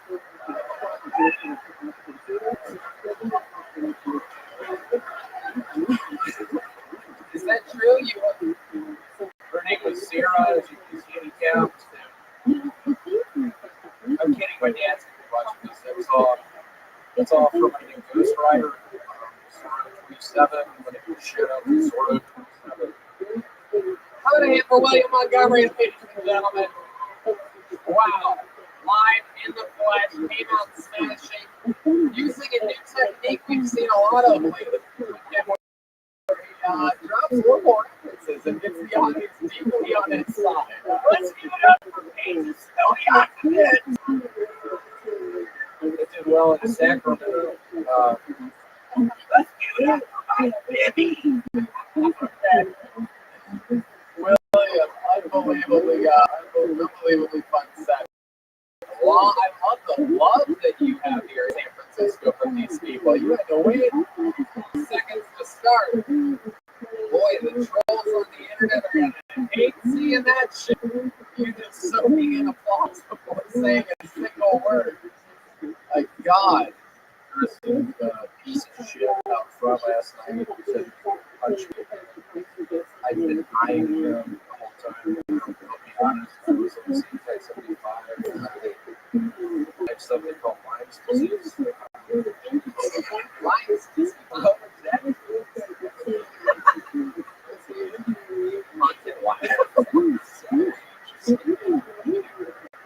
William, we love you. You're always fun. What do you say you come over here and join panel for the show? Huh? Oh boy, William is just gonna sit in on the chaos. Come on over here, have a seat. Look at you. It smells better than you think, everybody. If you're wondering, what do you guys think? Should we get back to this bucket, huh? Let's keep this fun train moving along. We're flying through it here. It's a beautiful bucket. So fun. You're going to have your next comedian, Drew Nelson, everyone. Drew Nelson. We're all going to meet him together. Wow, here he comes. Row 3, section A. Here we go.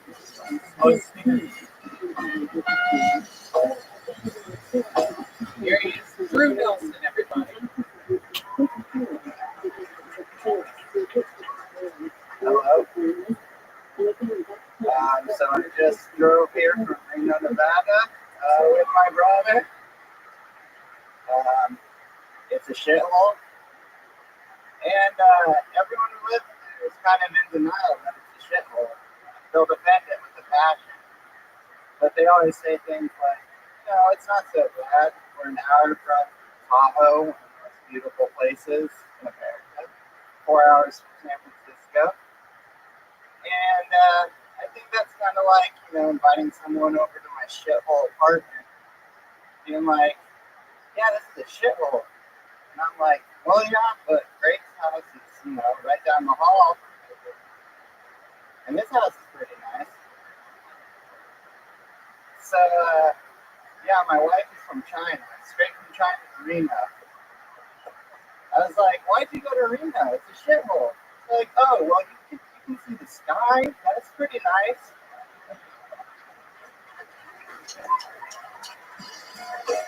There you go. True Nelson. Fuck yeah. Yeah. Your girlfriend's from China or your wife? What'd you say? Wife? Fuck yeah. How long you been married for? Nothing to my God. We just got married. Oh, congratulations. Fuck yeah. How long did you statistically have a marriage?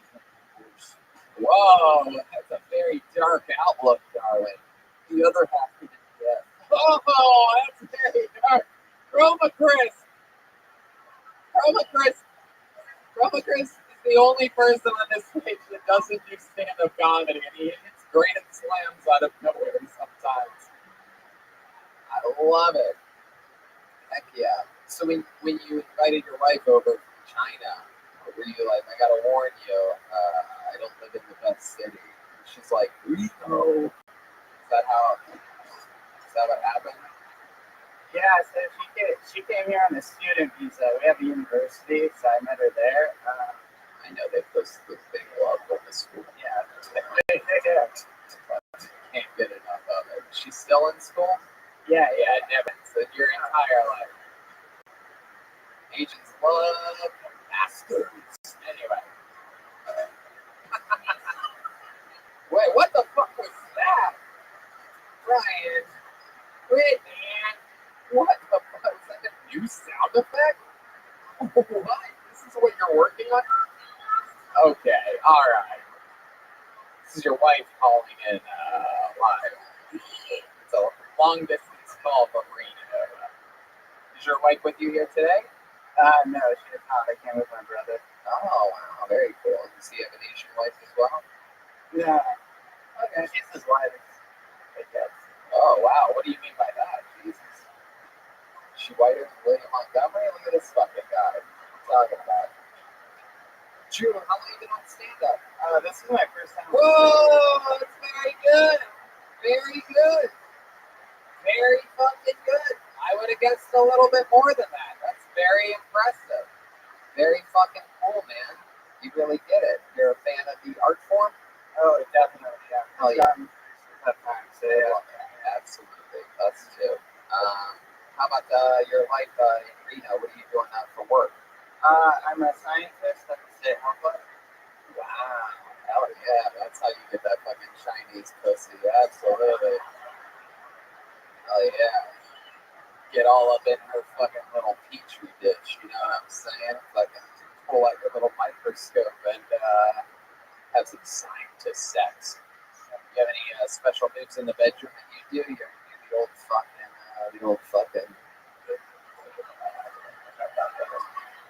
Yeah, do you ever do the cry and cut yourself? I mean, that's not what I was really gonna go with. I come every time. Do any special moves that you do in the bedroom?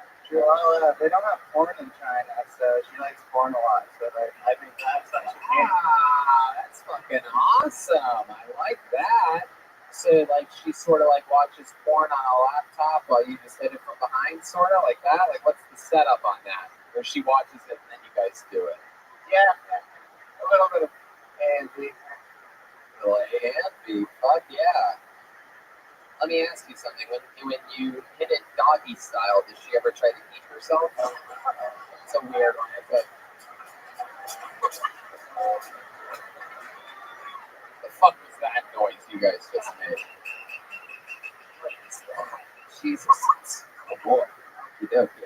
Haunted. A lot of random sounds coming up. Like what is that one and how does that apply to that part? So 10-second long sound effect of what? All right, yeah. That one I think we just figured out the ending is better than the beginning. That's a little something to keep it coming on. Yellow. Yeah. Wow. So Drew, what else about you, man? What do you like to do for fun and shit like that? You have any hobbies or anything like that? You seem like the kind of guy that wants to sit on a stack of books while reading other books. You know what I mean? Ever make a little book bench? I like to read, but I used to be an emo kid in high school, so. Wow. Really? What was one of the more emo things that you ever did? I had some pretty sweet hair. I had some colors in it, and I used to take MySpace pictures and get all those comments from the girls, you know. And when did you start dressing like a South Park character? Wow, there it is. It has begun. The Joelberg chant is rippling through the room. That is a fucking good one. You look like a South Park character. Fun fact, wow, there you go. South Park is also the name of his wife. Anyway, William, you don't get to be on panel very often. You have any, this is his first time. Do you have any advice for him? You were given some. Yeah, I've recently become a teacher of stand-up comedy. Some of my pointers I give to people, if you're ever trying to make people laugh, just start out, just right off the bat, just tell people you're blind, start talking about your aunt, start talking about diseases you may have. I like to bring up Lyme's disease. I like to bring up Legionnaire's disease, diverticulitis, you name it. Start talking about you working at the leukemia. That's always fun. William, it's very interesting. You tell people to do exactly what you do. A lot of comedians try to sway people away from covering the exact topics. And I like your style. You're like, dude, you want to come for the throne? Come fucking get it, bro. You can write a better diverticulitis joke than me. Good fucking luck. Drew, anything crazy about you else that we should know before we let you go?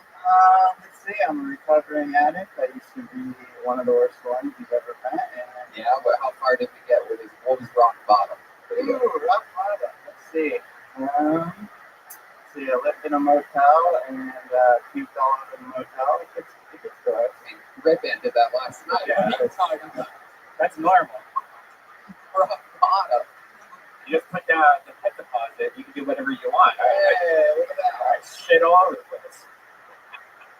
Jesus Christ.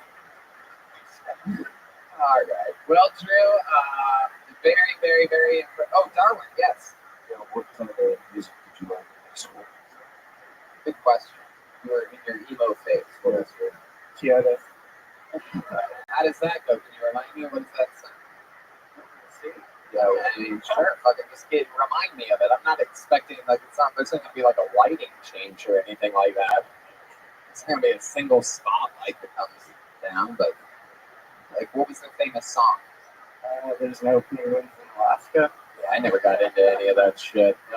Doesn't matter. How about one more time? First time, one of the better first time sets I've ever seen. Drew Nelson, everybody, get it. Yo, Tony, that's how you do it, buddy. That's how it works.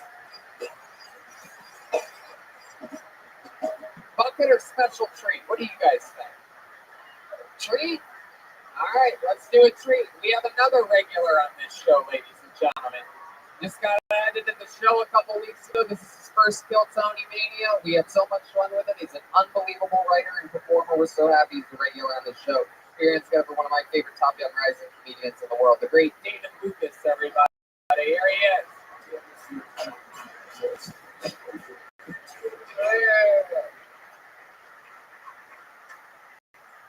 I don't text ugly girls good morning.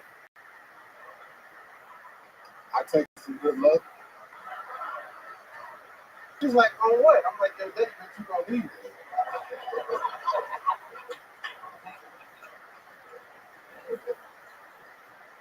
I hate when ugly girls got good pussy. Like, bitch, I can't even fuck you at my house. Next time you come over here, you put on a UPS outfit and knock on the door 4 times and I let you in. I fuck with a lot of lesbian chicks. I got titties. They're like, what about the pussy? I'm like, close your eyes, you'll get to it. A little lower. There you go.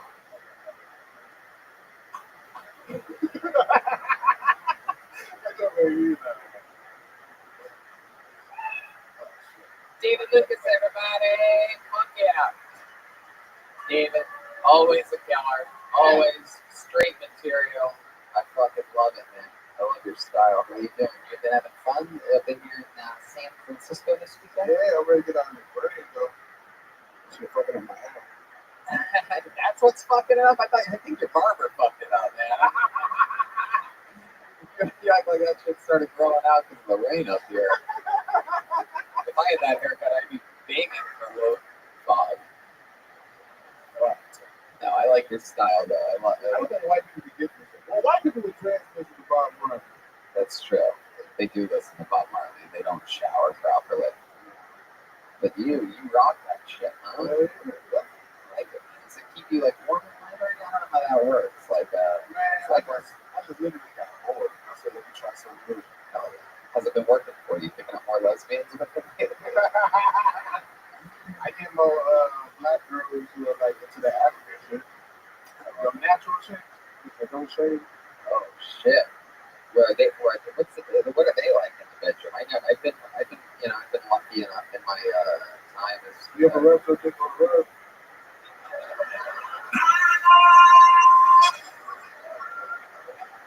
Actually, I have rubbed my dick on a rug. Well, there you go. When you fucking trick that don't shave. Wow. I know. There you go. David Lucas, you're unbelievable. I'm so happy you're here. What do you say, David Lucas joins panel? David Lucas joining panel for the show. Camouflaged out. Again, ready for more bucket? Let's fucking go. Let's meet someone else. We already had a first timer. Let's see what happens here. Put your hands together for your next comedian, Eddie C. Eddie C. Oh yeah. Eddie C. The letter C. I'm gonna hand for the band, huh, guys? I'm gonna hand Here's Eddie C.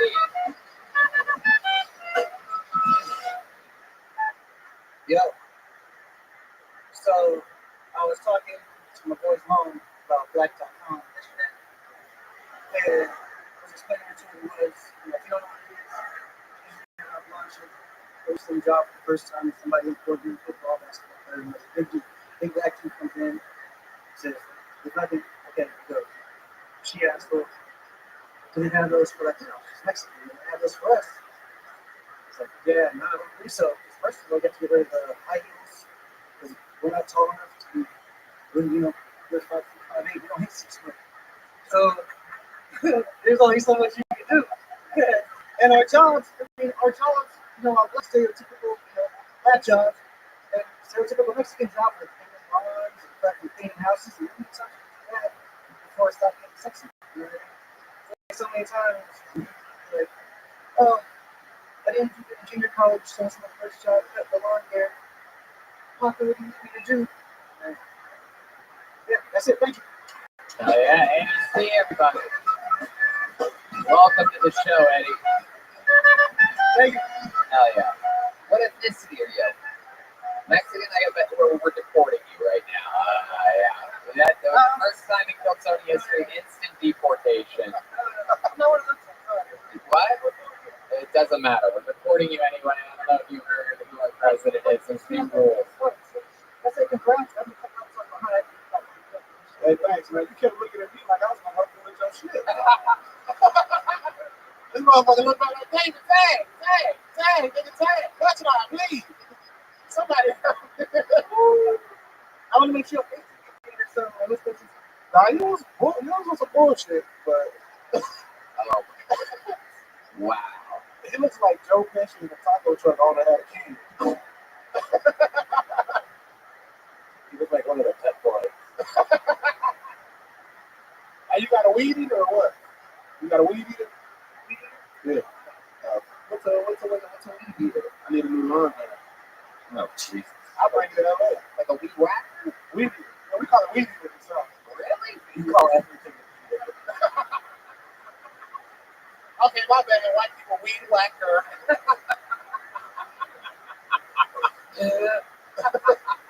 God damn, weed whacker. I've never heard that shit. That is a lot whiter than white weed eater.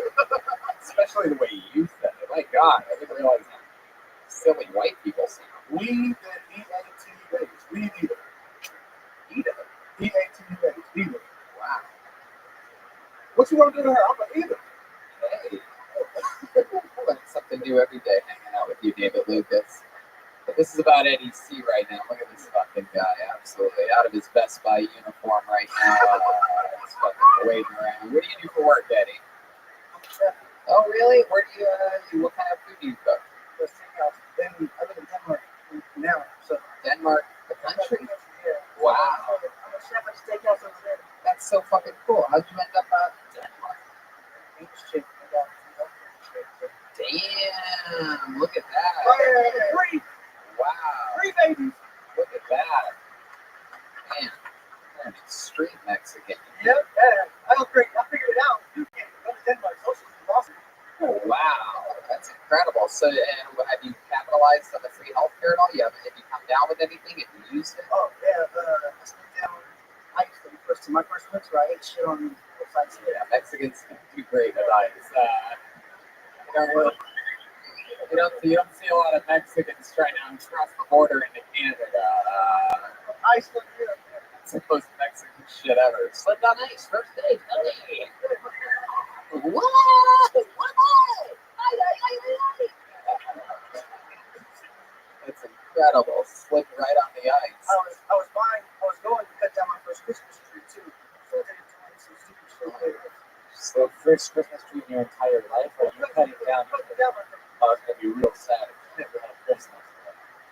Goodness, you failed at cutting down a tree. Oh, not Mexican of you. He did trim it beautifully before he tried to chop it down. Use that motherfucker weed. Did I use that Rabbi in a sentence? Good shit, bro. Thank you. So, Eddie, what else do you do for fun? I mean, like, Danish wife, where'd you even meet her? She was studying English in San Diego. Oh, yeah. Shit, what are you doing in San Diego at the time? Yeah, fuck that, man. Go back to the money. I know what the fuck I'm doing in San Diego. This guy's a secret Mexican. Yeah, the boy has my papers and I should have goodbye. What do you like to do for fun? Any hobbies or anything like that? You seem like the kind of guy that likes to climb trees or something, right? Just fucking look down at people and jump down and scare them. He's laughing. I might be close on this one. No, that's just funny too. Darwin? Are you looking to make any friends? Sure. Any hobbies or anything like that? Things you do? Right now, just gonna finish football. I got a Danish football out there, so a whole bunch of NFL things. I got 2 little kids. What's Danish Trying not football? to break them. Oh, wow. What's Danish football? It's like the NFL. Yeah. So, you have 2 kids with the Danish lady? Yeah. How long have you been over in Denmark? 10 years. 10 years. So what brings you here? Oh, that's so cool. And you listen to the show while you're in Denmark? Oh, that's fun. It's awesome. We've always wondered if we got one listener in Denmark. Oh, yeah. I've always wanted to come off in the map with this one little blip. So is drugs legal there? Was there any weird laws that would be shocked? They have their own little Amsterdam and Copenhagen that's kind of clean. It's called Christiania. I'm like, it's now done. But yeah, you can buy weed there. It's okay. You got some brownies and shit. But otherwise, it's kind of split. The cats out there that smoke weed, it's not shitty. Wow. So I mean, yeah, people that smoke weed there, they're not like here. There's no doctors for us. So you know, 18-year-olds trying to get. So they don't have to be organized. Fuck yeah. How old are your kids? They're 63. 63. Anything weird about them? They're going to the day. Whoa. Whatever that day is 9 months before that, you're blowing the fucking, that's the most Mexican part about you, huh? Just blowing those hot fucking baby bacon loads, huh? Just dropping off that horchata at the fucking Danish bakery, huh? Yes, sir. Just fucking bacon and fucking little Danish with your little fucking tortilla down there. Last week of July. The last week of July, absolutely. Fucking that. Well, I guess that's not summer in Denmark, but it's probably the middle of winter. You guys just freezing your balls off. You have a sore back from slipping on ice all the time. She's all Danish and shit. She has a cute accent. Let me be on top today, Eddie. She sounds normal. Her English is good. Yeah, sure, it's good. Sure, that's what she sounds like she's from the Midwest. She sounds normal. How you put that? Eddie, how long have you been doing stand-up? Very good. Yes, I was hoping so. That's great. I just assumed that. That was good. Is it something you think you're going to do more of? Right. You could be the one to start it if it's something that you're interested in. You know what I mean? I'm sure with Netflix is so global that stand-up's getting bigger everywhere, especially with podcasts. I don't even know why I said Netflix first, but you know what I mean? Like, it's just becoming more popular globally at a fast rate. And the restaurant has really space, you'd be shocked to know that it just takes fucking, I guess like fucking 6 pieces of wood to put a dump stage together, a mic stand, 2 speakers, you fucking got it. So maybe that's something you should start out there. Start a scene in 31, right? Yeah, what shit? Yeah, what do you think? That's a great way to get it going. Start your own show. There he goes, NEC, everybody. He's on a little vacation. Fuck yeah. Back to the bucket? What do you guys think? Back to the bucket? Let's fucking go. Back to the bucket we go. Okay. Let's make some noise for Andrew Loza. Andrew Loza. L-O-C-A. NEC is on Twitter and Hello Stony.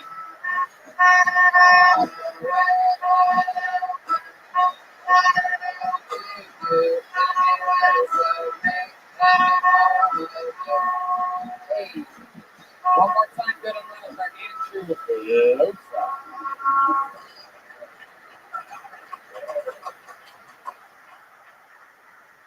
So I'm Mexican. I have a large nose, which I think means if I know how to play an instrument, I can play it then.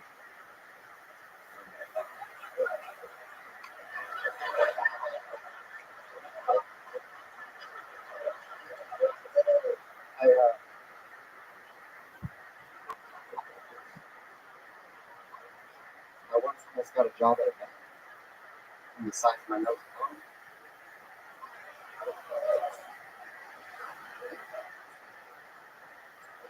I'm born and raised in San Francisco, the Bay Area, and I do pretty well for myself, you know. I make like $7,000 a year,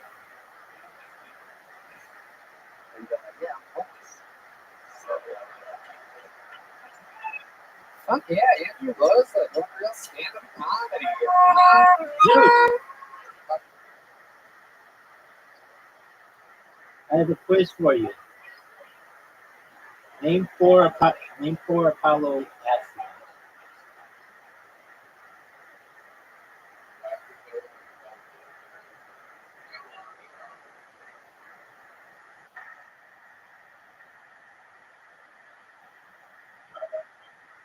That's okay, it's honest.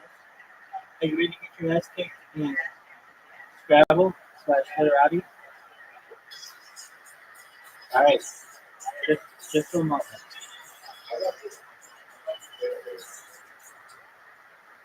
Yeah, you've almost beaten me. You came to 14 or something. That's pretty good.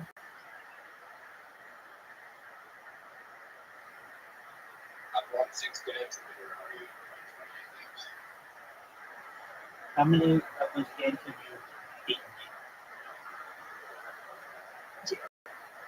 You get there though, and then when you get there, that win will be better than any other win that you've ever had in any game ever. You'll get me. Right. Yeah. I'm like the Magnus Carlsen of Scrabble.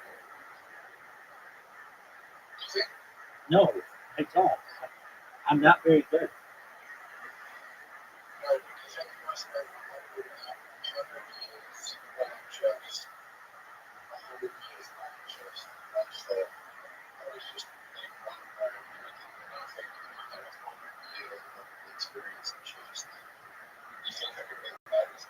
Yes.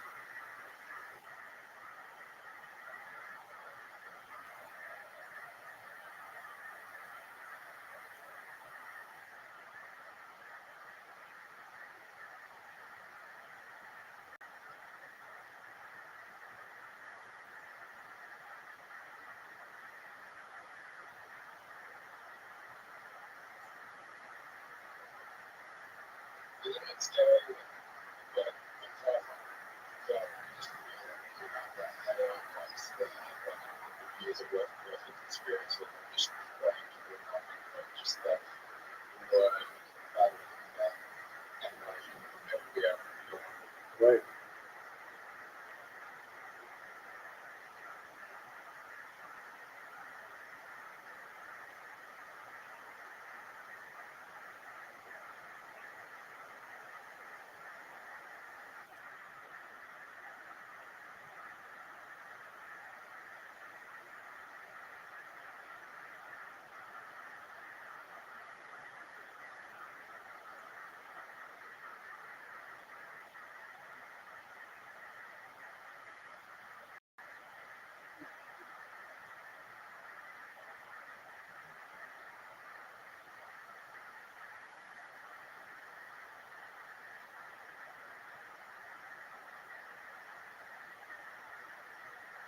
Fuck yeah. Hey, what just happened over there, darling? What's going on? I don't know. What did he do? What happened? Andrew, so welcome. Look at that. Eddie C. Look what happens. If you keep doing it, you keep working it, you could end up like this Mexican guy one day. Look at that. That was a great set, dude. How long have you been on stand up? What the fuck? Really? Surprising first timers here. Then again, I guess a lot of your laughs were sort of off of your realism and awkward timing, I guess. Right? Also, you said because we had a big nose in the band, we like really shot down my musical capability. It's like, well, you got welcome in, and you have a big nose too. Hey, Andrew, can I give you yeah. Your next set, I would open up with, so I'm single, I'm holding out for a black or Oh, that's actually a good. William just gives away jokes. It's very rare that guests just give away jokes. Very fun. Andrew, how long did it take you to drive here from Stockton this evening? Shout out to the 209. Our good friends, the Diaz brothers, couldn't make it here. We hung out with Nick last week at the Comedy Store, going to Nate's fight next week, 2 weeks from now in New York City. Yeah. But where are you from? What part of town do you live in? 45 minutes away. Wow, some real Antioch fans over there. Look at that. You guys all come in the same caravan? Yeah. Big Mexican. Oh, yeah. I like that. How old are you? 26, 27 next week. 26. What do you do for work? I work for public transit in concrete shelter, which is like every third. Wow, Jesus. One lady that likes the jelly. Grape jelly. I have to say, fuck that one. Oh, I just got You win, ladies. You win that one. for David, it's purple jelly. Or red. Andrew, tell us more about you. What's interesting about your life? Any fun facts?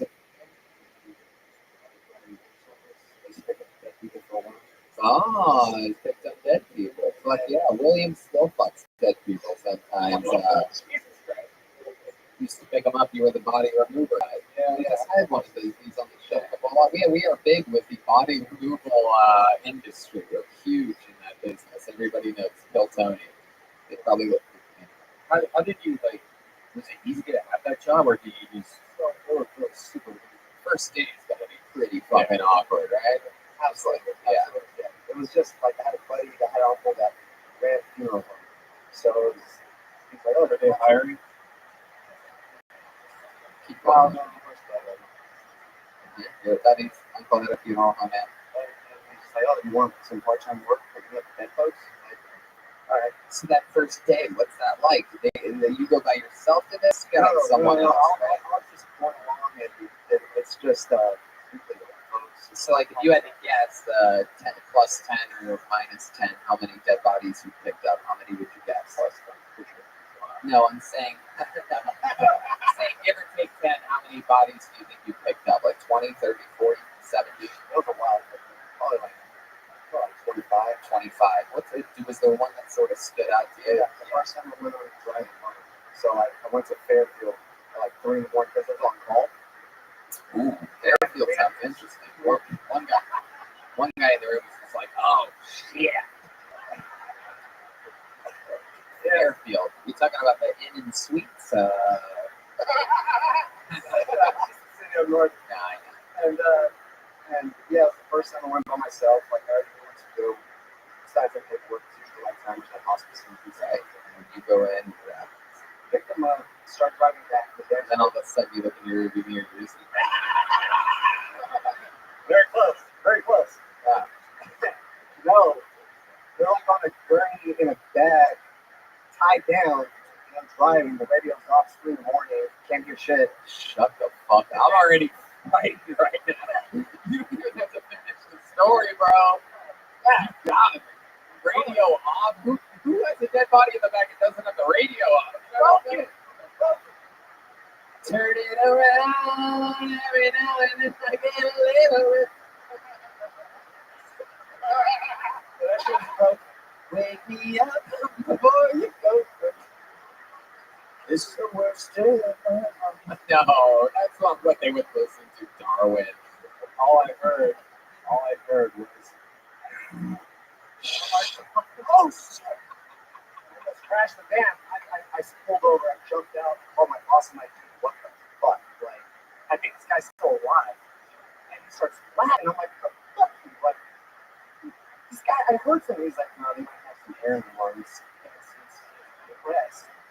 Here, but I'm like, oh shit! I didn't know. yeah. Scared the shit out of me. This sounds like the world's worst Uber ride. A lot of people don't realize that dead people can make noises for up to 48 hours after they've been deceased. Wow. Yeah, I know things. Man, that is frightening. If it's any consolation, I slept in the same gigantic house as William Montgomery last night, and he was 2 floors below me, and I could still hear him breathing in the middle of the night. I really do have a disease called sleep apnea. Hey, what do you take for Yeah, it's that? on the camera. What I take for that, the regimen of certs. You sit in certs really seem to help my breathing pattern. Well, Andrew, I'm going to tell you the same thing I told a guy earlier.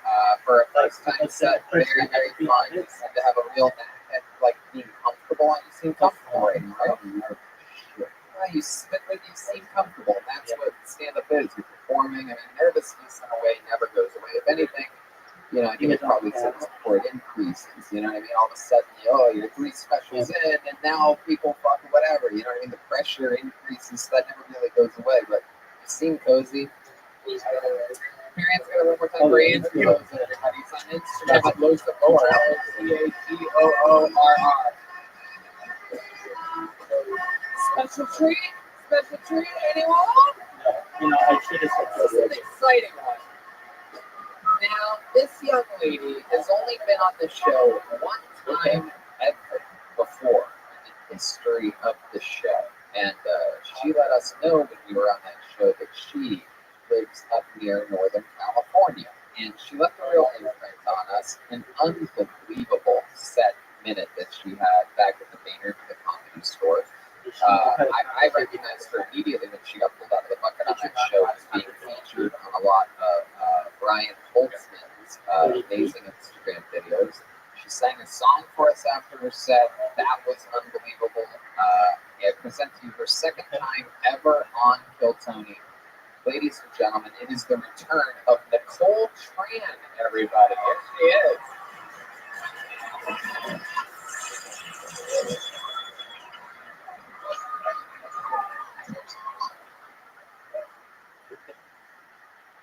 Cha ơi ai chậm lại được thương cho con một nhìn mặt cha lần sau cuối rồi lá cửa đây ngôi sao. Please feel free to sing along if you know the words.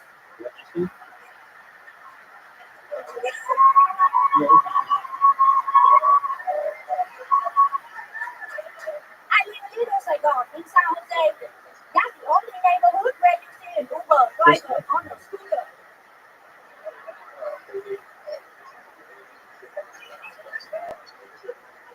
I have a posted wind chime, sound like classical music.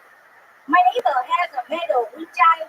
King, bing, bong, bang. It sounds like roll call back in my high school.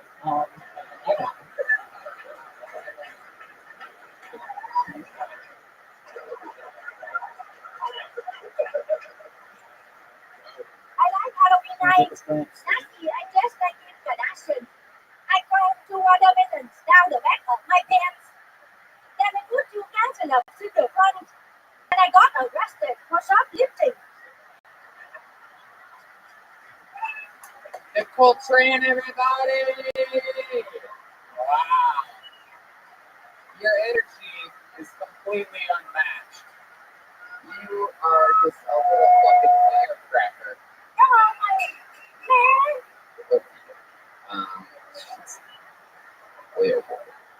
Welcome back to the show, Nicole. This is your second time ever on the show. You made a long drive here today from, where was it again?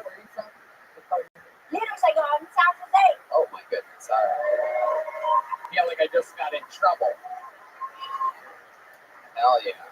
Nicole, how long have you been doing comedy? 2 years. Fuck yeah. Absolutely. 2 years. It's incredible. You're so good at this. What do? You have a job too? A normal job? I have a part-time job at the birthday party. Bubble for the kids. Wait, what do? You blow bubbles? Yeah. A The what? birthday party. Oh, damn. I cut up your pussy?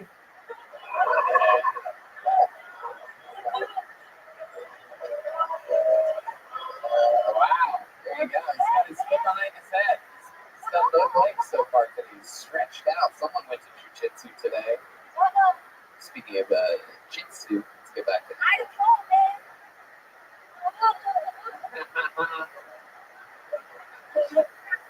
So you do a bubble routine where you go to children's birthday parties and you're able to like make bubbles with wands and stuff like that? Yes, today before the show I did a show too. To show how they play it.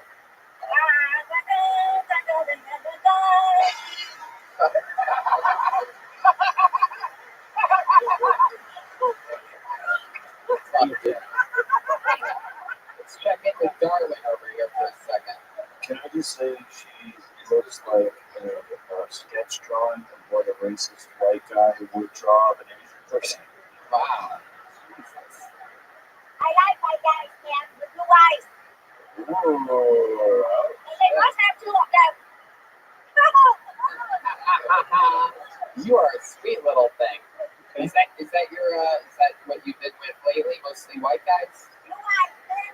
Wow, you just fuck the eyeballs. I like that. Chroma Chris over there has blue eyes. What do you think about that good-looking stud over there? A lot of people say Chroma Chris is one of the best-looking men in the world. Blue eye and blondie. He's the match for me. Whoa, shit. Chroma, what would you do to this? What would you do to this young lady if you had a chance with her? Maybe something like that on the mic stand. Oh, Chroma, what would be your move with that Nicole Tran? I don't know. It's the first time anybody's ever said they liked me. Deep in character. Fuck yeah. Nicole. Now, the last time you were on the show, you became an instant Kill Tony legend because you sang us a song that we all loved. We all fell in love with it. It was both beautiful and completely haunting at the same time. Would you mind singing it for us again? You know, can you do that? Would you guys like to hear Nicole Tran sing a song? Ladies and gentlemen, only in Kill Tony Media, Nicole Tran, everybody. Jimmy, please stay away for me. I grow up someday, saving all my kisses just for you. Send love forever.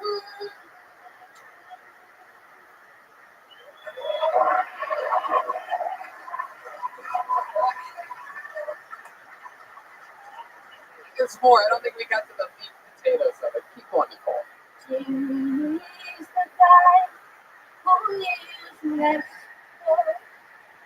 I guess I've known him 10 years or more.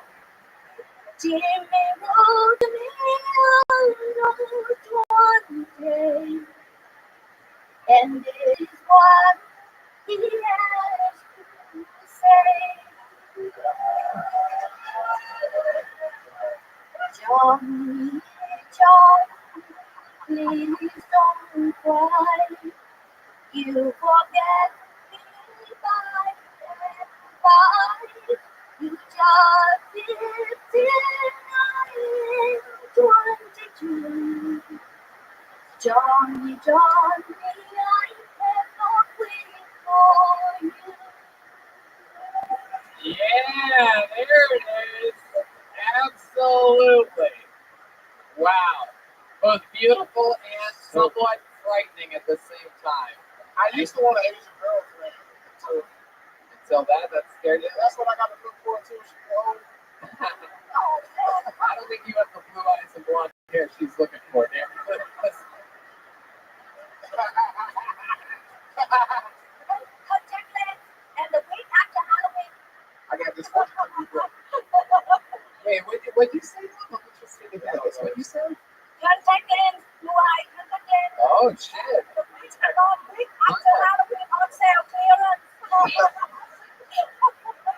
You gotta get. So if I dye my dreads blonde and get blue contacts, you got a chance? Oh, shit. We just need to get you a pair of contacts already. She'll have her true Godzilla. Oh, yeah. We can't. Darwin. I don't know how, but that was way scarier than the dead body story. It's really a while ago.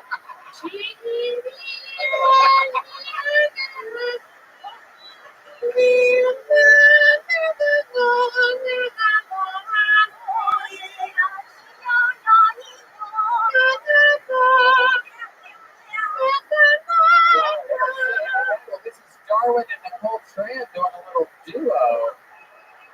Wow. I don't have blue eyes.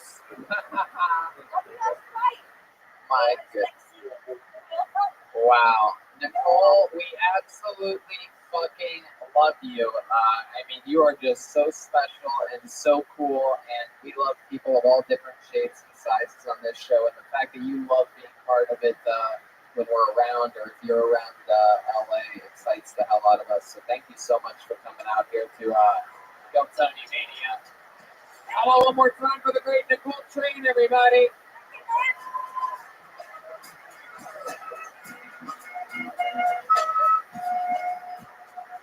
Fuck yeah, absolutely. Be careful on the roadways tonight, everybody. Nicole Tran is just out there, just doing fucking donuts, trying to get around San Francisco.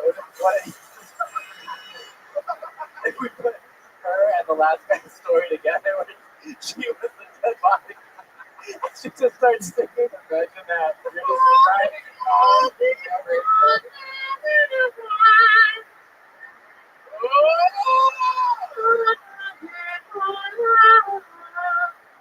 Even after death, getting an accident. I know the day. You just see bubbles coming up into the front seat. Like, what the fuck? Okay. Pull a name out of the bucket. Your next comedian. Anything can happen. Put your hands together for Zach Ordine. Zach Ordine. Ooh. I hear who's and odds coming.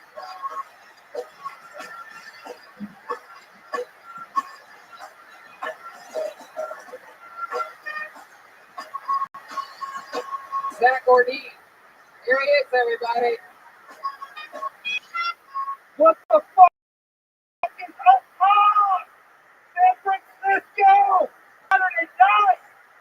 Man, you guys got some great food here in San Francisco. I just got done eating 2 servings of crab chipino. So, comedians, I apologize if the microphone smells like crab. I assure you it wasn't Nicole Tran. Yeah, Nicole. Shit, that just takes me halfway to time or anything.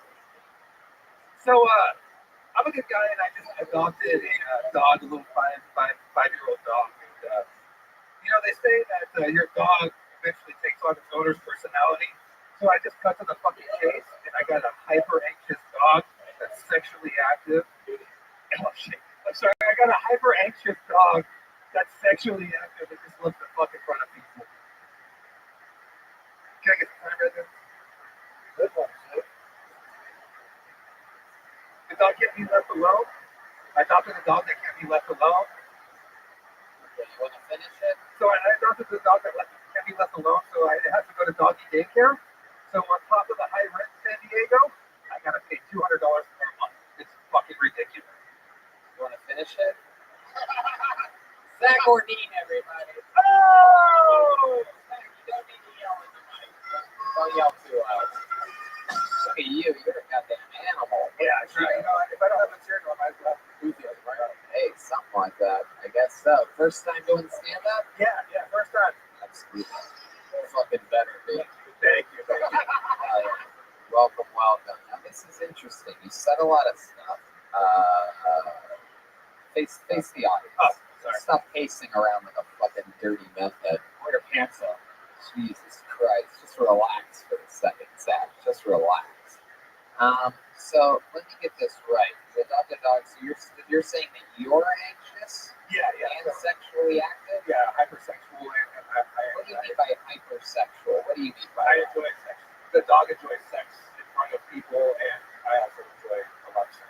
Do you have sex in front of people? Sometimes. So how long have you been down with the sickness? Oh. So when do you have sex? There it is. Very good. Full circle there. Never saw that one coming. So when have you had sex in front of people? I would say. Was this on which episode of Mythbusters was this? It wasn't, I guess, not technically in front of people, more of a webcam kind of thing. That was a previous relationship, though. We don't need to talk about that. No, yeah, let's talk about it. You brought it up. Yeah. What are we going to talk about? Your future relationships? We're going to talk about the second when it's just you fucking your dog from behind and no one's watching. So what do you mean? Why didn't you want to talk about your past relationship? Oh, it was just, we're looking at the future. What's the craziest thing you did on that webcam? That's I would say the double penetration. You did? Wow. So you had one of your buddies come over? Oh no, it was Oh, you had a dildo. Yeah. That's interesting. Which hole did you pick? Anyone that was available. Well, which one did you pick in that video? Both of them? Is that a thing where you switch the dildo and the penis into different holes? But for me, it wasn't for you, dildo. In some videos, I guess, yeah. All right. I don't really know about that. Is that something like you have like a smaller than average penis? I would say it's average. Yeah, that's, I don't have the two cocaine. Yeah, I've never seen a big dick guy bring a dildo to the party. You know what I mean? It's not really a thing where it's like, you think this is crazy? Look at it. And Tony's been to a lot of dildo parties, so he knows. Oh, I didn't say a dildo party.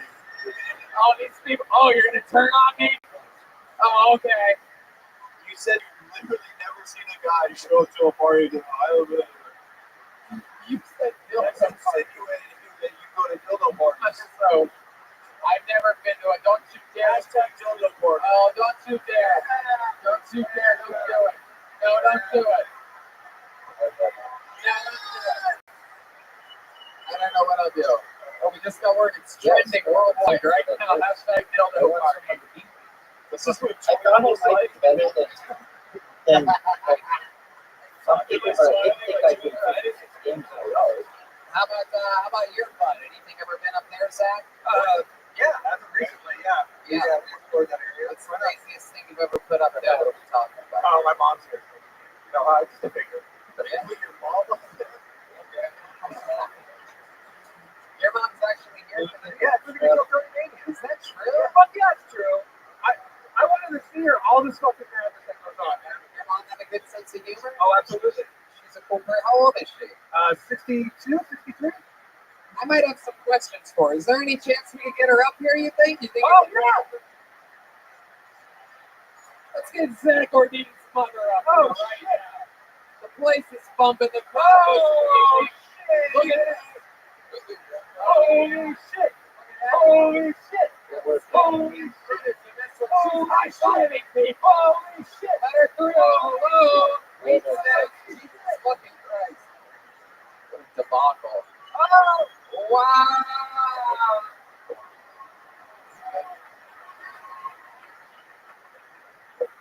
Fuck yes. Oh, absolutely. Welcome to the party. What's your name, sweetheart? Hell yeah, Laura. I like your fucking style already. Absolutely. You have the same clothes as Darwin. This is incredible. Darwin, I think we found your mother. Mom, is that you? Wow, I love this.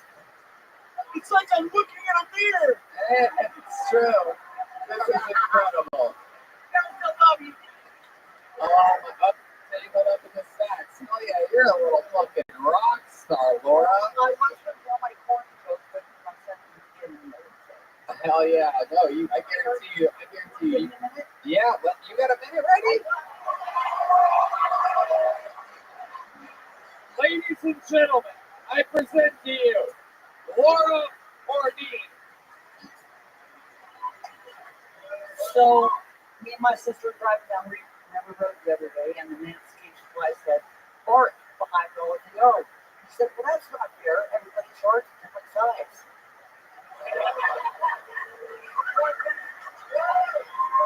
You have another one? Yeah. Scott loves you. You can do anything right now. Absolutely. So my stupid sister comes over for dinner the other day, and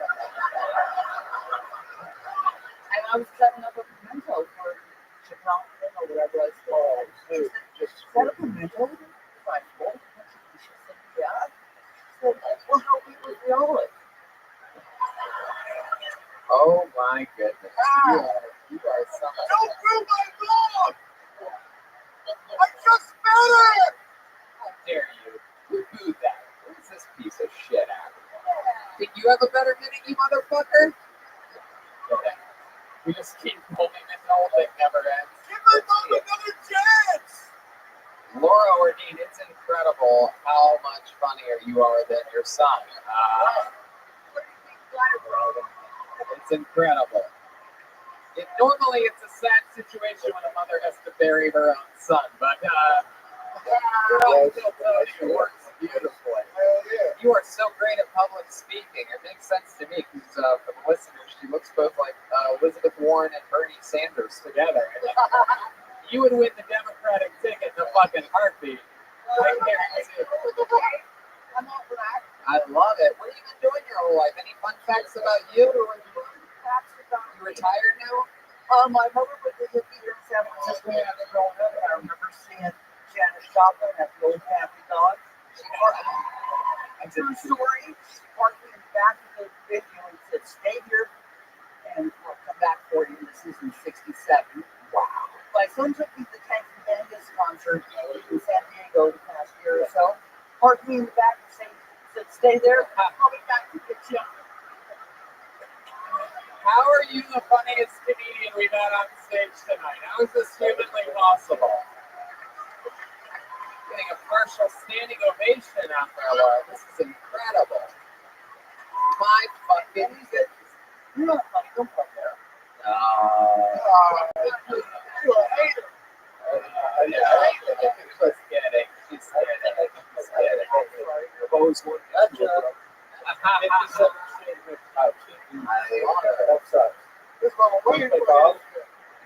Laura, what do you think about your son admitting on stage that he's had stuff up his butt before?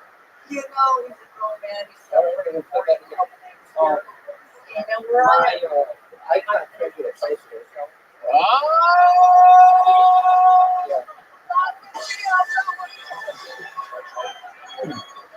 like that brave illustration. Mom, you're embarrassing me!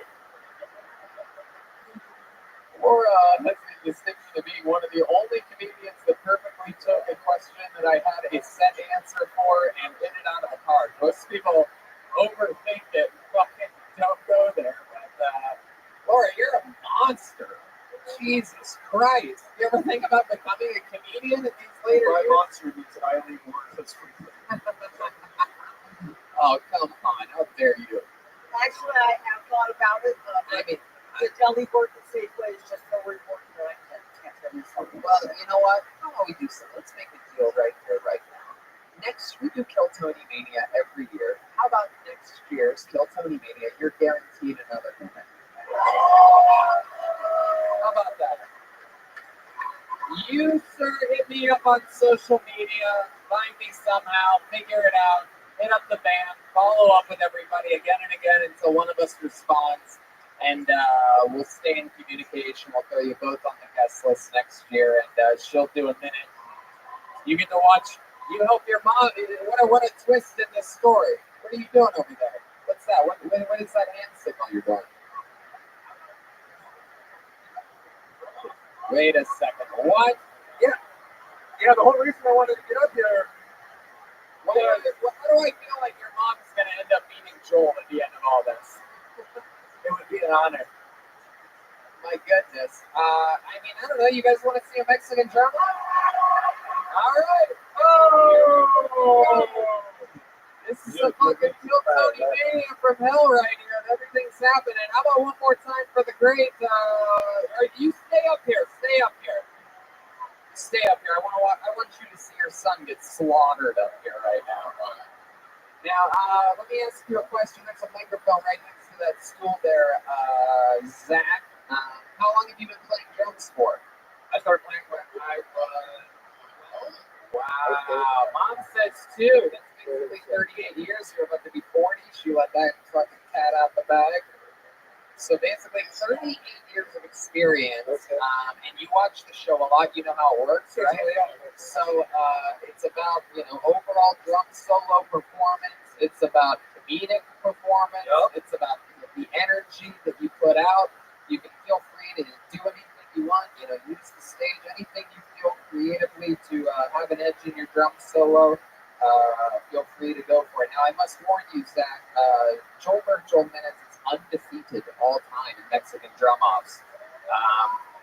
However, if somehow you win, you will become the new drummer on Kill Tony. You'll have to move to Los Angeles. You'll be in the Comedy Store every single Monday, live streaming on YouTube at 8 p.m. And you're going to go to Australia with us later this week. I hope you don't have any plans.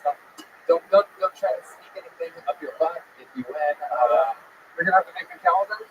Oh, it's talking about, of course, the band's new Big Gay calendar available for sale after the show. Joel, if you're listening up there, please bid this guy. I don't want him in the band. Heck yeah. They already have 2,000 unsold calendars with their own faces on it. So they'll be selling those and signing those after the show, everybody.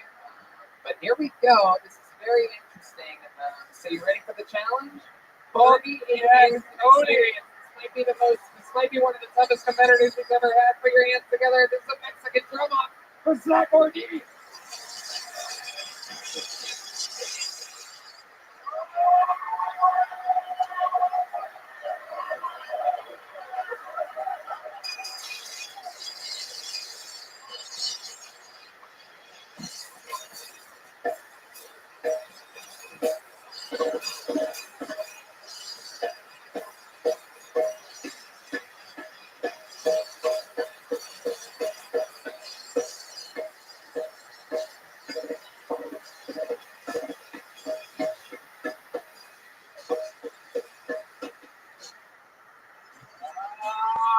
Wow. Zach Ortiz. Very good. He threw his shirt into the audience right before he started.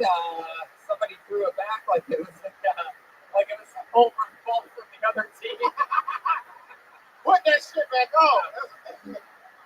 That was pretty stiff competition, Zach. How do you feel that went for you? Feel good about it? I could have practiced a little better, but yeah, that was pretty good. That's it. Hey, well, no, your mom might have a chance next year, but you're not coming. You're not going to be on next year. All right, so ladies and gentlemen, this is the moment you've been waiting for. Undefeated all time. He takes this very, very seriously.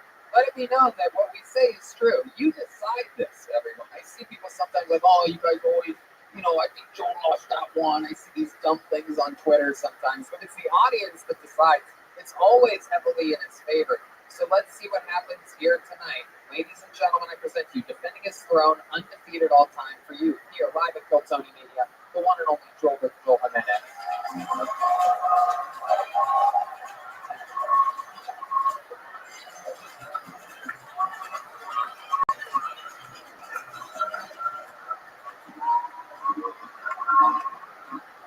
He pulled the dildo out with tongs. He's eating a salad. He's wearing all of his suspenders and very creepy underwear. This is unbelievable. He took the dildo out with tongs and started shoving it up Zach Ortiz's butt.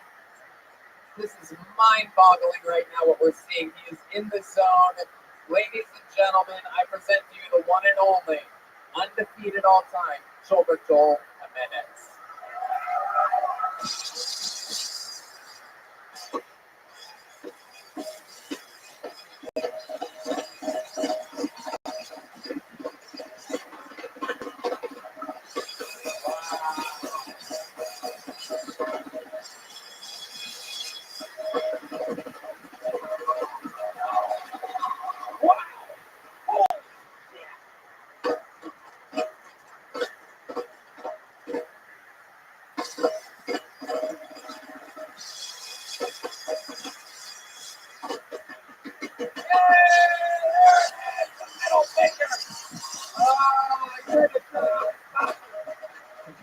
Try to double it.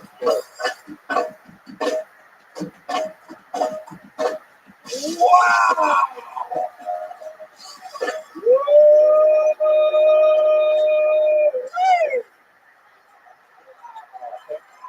Unbelievable.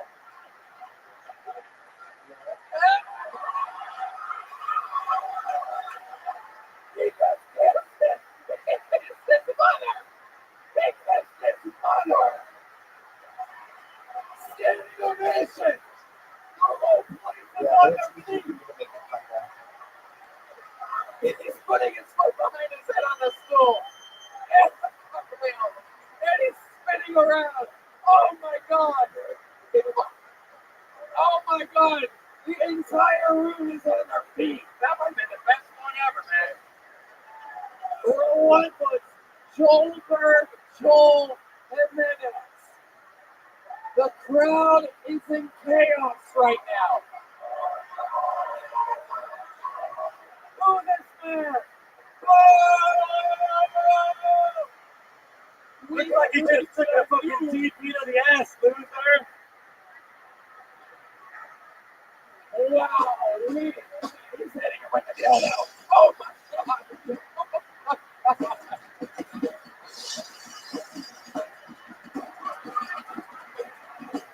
With the dildo in his mouth. Get the fuck off my stage. Your mom can stay. Oh my God. Oh my God. He just threw the dildo. He just kissed my mom and had the whole crowd boo this guy. We just witnessed an absolute slaughtering up here. Leave it to Joelberg to say. No. Get the fuck out of here. I mean, wow. Just based on the history and rules of the show, I'm still going to ask the question. How many of you have Zach Orton winning that Mexican drum off? How many of you have Joelberg Joel Jimenez winning?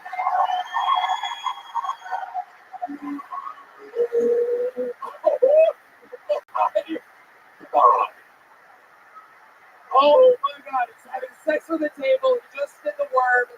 He's hanging out with his new girlfriend, Laura Ortiz. Now, let me get those stitches. I don't know who gave Joel steroids before the show, but we appreciate it. He's taking selfies. Oh my God. I'm sending it to your son later. Oh, he's unstoppable right now. He's eating salad with tongs. Get your fucking pants, kid. Joelberg is for the children. He's writing new slogans. Oh my God. Wow. My mind is completely blown. Laura, step back up to this microphone one more time. So we know we're going to... I can explain that. One question for you before I let you go. What do you think about your new boyfriend's performance? I thought he wrong. That's just my son behind us. It's over! Heck yeah, well, you're about to make one with Joelberg tonight, so there you go. How about one more time for Laura Ortiz, everybody? You can catch her next year during a guaranteed minute live right here on Kill Tony. Unbelievable. Unbelievable, Joelberg Joel Jimenez. I've just never, I've never been more impressed with fucking skills and talent. It's one of the greatest Mexican drum offs I've ever seen. It's definitely the greatest Mexican drum off I've ever seen in my life. I've never experienced that much excitement before. I'm telling you, it's crazy. Maybe at a black church. God damn, I thought he had the Holy Ghost. I mean, you know, I remember when I first saw Joel on the show, and it was just such a perfect fit. And you I take great pride in betting on winners, and that's why I go to my bookie. It's fast, it's easy, and hey, when you win, let's face it, where you're betting is just as important as who you're betting on. I would be telling you guys to bet with them if they weren't the absolute best. Do the smart thing. If you're going to bet this football season, bet with MyBookie. Did you know you could bet on games after the kickoff? If by the second half it looks like your bet is going to lose, you can always just take the other side. If you're the kind of guy that likes to bet a little and win a lot, try parlay.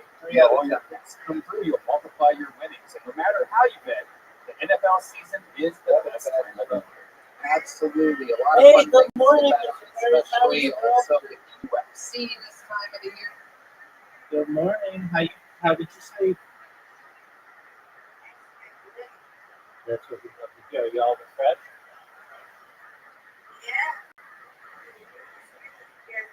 All right. Well, you take care of what you need to do.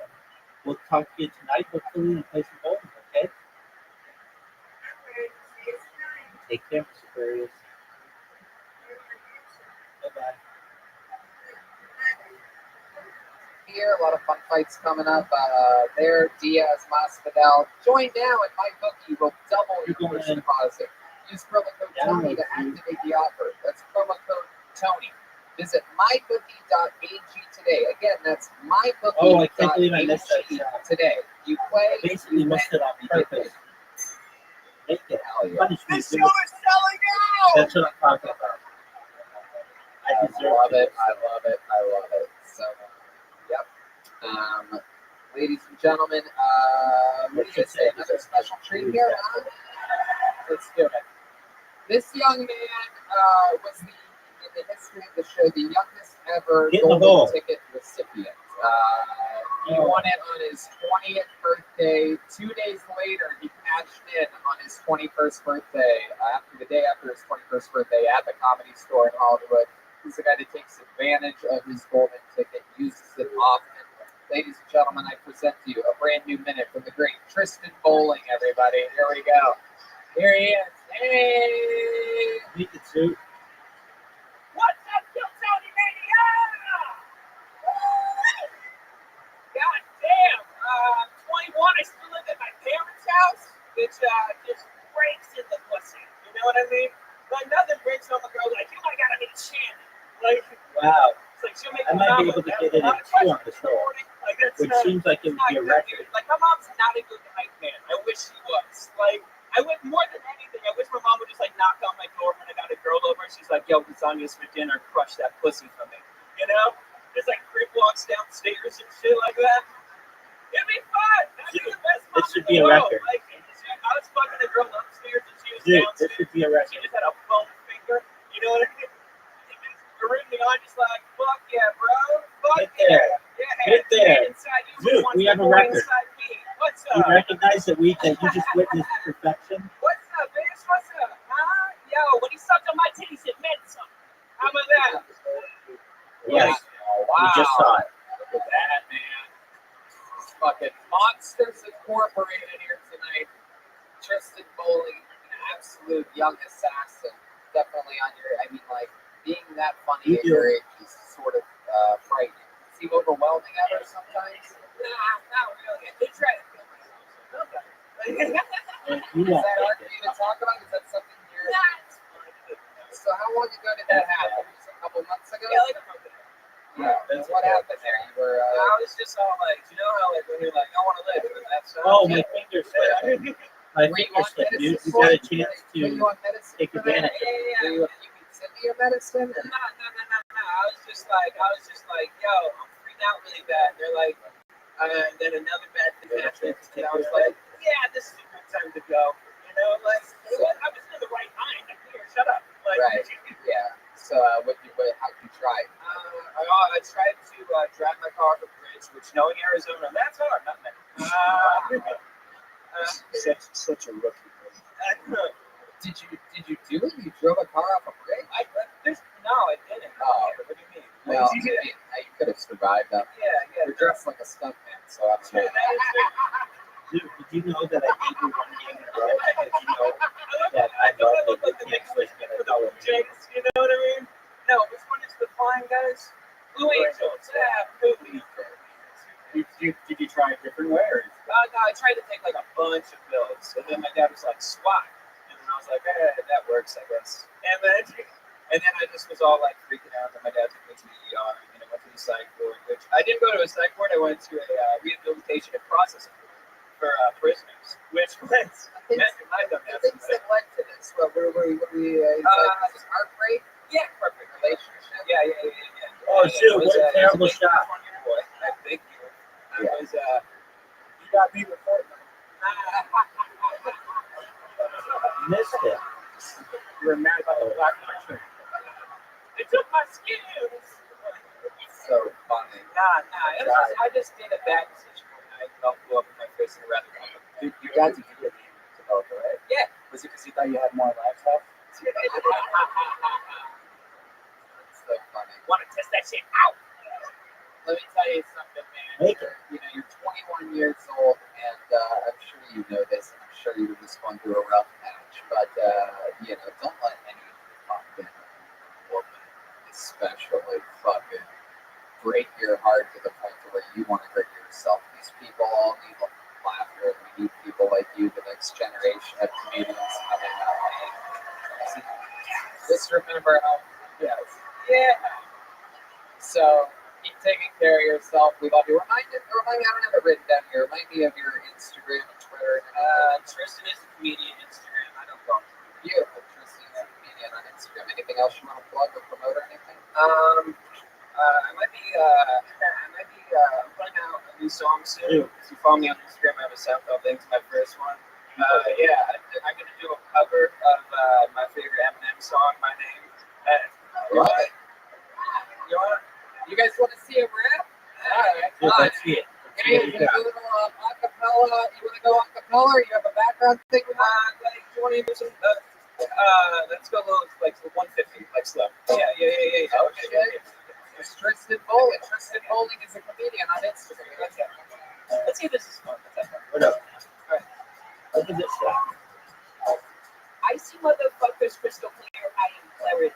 All these critics when I step on stage are fucking scared of me. New faces can't keep pace. They going down the like a Paris. He's got me my Turner with the burners walking in Paris. We can't see.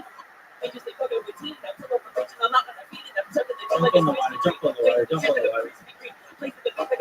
I don't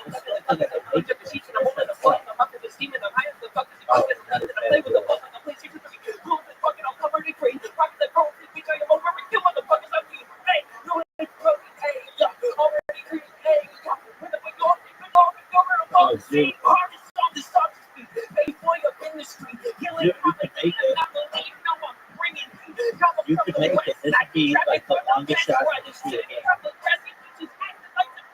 Longest shot in the history of the game. I mean, You holy got it. fucking shit. Count it. What a goddamn little bundle of Good job, talent dude. you are, dude. I mean, my fucking goodness. Well, Yes, I'm at a Darwin. disadvantage for you said you look like Steve Ballmer. Wow. They call me Stephen Walken, bro. Hey, look at that. You know what, Tristan? Why don't you let me come join panel with us for the remainder of the show? How about one more time for the great William Montgomery, everybody? Fuck yeah. Tristan joining the panel. How exciting. What do you guys think? Back to the bucket? We got a lot of momentum. I almost feel bad for whoever gets pulled next. It's somebody's first time doing stand-up or some shit after falling. I mean, Jesus. What an ordeal. My new favorite comedian in the world. Still just sitting out there. God. All right. Who's going to be next comic? Scott, Nevada. Scott, Nevada. Let's see what happens here. Here he comes. It's Scott, Nevada. One more time for Scott, everybody. See what we got going on for that? Gotta move the mic stand. So I'm from here, from San Francisco. From San Francisco. No way. I'm from Bernal Heights. One thing that's different here, downtown, y'all was walking down the street, seen this lady, she's bent over, she's touching her toes. Yoga Yeah, pants but I on. gave you the whole. Turns out she's just in a deep heroin You knot. could hit that tree though. You did. I felt Oh, cheated no. about that. You're guaranteed a win. My girlfriend cheated on me one time with a guy who had no arms. He had hands, he just didn't have arms. She told me she felt bad that he never touched his dick, and he never will. She's real nice.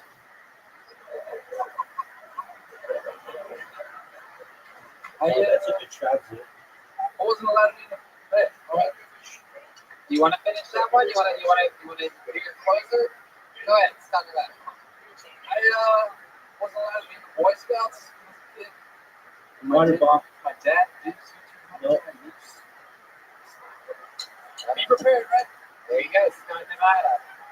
All right. I'm gonna do some fact checking here. First of all, how long have you been on stand-up?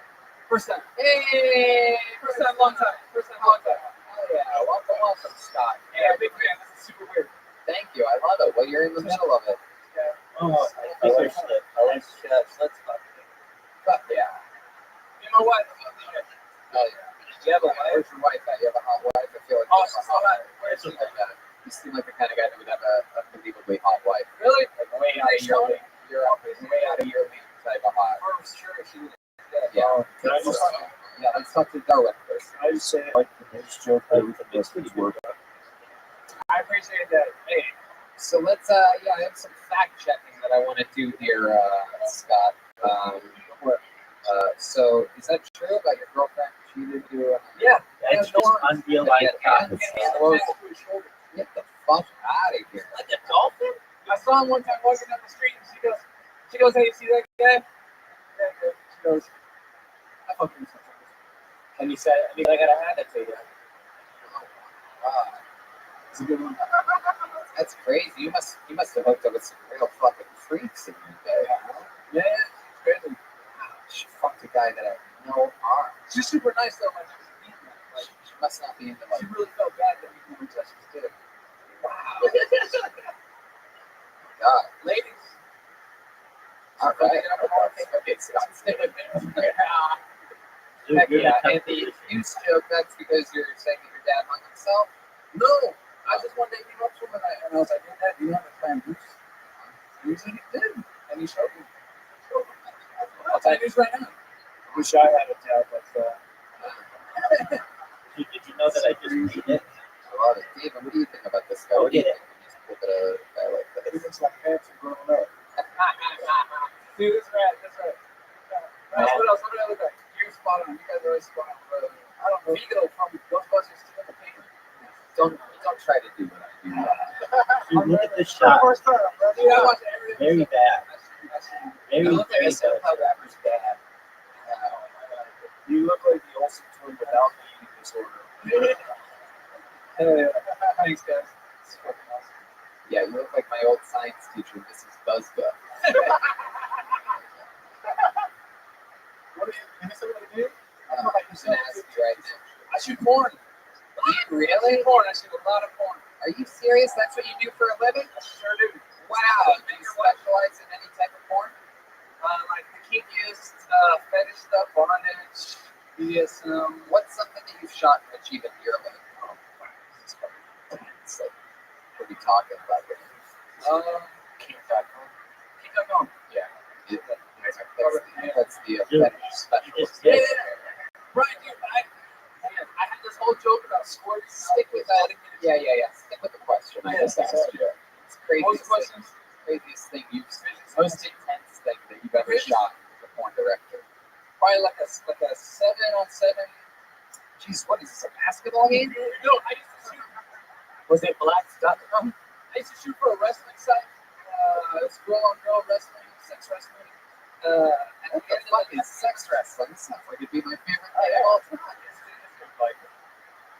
Yeah, so Dude, you're terrible. it's like tournament style. So like at the end there'd be like 6-on-6, and whoever won, they'd open on strap-ons and fuck the other 6.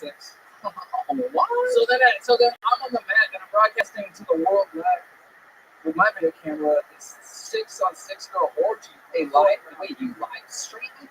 We used to. Oh my goodness. What happened? The feed goes down for 5 minutes every episode? No. That's just not my job anymore. That was my job. I shot a lot of porn. You're not going to beat you here. Heck yeah. What I don't get is like, how do you decide a winner? That's it. Who wins? Oh, where do they do it? Tristan's looking at the actual logistics of this. Like, it's like, Okay, so how do I get a Dude, W? what are your thoughts on this Wrestling shot? fans, it's like I mean, do you know like you just shot is? whoever. Dude, do you know how good that shot is?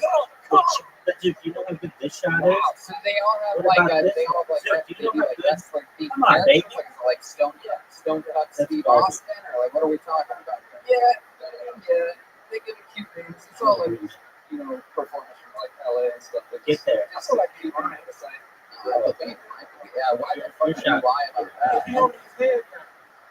Oh wow, I'm not lying. I'm He just doesn't have born confidence.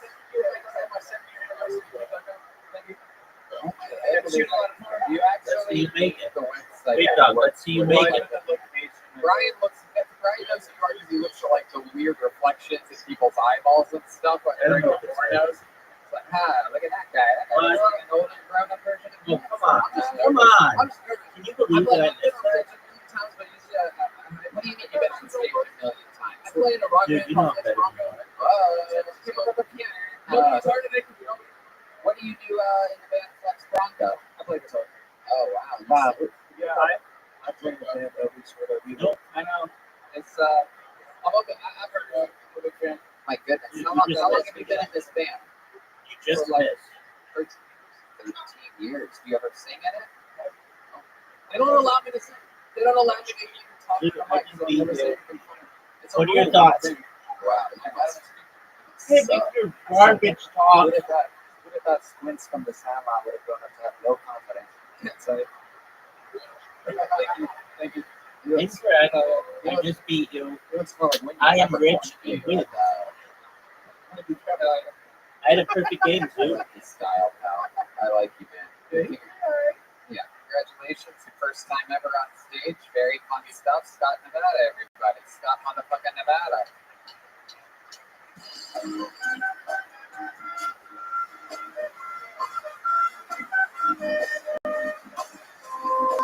We're running low on time. The next show is scheduled to start at 9:45, which is 25 minutes from now, with the room needing to be emptied and reset again. You guys think we should go to the bucket one more time, huh? Real quick.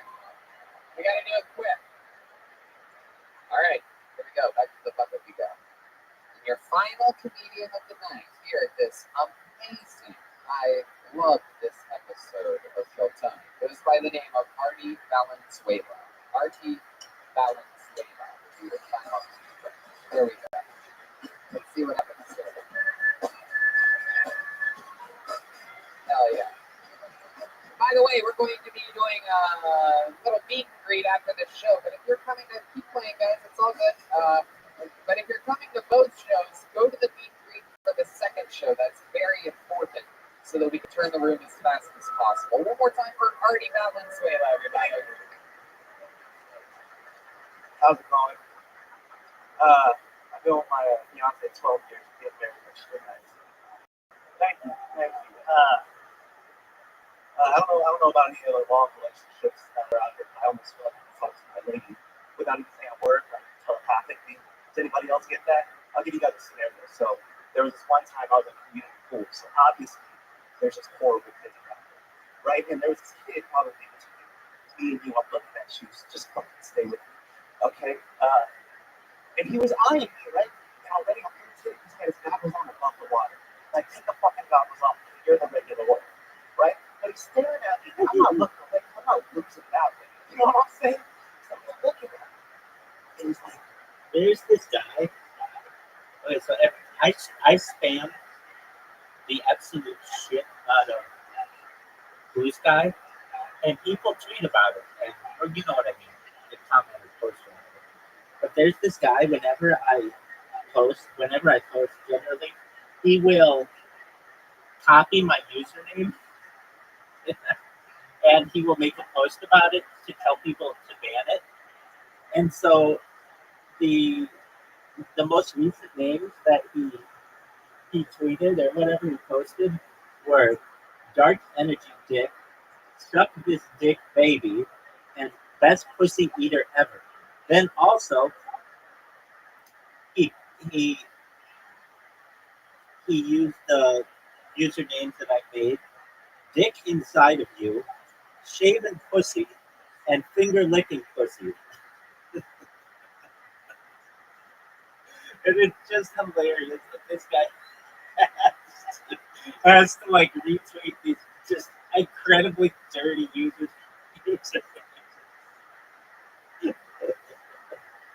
I think it's so funny.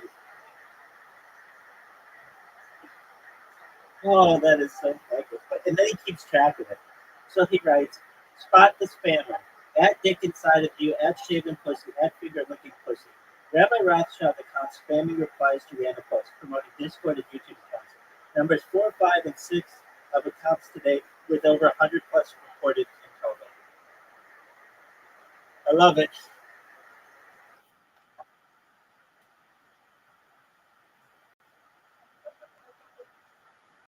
Are you a midget? Now fuck you guys. Because you're supposed to feel sorry. Now here's the thing, the story doesn't end there.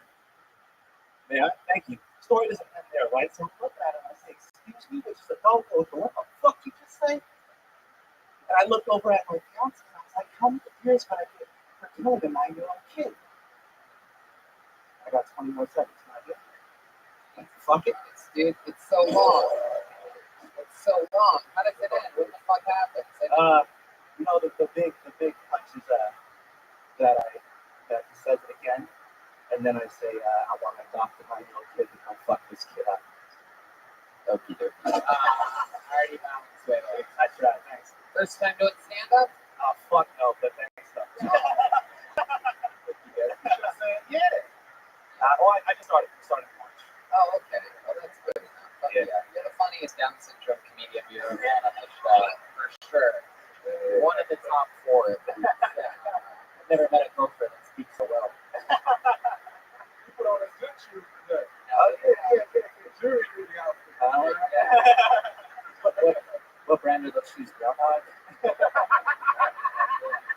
don't want to do any weed eating with those shoes on. No. What do you do for work, Hardy? I work for the state. Oh, boy. Workers' compensation. Fucking narc you are. Yeah. Yeah, what do you do for fun? For fun, this shit. Other than this? For fun, probably not ride roller coasters.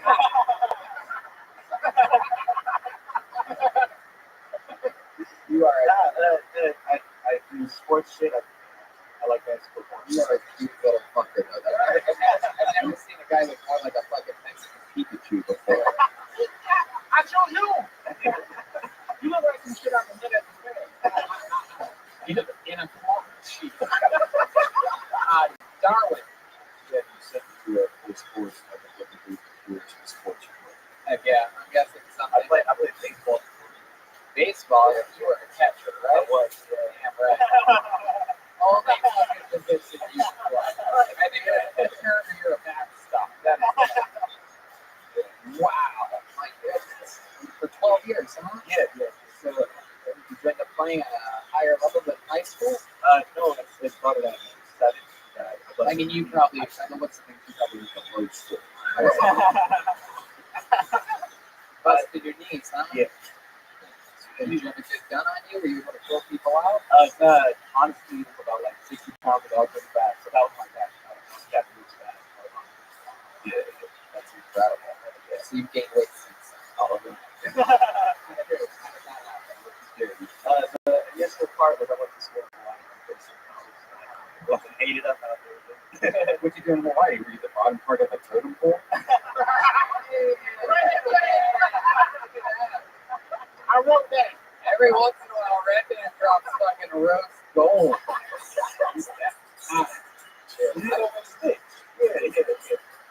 I love it, Artie. We're running short on time.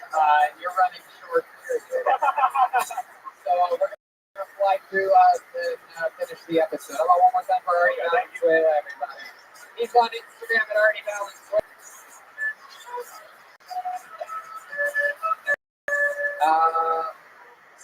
yeah, that's the main frame of the show. Before we end things, I just had so much fun. Now, why don't we do one more super fucking special thing? I don't know how closely you guys follow the show, but a few weeks ago, we were in Dallas, Texas, and something very controversial happened. There was the return of a young man who was lucky to get pulled out of the bucket a couple times, that we absolutely love, and we had him on as a special treat. Of course, he is a Kung Fu world-class athlete, and during this episode in Dallas a few weeks ago, he tried to take an empty water bottle off of Jeremiah's head, and Jeremiah ended up getting kicked in the head at full force. It went pretty semi-viral on the internet, along with the hashtag Dildo Party, and but believe it or not, all the way from Texas here tonight to do something special for us, make some noise for the return of Colt. Oh, shit. How many of you want to see this guy kick some fucking wood? Huh? He is a world-class Kung Fu. He's at the highest levels, even though the day Jeremiah in his head, the reason was he was wearing skinny jeans. Tonight he's wearing actual sweatpants. And what better way to end the show? Oh my God, are you sure you can get that? It's pretty high. Kick both of them in the head. Hell yeah, this is very exciting stuff. There's no better way to end an unbelievable episode than with this shit. Showing you how to do it. Make sure you do it. I want you guys to be safe. Heck yeah, use the palm of your hand, not your fingers. Oh my God, this is. Are you guys excited about this or what? Ladies and gentlemen, I present to you Kill Tony Colt live. Kill Tony Nation.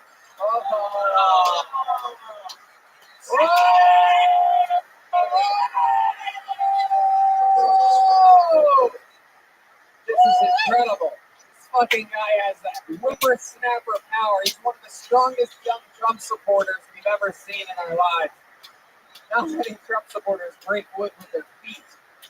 Normally they do it with a gun or a chainsaw, but this is very exciting.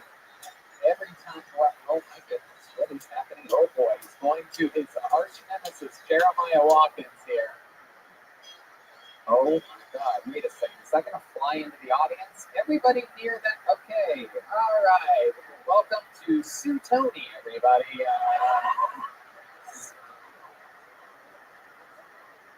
He's saying just dangle it or something like that. This is frightening. Let's see what happens here. Oh my goodness. Stay there, Jeremiah. Don't move. Here we go. Here goes. Oh.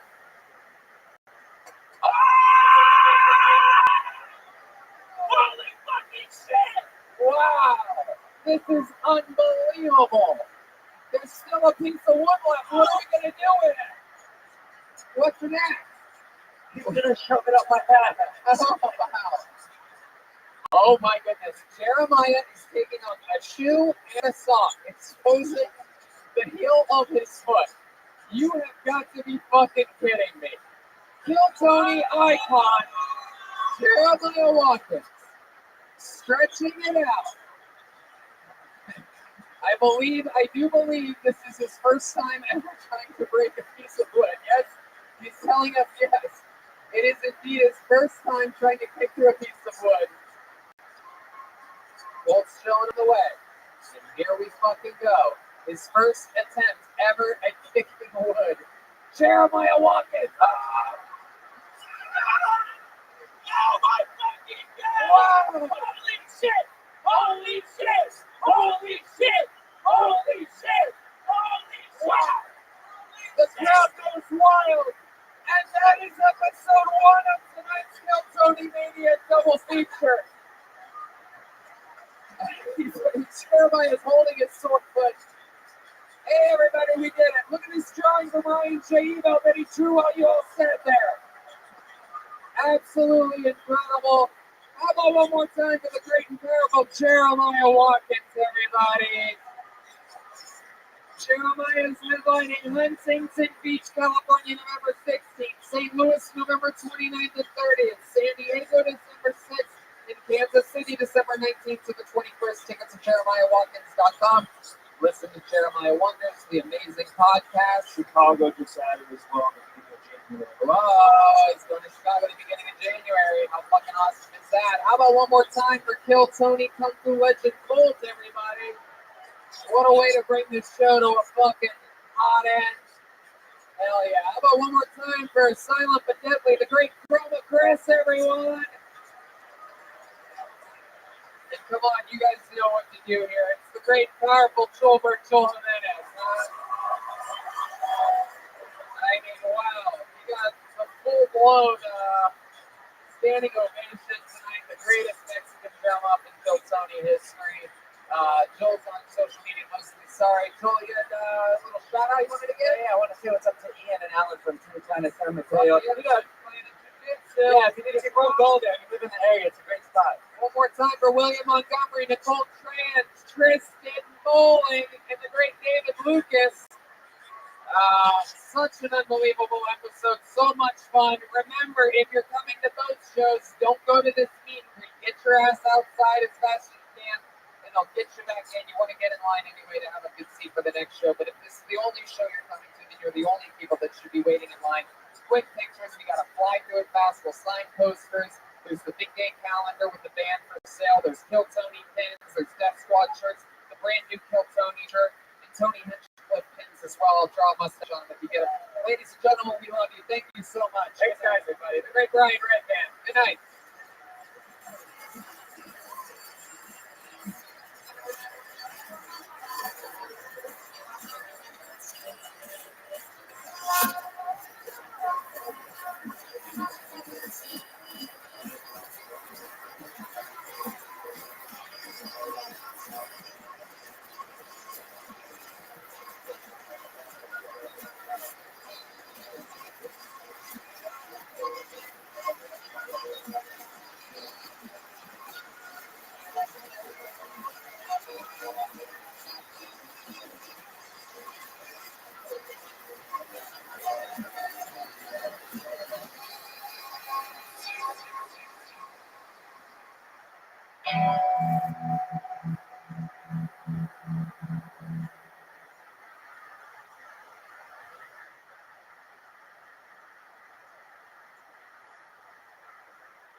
Hey, this is Rabbi coming live for Kill Tony Media 2!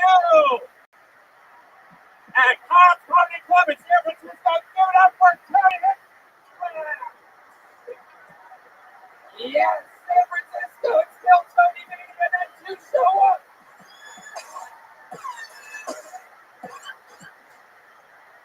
This is a hot crowd. How long can this place get for the great Brian Red Band? Hey, 6.5 years of Kill Tony. This is Kill Tony Mania 2, which means there's a bunch of special treats here, like that guy right over there. It's Ryan J. Evelt, the house artist, all the way from Los Angeles, California. He draws every episode. He drew a special poster for this weekend. He draws everything. Kill Tony the book available now on Amazon, Amazon Prime, all the good stuff. The brand new Kill Tony the book, the most updated version of it. And a lot of fun stuff happening. We are here. 2 sold-out shows tonight. And it has begun. Then we fly off to Australia this Wednesday. We're going to Brisbane, Australia, Melbourne, Australia, and Sydney, Australia this upcoming week. Then we go to Washington, D.C. for 2 shows with 4 stand-up shows, and then Columbus, Ohio, Pittsburgh, and Cleveland in the middle of December. Fun stuff. What the fuck are you guys laughing at?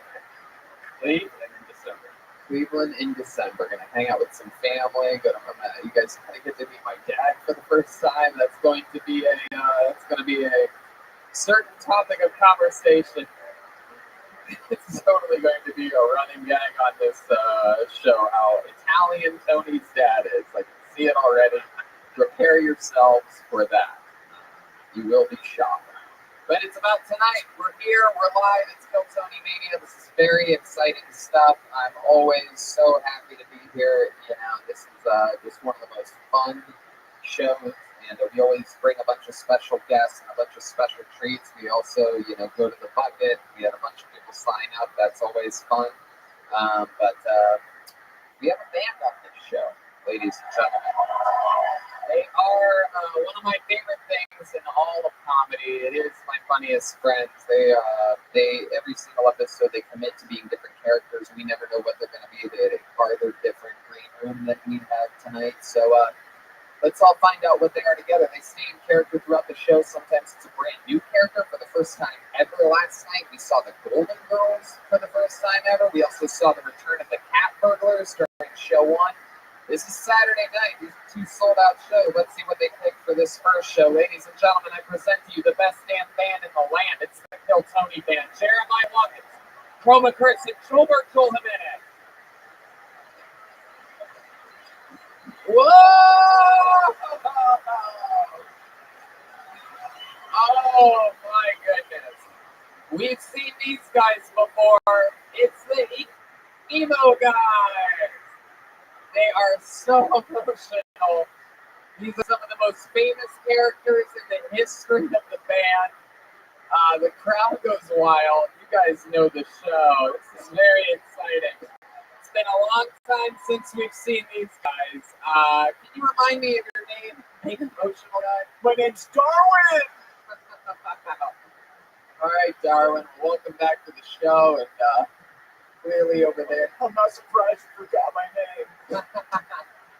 Is this your first time in San Francisco? Yeah. Oh, okay.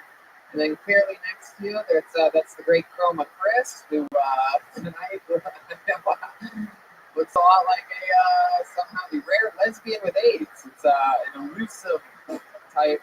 What's your name? Name's Connor. My parents called me a disappointment, though.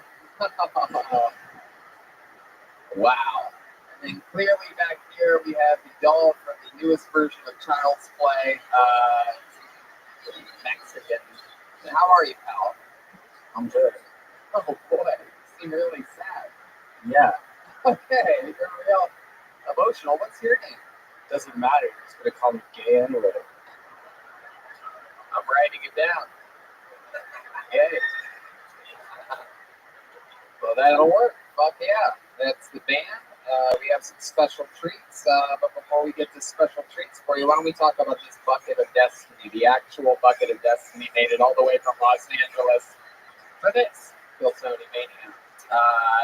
Everybody signed up pretty much. I feel like you know what you signed up for if you came to this show. If I pull your name out of the bucket, you get 60 seconds uninterrupted to try to do stand-up. Maybe it's somebody's first time. Maybe it's their last time. Maybe they're in the middle of an amazing comedy career and they're an undiscovered talent that is here to get a big break. You know your 60 seconds uninterrupted is up and you hear the sound of the kitten. That means wrap it up then or else you're going to bring out the angry Castro District Bear. And then we interview you, talk with you about your life, find out more interesting stuff about you. You guys ready to start this show or what? What do you guys think? Should we start with the bucket? All right, let's do it. Let's treat the beginning of this one like a normal Kill Tony, and then maybe we'll do a special treat right after this. All right, your first comedian getting it uninterrupted. Yes, the only way to this stage is this staircase right here. So no matter where you are, you have to make your way all the way over here and through there. Put your hands together for your first comedian, Franco Tabini, everybody, and the show has begun. Live. Everything is in position. Franco Tabini. Yeah. Not taking movement. Really? Yeah, he walked out on us just like my dad did. My goodness. How does someone sign up first and not get it? How's that even, is that Franco Tabini? All right, Franco Tabini. Hey, hey, hey. One more time. Franco Tabini, everybody. Son of a bitch. Shit, how the fuck is everybody doing, Pops? Yeah? So good, I guess. That's fucking good. That's awesome. Oh man, I've been having a really fucking good week, which is kind of uncharacteristic of me. I feel like I have maybe not anger issues, but I get upset at the smallest things. Show of hands. Whoever here gets angry for seemingly no reason? Does anybody here? Show of hands. Okay. Okay. Yeah, it's not weird you raise your hands. Just thank God you raised your hand. You know what I'm saying? Because if you didn't, I was gonna fucking lose it. I swear to God. Shit. I said, man, I just like, and I get angry for seemingly no reason. Like, have you guys ever been enraged at an inanimate object for just obeying the laws of physics? Have you guys ever been there? You ever put a water bottle on top of your own car sideways, it rolls off, you pick it up, throw it to a tree, and call it cocksucker at the top of your lungs? Yeah, that's the kind of level I'm fucking with, for sure. Oh, man. I just get really pissed. That's the sound. No, that was that. Okay, very good. Hell yeah. Franco Tabini.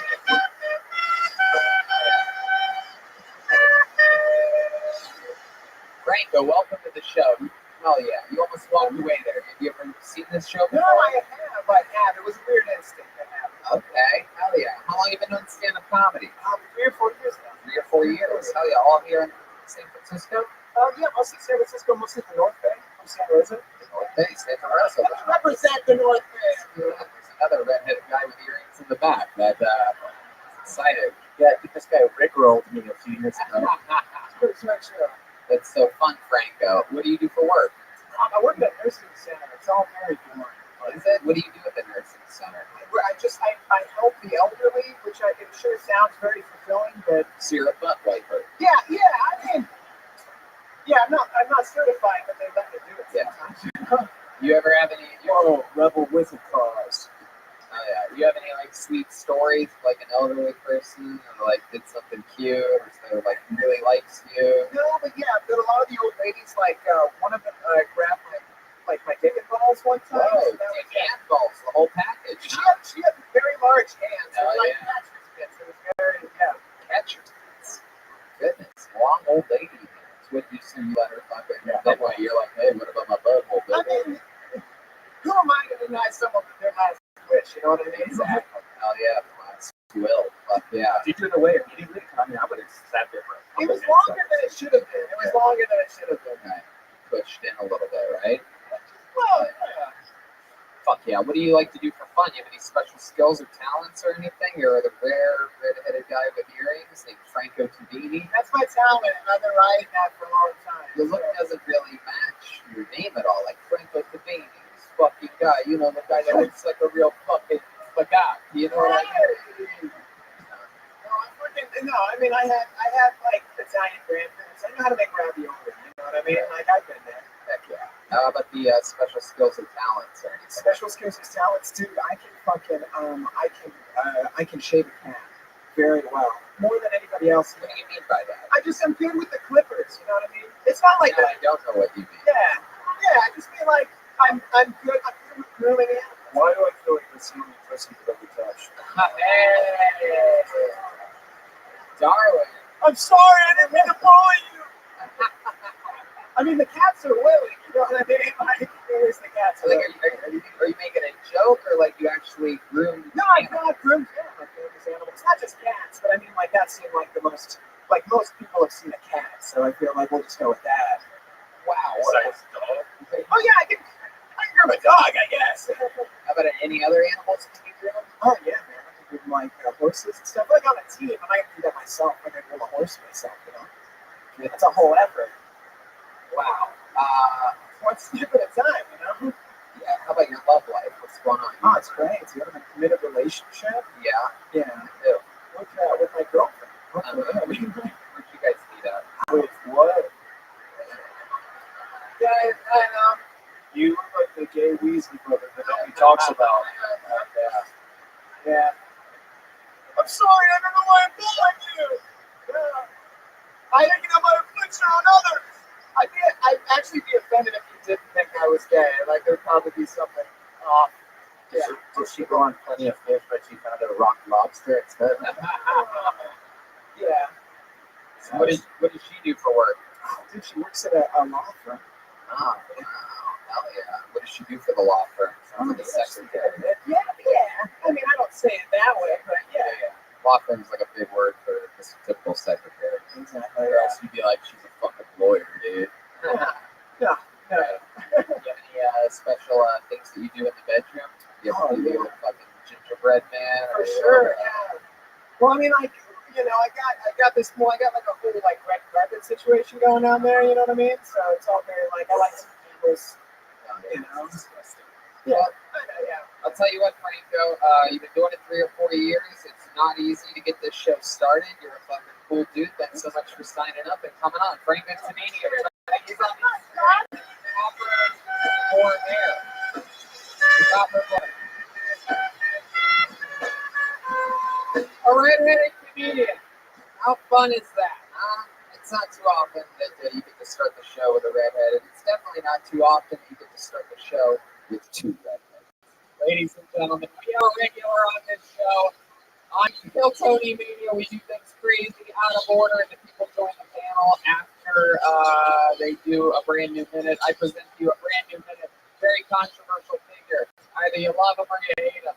You're about to see him live. I present to you great William Montgomery.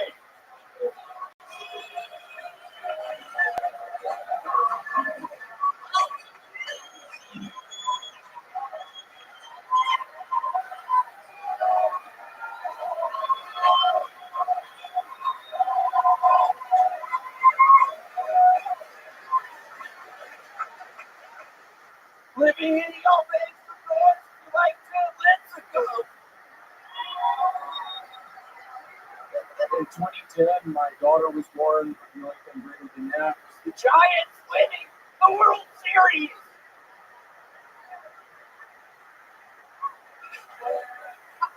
So I have a movie coming out. It's called Alana in Alaska. It's about a Muslim man who falls in love with a lady dog sled racer from Anchorage. But their relationship is put to the test when Ramadan falls during the Iditarod. San Francisco, if I end up jumping off a bridge, it's gonna be from the Golden Gate Bridge.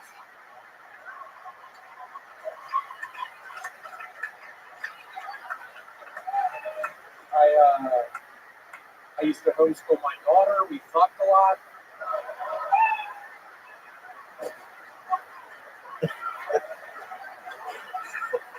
Is that true? Her name was Sarah. She was handicapped. I'm kidding. My dad's gonna be watching this. That's all from my new Ghost Rider, Zoro 27. I want to give a shout out to Zoro 27. How did I hit for William Montgomery, ladies and gentlemen? Wow.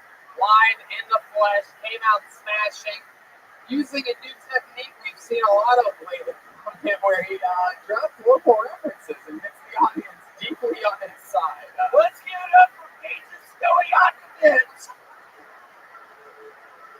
That did well in Sacramento. Let's give it up for my Bibby. Okay. William, unbelievably fun set. I love the love that you have here in San Francisco from these people. You had to wait a few seconds to start. Boy, the trolls on the internet are gonna hate seeing that shit. You just soaking in applause before saying a single word. My God. There was some piece of shit out front last night who said he was gonna punch me. I'd been eyeing him the whole time. I'll be honest, I was on the CX75. I just have something called Lyme's disease. Lyme's disease? What was that? Haunted Lyme. Very interesting. William, we love you. You're always fun. What do you say you come over here and join panel for the show, huh? Oh boy, William is just going to sit in on the chaos. Come on over here. Look at you. He smells better than you think, everybody, if you're wondering. What do you guys think? Should we get back to this bucket, huh? Let's keep train moving along. We're flying through it here. It's a beautiful fucking show so far. I'm excited about this. Put your hands over here next to me. Drew Nelson, everyone.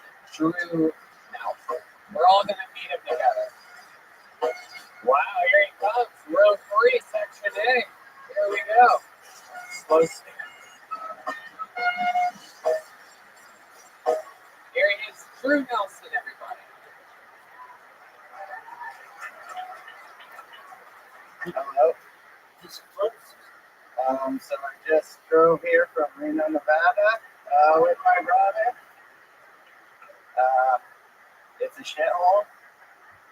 And everyone who lives there is kind of in denial that it's a shithole. They'll defend it with a passion. But they always say things like, it's not so bad. We're an hour from Tahoe, one of the most beautiful places in America. 4 hours from San Francisco. And I think that's kind of like, inviting someone over to my shithole apartment. Being like, yeah, this is a shithole. And I'm like, well, yeah, but Greg's house is, right down the hall. And his house is pretty nice. So, yeah, my wife is from China, straight from China to Reno. I was like, why'd you go to Reno? It's a shithole. Like, oh, well, you can see the sky. That's pretty nice.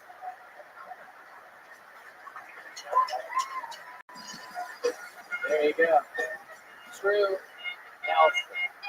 Fuck yeah. Hey. Your girlfriend's from China or your wife? What'd you say? Wife? Fuck yeah. How long you been married for? Talking to the microphone. Sorry. We just got married. Oh, congratulations. Fuck yeah. How long did you statistically have the marriage of the divorce? Whoa. That's a very dark outlook, darling. Oh, that's very dark. Chroma Chris is the only person on this page that doesn't do stand-up comedy, and he hits grand slams out of nowhere sometimes. I love it. This is so heck yeah. So when you invited your wife over from China, were you like, I gotta warn you, I don't live in the best city? And she's like, no. Is that what happened? Yeah, so she came here on a student visa. We have a university, so I met her there. I know they love going to school. Yeah, get enough of it. She's still in school?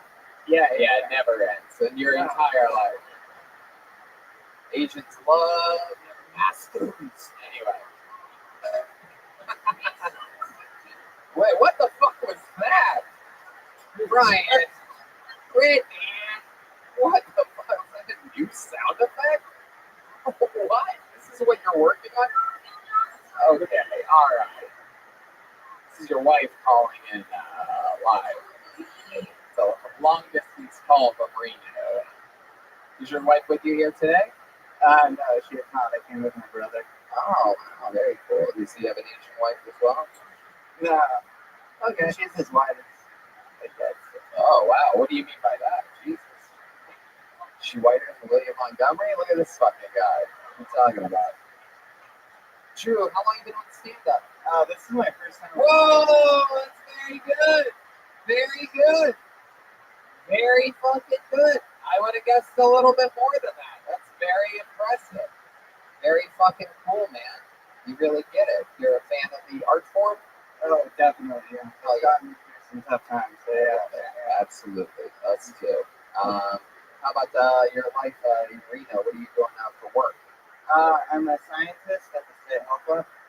Wow. Hell yeah. That's how you get that fucking Chinese pussy. Absolutely. Oh yeah. Get all up in her fucking little petri dish, you know what I'm saying? Fucking pull out the little microscope and have some scientist sets. You have any special moves in the bedroom that you do? You ever do the old fucking,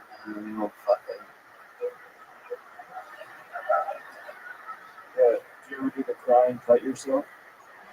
I mean, it's not where I was really gonna go with it. I come every time. You have any special moves that you do in the bedroom? Well, they don't have porn in China, so she likes porn a lot. So I do that. Wow, that's fucking awesome. I like that. So, like, she sort of like watches porn on a laptop while you just hit it from behind, sort of like that. Like, what's the setup on that? Where she watches it and then you guys do it? Yeah. A little bit of A and B. A little A and B. Fuck yeah. Let me ask you something. When you hit it doggy style, does she ever try to eat herself? It's a weird one.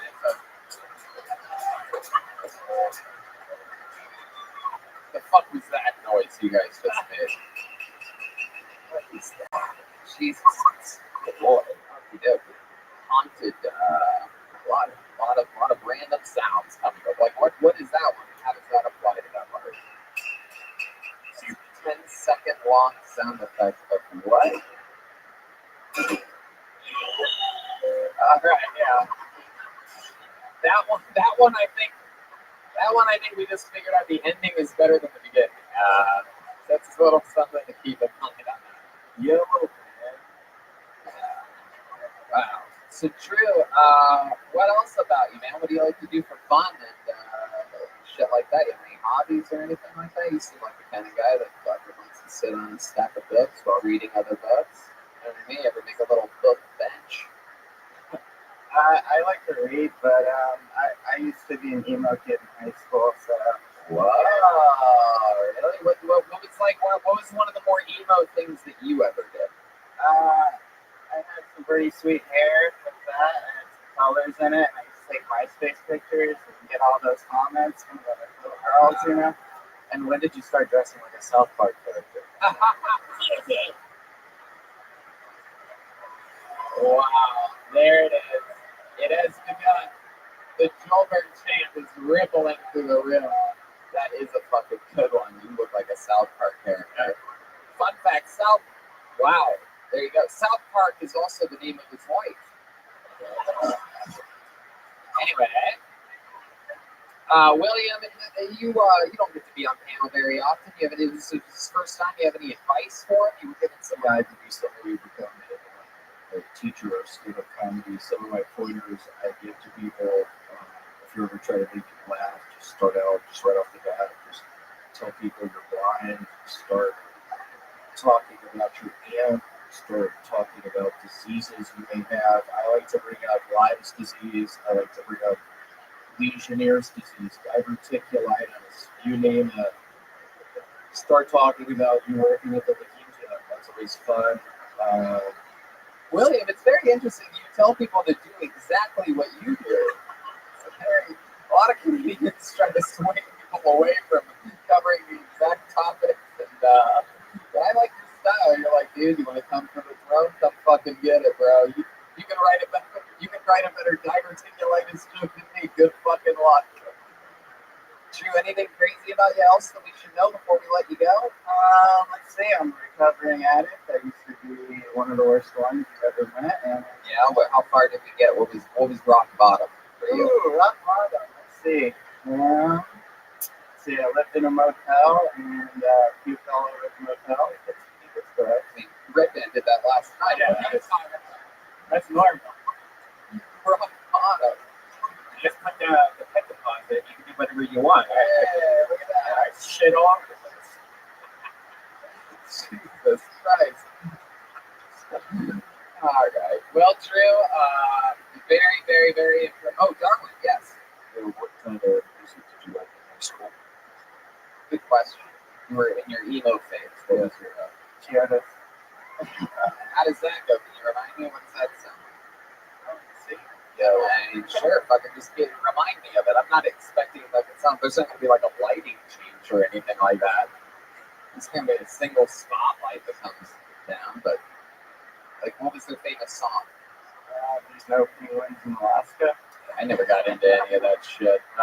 Doesn't matter. How about one more time? First time, one of the better first time sets I've ever seen. Drew Nelson, everybody, get it. Yo, Tony, that's how you do it, buddy. That's how it works. Bucket or special treat? What do you guys think? Treat?